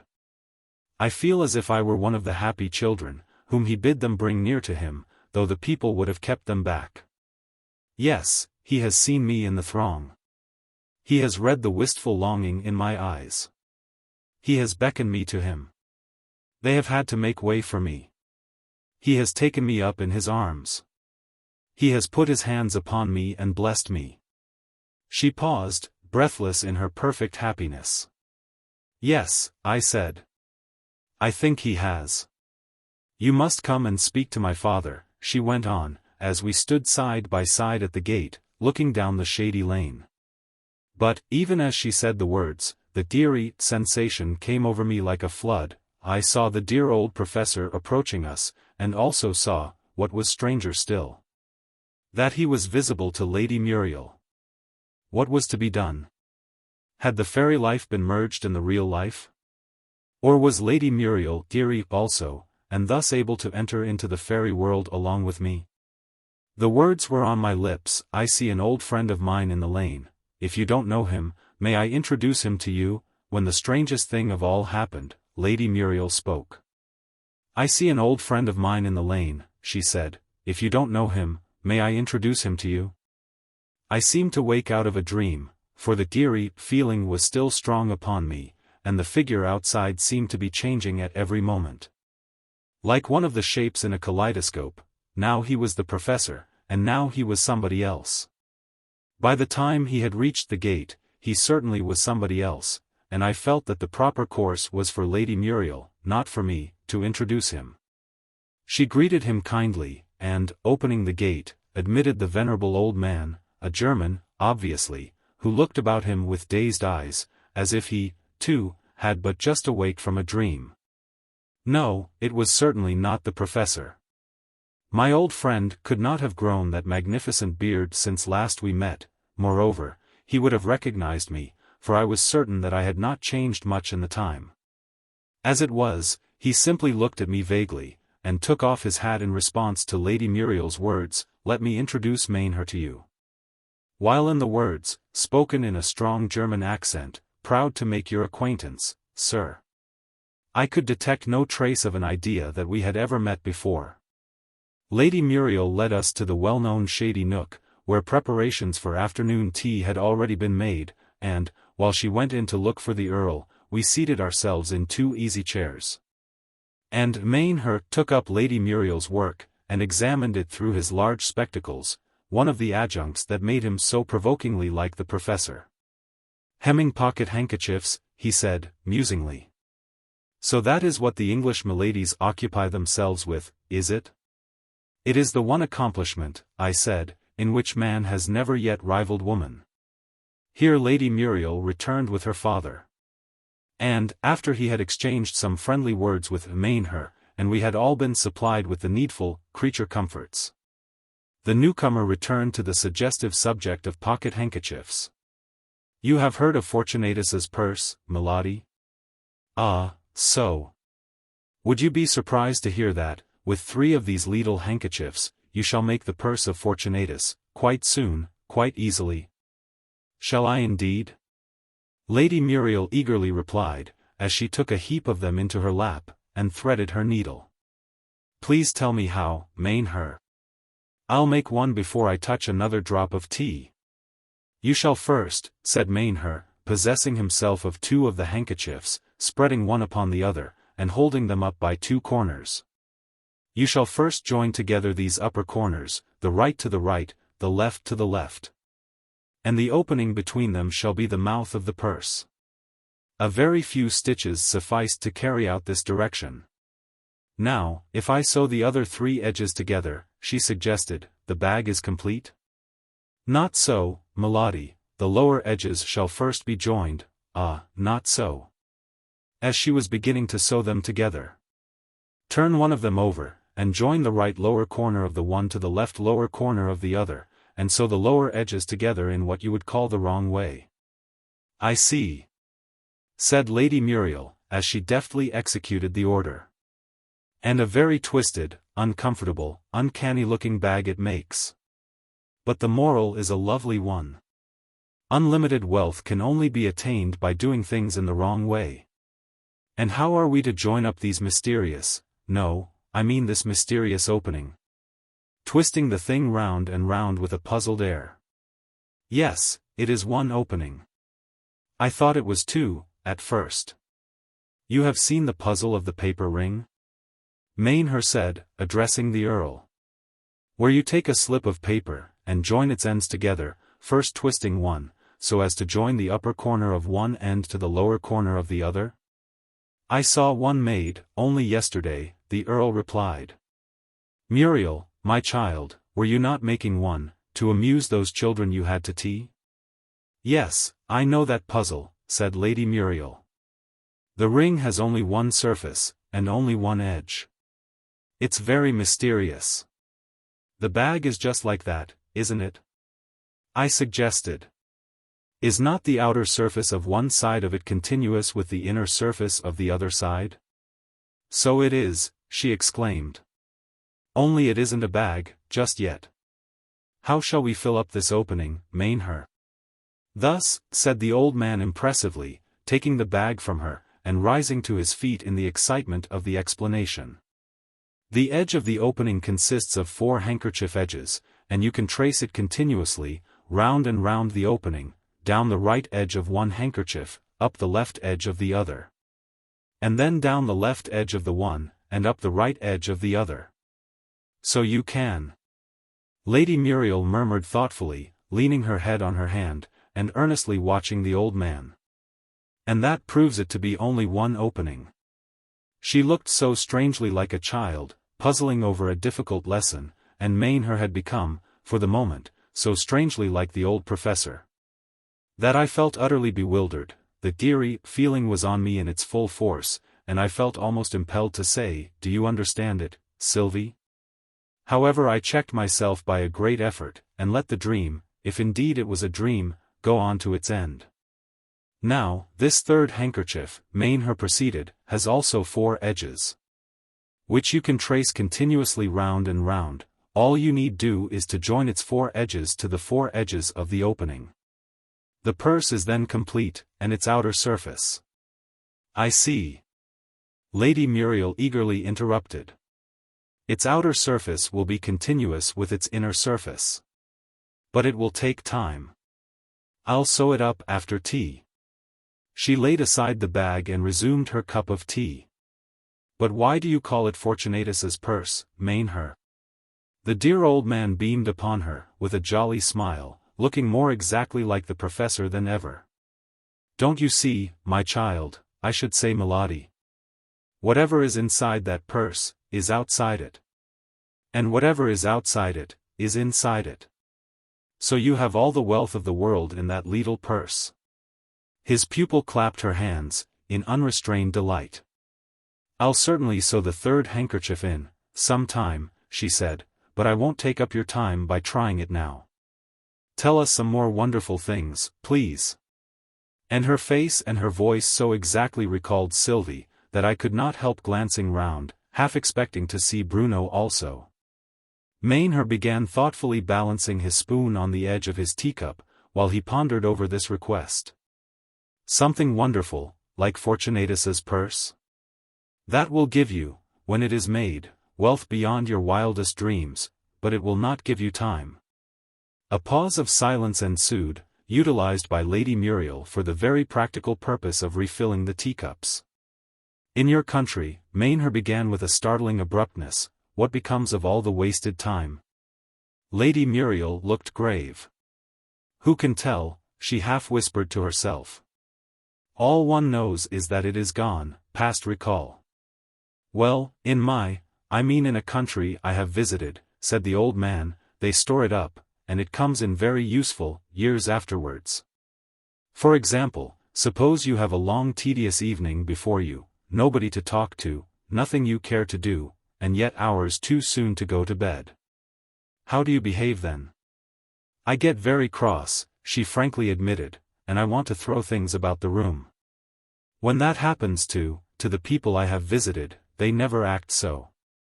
By a short and simple process, which I cannot explain to you, they store up the useless hours, and, on some other occasion, when they happen to need extra time, they get them out again.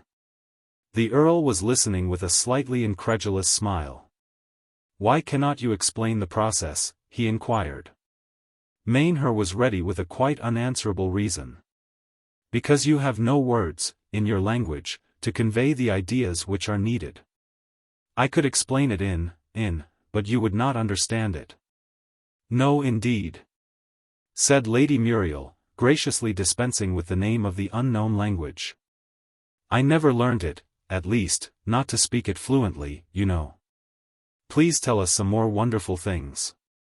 "They run their railway trains without any engines, nothing is needed but machinery to stop them with." "Is that wonderful enough, milady? But where does the force come from?" I ventured to ask. Mainher turned quickly round, to look at the new speaker. Then he took off his spectacles, and polished them, and looked at me again, in evident bewilderment. I could see he was thinking, as indeed I was also, that we must have met before. "They use the force of gravity," he said. "It is a force known also in your country, I believe." "But that would need a railway going downhill," the Earl remarked. "You can't have all your railways going downhill?" "They all do," said Mainher. "Not from both ends?" "From both ends." "Then I give it up," said the Earl. "Can you explain the process?" said Lady Muriel. "Without using that language, that I can't speak fluently?" "Easily," said Mainher. "Each railway is in a long tunnel, perfectly straight, so of course the middle of it is nearer the center of the globe than the two ends, so every train runs halfway downhill. And that gives it force enough to run the other half uphill." "Thank you. I understand that perfectly," said Lady Muriel.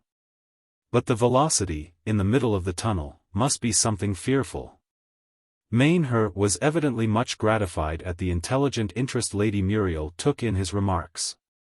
At every moment the old man seemed to grow more chatty and more fluent.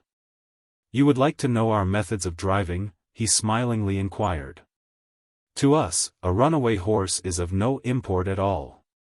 Lady Muriel slightly shuddered. "To us it is a very real danger," she said. "That is because your carriage is wholly behind your horse. Your horse runs. Your carriage follows. Perhaps your horse has the bit in his teeth. Who shall stop him? You fly, ever faster and faster. Finally comes the inevitable upset. But suppose your horse manages to get the bit in his teeth? No matter. We would not concern ourselves. Our horse is harnessed in the very center of our carriage. 2 wheels are in front of him, and 2 behind. To the roof is attached one end of a broad belt. This goes under the horse's body, and the other end is attached to a ladle, what you call a windlass, I think. The horse takes the bit in his teeth. He runs away. We are flying at 10 miles an hour. We turn our little windlass, 5 turns, 6 turns, 7 turns, and, poof! Our horse is off the ground. Now let him gallop in the air, as much as he pleases, our carriage stands still. We sit round him, and watch him till he is tired. Then we let him down. Our horse is glad, very much glad, when his feet once more touch the ground." "Capital," said the Earl, who had been listening attentively. "Are there any other peculiarities in your carriages?" "In the wheels, sometimes, my lord. For your health, you go to sea, to be pitched, to be rolled, occasionally to be drowned. We do all that on land, we are pitched, as you, we are rolled, as you. But drowned, no. There is no water. What are the wheels like, then?" "They are oval, my lord. Therefore the carriages rise and fall." "Yes, and pitch the carriage backwards and forwards, but how do they make it roll?" "They do not match, my lord. The end of one wheel answers to the side of the opposite wheel. So first one side of the carriage rises, then the other. And it pitches all the while.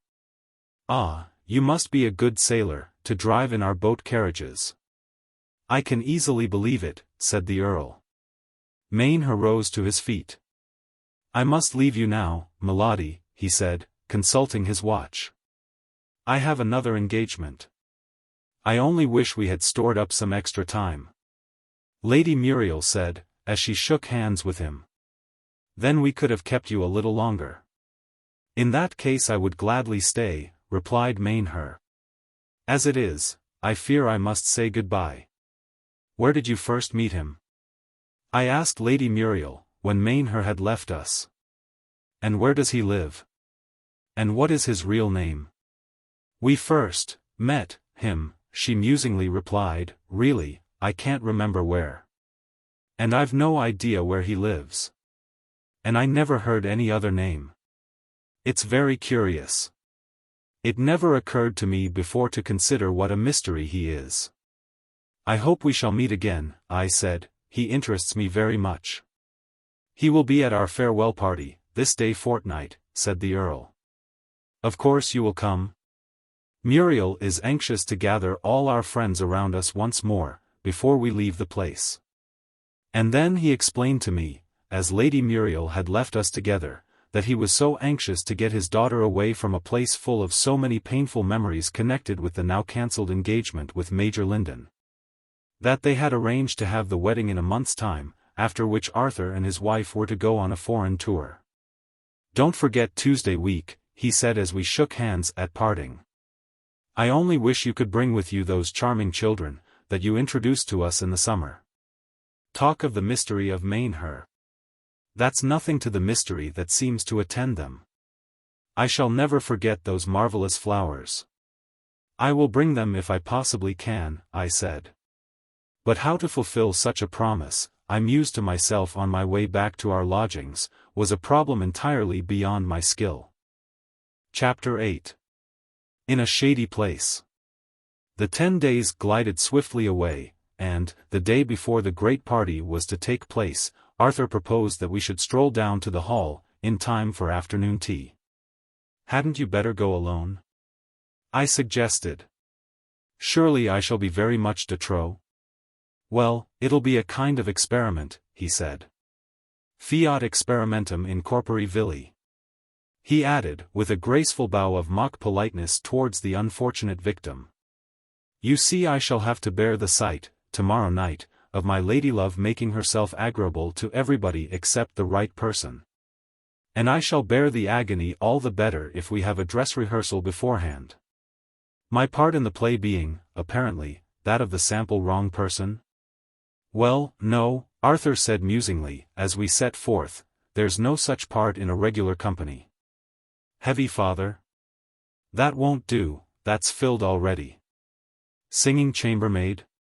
Well, the First Lady doubles that part. Comic old man? You're not comic enough. After all, I'm afraid there's no part for you but the well-dressed villain, only, with a critical side glance, I'm a little uncertain about the dress. We found Lady Muriel alone, the Earl having gone out to make a call, and at once resumed old terms of intimacy, in the shady arbor where the tea-things seemed to be always waiting. The only novelty in the arrangements, one which Lady Muriel seemed to regard as entirely a matter of course, was that 2 of the chairs were placed quite close together, side by side. Strange to say, I was not invited to occupy either of them. We have been arranging, as we came along, about letter writing, Arthur began. He will want to know how we're enjoying our Swiss tour, and of course we must pretend we are. Of course, she meekly assented. And the skeleton in the cupboard, I suggested. Is always a difficulty, she quickly put in, when you're traveling about, and when there are no cupboards in the hotels. However, ours is a very portable one. And will be neatly packed, in a nice leather case. But please don't think about writing, I said, when you've anything more attractive on hand. I delight in reading letters, but I know well how tiring it is to write them. It is, sometimes, Arthur assented. For instance, when you're very shy of the person you have to write to. Does that show itself in the letter? Lady Muriel inquired. Of course, when I hear anyone talking, you, for instance, I can see how desperately shy he is. But can you see that in a letter? Well, of course, when you hear anyone talk fluently, for instance, you can see how desperately unshy she is, not to say saucy. But the shyest and most intermittent talker must seem fluent in letter writing. He may have taken half an hour to compose his second sentence, but there it is, close after the first.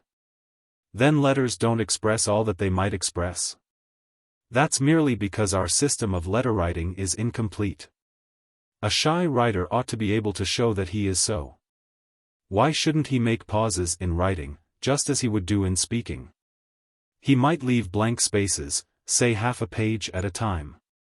And a very shy girl, if there is such a thing, might write a sentence on the first sheet of her letter, then put in a couple of blank sheets, then a sentence on the fourth sheet, and so on. I quite foresee that this clever little boy and myself, Lady Muriel said to me, evidently with the kind wish to bring me into the conversation, are going to become famous. Of course all our inventions are common property now, for a new code of rules for letter writing. Please invent some more, little boy. Well, another thing greatly needed, little girl, is some way of expressing that we don't mean anything. Explain yourself, little boy. Surely you can find no difficulty in expressing a total absence of meaning? I mean that you should be able, when you don't mean a thing to be taken seriously, to express that wish. For human nature is so constituted that whatever you write seriously is taken as a joke, and whatever you mean as a joke is taken seriously. At any rate, it is so in writing to a lady. Ah! You're not used to writing to ladies. Lady Muriel remarked, leaning back in her chair, and gazing thoughtfully into the sky. You should try. Very good, said Arthur. How many ladies may I begin writing to? As many as I can count on the fingers of both hands? As many as you can count on the thumbs of one hand, his ladylove replied with much severity. What a very naughty little boy he is. Isn't he? With an appealing glance at me. He's a little fractious, I said. Perhaps he's cutting a tooth. While to myself I said, how exactly like Sylvie talking to Bruno. He wants his tea. The naughty little boy volunteered the information. He's getting very tired, at the mere prospect of the great party tomorrow. Then he shall have a good rest beforehand, she soothingly replied. The tea isn't made yet. Come, little boy, lean well back in your chair, and think about nothing, or about me, whichever you prefer. All the same, all the same. Arthur sleepily murmured, watching her with loving eyes, as she moved her chair away to the tea table, and began to make the tea. Then he'll wait for his tea, like a good, patient little boy. Shall I bring you the London papers? Said Lady Muriel. I saw them lying on the table as I came out, but my father said there was nothing in them, except that horrid murder trial. Society was just then enjoying its daily thrill of excitement in studying the details of a specially sensational murder in a thieves' den in the east of London. I have no appetite for horrors, Arthur replied. But I hope we have learned the lesson they should teach us, though we are very apt to read it backwards. You speak in riddles, said Lady Muriel. Please explain yourself. See now, suiting the action to the word, I am sitting at your feet, just as if you were a second Gamaliel. Thanks, no. This was to me, who had risen to bring her chair back to its former place. Pray don't disturb yourself. This tree and the grass make a very nice easy chair. What is the lesson that one always reads wrong? Arthur was silent for a minute. I would like to be clear what it is I mean, he said, slowly and thoughtfully, before I say anything to you, because you think about it.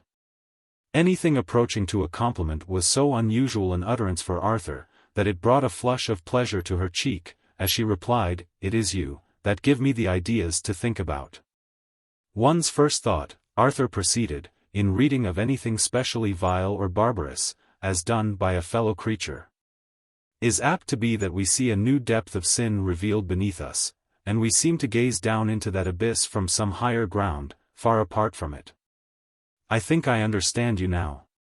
You mean that one ought to think, not God, I thank thee that I am not as other men are, but God, be merciful to me also, who might be, but for thy grace, a sinner as vile as he. No, said Arthur. I meant a great deal more than that. She looked up quickly, but checked herself, and waited in silence. One must begin further back, I think. Think of some other man, the same age as this poor wretch. Look back to the time when they both began life, before they had sense enough to know right from wrong. Then, at any rate, they were equal in God's sight? She nodded assent. We have, then, two distinct epochs at which we may contemplate the two men whose lives we are comparing. At the first epoch they are, so far as moral responsibility is concerned, on precisely the same footing, they are alike incapable of doing right or wrong. At the second epoch the one man, I am taking an extreme case, for contrast, has won the esteem and love of all around him, his character is stainless. And his name will be held in honor hereafter. The other man's history is one unvaried record of crime, and his life is at last forfeited to the outraged laws of his country. Now what have been the causes, in each case, of each man's condition being what it is at the second epoch? They are of two kinds, one acting from within, the other from without. These two kinds need to be discussed separately, that is, if I have not already tired you with my prosing. On the contrary, said Lady Muriel, it is a special delight to me to have a question discussed in this way, analyzed and arranged, so that one can understand it. Some books, that profess to argue out a question, are to me intolerably wearisome, simply because the ideas are all arranged haphazard, a sort of first come, first served. You are very encouraging, Arthur replied, with a pleased look. The causes, acting from within, which make a man's character what it is at any given moment, are his successive acts of volition, that is, his acts of choosing whether he will do this or that. We are to assume the existence of free will? I said, in order to have that point made quite clear. If not, was the quiet reply, cadet question, and I have no more to say. We will assume it. The rest of the audience, the majority, I may say, looking at it from Arthur's point of view, imperiously proclaimed. The orator proceeded. The causes, acting from without, are his surroundings, what Mr. Herbert Spencer calls his environment. Now the point I want to make clear is this, that a man is responsible for his acts of choosing, but not responsible for his environment. Hence, if these two men make, on some given occasion, when they are exposed to equal temptation, equal efforts to resist and to choose the right, their condition, in the sight of God, must be the same. If he is pleased in the one case, so will he be in the other, if displeased in the one case, so also in the other. That is so, no doubt, I see it quite clearly, Lady Muriel put in. And yet, owing to their different environments, the one may win a great victory over the temptation, while the other falls into some black abyss of crime. But surely you would not say those men were equally guilty in the sight of God? Either that, said Arthur, or else I must give up my belief in God's perfect justice. But let me put one more case, which will show my meaning even more forcibly. Let the one man be in a high social position, the other, say, a common thief. Let the one be tempted to some trivial act of unfair dealing, something which he can do with the absolute certainty that it will never be discovered, something which he can with perfect ease forbear from doing, and which he distinctly knows to be a sin. Let the other be tempted to some terrible crime, as men would consider it, but under an almost overwhelming pressure of motives, of course not quite overwhelming, as that would destroy all responsibility. Now, in this case, let the second man make a greater effort at resistance than the first. Also suppose both to fall under the temptation, I say that the second man is, in God's sight, less guilty than the other. Lady Muriel drew a long breath. It upsets all one's ideas of right and wrong, just at first. Why, in that dreadful murder trial, you would say, I suppose, that it was possible that the least guilty man in the court was the murderer, and that possibly the judge who tried him by yielding to the temptation of making one unfair remark, had committed a crime outweighing the criminal's whole career. Certainly I should, Arthur firmly replied. It sounds like a paradox, I admit. But just think what a grievous sin it must be, in God's sight, to yield to some very slight temptation, which we could have resisted with perfect ease, and to do it deliberately. And in the full light of God's law. What penance can atone for a sin like that? I can't reject your theory, I said. But how it seems to widen the possible area of sin in the world. Is that so? Lady Muriel anxiously inquired. Oh, not so, was the eager reply. To me it seems to clear away much of the cloud that hangs over the world's history. When this view first made itself clear to me, I remember walking out into the fields, repeating to myself that line of Tennyson, there seemed no room for sense of wrong. The thought, that perhaps the real guilt of the human race was infinitely less than I fancied it, that the millions, whom I had thought of as sunk in hopeless depths of sin, were perhaps, in God's sight, scarcely sinning at all, was more sweet than words can tell. Life seemed more bright and beautiful, when once that thought had come. A livelier emerald twinkles in the grass, a purer sapphire melts into the sea. His voice trembled as he concluded, and the tears stood in his eyes. Lady Muriel shaded her face with her hand, and was silent for a minute. It is a beautiful thought, she said, looking up at last. Thank you, Arthur, for putting it into my head. The Earl returned in time to join us at tea, and to give us the very unwelcome tidings that a fever had broken out in the little harbour town that lay below us, a fever of so malignant a type that, though it had only appeared a day or two ago, there were already more than a dozen down in it, 2 or 3 of whom were reported to be in imminent danger. In answer to the eager questions of Arthur, who of course took a deep scientific interest in the matter, he could give very few technical details, though he had met the local doctor. It appeared, however, that it was an almost new disease, at least in this century, though it might prove to be identical with the plague recorded in history, very infectious and frightfully rapid in its action. It will not, however, prevent our party tomorrow, he said in conclusion. None of the guests belong to the infected district, which is, as you know, exclusively peopled by fishermen, so you may come without any fear. Arthur was very silent, all the way back, and, on reaching our lodgings, immediately plunged into medical studies, connected with the alarming malady of whose arrival we had just heard. Chapter 9. The Farewell Party. On the following day, Arthur and I reached the hall in good time, as only a few of the guests, it was to be a party of 18, had as yet arrived. And these were talking with the Earl, leaving us the opportunity of a few words apart with our hostess. Who is that very learned-looking man with the large spectacles? Arthur inquired. I haven't met him here before, have I? No, he's a new friend of ours, said Lady Muriel, a German, I believe. He is such a dear old thing. And quite the most learned man I ever met, with one exception, of course, she added humbly, as Arthur drew himself up with an air of offended dignity. And the young lady in blue, just beyond him, talking to that foreign-looking man. Is she learned, too? I don't know, said Lady Muriel. But I'm told she's a wonderful pianoforte player. I hope you'll hear her tonight. I asked that foreigner to take her in, because he's very musical, too. He's a French count, I believe, and he sings splendidly. Science, music, singing, you have indeed got a complete party, said Arthur. I feel quite a privileged person, meeting all these stars. I do love music. But the party isn't quite complete, said Lady Muriel. You haven't brought us those 2 beautiful children, she went on, turning to me. He brought them here to tea, you know, one day last summer, again addressing Arthur. And they are such darlings. They are, indeed, I assented.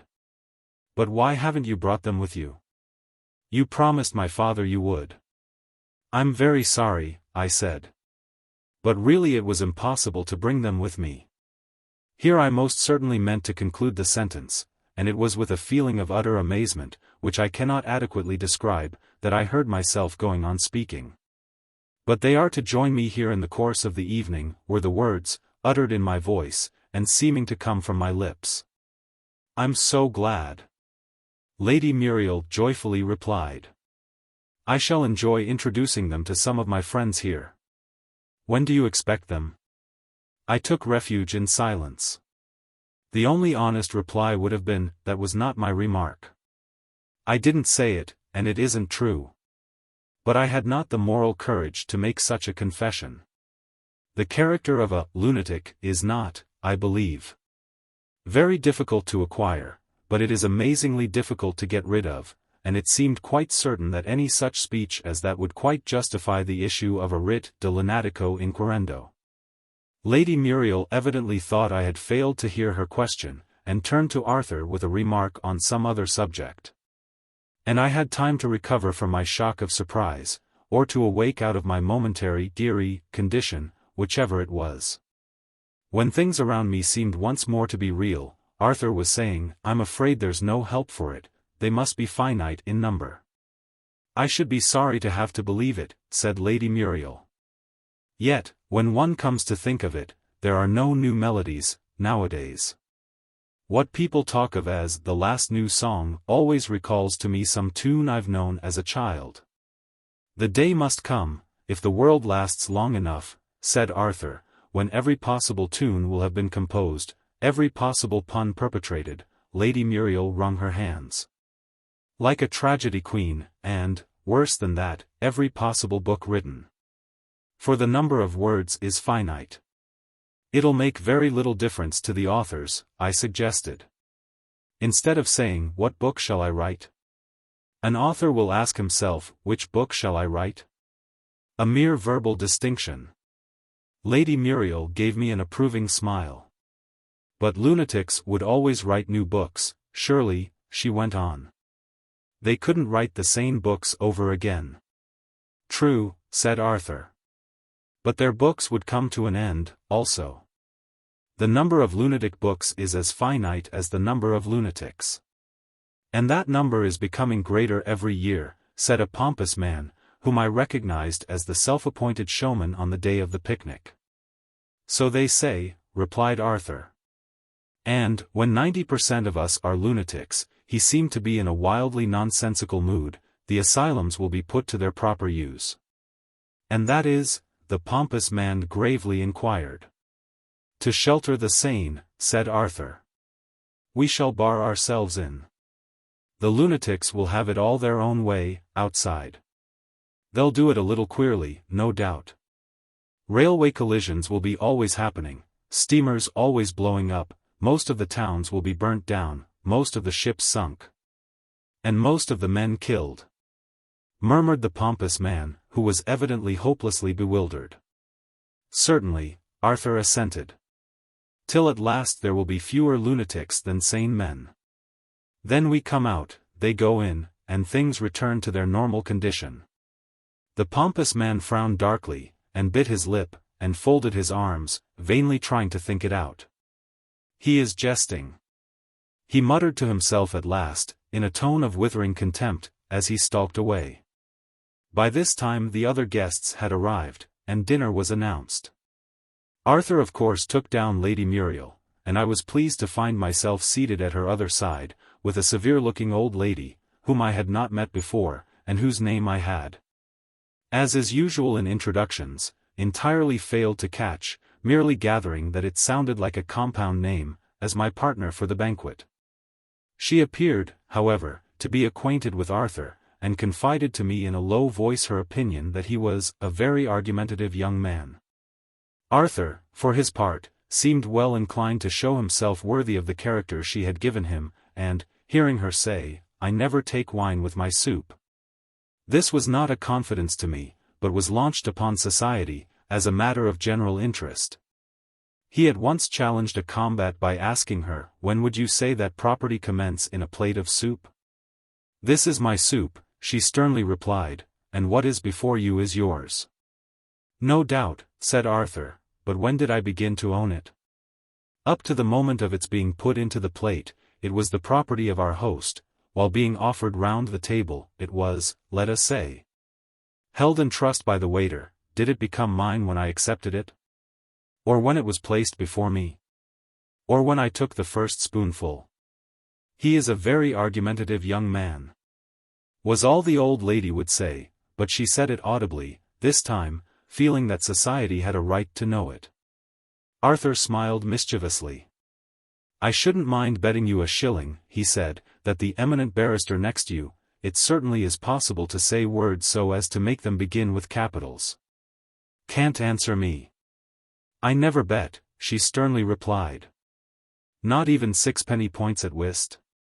Never, she repeated. Whist is innocent enough, but whist played for money. She shuddered. Arthur became serious again. I'm afraid I can't take that view, he said. I consider that the introduction of small stakes for card-playing was one of the most moral acts society ever did, as society. How was it so? Said Lady Muriel. Because it took cards, once for all, out of the category of games at which cheating is possible. Look at the way croquet is demoralizing society. Ladies are beginning to cheat at it, terribly, and, if they're found out, they only laugh, and call it fun. But when there's money at stake, that is out of the question. The swindler is not accepted as a wit. When a man sits down to cards, and cheats his friends out of their money, he doesn't get much fun out of it, unless he thinks it fun to be kicked downstairs.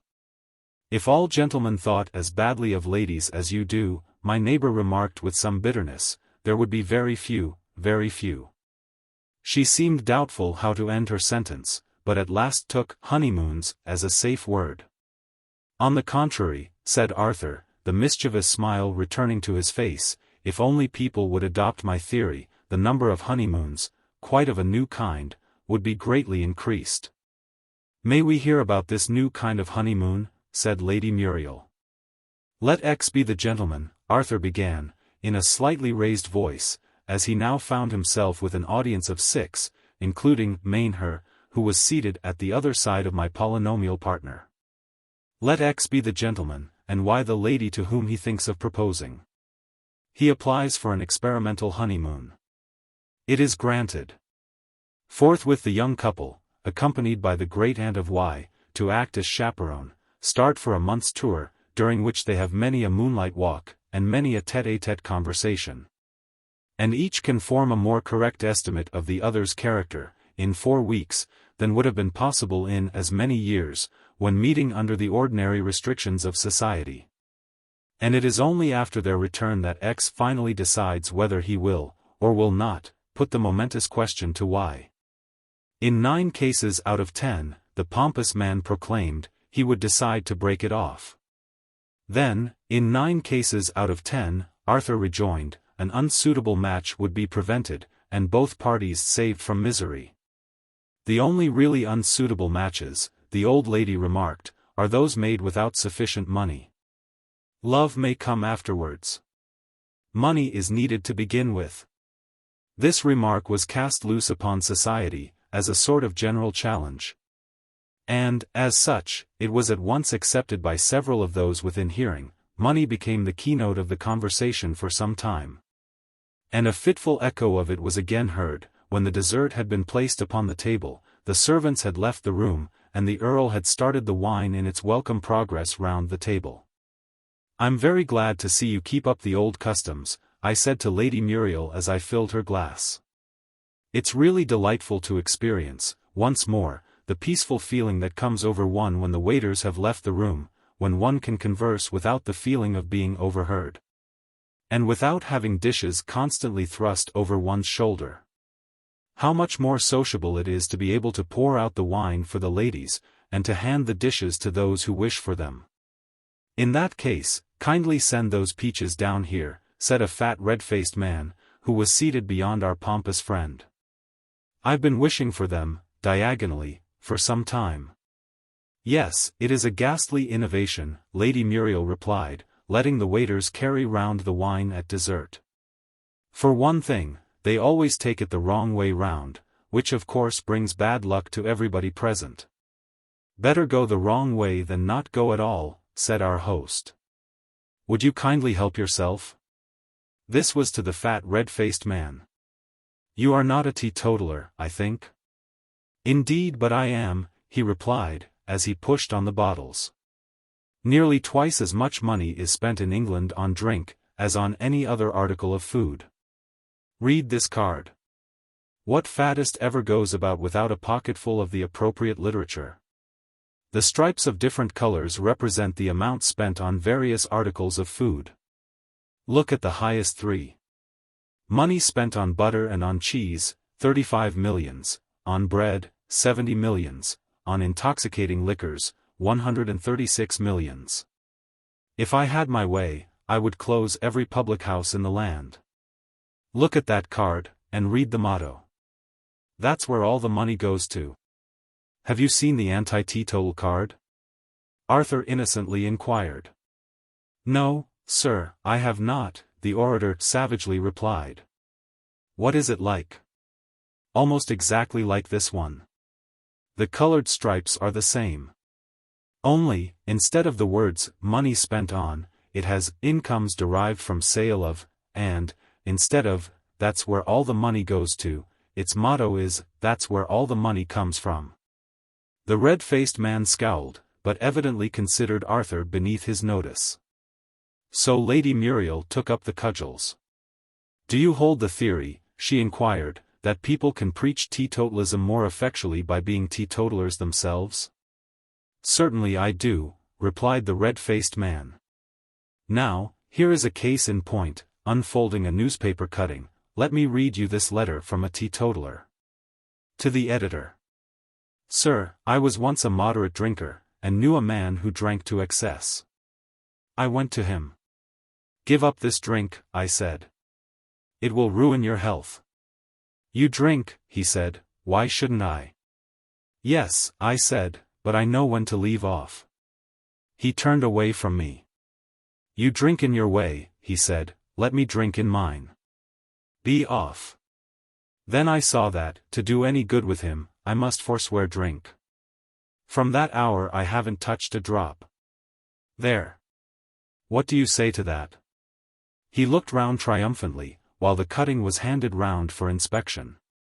How very curious, exclaimed Arthur, when it had reached him.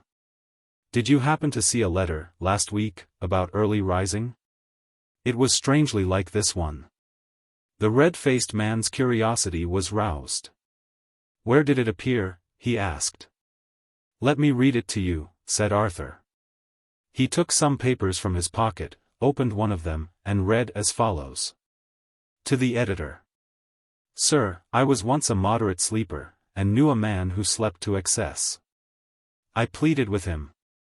Give up this lying in bed, I said, it will ruin your health. You go to bed, he said, why shouldn't I?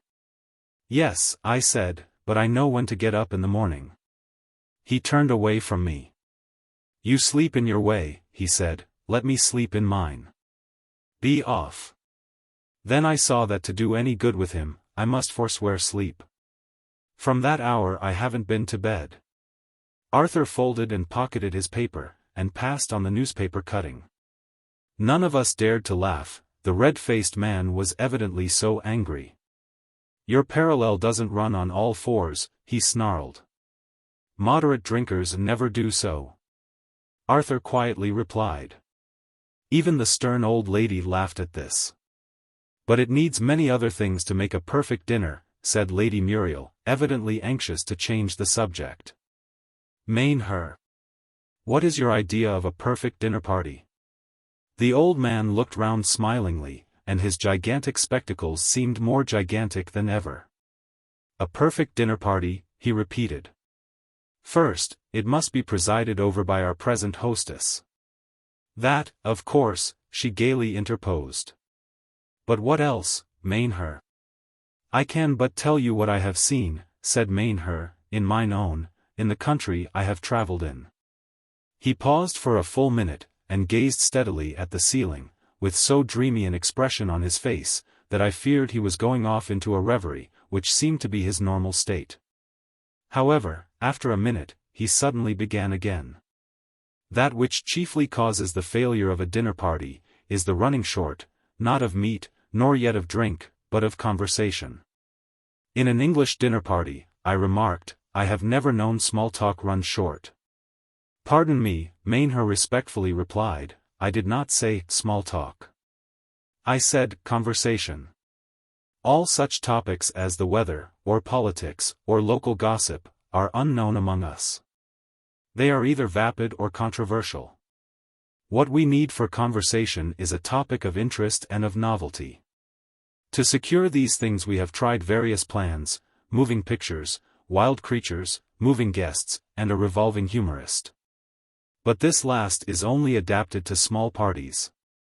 Let us have it in 4 separate chapters, please," said Lady Muriel, who was evidently deeply interested, as, indeed, most of the party were, by this time, and, all down the table, talk had ceased, and heads were leaning forwards, eager to catch fragments of Mainher's oration. Chapter 1. Moving Pictures, was proclaimed in the silvery voice of our hostess. The dining table is shaped like a circular ring, Mainher began, in low dreamy tones, which, however, were perfectly audible in the silence. The guests are seated at the inner side as well as the outer, having ascended to their places by a winding staircase, from the room below. Along the middle of the table runs a little railway. And there is an endless train of trucks, worked round by machinery, and on each truck there are 2 pictures, leaning back to back. The train makes 2 circuits during dinner. And, when it has been once round, the waiters turn the pictures round in each truck, making them face the other way. Thus every guest sees every picture. He paused, and the silence seemed deader than ever. Lady Muriel looked aghast. Really, if this goes on, she exclaimed, I shall have to drop a pin. Oh, it's my fault, is it? In answer to an appealing look from Mainher. I was forgetting my duty. Chapter 2. Wild Creatures. We found the moving pictures a little monotonous, said Mainher. People didn't care to talk art through a whole dinner, so we tried wild creatures. Among the flowers, which we laid, just as you do, about the table, were to be seen, here a mouse, there a beetle. Here a spider, Lady Muriel shuddered, there a wasp, here a toad, there a snake, father, said Lady Muriel, plaintively. Did you hear that? So we had plenty to talk about. And when you got stung, the old lady began. They were all chained up, dear madam. And the old lady gave a satisfied nod. There was no silence to follow, this time. 3rd chapter. Lady Muriel proclaimed at once, moving guests. Even the wild creatures proved monotonous, the orator proceeded. So we left the guests to choose their own subjects. And, to avoid monotony, we changed them. We made the table of 2 rings, and the inner ring moved slowly round, all the time, along with the floor in the middle and the inner row of guests. Thus every inner guest was brought face to face with every outer guest. It was a little confusing, sometimes, to have to begin a story to one friend and finish it to another. But every plan has its faults, you know. 4th chapter. Lady Muriel hastened to announce. The revolving humorist. For a small party we found it an excellent plan to have a round table, with a hole cut in the middle large enough to hold one guest. Here we placed our best talker. He revolved slowly, facing every other guest in turn, and he told lively anecdotes the whole time. I shouldn't like it, murmured the pompous man. It would make me giddy, revolving like that. I should decline to. Here it appeared to dawn upon him that perhaps the assumption he was making was not warranted by the circumstances. He took a hasty gulp of wine, and choked himself. But Mainher had relapsed into reverie, and made no further remark. Lady Muriel gave the signal, and the ladies left the room. Chapter 10. Jabbering and Jam. When the last lady had disappeared, and the Earl, taking his place at the head of the table, had issued the military order, Gentlemen, close up the ranks, if you please. And when, in obedience to his command, we had gathered ourselves compactly round him, the pompous man gave a deep sigh of relief, filled his glass to the brim, pushed on the wine, and began one of his favorite orations. They are charming, no doubt. Charming, but very frivolous. They drag us down, so to speak, to a lower level. They. Do not all pronouns require antecedent nouns? The Earl gently inquired. Pardon me, said the pompous man, with lofty condescension. I had overlooked the noun. The ladies. We regret their absence. Yet we console ourselves. Thought is free. With them, we are limited to trivial topics, art, literature, politics, and so forth. One can bear to discuss such paltry matters with a lady. But no man, in his senses, he looked sternly round the table, as if defying contradiction, ever yet discussed wine with a lady. He sipped his glass of port, leaned back in his chair, and slowly raised it up to his eye, so as to look through it at the lamp. The vintage, my lord? He inquired, glancing at his host. The Earl named the date. So I had supposed. But one likes to be certain. The tint is, perhaps, slightly pale. But the body is unquestionable. And as for the bouquet. Ah, that magic bouquet. How vividly that single word recalled the scene. The little beggar boy turning his somersault in the road, the sweet little crippled maiden in my arms, the mysterious evanescent nursemaid, all rushed tumultuously into my mind.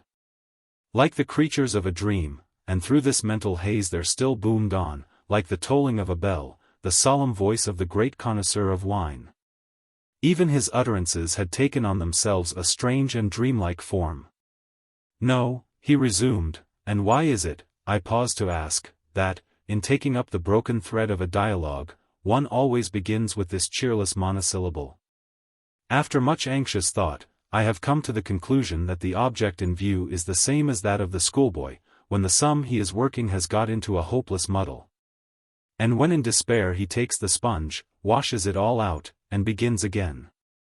Just in the same way the bewildered orator, by the simple process of denying everything that has been hitherto asserted, makes a clean sweep of the whole discussion. And can start fair with a fresh theory. No, he resumed, there's nothing like cherry jam, after all. That's what I say. Not for all qualities, an eager little man shrilly interposed. For richness of general tone I don't say that it has a rival. But for delicacy of modulation, for what one may call the harmonics of flavor, give me good old raspberry jam. Allow me one word.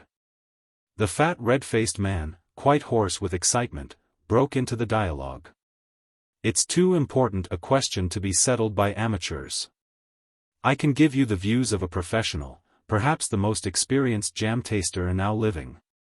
Why, I've known him fix the age of strawberry jam, to a day, and we all know what a difficult jam it is to give a date to, on a single tasting. Well, I put to him the very question you are discussing. His words were, cherry jam is best, for mere chiaroscuro of flavor, raspberry jam lends itself best to those resolved discords that linger so lovingly on the tongue, but for rapturous utterness of saccharine perfection, it's apricot jam first and the rest nowhere. That was well put, wasn't it? Consummately put, shrieked the eager little man. I know your friend well, said the pompous man. As a jam taster, he has no rival. Yet I scarcely think. But here the discussion became general, and his words were lost in a confused medley of names, every guest sounding the praises of his own favorite jam.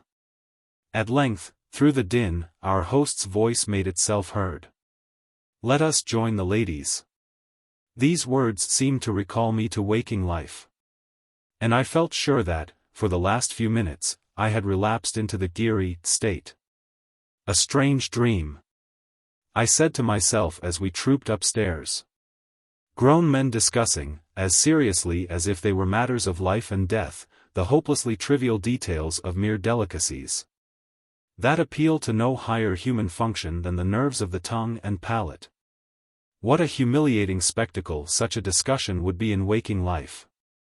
When, on our way to the drawing room, I received from the housekeeper my little friends, clad in the daintiest of evening costumes, and looking, in the flush of expectant delight, more radiantly beautiful than I had ever seen them before, I felt no shock of surprise, but accepted the fact with the same unreasoning apathy with which one meets the events of a dream, and was merely conscious of a vague anxiety as to how they would acquit themselves in so novel a scene, forgetting that court life in Outland was as good training as they could need for society in the more substantial world.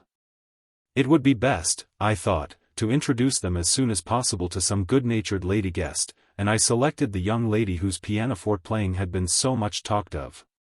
"I am sure you like children," I said. "May I introduce two little friends of mine? This is Sylvie, and this is Bruno." The young lady kissed Sylvie very graciously. She would have done the same for Bruno, but he hastily drew back out of reach. "Their faces are new to me," she said. "Where do you come from, my dear?" I had not anticipated so inconvenient a question, and, fearing that it might embarrass Sylvie, I answered for her. "They come from some distance. They are only here just for this one evening." "How far have you come, dear?" the young lady persisted. Sylvie looked puzzled. "A mile or two, I think," she said doubtfully. "A mile or 3, said Bruno. "You shouldn't say, a mile or 3, Sylvie corrected him.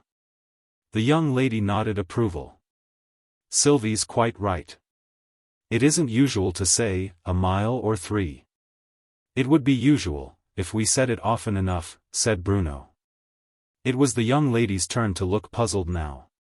"He's very quick, for his age," she murmured. "You're not more than 7, are you, dear?" she added aloud. "I'm not so many as that," said Bruno. "I'm 1. Sylvie's 1. Sylvie and me is 2.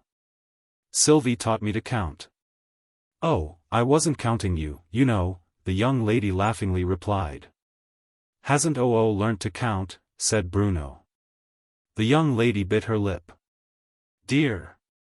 What embarrassing questions he does ask," she said in a half-audible aside. "Bruno, you shouldn't," Sylvie said reprovingly. "Shouldn't what?" said Bruno.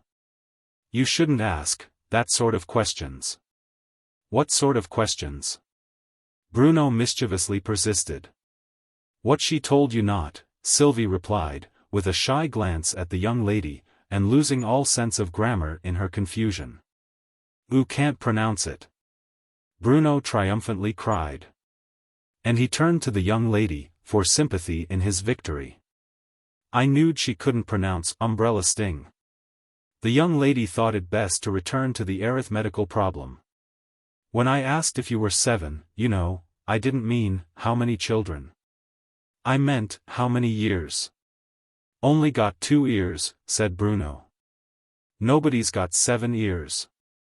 "And you belong to this little girl," the young lady continued, skillfully evading the anatomical problem. "No, I doesn't belong to her," said Bruno. "Sylvie belongs to me." And he clasped his arms round her as he added, "She are my very mine. And, do you know," said the young lady, "I've a little sister at home, exactly like your sister? I'm sure they'd love each other."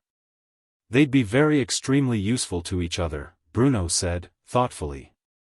"And they wouldn't want no looking glasses to brush their hair with." "Why not, my child?" "Why, each one would do for the other one's looking glass, course," cried Bruno. But here Lady Muriel, who had been standing by, listening to this bewildering dialogue, interrupted it to ask if the young lady would favor us with some music. And the children followed their new friend to the piano. Arthur came and sat down by me. "If rumor speaks truly," he whispered, "we are to have a real treat." And then, amid a breathless silence, the performance began. She was one of those players whom society talks of as brilliant. And she dashed into the loveliest of Haydn's symphonies in a style that was clearly the outcome of years of patient study under the best masters. At first it seemed to be the perfection of pianoforte playing, but in a few minutes I began to ask myself, wearily, what is it that is wanting? Why does one get no pleasure from it? Then I set myself to listen intently to every note, and the mystery explained itself. There was an almost perfect mechanical correctness, and there was nothing else. False notes, of course, did not occur, she knew the piece too well for that. But there was just enough irregularity of time to betray that the player had no real ear for music, just enough inarticulateness in the more elaborate passages to show that she did not think her audience worth taking real pains for, just enough mechanical monotony of accent to take all soul out of the heavenly modulations she was profaning, in short. It was simply irritating. And, when she had rattled off the finale and had struck the final chord as if, the instrument being now done with, it didn't matter how many wires she broke. I could not even affect to join in the stereotyped, "Oh, thank you," which was chorused around me. Lady Muriel joined us for a moment. "Isn't it beautiful?" she whispered, to Arthur, with a mischievous smile. "No, it isn't," said Arthur. But the gentle sweetness of his face quite neutralized the apparent rudeness of the reply. "Such execution, you know," she persisted. "That's what she deserves," Arthur doggedly replied, "but people are so prejudiced against capital." "Now you're beginning to talk nonsense," Lady Muriel cried. "But you do like music, don't you? You said so just now." "Do I like music?" the doctor repeated softly to himself. "My dear Lady Muriel, there is music and music. Your question is painfully vague. You might as well ask, do you like people?" Lady Muriel bit her lip, frowned, and stamped with one tiny foot. As a dramatic representation of ill temper, it was distinctly not a success. However, it took in one of her audience, and Bruno hastened to interpose, as peacemaker in a rising quarrel, with the remark, "I likes peoples." Arthur laid a loving hand on the little curly head. "What? All peoples?" he inquired. "Not all peoples," Bruno explained. "Only but Sylvie, and Lady Muriel, and him," pointing to the Earl, "and oh. "You shouldn't point at people," said Sylvie. "It's very rude." "In Bruno's world," I said, "there are only 4 people, worth mentioning." "In Bruno's world," Lady Muriel repeated thoughtfully. "A bright and flowery world. Where the grass is always green, where the breezes always blow softly, and the rain clouds never gather. Where there are no wild beasts, and no deserts." "There must be deserts," Arthur decisively remarked. "At least if it was my ideal world." "But what possible use is there in a desert?" said Lady Muriel. "Surely you would have no wilderness in your ideal world?" Arthur smiled. "But indeed I would," he said. "A wilderness would be more necessary than a railway. And far more conducive to general happiness than church bells." "But what would you use it for?" "To practice music in," he replied. "All the young ladies, that have no ear for music, but insist on learning it, should be conveyed, every morning, 2 or 3 miles into the wilderness. There each would find a comfortable room provided for her, and also a cheap second-hand pianoforte, on which she might play for hours, without adding one needless pang to the sum of human misery." Lady Muriel glanced round in alarm, lest these barbarous sentiments should be overheard. But the fair musician was at a safe distance. "At any rate you must allow that she's a sweet girl?" she resumed. "Oh, certainly. As sweet as eau sucrée, if you choose, and nearly as interesting." "You are incorrigible," said Lady Muriel, and turned to me. "I hope you found Mrs. Mills an interesting companion?" "Oh, that's her name, is it?" I said. "I fancied there was more of it." "So there is, and it will be at your proper peril, whatever that may mean, if you ever presume to address her as Mrs. Mills. She is Mrs. Ernest Atkinson Mills. She is one of those would-be grandees," said Arthur, "who think that, by tacking on to their surname all their spare Christian names, with hyphens between, they can give it an aristocratic flavor. As if it wasn't trouble enough to remember one surname. By this time the room was getting crowded, as the guests, invited for the evening party, were beginning to arrive, and Lady Muriel had to devote herself to the task of welcoming them. Which she did with the sweetest grace imaginable. Sylvie and Bruno stood by her, deeply interested in the process. "I hope you like my friends," she said to them. "Specially my dear old friend, Mainher. What's become of him, I wonder?" "Oh, there he is, that old gentleman in spectacles, with a long beard. He's a grand old gentleman," Sylvie said, gazing admiringly at Mainher, who had settled down in a corner, from which his mild eyes beamed on us through a gigantic pair of spectacles. "And what a lovely beard! What does he call hisself?" Bruno whispered. "He calls himself Mainher," Sylvie whispered in reply. Bruno shook his head impatiently. "That's what he calls his hair, not hisself, oh silly." He appealed to me. "What does he call hisself, Mr. Sir?" "That's the only name I know of," I said. "But he looks very lonely. Don't you pity his grey hairs?" "I pities hisself," said Bruno, still harping on the misnomer, "but I doesn't pity his hair, one bit. His hair can't feel." "We met him this afternoon," said Sylvie. "We'd been to see Nero, and we'd had such fun with him, making him invisible again. And we saw that nice old gentleman as we came back." "Well, let's go and talk to him, and cheer him up a little," I said, "and perhaps we shall find out what he calls himself." Chapter 11. The Man in the Moon. The children came willingly. With one of them on each side of me, I approached the corner occupied by Mainher. "You don't object to children, I hope?" I began. "Crabbed age and youth cannot live together," the old man cheerfully replied, with a most genial smile. "Now take a good look at me, my children. You would guess me to be an old man, wouldn't you?" At first sight, though his face had reminded me so mysteriously of the professor, he had seemed to be decidedly a younger man, but when I came to look into the wonderful depth of those large dreamy eyes, I felt, with a strange sense of awe, that he was incalculably older. He seemed to gaze at us out of some bygone age. Centuries away. "I don't know if Oori an old man," Bruno answered, as the children, won over by the gentle voice, crept a little closer to him. "I think's Oori 83. "He is very exact," said Mainher. "Is he anything like right?" I said. "There are reasons," Mainher gently replied, "reasons which I am not at liberty to explain, for not mentioning definitely any persons, places, or dates. One remark only I will permit myself to make, that the period of life, between the ages of 165 and 175, is a specially safe one."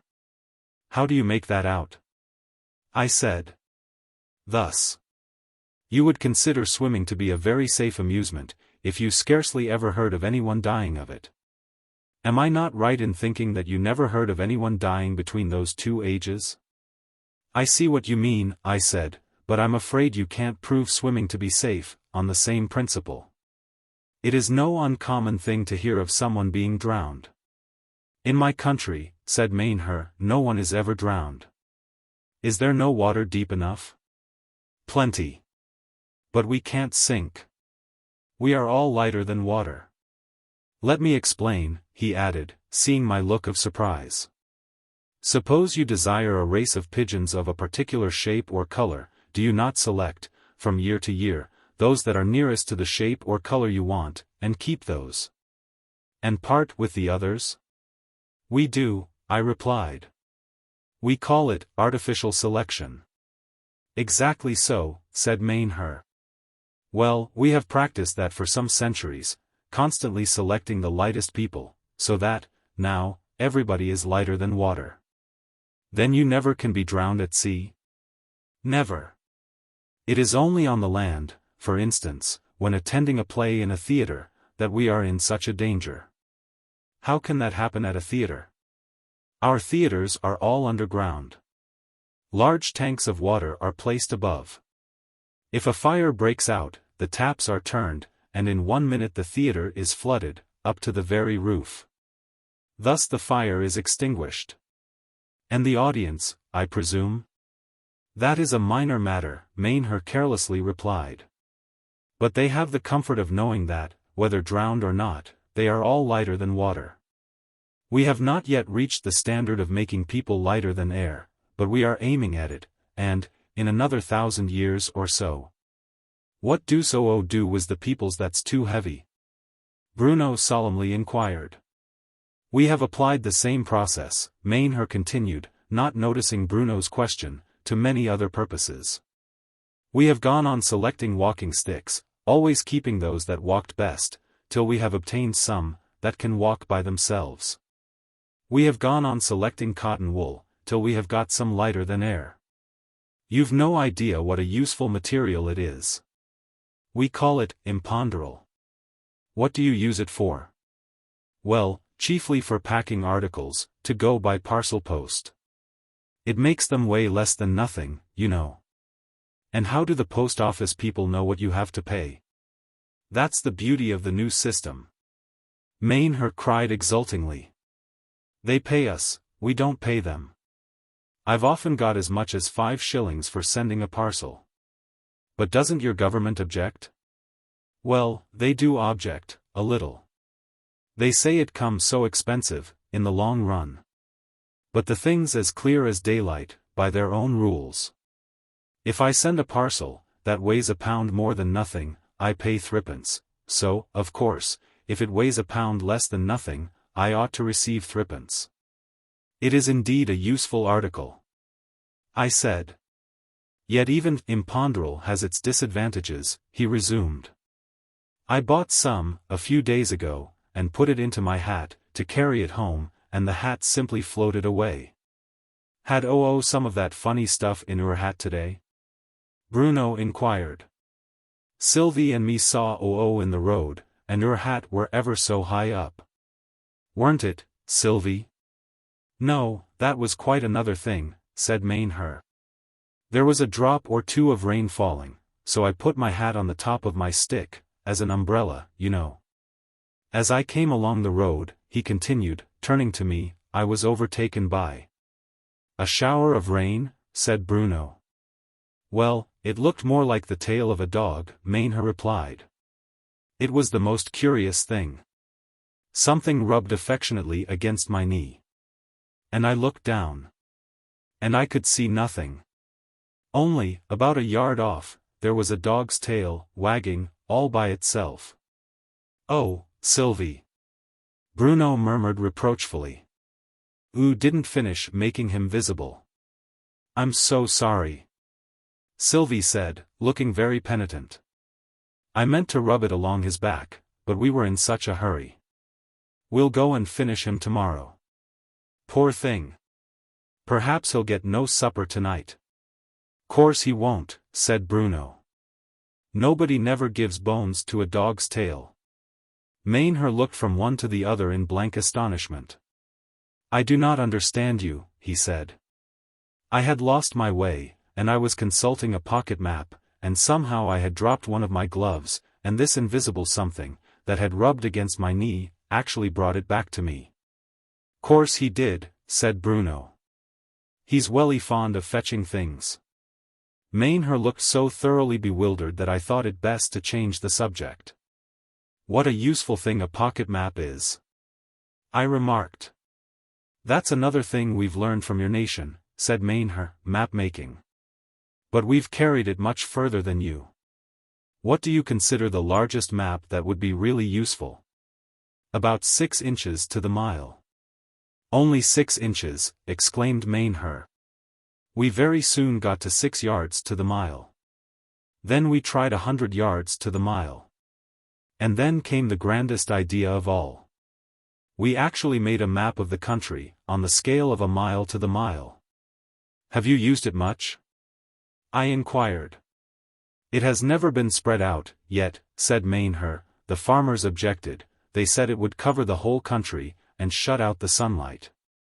So we now use the country itself, as its own map, and I assure you it does nearly as well. Now let me ask you another question. What is the smallest world you would care to inhabit? I know, cried Bruno, who was listening intently. I'd like a little teeny-tiny world, just big enough for Sylvie and me. Then you would have to stand on opposite sides of it, said Mainher. And so you would never see your sister at all. And I'd have no lessons, said Bruno. You don't mean to say you've been trying experiments in that direction? I said. Well, not experiments exactly. We do not profess to construct planets. But a scientific friend of mine, who has made several balloon voyages, assures me he has visited a planet so small that he could walk right round it in 20 minutes. There had been a great battle, just before his visit, which had ended rather oddly. The vanquished army ran away at full speed. And in a very few minutes found themselves face to face with the victorious army, who were marching home again, and who were so frightened at finding themselves between two armies that they surrendered at once. Of course that lost them the battle, though, as a matter of fact, they had killed all the soldiers on the other side. Killed soldiers can't run away, Bruno thoughtfully remarked. Killed is a technical word, replied Mainher. In the little planet I speak of, the bullets were made of soft black stuff, which marked everything it touched. So, after a battle, all you had to do was to count how many soldiers on each side were killed, that means, marked on the back, for marks in front didn't count. Then you couldn't kill any, unless they ran away? I said.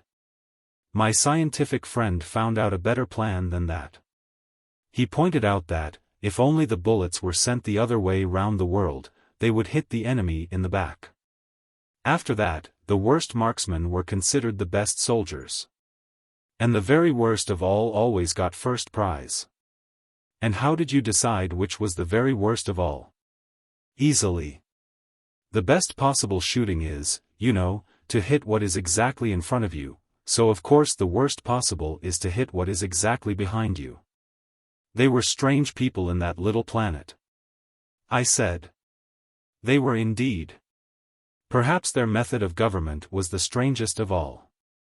In this planet, I am told, a nation consists of a number of subjects, and one king, but, in the little planet I speak of, it consisted of a number of kings, and one subject. You say you are told what happens in this planet, I said. May I venture to guess that you yourself are a visitor from some other planet? Bruno clapped his hands in his excitement. Is Oh the man in the moon? He cried. Mainher looked uneasy. I am not in the moon, my child, he said evasively. To return to what I was saying. I think that method of government ought to answer well. You see, the kings would be sure to make laws contradicting each other, so the subject could never be punished, because, whatever he did, he'd be obeying some law. And, whatever he did, he'd be disobeying some law, cried Bruno. So he'd always be punished. Lady Muriel was passing at the moment, and caught the last word. Nobody's going to be punished here, she said, taking Bruno in her arms. This is Liberty Hall. Would you lend me the children for a minute? The children desert us, you see, I said to Mainher, as she carried them off, so we old folk must keep each other company. The old man sighed. Ah, well. We're old folk now. And yet I was a child myself, once, at least I fancy so. It did seem a rather unlikely fancy, I could not help owning to myself, looking at the shaggy white hair, and the long beard, that he could ever have been a child. You are fond of young people? I said. Young men, he replied. Not of children exactly. I used to teach young men, many a year ago, in my dear old university. I didn't quite catch its name. I hinted. I did not name it, the old man replied mildly. Nor would you know the name if I did. Strange tales I could tell you of all the changes I have witnessed there. But it would weary you, I fear. No, indeed. I said. Pray go on. What kind of changes? But the old man seemed to be more in a humor for questions than for answers. "Tell me," he said, laying his hand impressively on my arm, "tell me something. For I am a stranger in your land. And I know little of your modes of education, yet something tells me we are further on than you in the eternal cycle of change, and that many a theory we have tried and found to fail. You also will try, with a wilder enthusiasm, you also will find to fail, with a bitterer despair." It was strange to see how, as he talked, and his words flowed more and more freely, with a certain rhythmic eloquence, his features seemed to glow with an inner light. And the whole man seemed to be transformed, as if he had grown 50 years younger in a moment of time. Chapter 12. Fairy Music. The silence that ensued was broken by the voice of the musical young lady, who had seated herself near us, and was conversing with one of the newly arrived guests. "Well," she said in a tone of scornful surprise, "we are to have something new in the way of music, it appears." I looked round for an explanation, and was nearly as much astonished as the speaker herself. It was Sylvie whom Lady Muriel was leading to the piano. "Do try it, my darling," she was saying. "I'm sure you can play very nicely." Sylvie looked round at me, with tears in her eyes. I tried to give her an encouraging smile, but it was evidently a great strain on the nerves of a child so wholly unused to be made an exhibition of, and she was frightened and unhappy. Yet here came out the perfect sweetness of her disposition. I could see that she was resolved to forget herself, and do her best to give pleasure to Lady Muriel and her friends. She seated herself at the instrument, and began instantly. Time and expression, so far as one could judge, were perfect, but her touch was one of such extraordinary lightness that it was at first scarcely possible, through the hum of conversation which still continued, to catch a note of what she was playing. But in a minute the hum had died away into absolute silence, and we all sat, entranced and breathless, to listen to such heavenly music as none then present could ever forget. Hardly touching the notes at first, she played a sort of introduction in a minor key, like an embodied twilight. One felt as though the lights were growing dim, and a mist were creeping through the room. Then there flashed through the gathering gloom the first few notes of a melody so lovely, so delicate, that one held one's breath, fearful to lose a single note of it. Ever and again the music dropped into the pathetic minor key with which it had begun, and, each time that the melody forced its way, so to speak, through the enshrouding gloom into the light of day, it was more entrancing, more magically sweet.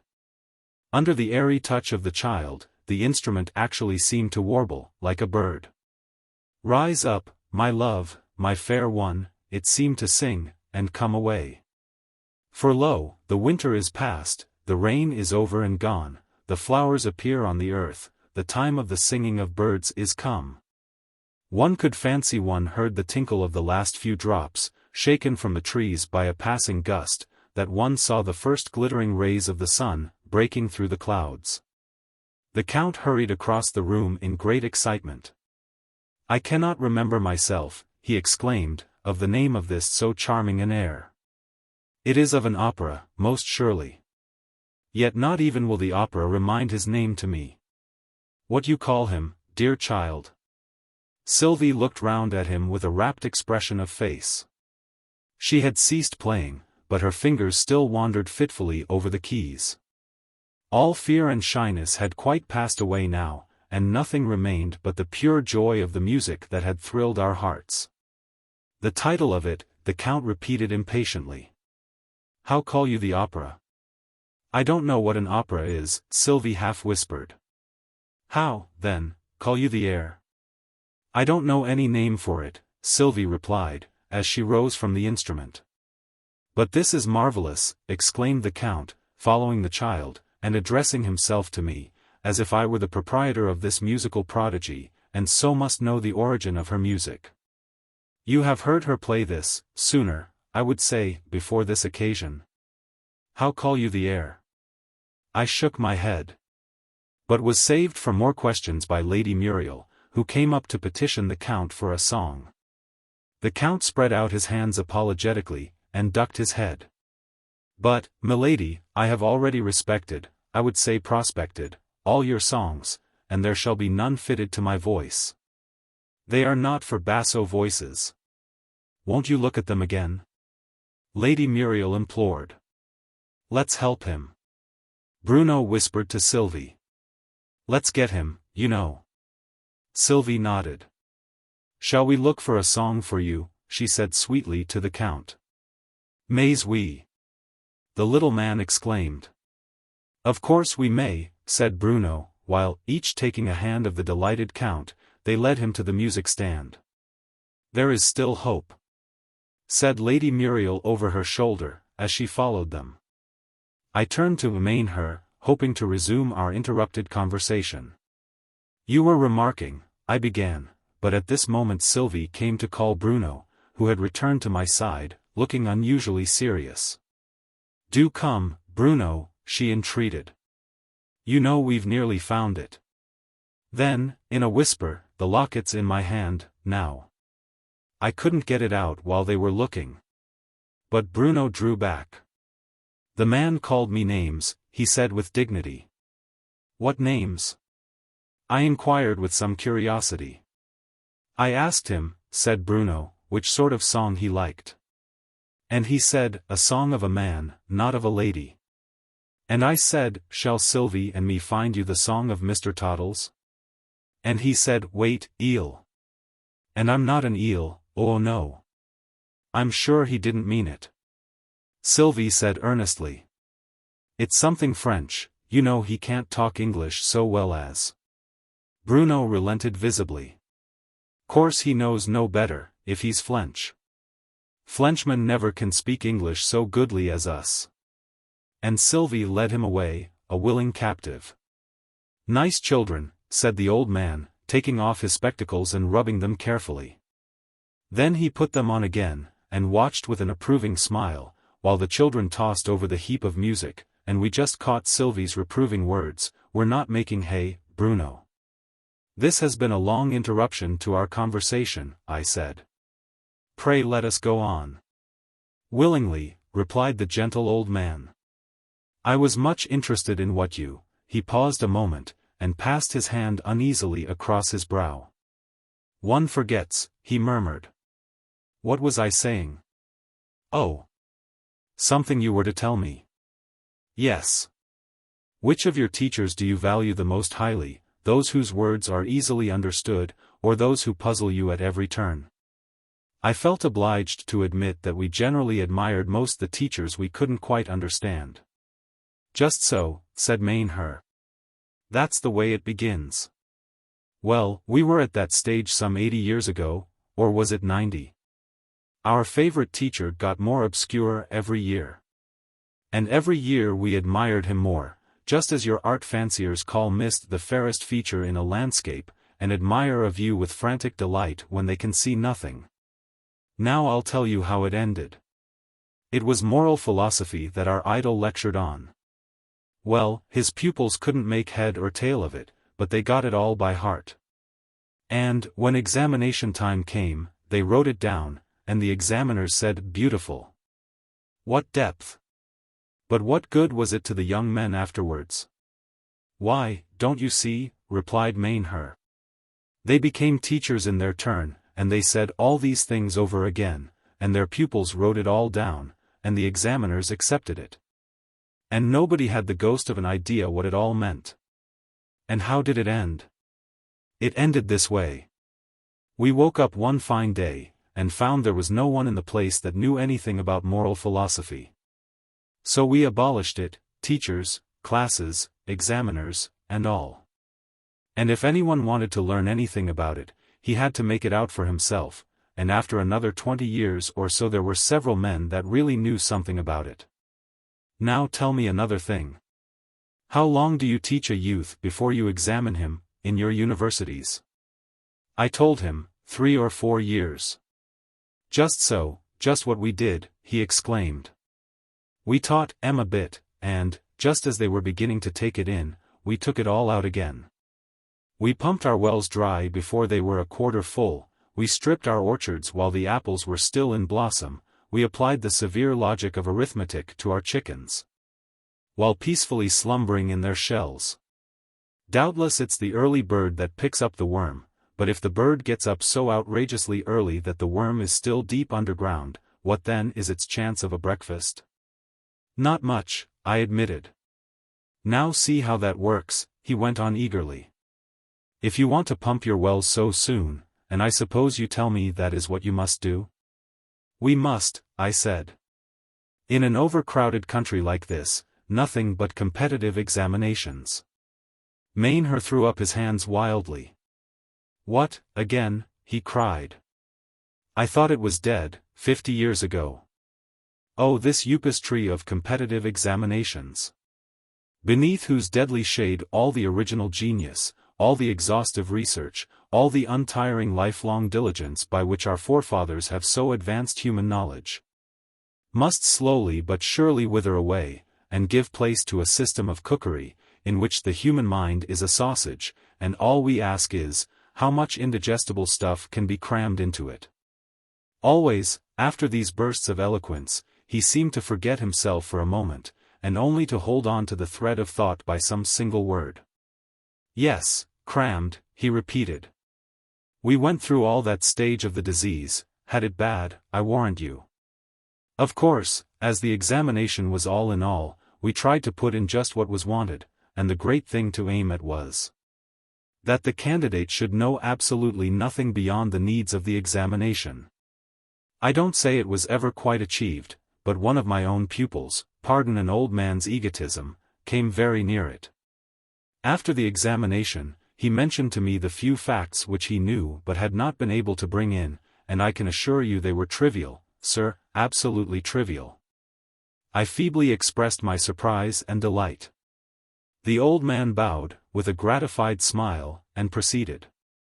At that time, no one had hit on the much more rational plan of watching for the individual scintillations of genius, and rewarding them as they occurred. As it was, we made our unfortunate pupil into a Leyden jar, charged him up to the eyelids, then applied the knob of a competitive examination, and drew off one magnificent spark, which very often cracked the jar. What mattered that? We labeled it first-class spark, and put it away on the shelf. But the more rational system? I suggested. Ah, yes. That came next. Instead of giving the whole reward of learning in one lump, we used to pay for every good answer as it occurred. How well I remember lecturing in those days, with a heap of small coins at my elbow. It was a very good answer, Mr. Jones. That meant a shilling, mostly. Bravo, Mr. Robinson. That meant half a crown. Now I'll tell you how that worked. Not one single fact would any of them take in, without a fee. And when a clever boy came up from school, he got paid more for learning than we got paid for teaching him. Then came the wildest craze of all. What, another craze? I said. It's the last one, said the old man. I must have tired you out with my long story. Each college wanted to get the clever boys, so we adopted a system which we had heard was very popular in England. The colleges competed against each other, and the boys let themselves out to the highest bidder. What geese we were! Why, they were bound to come to the university somehow. We needn't have paid them. And all our money went in getting clever boys to come to one college rather than another. The competition was so keen, that at last mere money payments were not enough. Any college, that wished to secure some specially clever young man, had to waylay him at the station, and hunt him through the streets. The first who touched him was allowed to have him. That hunting down of the scholars, as they arrived, must have been a curious business, I said. Could you give me some idea of what it was like? Willingly, said the old man. I will describe to you the very last hunt that took place, before that form of sport, for it was actually reckoned among the sports of the day, we called it cub hunting, was finally abandoned. I witnessed it myself, as I happened to be passing by at the moment, and was what we called, in at the death. I can see it now. He went on in an excited tone, gazing into vacancy with those large dreamy eyes of his. It seems like yesterday. And yet it happened, he checked himself hastily, and the remaining words died away into a whisper. How many years ago did you say? I asked, much interested in the prospect of at last learning some definite fact in his history. Many years ago, he replied. The scene at the railway station had been, so they told me, one of wild excitement. 8 or 9 heads of colleges had assembled at the gates, no one was allowed inside, and the stationmaster had drawn a line on the pavement, and insisted on their all standing behind it. The gates were flung open. The young man darted through them, and fled like lightning down the street, while the heads of colleges actually yelled with excitement on catching sight of him. The proctor gave the word, in the old statutory form, semel. Bis. Ter. Curite, and the hunt began. Oh, it was a fine sight, believe me. At the first corner he dropped his Greek lexicon, further on, his railway rug, then various small articles, then his umbrella, lastly, what I suppose he prized most. His handbag, but the game was up, the spherical principle of which college? I said. Of one of the colleges, he resumed, had put into operation the theory, his own discovery, of accelerated velocity, and captured him just opposite to where I stood. I shall never forget that wild breathless struggle. But it was soon over. Once in those great bony hands, escape was impossible. May I ask why you speak of him as the spherical principle? I said. The epithet referred to his shape, which was a perfect sphere. You are aware that a bullet, another instance of a perfect sphere, when falling in a perfectly straight line, moves with accelerated velocity? I bowed assent. Well, my spherical friend, as I am proud to call him, set himself to investigate the causes of this. He found them to be 3. 1. That it is a perfect sphere. 2. That it moves in a straight line. 3. That its direction is not upwards. When these 3 conditions are fulfilled, you get accelerated velocity. Hardly, I said, if you will excuse my differing from you. Suppose we apply the theory to horizontal motion. If a bullet is fired horizontally, it does not move in a straight line. He quietly finished my sentence for me. I yield the point, I said. What did your friend do next? The next thing was to apply the theory, as you rightly suggest, to horizontal motion. But the moving body, ever tending to fall, needs constant support, if it is to move in a true horizontal line. What, then, he asked himself, will give constant support to a moving body? And his answer was, human legs. That was the discovery that immortalized his name. His name being? I suggested. I had not mentioned it, was the gentle reply of my most unsatisfactory informant. His next step was an obvious one. He took to a diet of suet dumplings, until his body had become a perfect sphere. Then he went out for his first experimental run, which nearly cost him his life. How was that? Well, you see, he had no idea of the tremendous new force in nature that he was calling into play. He began too fast. In a very few minutes he found himself moving at 100 miles an hour. And, if he had not had the presence of mind to charge into the middle of a haystack, which he scattered to the 4 winds, there can be no doubt that he would have left the planet he belonged to, and gone right away into space. And how came that to be the last of the cub hunts? I inquired. Well, you see, it led to a rather scandalous dispute between 2 of the colleges. Another principal had laid his hand on the young man, so nearly at the same moment as the spherical one, that there was no knowing which had touched him first. The dispute got into print, and did us no credit, and, in short, cub hunts came to an end. Now I'll tell you what cured us of that wild craze of ours, the bidding against each other, for the clever scholars, just as if they were articles to be sold by auction. Just when the craze had reached its highest point, and when one of the colleges had actually advertised a scholarship of £1,000 per annum.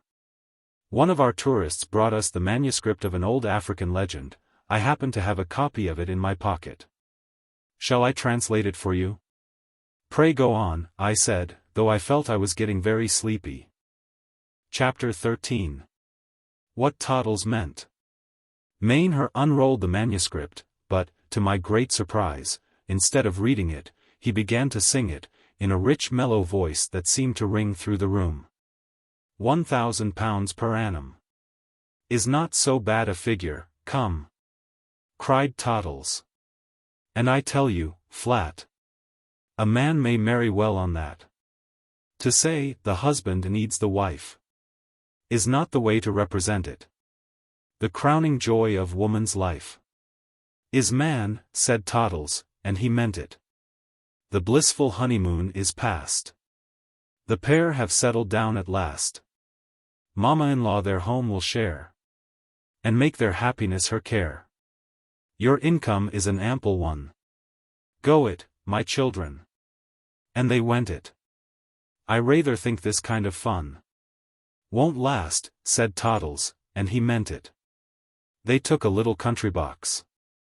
A box at Covent Garden also. They lived a life of double knocks. Acquaintances began to call so. Their London house was much the same. It took 300, clear, to rent it. Life is a very jolly game, cried happy Toddles, and he meant it. Contented with a frugal lot. He always used that phrase at Gunter's. He bought a handy little yacht. A dozen serviceable hunters. The fishing of a Highland loch. A sailing boat to circumvent it. The sounding of that Gaelic och. Beats me, said Toddles, and he meant it. Here, with one of those convulsive starts that wake one up in the very act of dropping off to sleep, I became conscious that the deep musical tones that thrilled me did not belong to Mainher, but to the French Count. The old man was still conning the manuscript. I beg your pardon for keeping you waiting, he said. I was just making sure that I knew the English for all the words. I am quite ready now. And he read me the following legend. In a city that stands in the very center of Africa, and is rarely visited by the casual tourist, the people had always bought eggs, a daily necessary in a climate where egg flip was the usual diet, from a merchant who came to their gates once a week. And the people always bid wildly against each other, so there was quite a lively auction every time the merchant came, and the last egg in his basket used to fetch the value of 2 or 3 camels. Or thereabouts. And eggs got dearer every week. And still they drank their egg flip, and wondered where all their money went to. And there came a day when they put their heads together. And they understood what donkeys they had been. And next day, when the merchant came, only one man went forth. And he said, "Oh, thou of the hook nose and the goggle eyes, thou of the measureless beard, how much for that lot of eggs?" And the merchant answered him, "I could let thee have that lot at 10,000 piastres the dozen." And the man chuckled inwardly, and said, 10 piastres the dozen I offer thee, and no more, O descendant of a distinguished grandfather. And the merchant stroked his beard, and said, I will await the coming of thy friends, so he waited. And the man waited with him. And they waited both together. The manuscript breaks off here, said Mainher as he rolled it up again. But it was enough to open our eyes. We saw what simpletons we had been, buying our scholars much as those ignorant savages bought their eggs, and the ruinous system was abandoned. If only we could have abandoned, along with it, all the other fashions we had borrowed from you, instead of carrying them to their logical results. But it was not to be. What ruined my country, and drove me from my home, was the introduction, into the army, of all places, of your theory of political dichotomy. Shall I trouble you too much, I said, if I ask you to explain what you mean by the theory of political dichotomy? No trouble at all, was Mainher's most courteous reply. I quite enjoy talking, when I get so good a listener. What started the thing, with us, was the report brought to us, by one of our most eminent statesmen, who had stayed some time in England, of the way affairs were managed there. It was a political necessity, so he assured us, and we believed him, though we had never discovered it till that moment, that there should be two parties, in every affair and on every subject. In politics, the two parties, which you had found it necessary to institute, were called, he told us, Whigs and Tories. That must have been some time ago, I remarked. It was some time ago, he admitted. And this was the way the affairs of the British nation were managed. You will correct me if I misrepresent it. I do but repeat what our traveller told us. These two parties, which were in chronic hostility to each other, took turns in conducting the government, and the party, that happened not to be in power, was called the opposition, I believe? That is the right name, I said. There have always been, so long as we have had a parliament at all, two parties, one in, and one out. Well, the function of the ins, if I may so call them, was to do the best they could for the national welfare, in such things as making war or peace, commercial treaties, and so forth? Undoubtedly, I said. And the function of the outs was, so our traveller assured us, though we were very incredulous at first, to prevent the ins from succeeding in any of these things? To criticize and to amend their proceedings, I corrected him. It would be unpatriotic to hinder the government in doing what was for the good of the nation. We have always held a patriot to be the greatest of heroes, and an unpatriotic spirit to be one of the worst of human ills. Excuse me for a moment, the old gentleman courteously replied, taking out his pocketbook. I have a few memoranda here, of a correspondence I had with our tourist, and, if you will allow me, I'll just refresh my memory, although I quite agree with you, it is, as you say, one of the worst of human ills, and, here Mainher began singing again. But oh, the worst of human ills. Poor Toddles found, our little bills. And, with no balance in the bank. What wonder that his spirits sank? Still, as the money flowed away, he wondered how on earth she spent it. You cost me £20 a day. At least, cried Toddles, and he meant it. She sighed. Those drawing rooms, you know. I really never thought about it. Mamma declared we ought to go. We should be nobodies without it. That diamond circlet for my brow. I quite believed that she had sent it. Until the bill came in just now. Viper, cried Toddles, and he meant it. Poor Mrs. T. could bear no more, but fainted flat upon the floor. Mamma-in-law, with anguish wild, seeks, all in vain, to rouse her child. Quick! Take this box of smelling salts. Don't scold her, James, or you'll repent it. She's a dear girl, with all her faults. She is, groaned Toddles, and he meant it. I was a donkey, Toddles cried, to choose your daughter for my bride. 'Twas you that bid us cut a dash. 'Tis you have brought us to this smash.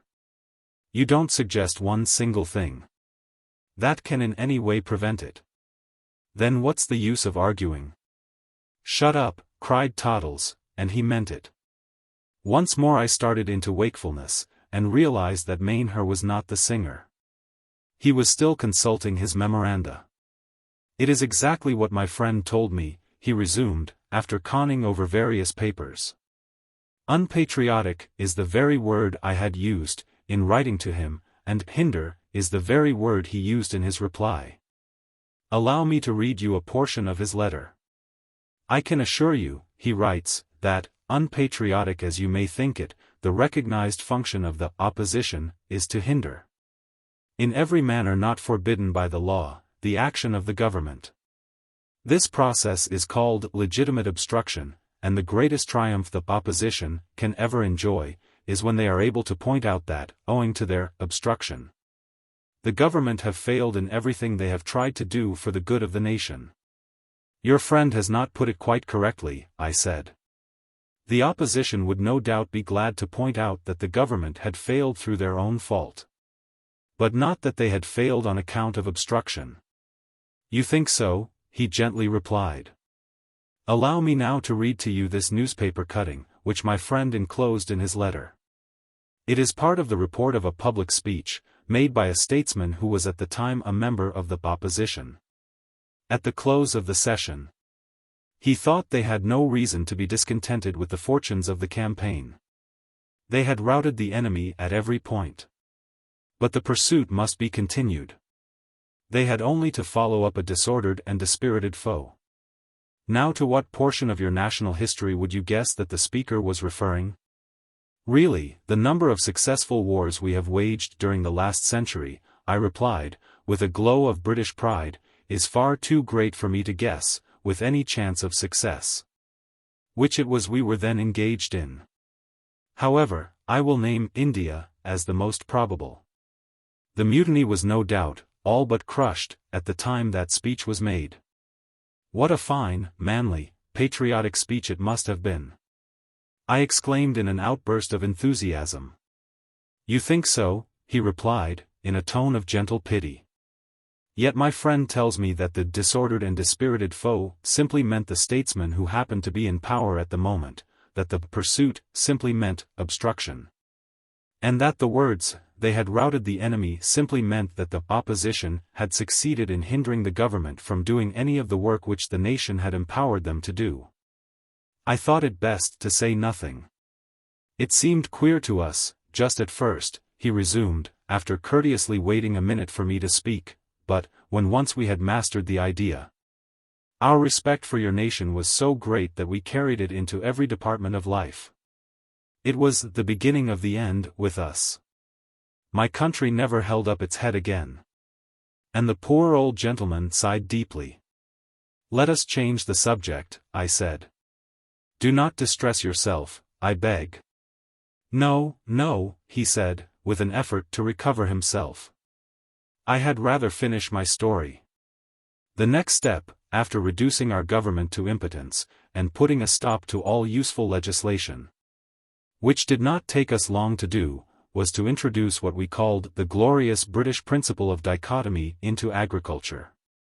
We persuaded many of the well-to-do farmers to divide their staff of laborers into two parties, and to set them one against the other.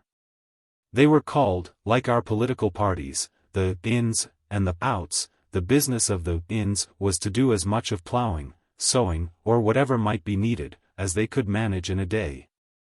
And at night they were paid according to the amount they had done. The business of the outs was to hinder them, and they were paid for the amount they had hindered.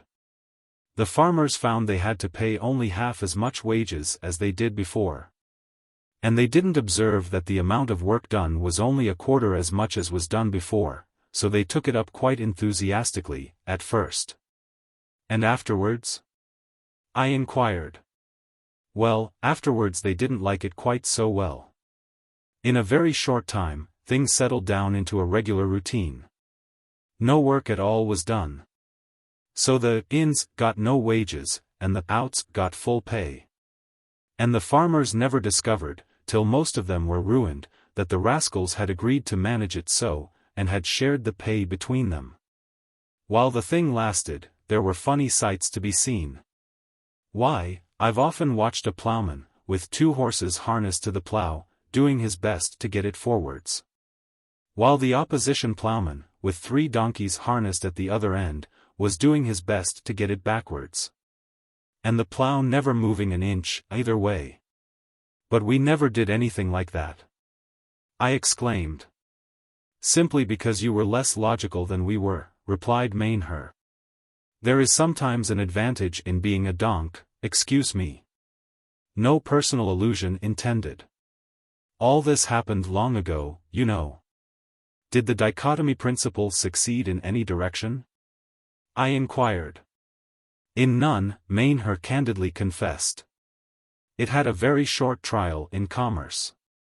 The shopkeepers wouldn't take it up.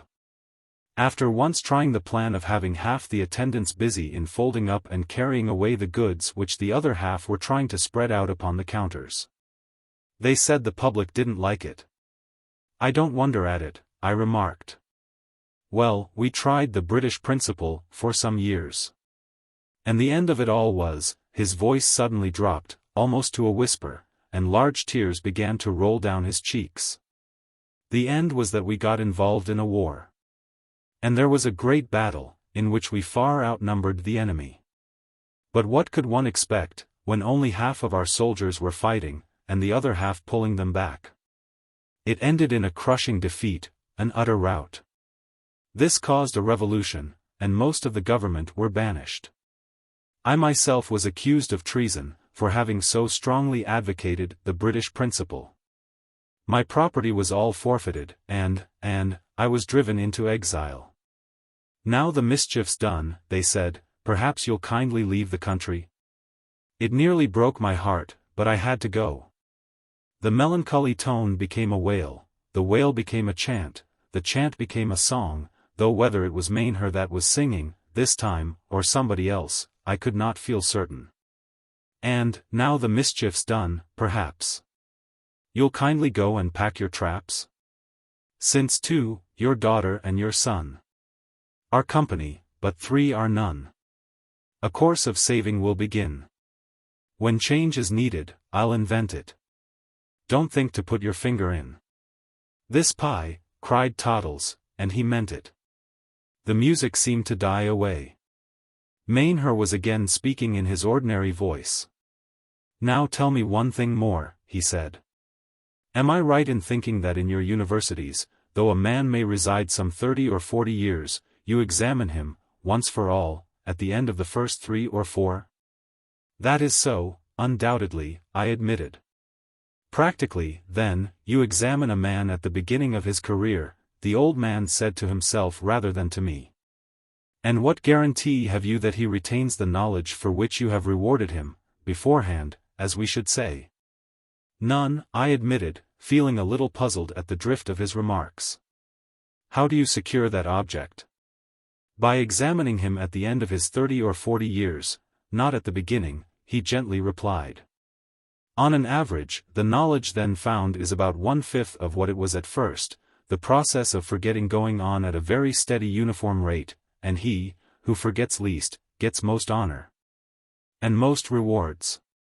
Then you give him the money when he needs it no longer? And you make him live most of his life on nothing? Hardly that. He gives his orders to the tradesmen, they supply him, for 40, sometimes 50, years. At their own risk, then he gets his fellowship, which pays him in 1 year as much as your fellowships pay in 50, and then he can easily pay all his bills, with interest. But suppose he fails to get his fellowship? That must occasionally happen. That occasionally happens. It was Mainher's turn, now, to make admissions. And what becomes of the tradesmen? They calculate accordingly. When a man appears to be getting alarmingly ignorant, or stupid, they will sometimes refuse to supply him any longer. You have no idea with what enthusiasm a man will begin to rub up his forgotten sciences or languages, when his butcher has cut off the supply of beef and mutton. And who are the examiners? The young men who have just come, brimming over with knowledge. You would think it a curious sight, he went on, to see mere boys examining such old men. I have known a man set to examine his own grandfather. It was a little painful for both of them, no doubt. The old gentleman was as bald as a coot. How bald would that be? I've no idea why I asked this question. I felt I was getting foolish. Chapter 14. Bruno's Picnic. As bald, was the bewildering reply. Now, Bruno, I'll tell you a story. And I'll tell a story, said Bruno, beginning in a great hurry for fear of Sylvie getting the start of him. Once there were a mouse, a little tiny mouse, such a tiny little mouse. Who never saw such a tiny mouse? Did nothing ever happen to it, Bruno? I asked. Haven't you anything more to tell us, besides its being so tiny? Nothing never happened to it, Bruno solemnly replied. Why did nothing never happen to it? Said Sylvie, who was sitting, with her head on Bruno's shoulder, patiently waiting for a chance of beginning her story. It were too tiny, Bruno explained. That's no reason. I said. However tiny it was, things might happen to it.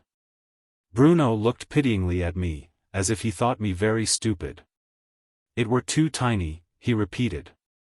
If anything happened to it, it would die, it were so very tiny. Really, that's enough about its being tiny. Sylvie put in. Haven't you invented any more about it? Haven't invented no more yet. Well then, you shouldn't begin a story till you've invented more. Now be quiet, there's a good boy, and listen to my story. And Bruno, having quite exhausted all his inventive faculty, by beginning in too great a hurry, quietly resigned himself to listening. Tell about the other Bruno, please, he said coaxingly. Sylvie put her arms round his neck, and began. The wind was whispering among the trees, that wasn't good manners. Bruno interrupted.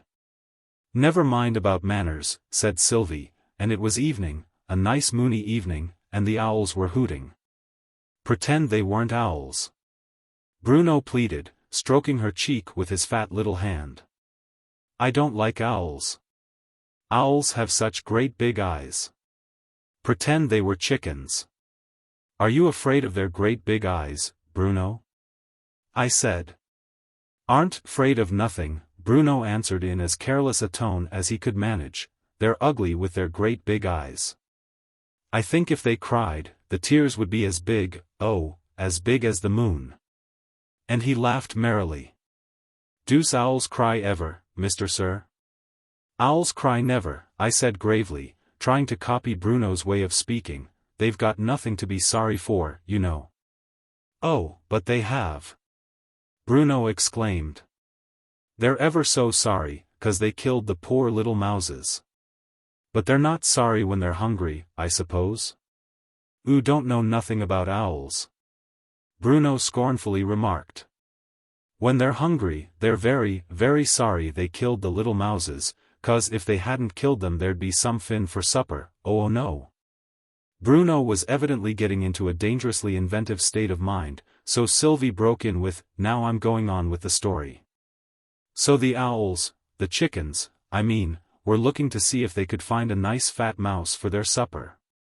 Pretend it was a nice habit, said Bruno. But it wasn't a nice habit, to kill mouses, Sylvie argued. I can't pretend that. I didn't say, habit, oh silly fellow. Bruno replied with a merry twinkle in his eye. Abbots, that runs about in the fields. Rabbit? Well, it can be a rabbit, if you like. But you mustn't alter my story so much, Bruno. A chicken couldn't eat a rabbit. But it might have wished to see if it could try to eat it. Well, it wished to see if it could try. Oh, really, Bruno, that's nonsense. I shall go back to the owls. Well then, pretend they hadn't great eyes. And they saw a little boy, Sylvie went on, disdaining to make any further corrections. And he asked them to tell him a story. And the owls hooted and flew away. Who shouldn't say flewed, oh should say flied, Bruno whispered. But Sylvie wouldn't hear. And he met a lion. And he asked the lion to tell him a story. And the lion said, yes, it would. And, while the lion was telling him the story, it nibbled some of his head off. Don't say, nibbled. Bruno entreated. Only little things nibble, little thin sharp things, with edges. Well then, it nubbled, said Sylvie. And when it had nubbled all his head off, he went away, and he never said, thank you. That were very rude, said Bruno. If he couldn't speak, he might have nodded. No, he couldn't nod. Well, he might have shaked hands with the lion. Oh, I'd forgotten that part, said Sylvie. He did shake hands with it. He came back again, you know, and he thanked the lion very much, for telling him the story. Then his head had growed up again, said Bruno. Oh yes, it grew up in a minute. And the lion begged pardon, and said it wouldn't nubble off little boys' heads, not never no more. Bruno looked much pleased at this change of events. Now that are a really nice story, he said. Aren't it a nice story, Mr. Sir? Very, I said. I would like to hear another story about that boy. So would I, said Bruno, stroking Sylvie's cheek again. Please tell about Bruno's picnic, and don't talk about nubbly lions. I won't, if it frightens you, said Sylvie. Flightens me. Bruno exclaimed indignantly. It isn't that. It's because nubbly's such a grumbly word to say, when one person's got her head on another person's shoulder. When she talks like that, he explained to me, the talking goes down both sides of my face, all the way to my chin, and it deuce tickles so. It's enough to make a beard grow, that it is. He said this with great severity, but it was evidently meant for a joke, so Sylvie laughed, a delicious musical little laugh, and laid her soft cheek on the top of her brother's curly head, as if it were a pillow, while she went on with the story.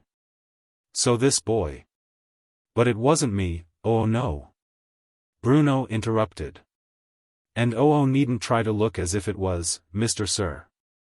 I represented, respectfully, that I was trying to look as if it wasn't. He was a middling good boy. He were a welly good boy. Bruno corrected her. And he never did nothing he wasn't told to do. That doesn't make a good boy. Sylvie said contemptuously. That do make a good boy. Bruno insisted. Sylvie gave up the point. Well, he was a very good boy, and he always kept his promises, and he had a big cupboard. For to keep all his promises in, cried Bruno. If he kept all his promises, Sylvie said, with a mischievous look in her eyes, he wasn't like some boys I know of. He had to put salt with them, of course, Bruno said gravely, can't keep promises when there isn't any salt. And he kept his birthday on the second shelf. How long did he keep his birthday? I asked. I never can keep mine more than 24 hours. Why, a birthday stays that long by itself, cried Bruno. Who doesn't know how to keep birthdays? This boy kept his a whole year. And then the next birthday would begin, said Sylvie.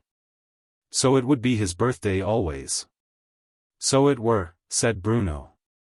Do so have treats on your birthday, Mr. Sir? Sometimes, I said. When re good, I suppose. Why, it is a sort of treat, being good, isn't it? I said. A sort of treat. Bruno repeated.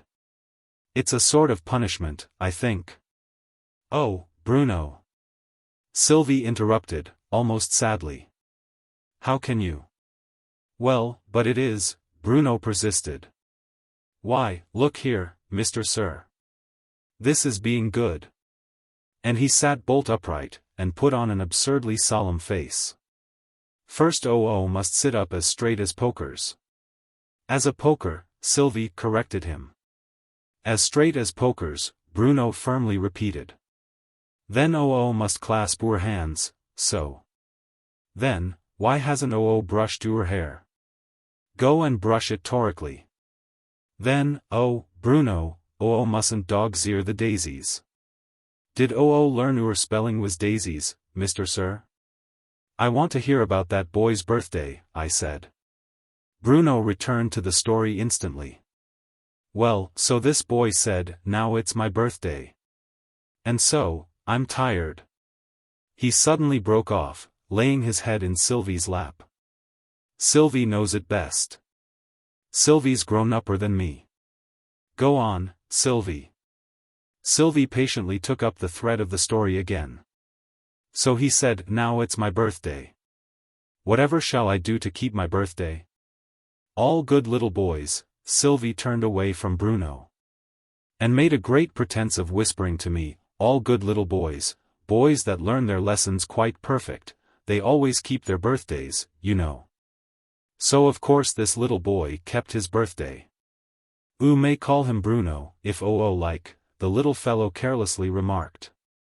It weren't me, but it makes it more interesting. So Bruno said to himself, the properest thing to do is to have a picnic, all by myself, on the top of the hill. And I'll take some milk, and some bread, and some apples, and first and foremost, I want some milk. So, first and foremost, Bruno took a milk pail.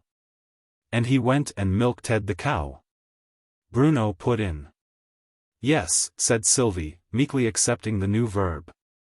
And the cow said, moo. What are you going to do with all that milk? And Bruno said, please I want it for my picnic. And the cow said, moo. But I hope you won't boil any of it. And Bruno said, no, indeed I won't. New milk's so nice and so warm, it wants no boiling. It doesn't want no boiling, Bruno offered as an amended version. So Bruno put the milk in a bottle. And then Bruno said, now I want some bread. So he went to the oven, and he took out a delicious new loaf. And the oven? Ever so light and so puffy. Bruno impatiently corrected her. You shouldn't leave out so many words. Sylvie humbly apologized.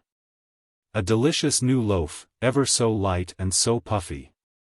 And the oven said, here Sylvie made a long pause. Really I don't know what an oven begins with, when it wants to speak. Both children looked appealingly at me, but I could only say, helplessly, I haven't the least idea. I never heard an oven speak. For a minute or two we all sat silent, and then Bruno said, very softly, oven begins with O. Good little boy. Sylvie exclaimed. He does his spelling very nicely. He's cleverer than he knows, she added, aside, to me. So the oven said, oh. What are you going to do with all that bread? And Bruno said, please, is an oven, sir, or would you say? She looked to me for a reply. Both, I think, seemed to me the safest thing to say. Sylvie adopted the suggestion instantly. So Bruno said, please, sir, I want it for my picnic. And the oven said, oh. But I hope you won't toast any of it. And Bruno said, no, indeed I won't. New bread so light and so puffy, it wants no toasting. It never doesn't want no toasting, said Bruno. I wish Oo wouldn't say it so short. So Bruno put the bread in the hamper. Then Bruno said, now I want some apples. So he took the hamper, and he went to the apple tree, and he picked some lovely ripe apples. And the apple tree said, here followed another long pause. Bruno adopted his favorite expedient of tapping his forehead. While Sylvie gazed earnestly upwards, as if she hoped for some suggestion from the birds, who were singing merrily among the branches overhead. But no result followed. What does an apple tree begin with, when it wants to speak? Sylvie murmured despairingly, to the irresponsive birds. At last, taking a leaf out of Bruno's book, I ventured on a remark. Doesn't apple tree always begin with eh? Why, of course it does. How clever of you! Sylvie cried delightedly. Bruno jumped up, and patted me on the head. I tried not to feel conceited. So the apple tree said, eh? What are you going to do with all those apples? And Bruno said, please, sir, I want them for my picnic, and the apple tree said, eh? But I hope you won't bake any of them. And Bruno said, no, indeed I won't. Ripe apples are so nice and so sweet, they want no baking. They never doesn't, Bruno was beginning, but Sylvie corrected herself before he could get the words out. They never doesn't no want no baking. So Bruno put the apples in the hamper, along with the bread, and the bottle of milk. And he set off to have a picnic, on the top of the hill, all by himself. He wasn't greedy, oh no, to have it all by himself, Bruno said, patting me on the cheek to call my attention. 'Cause he hadn't got no brothers and sisters. It was very sad to have no sisters, wasn't it? I said. Well, I don't know, Bruno said thoughtfully, 'cause he hadn't no lessons to do. So he didn't mind. Sylvie went on. So, as he was walking along the road, he heard behind him such a curious sort of noise, a sort of a thump. Thump. Thump. Whatever is that? Said Bruno. Oh, I know, said Bruno. Why, it's only my watch ticking. Were it his watch ticking? Bruno asked me, with eyes that fairly sparkled with mischievous delight. No doubt of it, I replied. And Bruno laughed exultingly. Then Bruno thought a little harder. And he said, no. It can't be my watch ticking, because I haven't got a watch. Bruno peered up anxiously into my face, to see how I took it. I hung my head, and put a thumb into my mouth, to the evident delight of the little fellow. So Bruno went a little further along the road. And then he heard it again, that queer noise, thump. Thump. Thump. Whatever is that? Said Bruno. Oh, I know, said Bruno. Why, it's only the carpenter amending my wheelbarrow. Were it the carpenter amending his wheelbarrow? Bruno asked me. I brightened up, and said, it must have been. In a tone of absolute conviction. Bruno threw his arms round Sylvie's neck. Sylvie, he said, in a perfectly audible whisper. He says it must have been. Then Bruno thought a little harder. And he said, no. It can't be the carpenter amending my wheelbarrow, because I haven't got a wheelbarrow. This time I hid my face in my hands, quite unable to meet Bruno's look of triumph. So Bruno went a little further along the road. And then he heard that queer noise again, thump. Thump. Thump. So he thought he'd look round, this time, just to see what it was. And what should it be but a great lion? A great big lion, Bruno corrected her. A great big lion. And Bruno was ever so frightened, and he ran. No, he wasn't frightened a bit. Bruno interrupted. He was evidently anxious for the reputation of his namesake. He runned away to get a good look at the lion. 'Cause he wanted to see if it were the same lion what used to nubble little boys' heads off, and he wanted to know how big it was. Well, he ran away, to get a good look at the lion. And the lion trotted slowly after him. And the lion called after him, in a very gentle voice, little boy, you needn't be afraid of me. I'm a very gentle old lion now. I never nubble little boys' heads off, as I used to do. And so Bruno said, don't you really, sir? Then what do you live on? And the lion. Ooh, see, he weren't a bit frightened. Bruno said to me, patting my cheek again. 'Cause he remembered to call it, sir, oh no. I said that no doubt that was the real test whether a person was frightened or not. And the lion said, oh, I live on bread and butter, and cherries, and marmalade, and plum cake. And apples. Bruno put in. Yes, and apples. And Bruno said, won't you come with me to my picnic? And the lion said, oh, I should like it very much indeed. And Bruno and the lion went away together. Sylvie stopped suddenly. Is that all? I asked, despondingly. Not quite all, Sylvie slyly replied. There's a sentence or two more. Isn't there, Bruno? Yes, with a carelessness that was evidently put on, just a sentence or two more. And, as they were walking along, they looked over a hedge, and who should they see but a little black lamb. And the lamb was ever so frightened.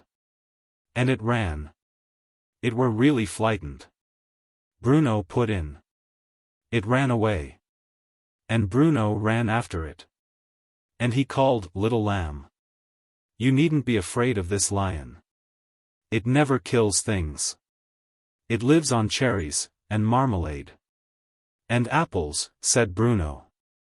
Ooh, always forgets the apples. And Bruno said, won't you come with us to my picnic? And the lamb said, oh, I should like it very much indeed, if my ma will let me. And Bruno said, let's go and ask your ma. And they went to the old sheep. And Bruno said, please, may your little lamb come to my picnic? And the sheep said, yes, if it's learnt all its lessons. And the lamb said, oh yes, ma. I've learnt all my lessons. Pretend it hadn't any lessons. Bruno earnestly pleaded. "Oh, that would never do," said Sylvie. "I can't leave out all about the lessons." And the old sheep said, "Do you know your ABC yet? Have you learnt A?" And the lamb said, "Oh yes, Ma. I went to the A field, and I helped them to make A." "Very good, my child. And have you learnt B?" "Oh yes, Ma. I went to the beehive, and the bee gave me some honey." "Very good, my child. And have you learnt C?" "Oh yes, Ma. I went to the seaside, and I saw the ships sailing on the sea." "Very good, my child. You may go to Bruno's picnic." So they set off. And Bruno walked in the middle, so that the lamb mightn't see the lion. "It were frightened," Bruno explained. "Yes, and it trembled so. And it got paler and paler, and, before they'd got to the top of the hill, it was a white little lamb, as white as snow." "But Bruno weren't frightened," said the owner of that name. "So he stayed black." "No, he didn't stay black. He stayed pink," laughed Sylvie. "I shouldn't kiss you like this, you know, if you were black." "Oo'd have to," Bruno said with great decision. "Besides, Bruno wasn't Bruno, oh no, I mean, Bruno wasn't me, I mean, don't talk nonsense, Sylvie." "I won't do it again," Sylvie said very humbly. And so, as they went along, the lion said, "Oh, I'll tell you what I used to do when I was a young lion. I used to hide behind trees, to watch for little boys." Bruno cuddled a little closer to her. "And, if a little thin scraggy boy came by, why, I used to let him go. But, if a little fat juicy—" Bruno could bear no more. "Pretend he wasn't juicy," he pleaded, half sobbing. "Nonsense, Bruno," Sylvie briskly replied. "It'll be done in a moment. If a little fat juicy boy came by, why, I used to spring out and gobble him up. Oh, you've no idea what a delicious thing it is, a little juicy boy." And Bruno said, "Oh, if you please, sir, don't talk about eating little boys. It makes me so shivery." The real Bruno shivered, in sympathy with the hero. And the lion said, "Oh, well, we won't talk about it, then. I'll tell you what happened on my wedding day." "I like this part better," said Bruno, patting my cheek to keep me awake. "There was, oh, such a lovely wedding breakfast. At one end of the table there was a large plum pudding. And at the other end there was a nice roasted lamb. Oh, you've no idea what a delicious thing it is, a nice roasted lamb." And the lamb said, "Oh, if you please, sir, don't talk about eating lambs. It makes me so shivery." And the lion said, "Oh, well, we won't talk about it, then." Chapter 15. The Little Foxes. So, when they got to the top of the hill, Bruno opened the hamper, and he took out the bread, and the apples, and the milk, and they ate, and they drank. And when they'd finished the milk, and eaten half the bread and half the apples, the lamb said, "Oh, my paws is so sticky. I want to wash my paws." And the lion said, "Well, go down the hill, and wash them in the brook, yonder. We'll wait for you." "It never comed back," Bruno solemnly whispered to me. But Sylvie overheard him. "You're not to whisper, Bruno. It spoils the story." And when the lamb had been gone a long time, the lion said to Bruno, "Do go and see after that silly little lamb. It must have lost its way." And Bruno went down the hill. And when he got to the brook, he saw the lamb sitting on the bank, and who should be sitting by it but an old fox.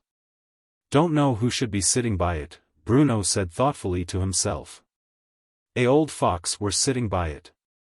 And the old fox were saying, Sylvie went on, for once conceding the grammatical point, "Yes, my dear, you'll be ever so happy with us, if you'll only come and see us. I've got 3 little foxes there, and we do love little lambs so dearly." And the lamb said, "But you never eat them, do you, sir?"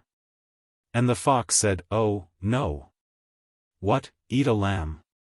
We never dream of doing such a thing. So the lambs said, Then I'll come with you. And off they went, hand in hand. That fox were welly extremely wicked, weren't it? Said Bruno.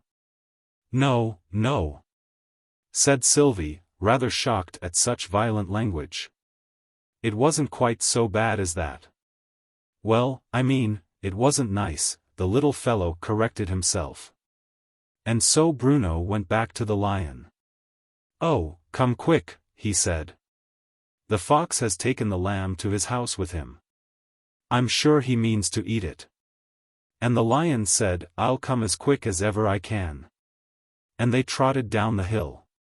Do think he caught the fox, Mr. Sir, said Bruno.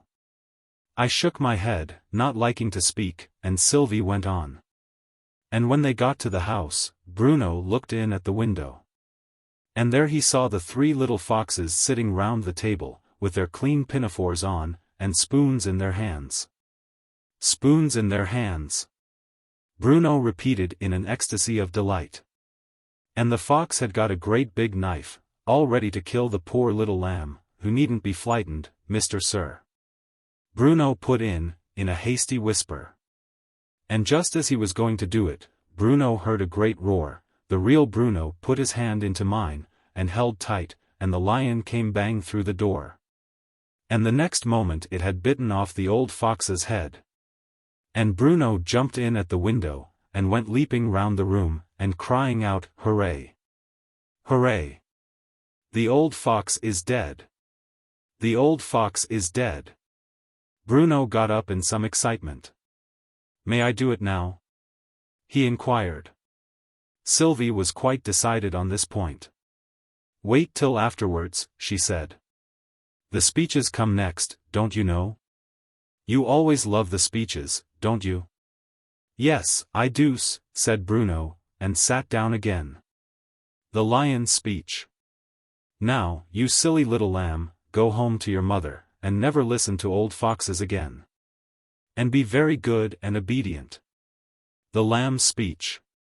Oh, indeed, sir, I will, sir, and the lamb went away.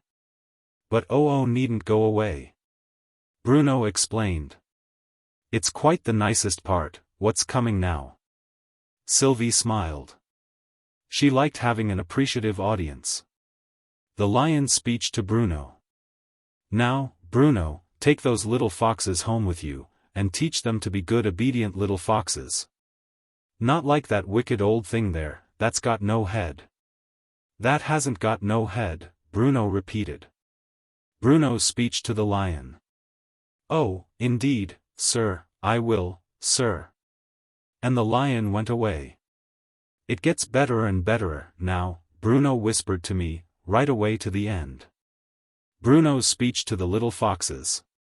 Now, little foxes, you're going to have your first lesson in being good.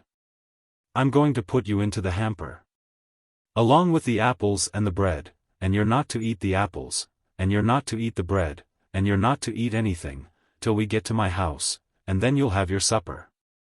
The little fox's speech to Bruno. The little foxes said nothing. So Bruno put the apples into the hamper, and the little foxes, and the bread, they had picnicked all the milk, Bruno explained in a whisper, and he set off to go to his house. We're getting near the end now, said Bruno. And, when he had got a little way, he thought he would look into the hamper, and see how the little foxes were getting on. So he opened the door, said Bruno. Oh, Bruno! Sylvie exclaimed, you're not telling the story. So he opened the door, and behold, there were no apples. So Bruno said, Eldest little fox, have you been eating the apples? And the eldest little fox said, No, no, no. It is impossible to give the tone in which Sylvie repeated this rapid little, no, no, no. The nearest I can come to it is to say that it was much as if a young and excited duck had tried to quack the words. It was too quick for a quack, and yet too harsh to be anything else. Then he said, Second little fox, have you been eating the apples? And the second little fox said, No, no, no. Then he said, Youngest little fox, have you been eating the apples? And the youngest little fox tried to say, no no no, but its mouth was so full, it couldn't, and it only said, vouch. Vouch. Vouch. And Bruno looked into its mouth. And its mouth was full of apples. And Bruno shook his head, and he said, oh dear, oh dear. What bad creatures these foxes are. Bruno was listening intently, and, when Sylvie paused to take breath, he could only just gasp out the words, about the bread? Yes, said Sylvie, the bread comes next. So he shut the door again, and he went a little further, and then he thought he'd just peep in once more. And behold, there was no bread. What do behold mean? Said Bruno. Hush, said Sylvie.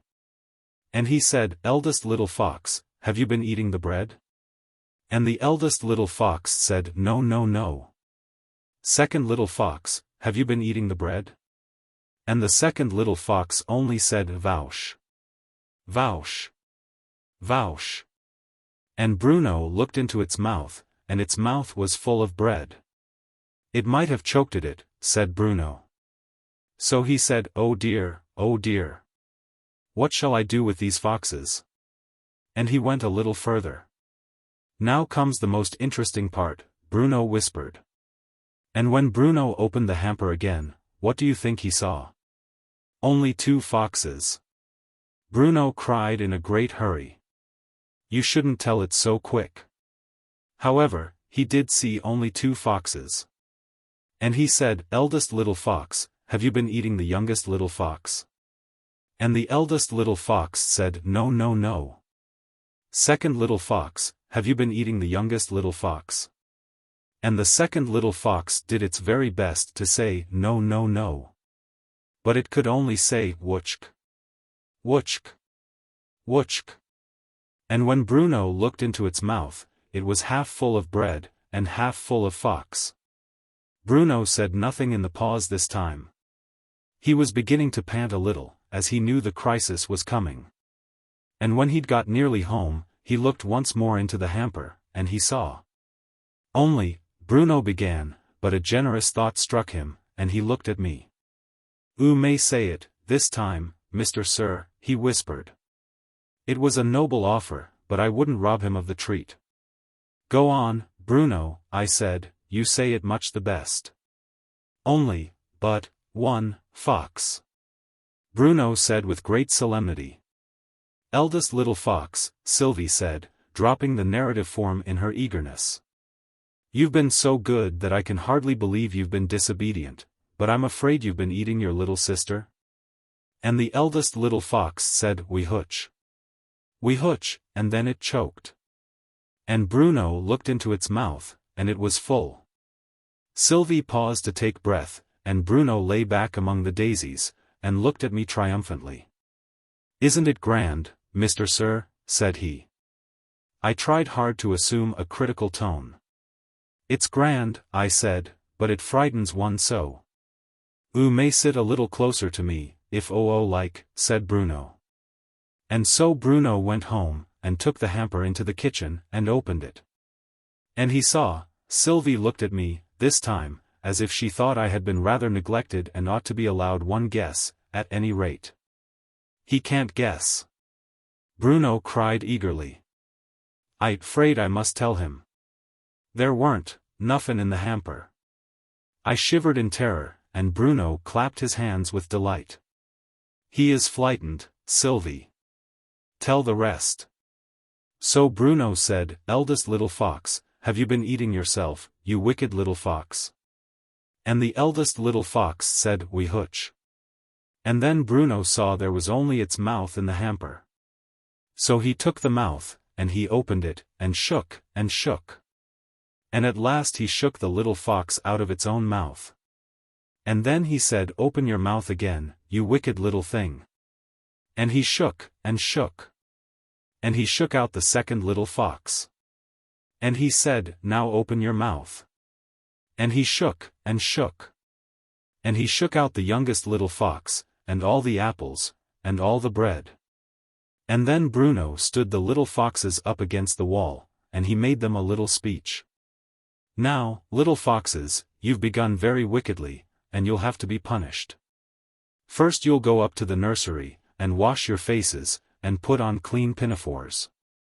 Then you'll hear the bell ring for supper. Then you'll come down, and you won't have any supper, but you'll have a good whipping. Then you'll go to bed. Then in the morning you'll hear the bell ring for breakfast. But you won't have any breakfast. You'll have a good whipping. Then you'll have your lessons. And, perhaps, if you're very good, when dinner time comes, you'll have a little dinner, and no more whipping. How very kind he was. I whispered to Bruno. Middling kind, Bruno corrected me gravely. So the little foxes ran up to the nursery. And soon Bruno went into the hall, and rang the big bell. Tingle, tingle, tingle. Supper, supper, supper. Down came the little foxes, in such a hurry for their supper. Clean pinafores. Spoons in their hands. And, when they got into the dining room, there was ever such a white tablecloth on the table. But there was nothing on it but a big whip. And they had such a whipping. I put my handkerchief to my eyes, and Bruno hastily climbed upon my knee and stroked my face. Only one more whipping, Mr. Sir, he whispered. Don't cry more than can't help. And the next morning early, Bruno rang the big bell again. Tingle, tingle, tingle. Breakfast, breakfast, breakfast. Down came the little foxes. Clean pinafores. Spoons in their hands. No breakfast. Only the big whip. Then came lessons, Sylvie hurried on, for I still had my handkerchief to my eyes. And the little foxes were ever so good. And they learned their lessons backwards, and forwards, and upside down. And at last Bruno rang the big bell again. Tingle, tingle, tingle. Dinner, dinner, dinner. And when the little foxes came down, had they clean pinafores on? Bruno inquired. Of course, said Sylvie. And spoons? Why, you know they had. Couldn't be certain, said Bruno. They came as slow as slow. And they said, oh, there'll be no dinner. There'll only be the big whip. But, when they got into the room, they saw the most lovely dinner. Buns, cried Bruno, clapping his hands. Buns, and cake, and jam, said Bruno. Yes, jam, and soup, and sugar plums. Bruno put in once more, and Sylvie seemed satisfied. And ever after that, they were such good little foxes. They did their lessons as good as gold, and they never did what Bruno told them not to, and they never ate each other any more, and they never ate themselves. The story came to an end so suddenly, it almost took my breath away, however I did my best to make a pretty speech of thanks. I'm sure it's very, very, very much so, I'm sure. I seem to hear myself say. Chapter 16. Beyond these voices. I didn't quite catch what you said. Were the next words that reached my ear, but certainly not in the voice either of Sylvie or of Bruno, whom I could just see, through the crowd of guests, standing by the piano. And listening to the Count's song. Mainher was the speaker. I didn't quite catch what you said, he repeated. But I've no doubt you take my view of it. Thank you very much for your kind attention. There is only but one verse left to be sung. These last words were not in the gentle voice of Mainher, but in the deep bass of the French Count. And, in the silence that followed, the final stanza of Toddles rang through the room. See now this couple settled down. In quiet lodgings. Out of town. Submissively the tearful wife accepts a plain and humble life. Yet begs one boon on bended knee. My ducky darling, don't resent it. Mama might come for 2 or 3. Never, yelled Toddles. And he meant it. The conclusion of the song was followed by quite a chorus of thanks and compliments from all parts of the room, which the gratified singer responded to by bowing low in all directions. "It is to me a great privilege," he said to Lady Muriel, "to have met with this so marvelous a song. The accompaniment to him is so strange, so mysterious, it is as if a new music were to be invented. I will play him once again so as that to show you what I mean." He returned to the piano, but the song had vanished. The bewildered singer searched through the heap of music lying on an adjoining table, but it was not there either. Lady Muriel helped in the search, others soon joined, the excitement grew. "What can have become of it?" exclaimed Lady Muriel. Nobody knew. One thing only was certain, that no one had been near the piano since the Count had sung the last verse of the song. "Never mind him," he said, most good-naturedly. "I shall give it you with memory alone." He sat down, and began vaguely fingering the notes, but nothing resembling the tune came out. Then he, too, grew excited. "But what oddness! How much of singularity! That I might lose, not the words alone, but the tune also, that is quite curious, I suppose?" We all supposed it, heartily. "It was that sweet little boy, who found it for me," the Count suggested. "Quite perhaps he is the thief." "Of course he is," cried Lady Muriel. "Bruno! Where are you, my darling?" But no Bruno replied. It seemed that the two children had vanished as suddenly, and as mysteriously, as the song. "They are playing us a trick," Lady Muriel gaily exclaimed. "This is only an extempore game of hide-and-seek. That little Bruno is an embodied mischief." The suggestion was a welcome one to most of us, for some of the guests were beginning to look decidedly uneasy. A general search was set on foot with much enthusiasm. Curtains were thrown back and shaken, cupboards opened, and ottomans turned over. But the number of possible hiding places proved to be strictly limited, and the search came to an end almost as soon as it had begun. "They must have run out, while we were wrapped up in the song," Lady Muriel said, addressing herself to the Count, who seemed more agitated than the others. "And no doubt they found their way back to the housekeeper's room." "Not by this door," was the earnest protest of a knot of 2 or 3 gentlemen, who had been grouped round the door, one of them actually leaning against it, for the last half-hour, as they declared. "This door has not been opened since the song began." An uncomfortable silence followed this announcement. Lady Muriel ventured no further conjectures, but quietly examined the fastenings of the windows, which opened as doors. They all proved to be well fastened, inside. Not yet at the end of her resources, Lady Muriel rang the bell. "Ask the housekeeper to step here," she said, "and to bring the children's walking things with her." "I've brought them, my lady," said the obsequious housekeeper, entering after another minute of silence. "I thought the young lady would have come to my room to put on her boots." "Here's your boots, my love," she added cheerfully, looking in all directions for the children. There was no answer, and she turned to Lady Muriel with a puzzled smile. "Have the little darlings hid themselves?" "I don't see them, just now," Lady Muriel replied, rather evasively. "You can leave their things here, Wilson. I'll dress them, when they're ready to go." The 2 little hats, and Sylvie's walking jacket, were handed round among the ladies, with many exclamations of delight. There certainly was a sort of witchery of beauty about them. Even the little boots did not miss their share of favorable criticism. "Such natty little things," the musical young lady exclaimed, almost fondling them as she spoke. "And what tiny feet they must have." Finally, the things were piled together on the center ottoman, and the guests, despairing of seeing the children again, began to wish good night and leave the house. There were only some 8 or 9 left, to whom the Count was explaining, for the 20th time, how he had had his eye on the children during the last verse of the song.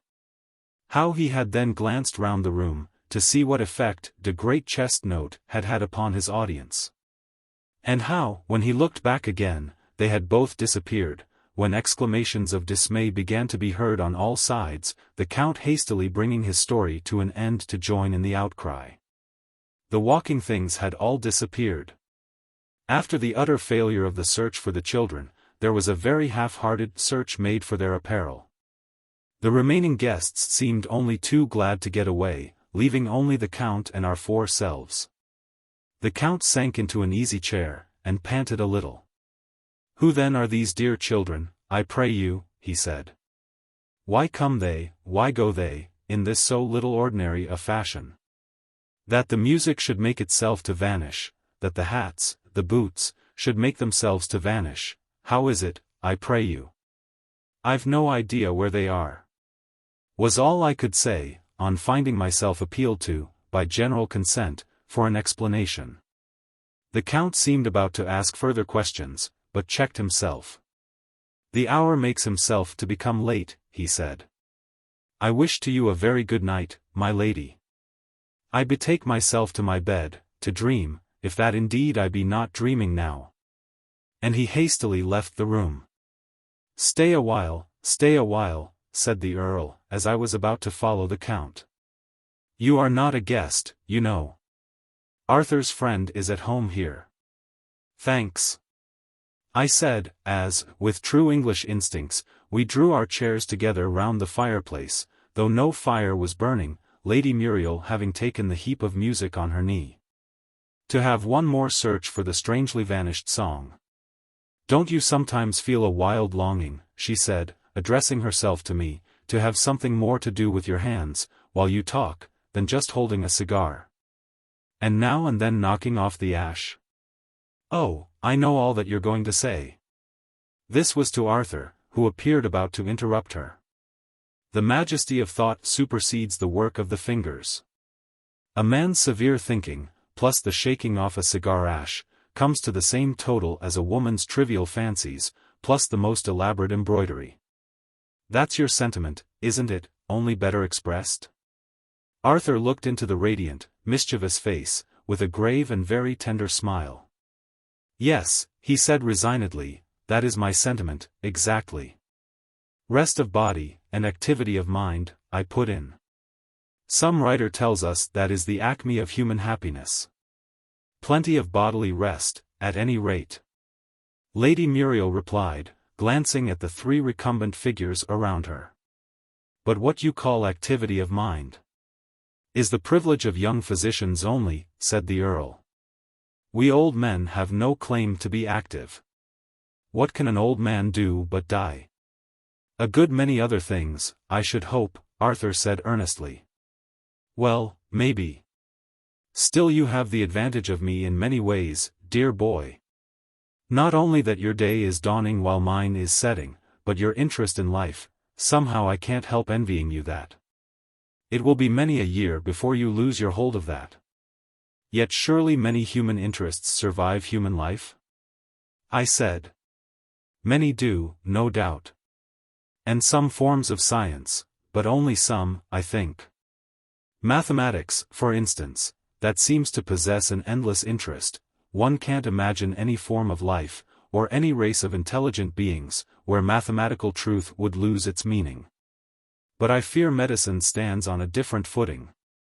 Suppose you discover a remedy for some disease hitherto supposed to be incurable. Well, it is delightful for the moment, no doubt, full of interest, perhaps it brings you fame and fortune. But what then? Look on, a few years, into a life where disease has no existence. What is your discovery worth, then?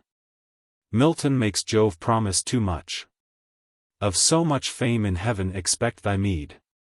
Poor comfort, when one's fame concerns matters that will have ceased to have a meaning. At any rate, one wouldn't care to make any fresh medical discoveries, said Arthur.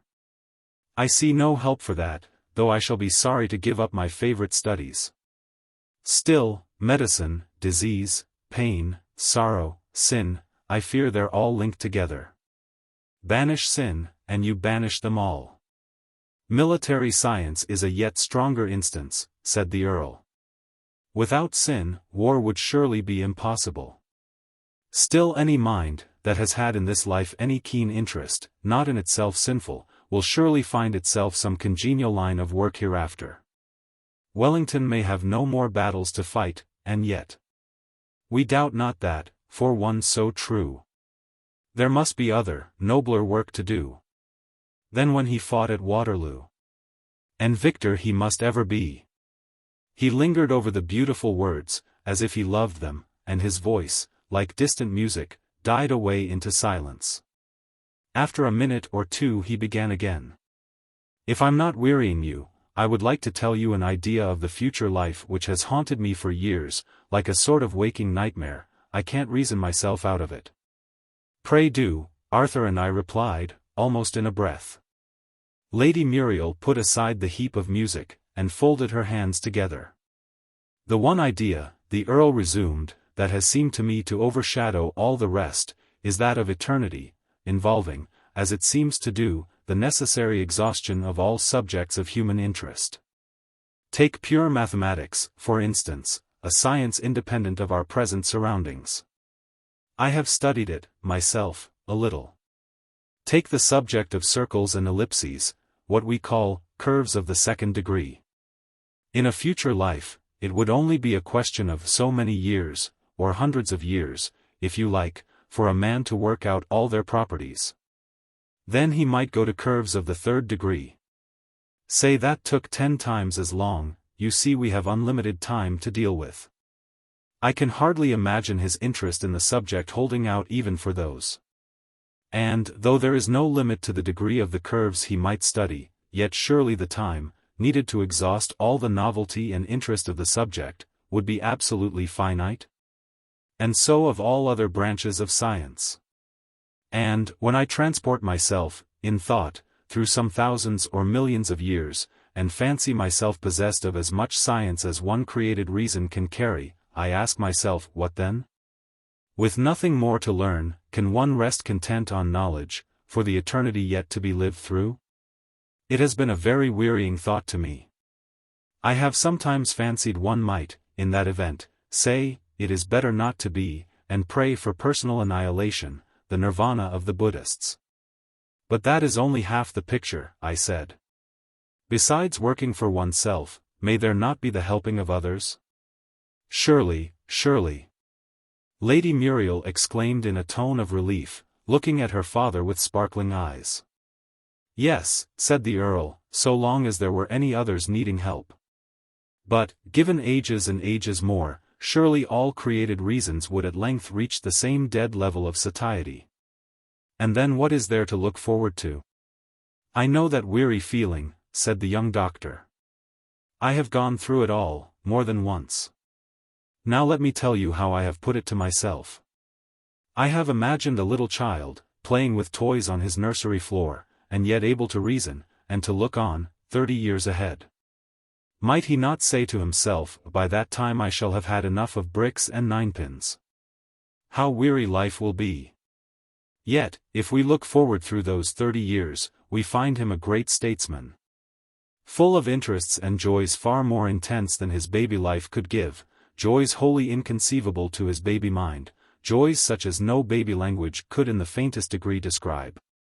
Now, may not our life, a million years hence, have the same relation, to our life now, that the man's life has to the child's? And, just as one might try, all in vain, to express to that child, in the language of bricks and ninepins, the meaning of politics, so perhaps all those descriptions of heaven, with its music, and its feasts, and its streets of gold, may be only attempts to describe, in our words, things for which we really have no words at all. Don't you think that, in your picture of another life, you are in fact transplanting that child into political life, without making any allowance for his growing up? I think I understand you, said the Earl. The music of heaven may be something beyond our powers of thought. Yet the music of earth is sweet. Muriel, my child, sing us something before we go to bed. Do, said Arthur, as he rose and lit the candles on the cottage piano, lately banished from the drawing-room to make room for a semi-grand. There is a song here, that I have never heard you sing. Hail to thee, blithe spirit! Bird thou never wert, that from heaven, or near it, pourest thy full heart. He read from the page he had spread open before her. And our little life here, the Earl went on, is, to that grand time, like a child summer day. One gets tired as night draws on, he added, with a touch of sadness in his voice, and one gets to long for bed. For those welcome words, "Come, child, 'tis bedtime." Chapter 17. To the rescue. "It isn't bedtime," said a sleepy little voice. "The owls hasn't gone to bed, and I ain't go to sleep without sings to me." "Oh, Bruno," cried Sylvie. "Don't you know the owls have only just got up? But the frogs have gone to bed, ages ago." "Well, I aren't a frog," said Bruno. "What shall I sing?" said Sylvie, skillfully avoiding the argument. "Ask Mr. Sir," Bruno lazily replied, clasping his hands behind his curly head, and lying back on his fern leaf, till it almost bent over with his weight. "This aren't a comfable leaf, Sylvie. Find me a comfabler, please," he added, as an afterthought, in obedience to a warning finger held up by Sylvie. "I doesn't like being feet upwards." It was a pretty sight to see, the motherly way in which the fairy child gathered up her little brother in her arms, and laid him on a stronger leaf. She gave it just a touch to set it rocking, and it went on vigorously by itself, as if it contained some hidden machinery. It certainly wasn't the wind, for the evening breeze had quite died away again, and not a leaf was stirring over our heads. "Why does that one leaf rock so, without the others?" I asked Sylvie. She only smiled sweetly and shook her head. "I don't know why," she said. "It always does, if it's got a fairy child on it. It has to, you know. And can people see the leaf rock, who can't see the fairy on it?" "Why, of course," cried Sylvie. "A leaf's a leaf, and everybody can see it. But Bruno's Bruno, and they can't see him, unless they're eerie, like you."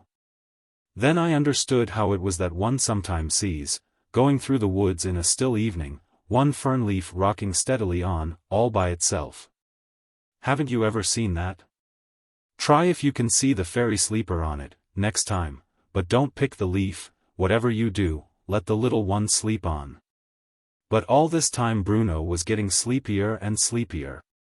"Sing, sing," he murmured fretfully. Sylvie looked to me for instructions. "What shall it be?" she said. "Could you sing him the nursery song you once told me of?" I suggested. "The one that had been put through the mind mangle, you know. The little man that had a little gun, I think it was." "Why, that are one of the professor's songs," cried Bruno. "I likes the little man, and I likes the way they spinned him, like a teetle-toddle-tum." And he turned a loving look on the gentle old man who was sitting at the other side of his leaf bed, and who instantly began to sing, accompanying himself on his outlandish guitar, while the snail, on which he sat, waved its horns in time to the music. In stature the manlet was dwarfish. No burly big blunderbore he. And he wearily gazed on the crawfish. His wifelet had dressed for his tea. "Now reach me, sweet Adam, my gunlet. And hurl the old shoelet for luck. Let me hie to the bank of the runlet. And shoot thee a duck." She has reached him his minikin gunlet. She has hurled the old shoelet for luck. She is busily baking a bunlet, to welcome him home with his duck. On he speeds, never wasting a wordlet, though thoughtlets cling, closely as wax, to the spot where the beautiful birdlet so quietly quacks, where the lobsterlet lurks, and the crablet so slowly and sleepily crawls, where the dolphin's at home, and the dablet pays long ceremonious calls, where the grublet is sought by the froglet, where the frog is pursued by the duck, where the ducklet is chased by the doglet. So runs the world's luck. He has loaded with bullet and powder. His footfall is noiseless as air. But the voices grow louder and louder, and bellow, and bluster, and blare. They bristle before him and after. They flutter above and below. Shrill shriekings of lubberly laughter. Weird wailings of woe. They echo without him, within him. They thrill through his whiskers and beard. Like a teetotum seeming to spin him. With sneers never hitherto sneered. Avengement, they cry, on our foelet. Let the mannequin weep for our wrongs. Let us drench him, from toplet to toelet. With nursery songs. He shall muse upon, hey. Diddle. Diddle. On the cow that surmounted the moon. He shall rave of the cat and the fiddle. And the dish that eloped with the spoon. And his soul shall be sad for the spider. When Miss Muffet was sipping her whey. That so tenderly sat down beside her. And scared her away. The music of midsummer madness. Shall sting him with many a bite. Till, in rapture of rollicking sadness. He shall groan with a gloomy delight. He shall swathe him. Like mists of the morning. In platitudes luscious and limp. Such as deck, with a deathless adorning. The song of the shrimp. When the ducklet's dark doom is decided. We will trundle him home in a trice. And the banquet, so plainly provided. Shall round into rosebuds and rice. In a blaze of pragmatic invention. He shall wrestle with fate, and shall reign. But he has not a friend fit to mention. So hit him again. He has shot it, the delicate darling. And the voices have ceased from their strife. Not a whisper of sneering or snarling. As he carries it home to his wife. Then, cheerily champing the bunlet. His spouse was so skillful to bake. He hies him once more to the runlet. To fetch her the drake. He's sound asleep now, said Sylvie, carefully tucking in the edge of a violet leaf, which she had been spreading over him as a sort of blanket. Good night. Good night. I echoed. You may well say, good night, laughed Lady Muriel, rising and shutting up the piano as she spoke.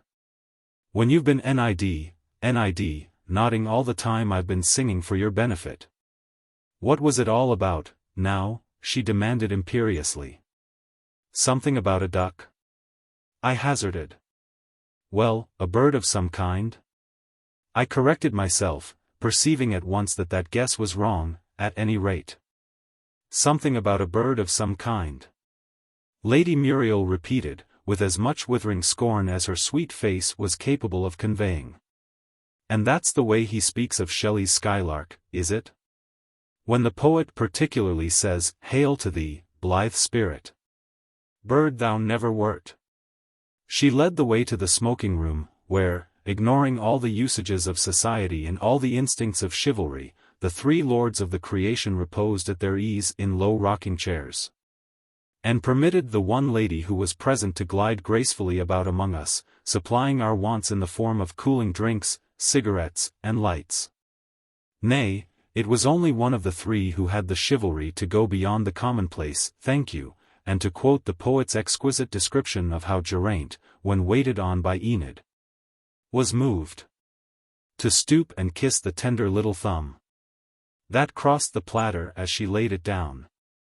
And to suit the action to the word, an audacious liberty for which, I feel bound to report, he was not duly reprimanded.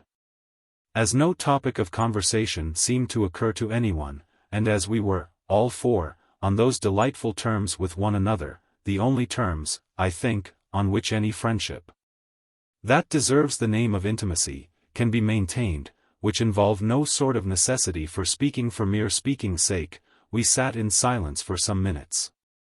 At length I broke the silence by asking, is there any fresh news from the harbour about the fever?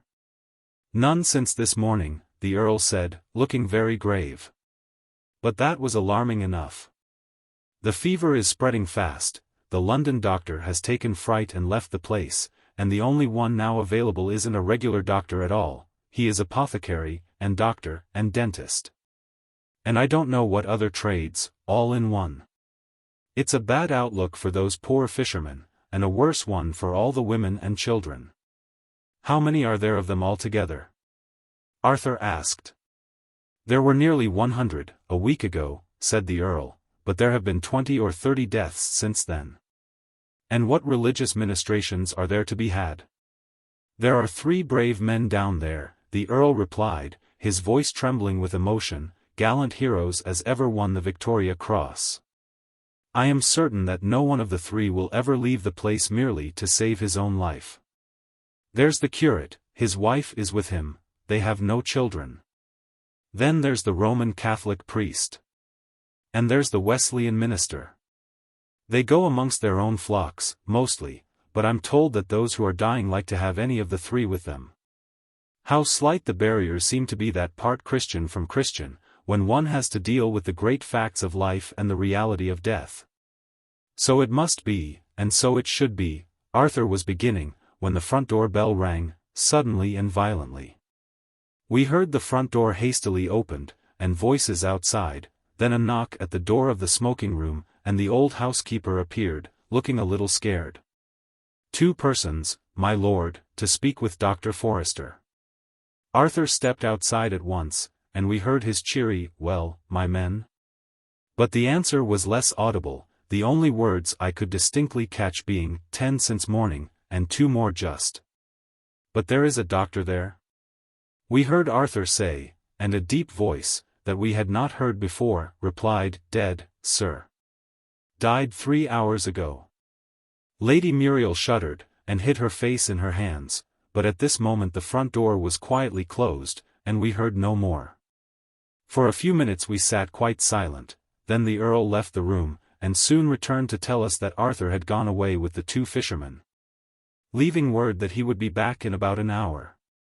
And, true enough, at the end of that interval, during which very little was said, none of us seeming to have the heart to talk, the front door once more creaked on its rusty hinges.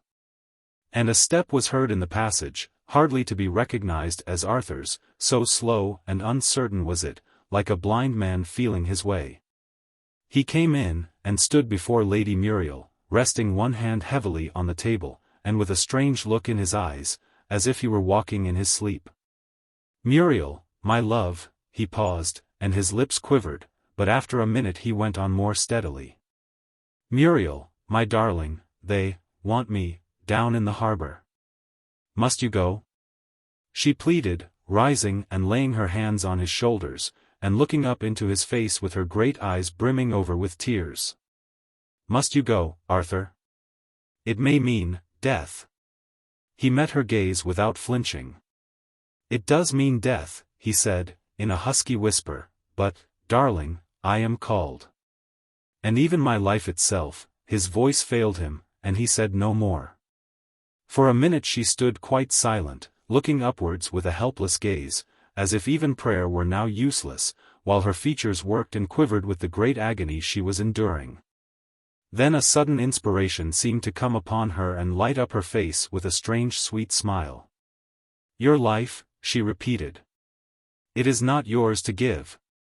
Arthur had recovered himself by this time, and could reply quite firmly, "That is true," he said. "It is not mine to give. It is yours, now, my wife that is to be. And you, do you forbid me to go?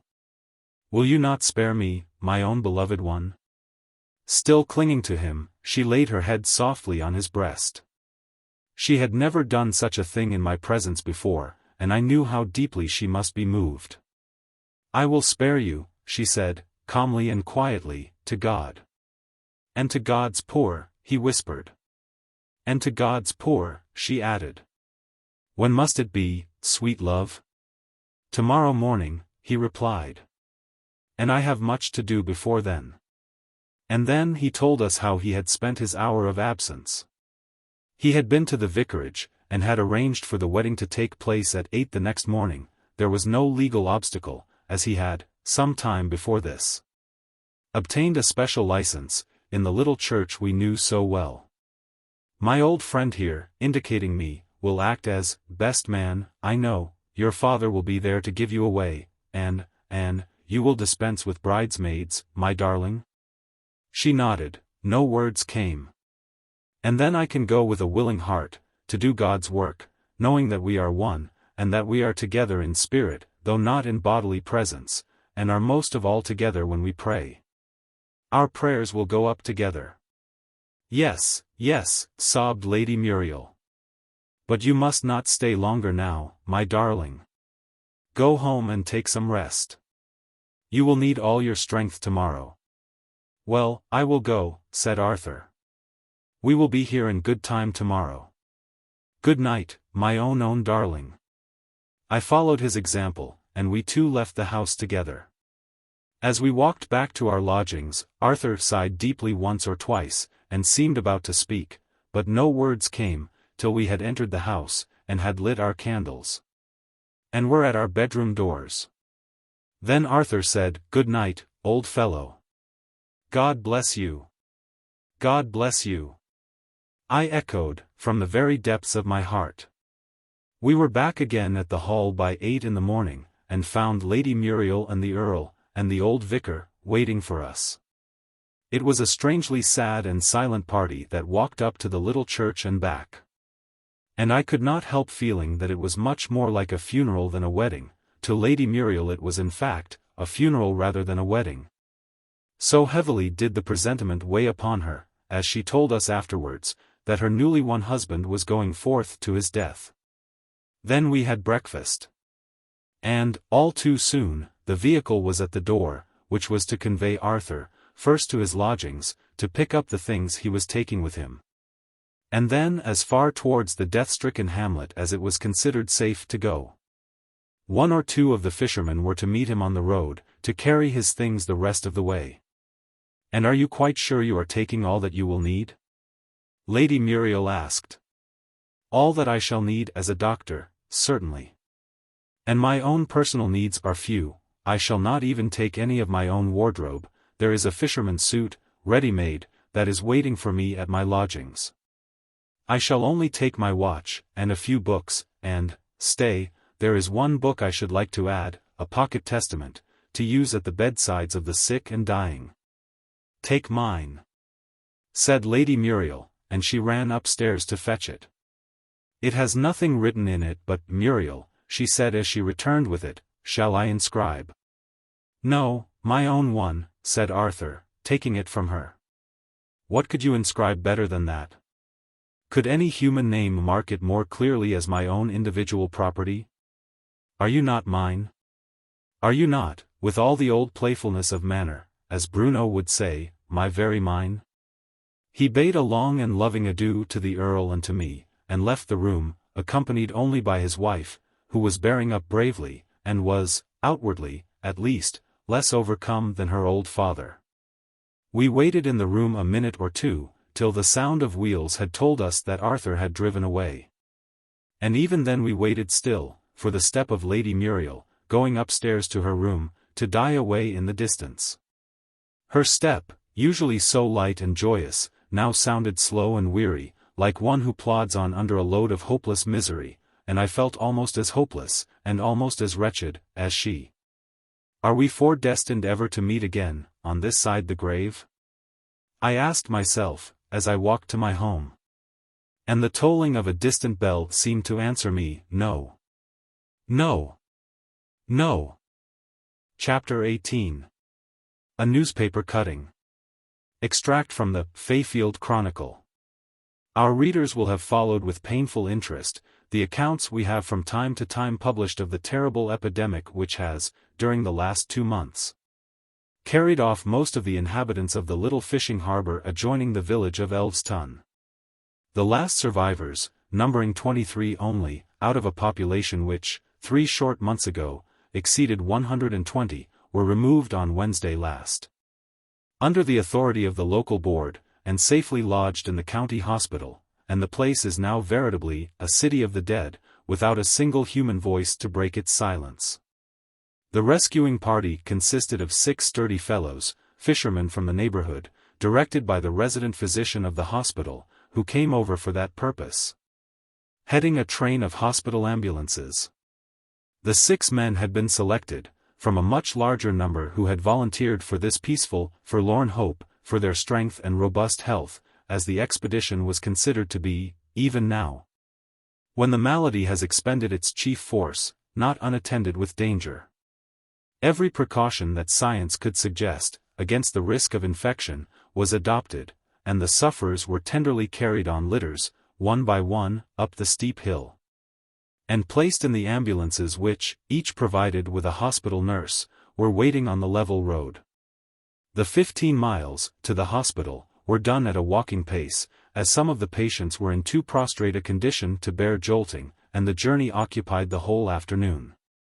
The 23 patients consist of 9 men, 6 women, and 8 children.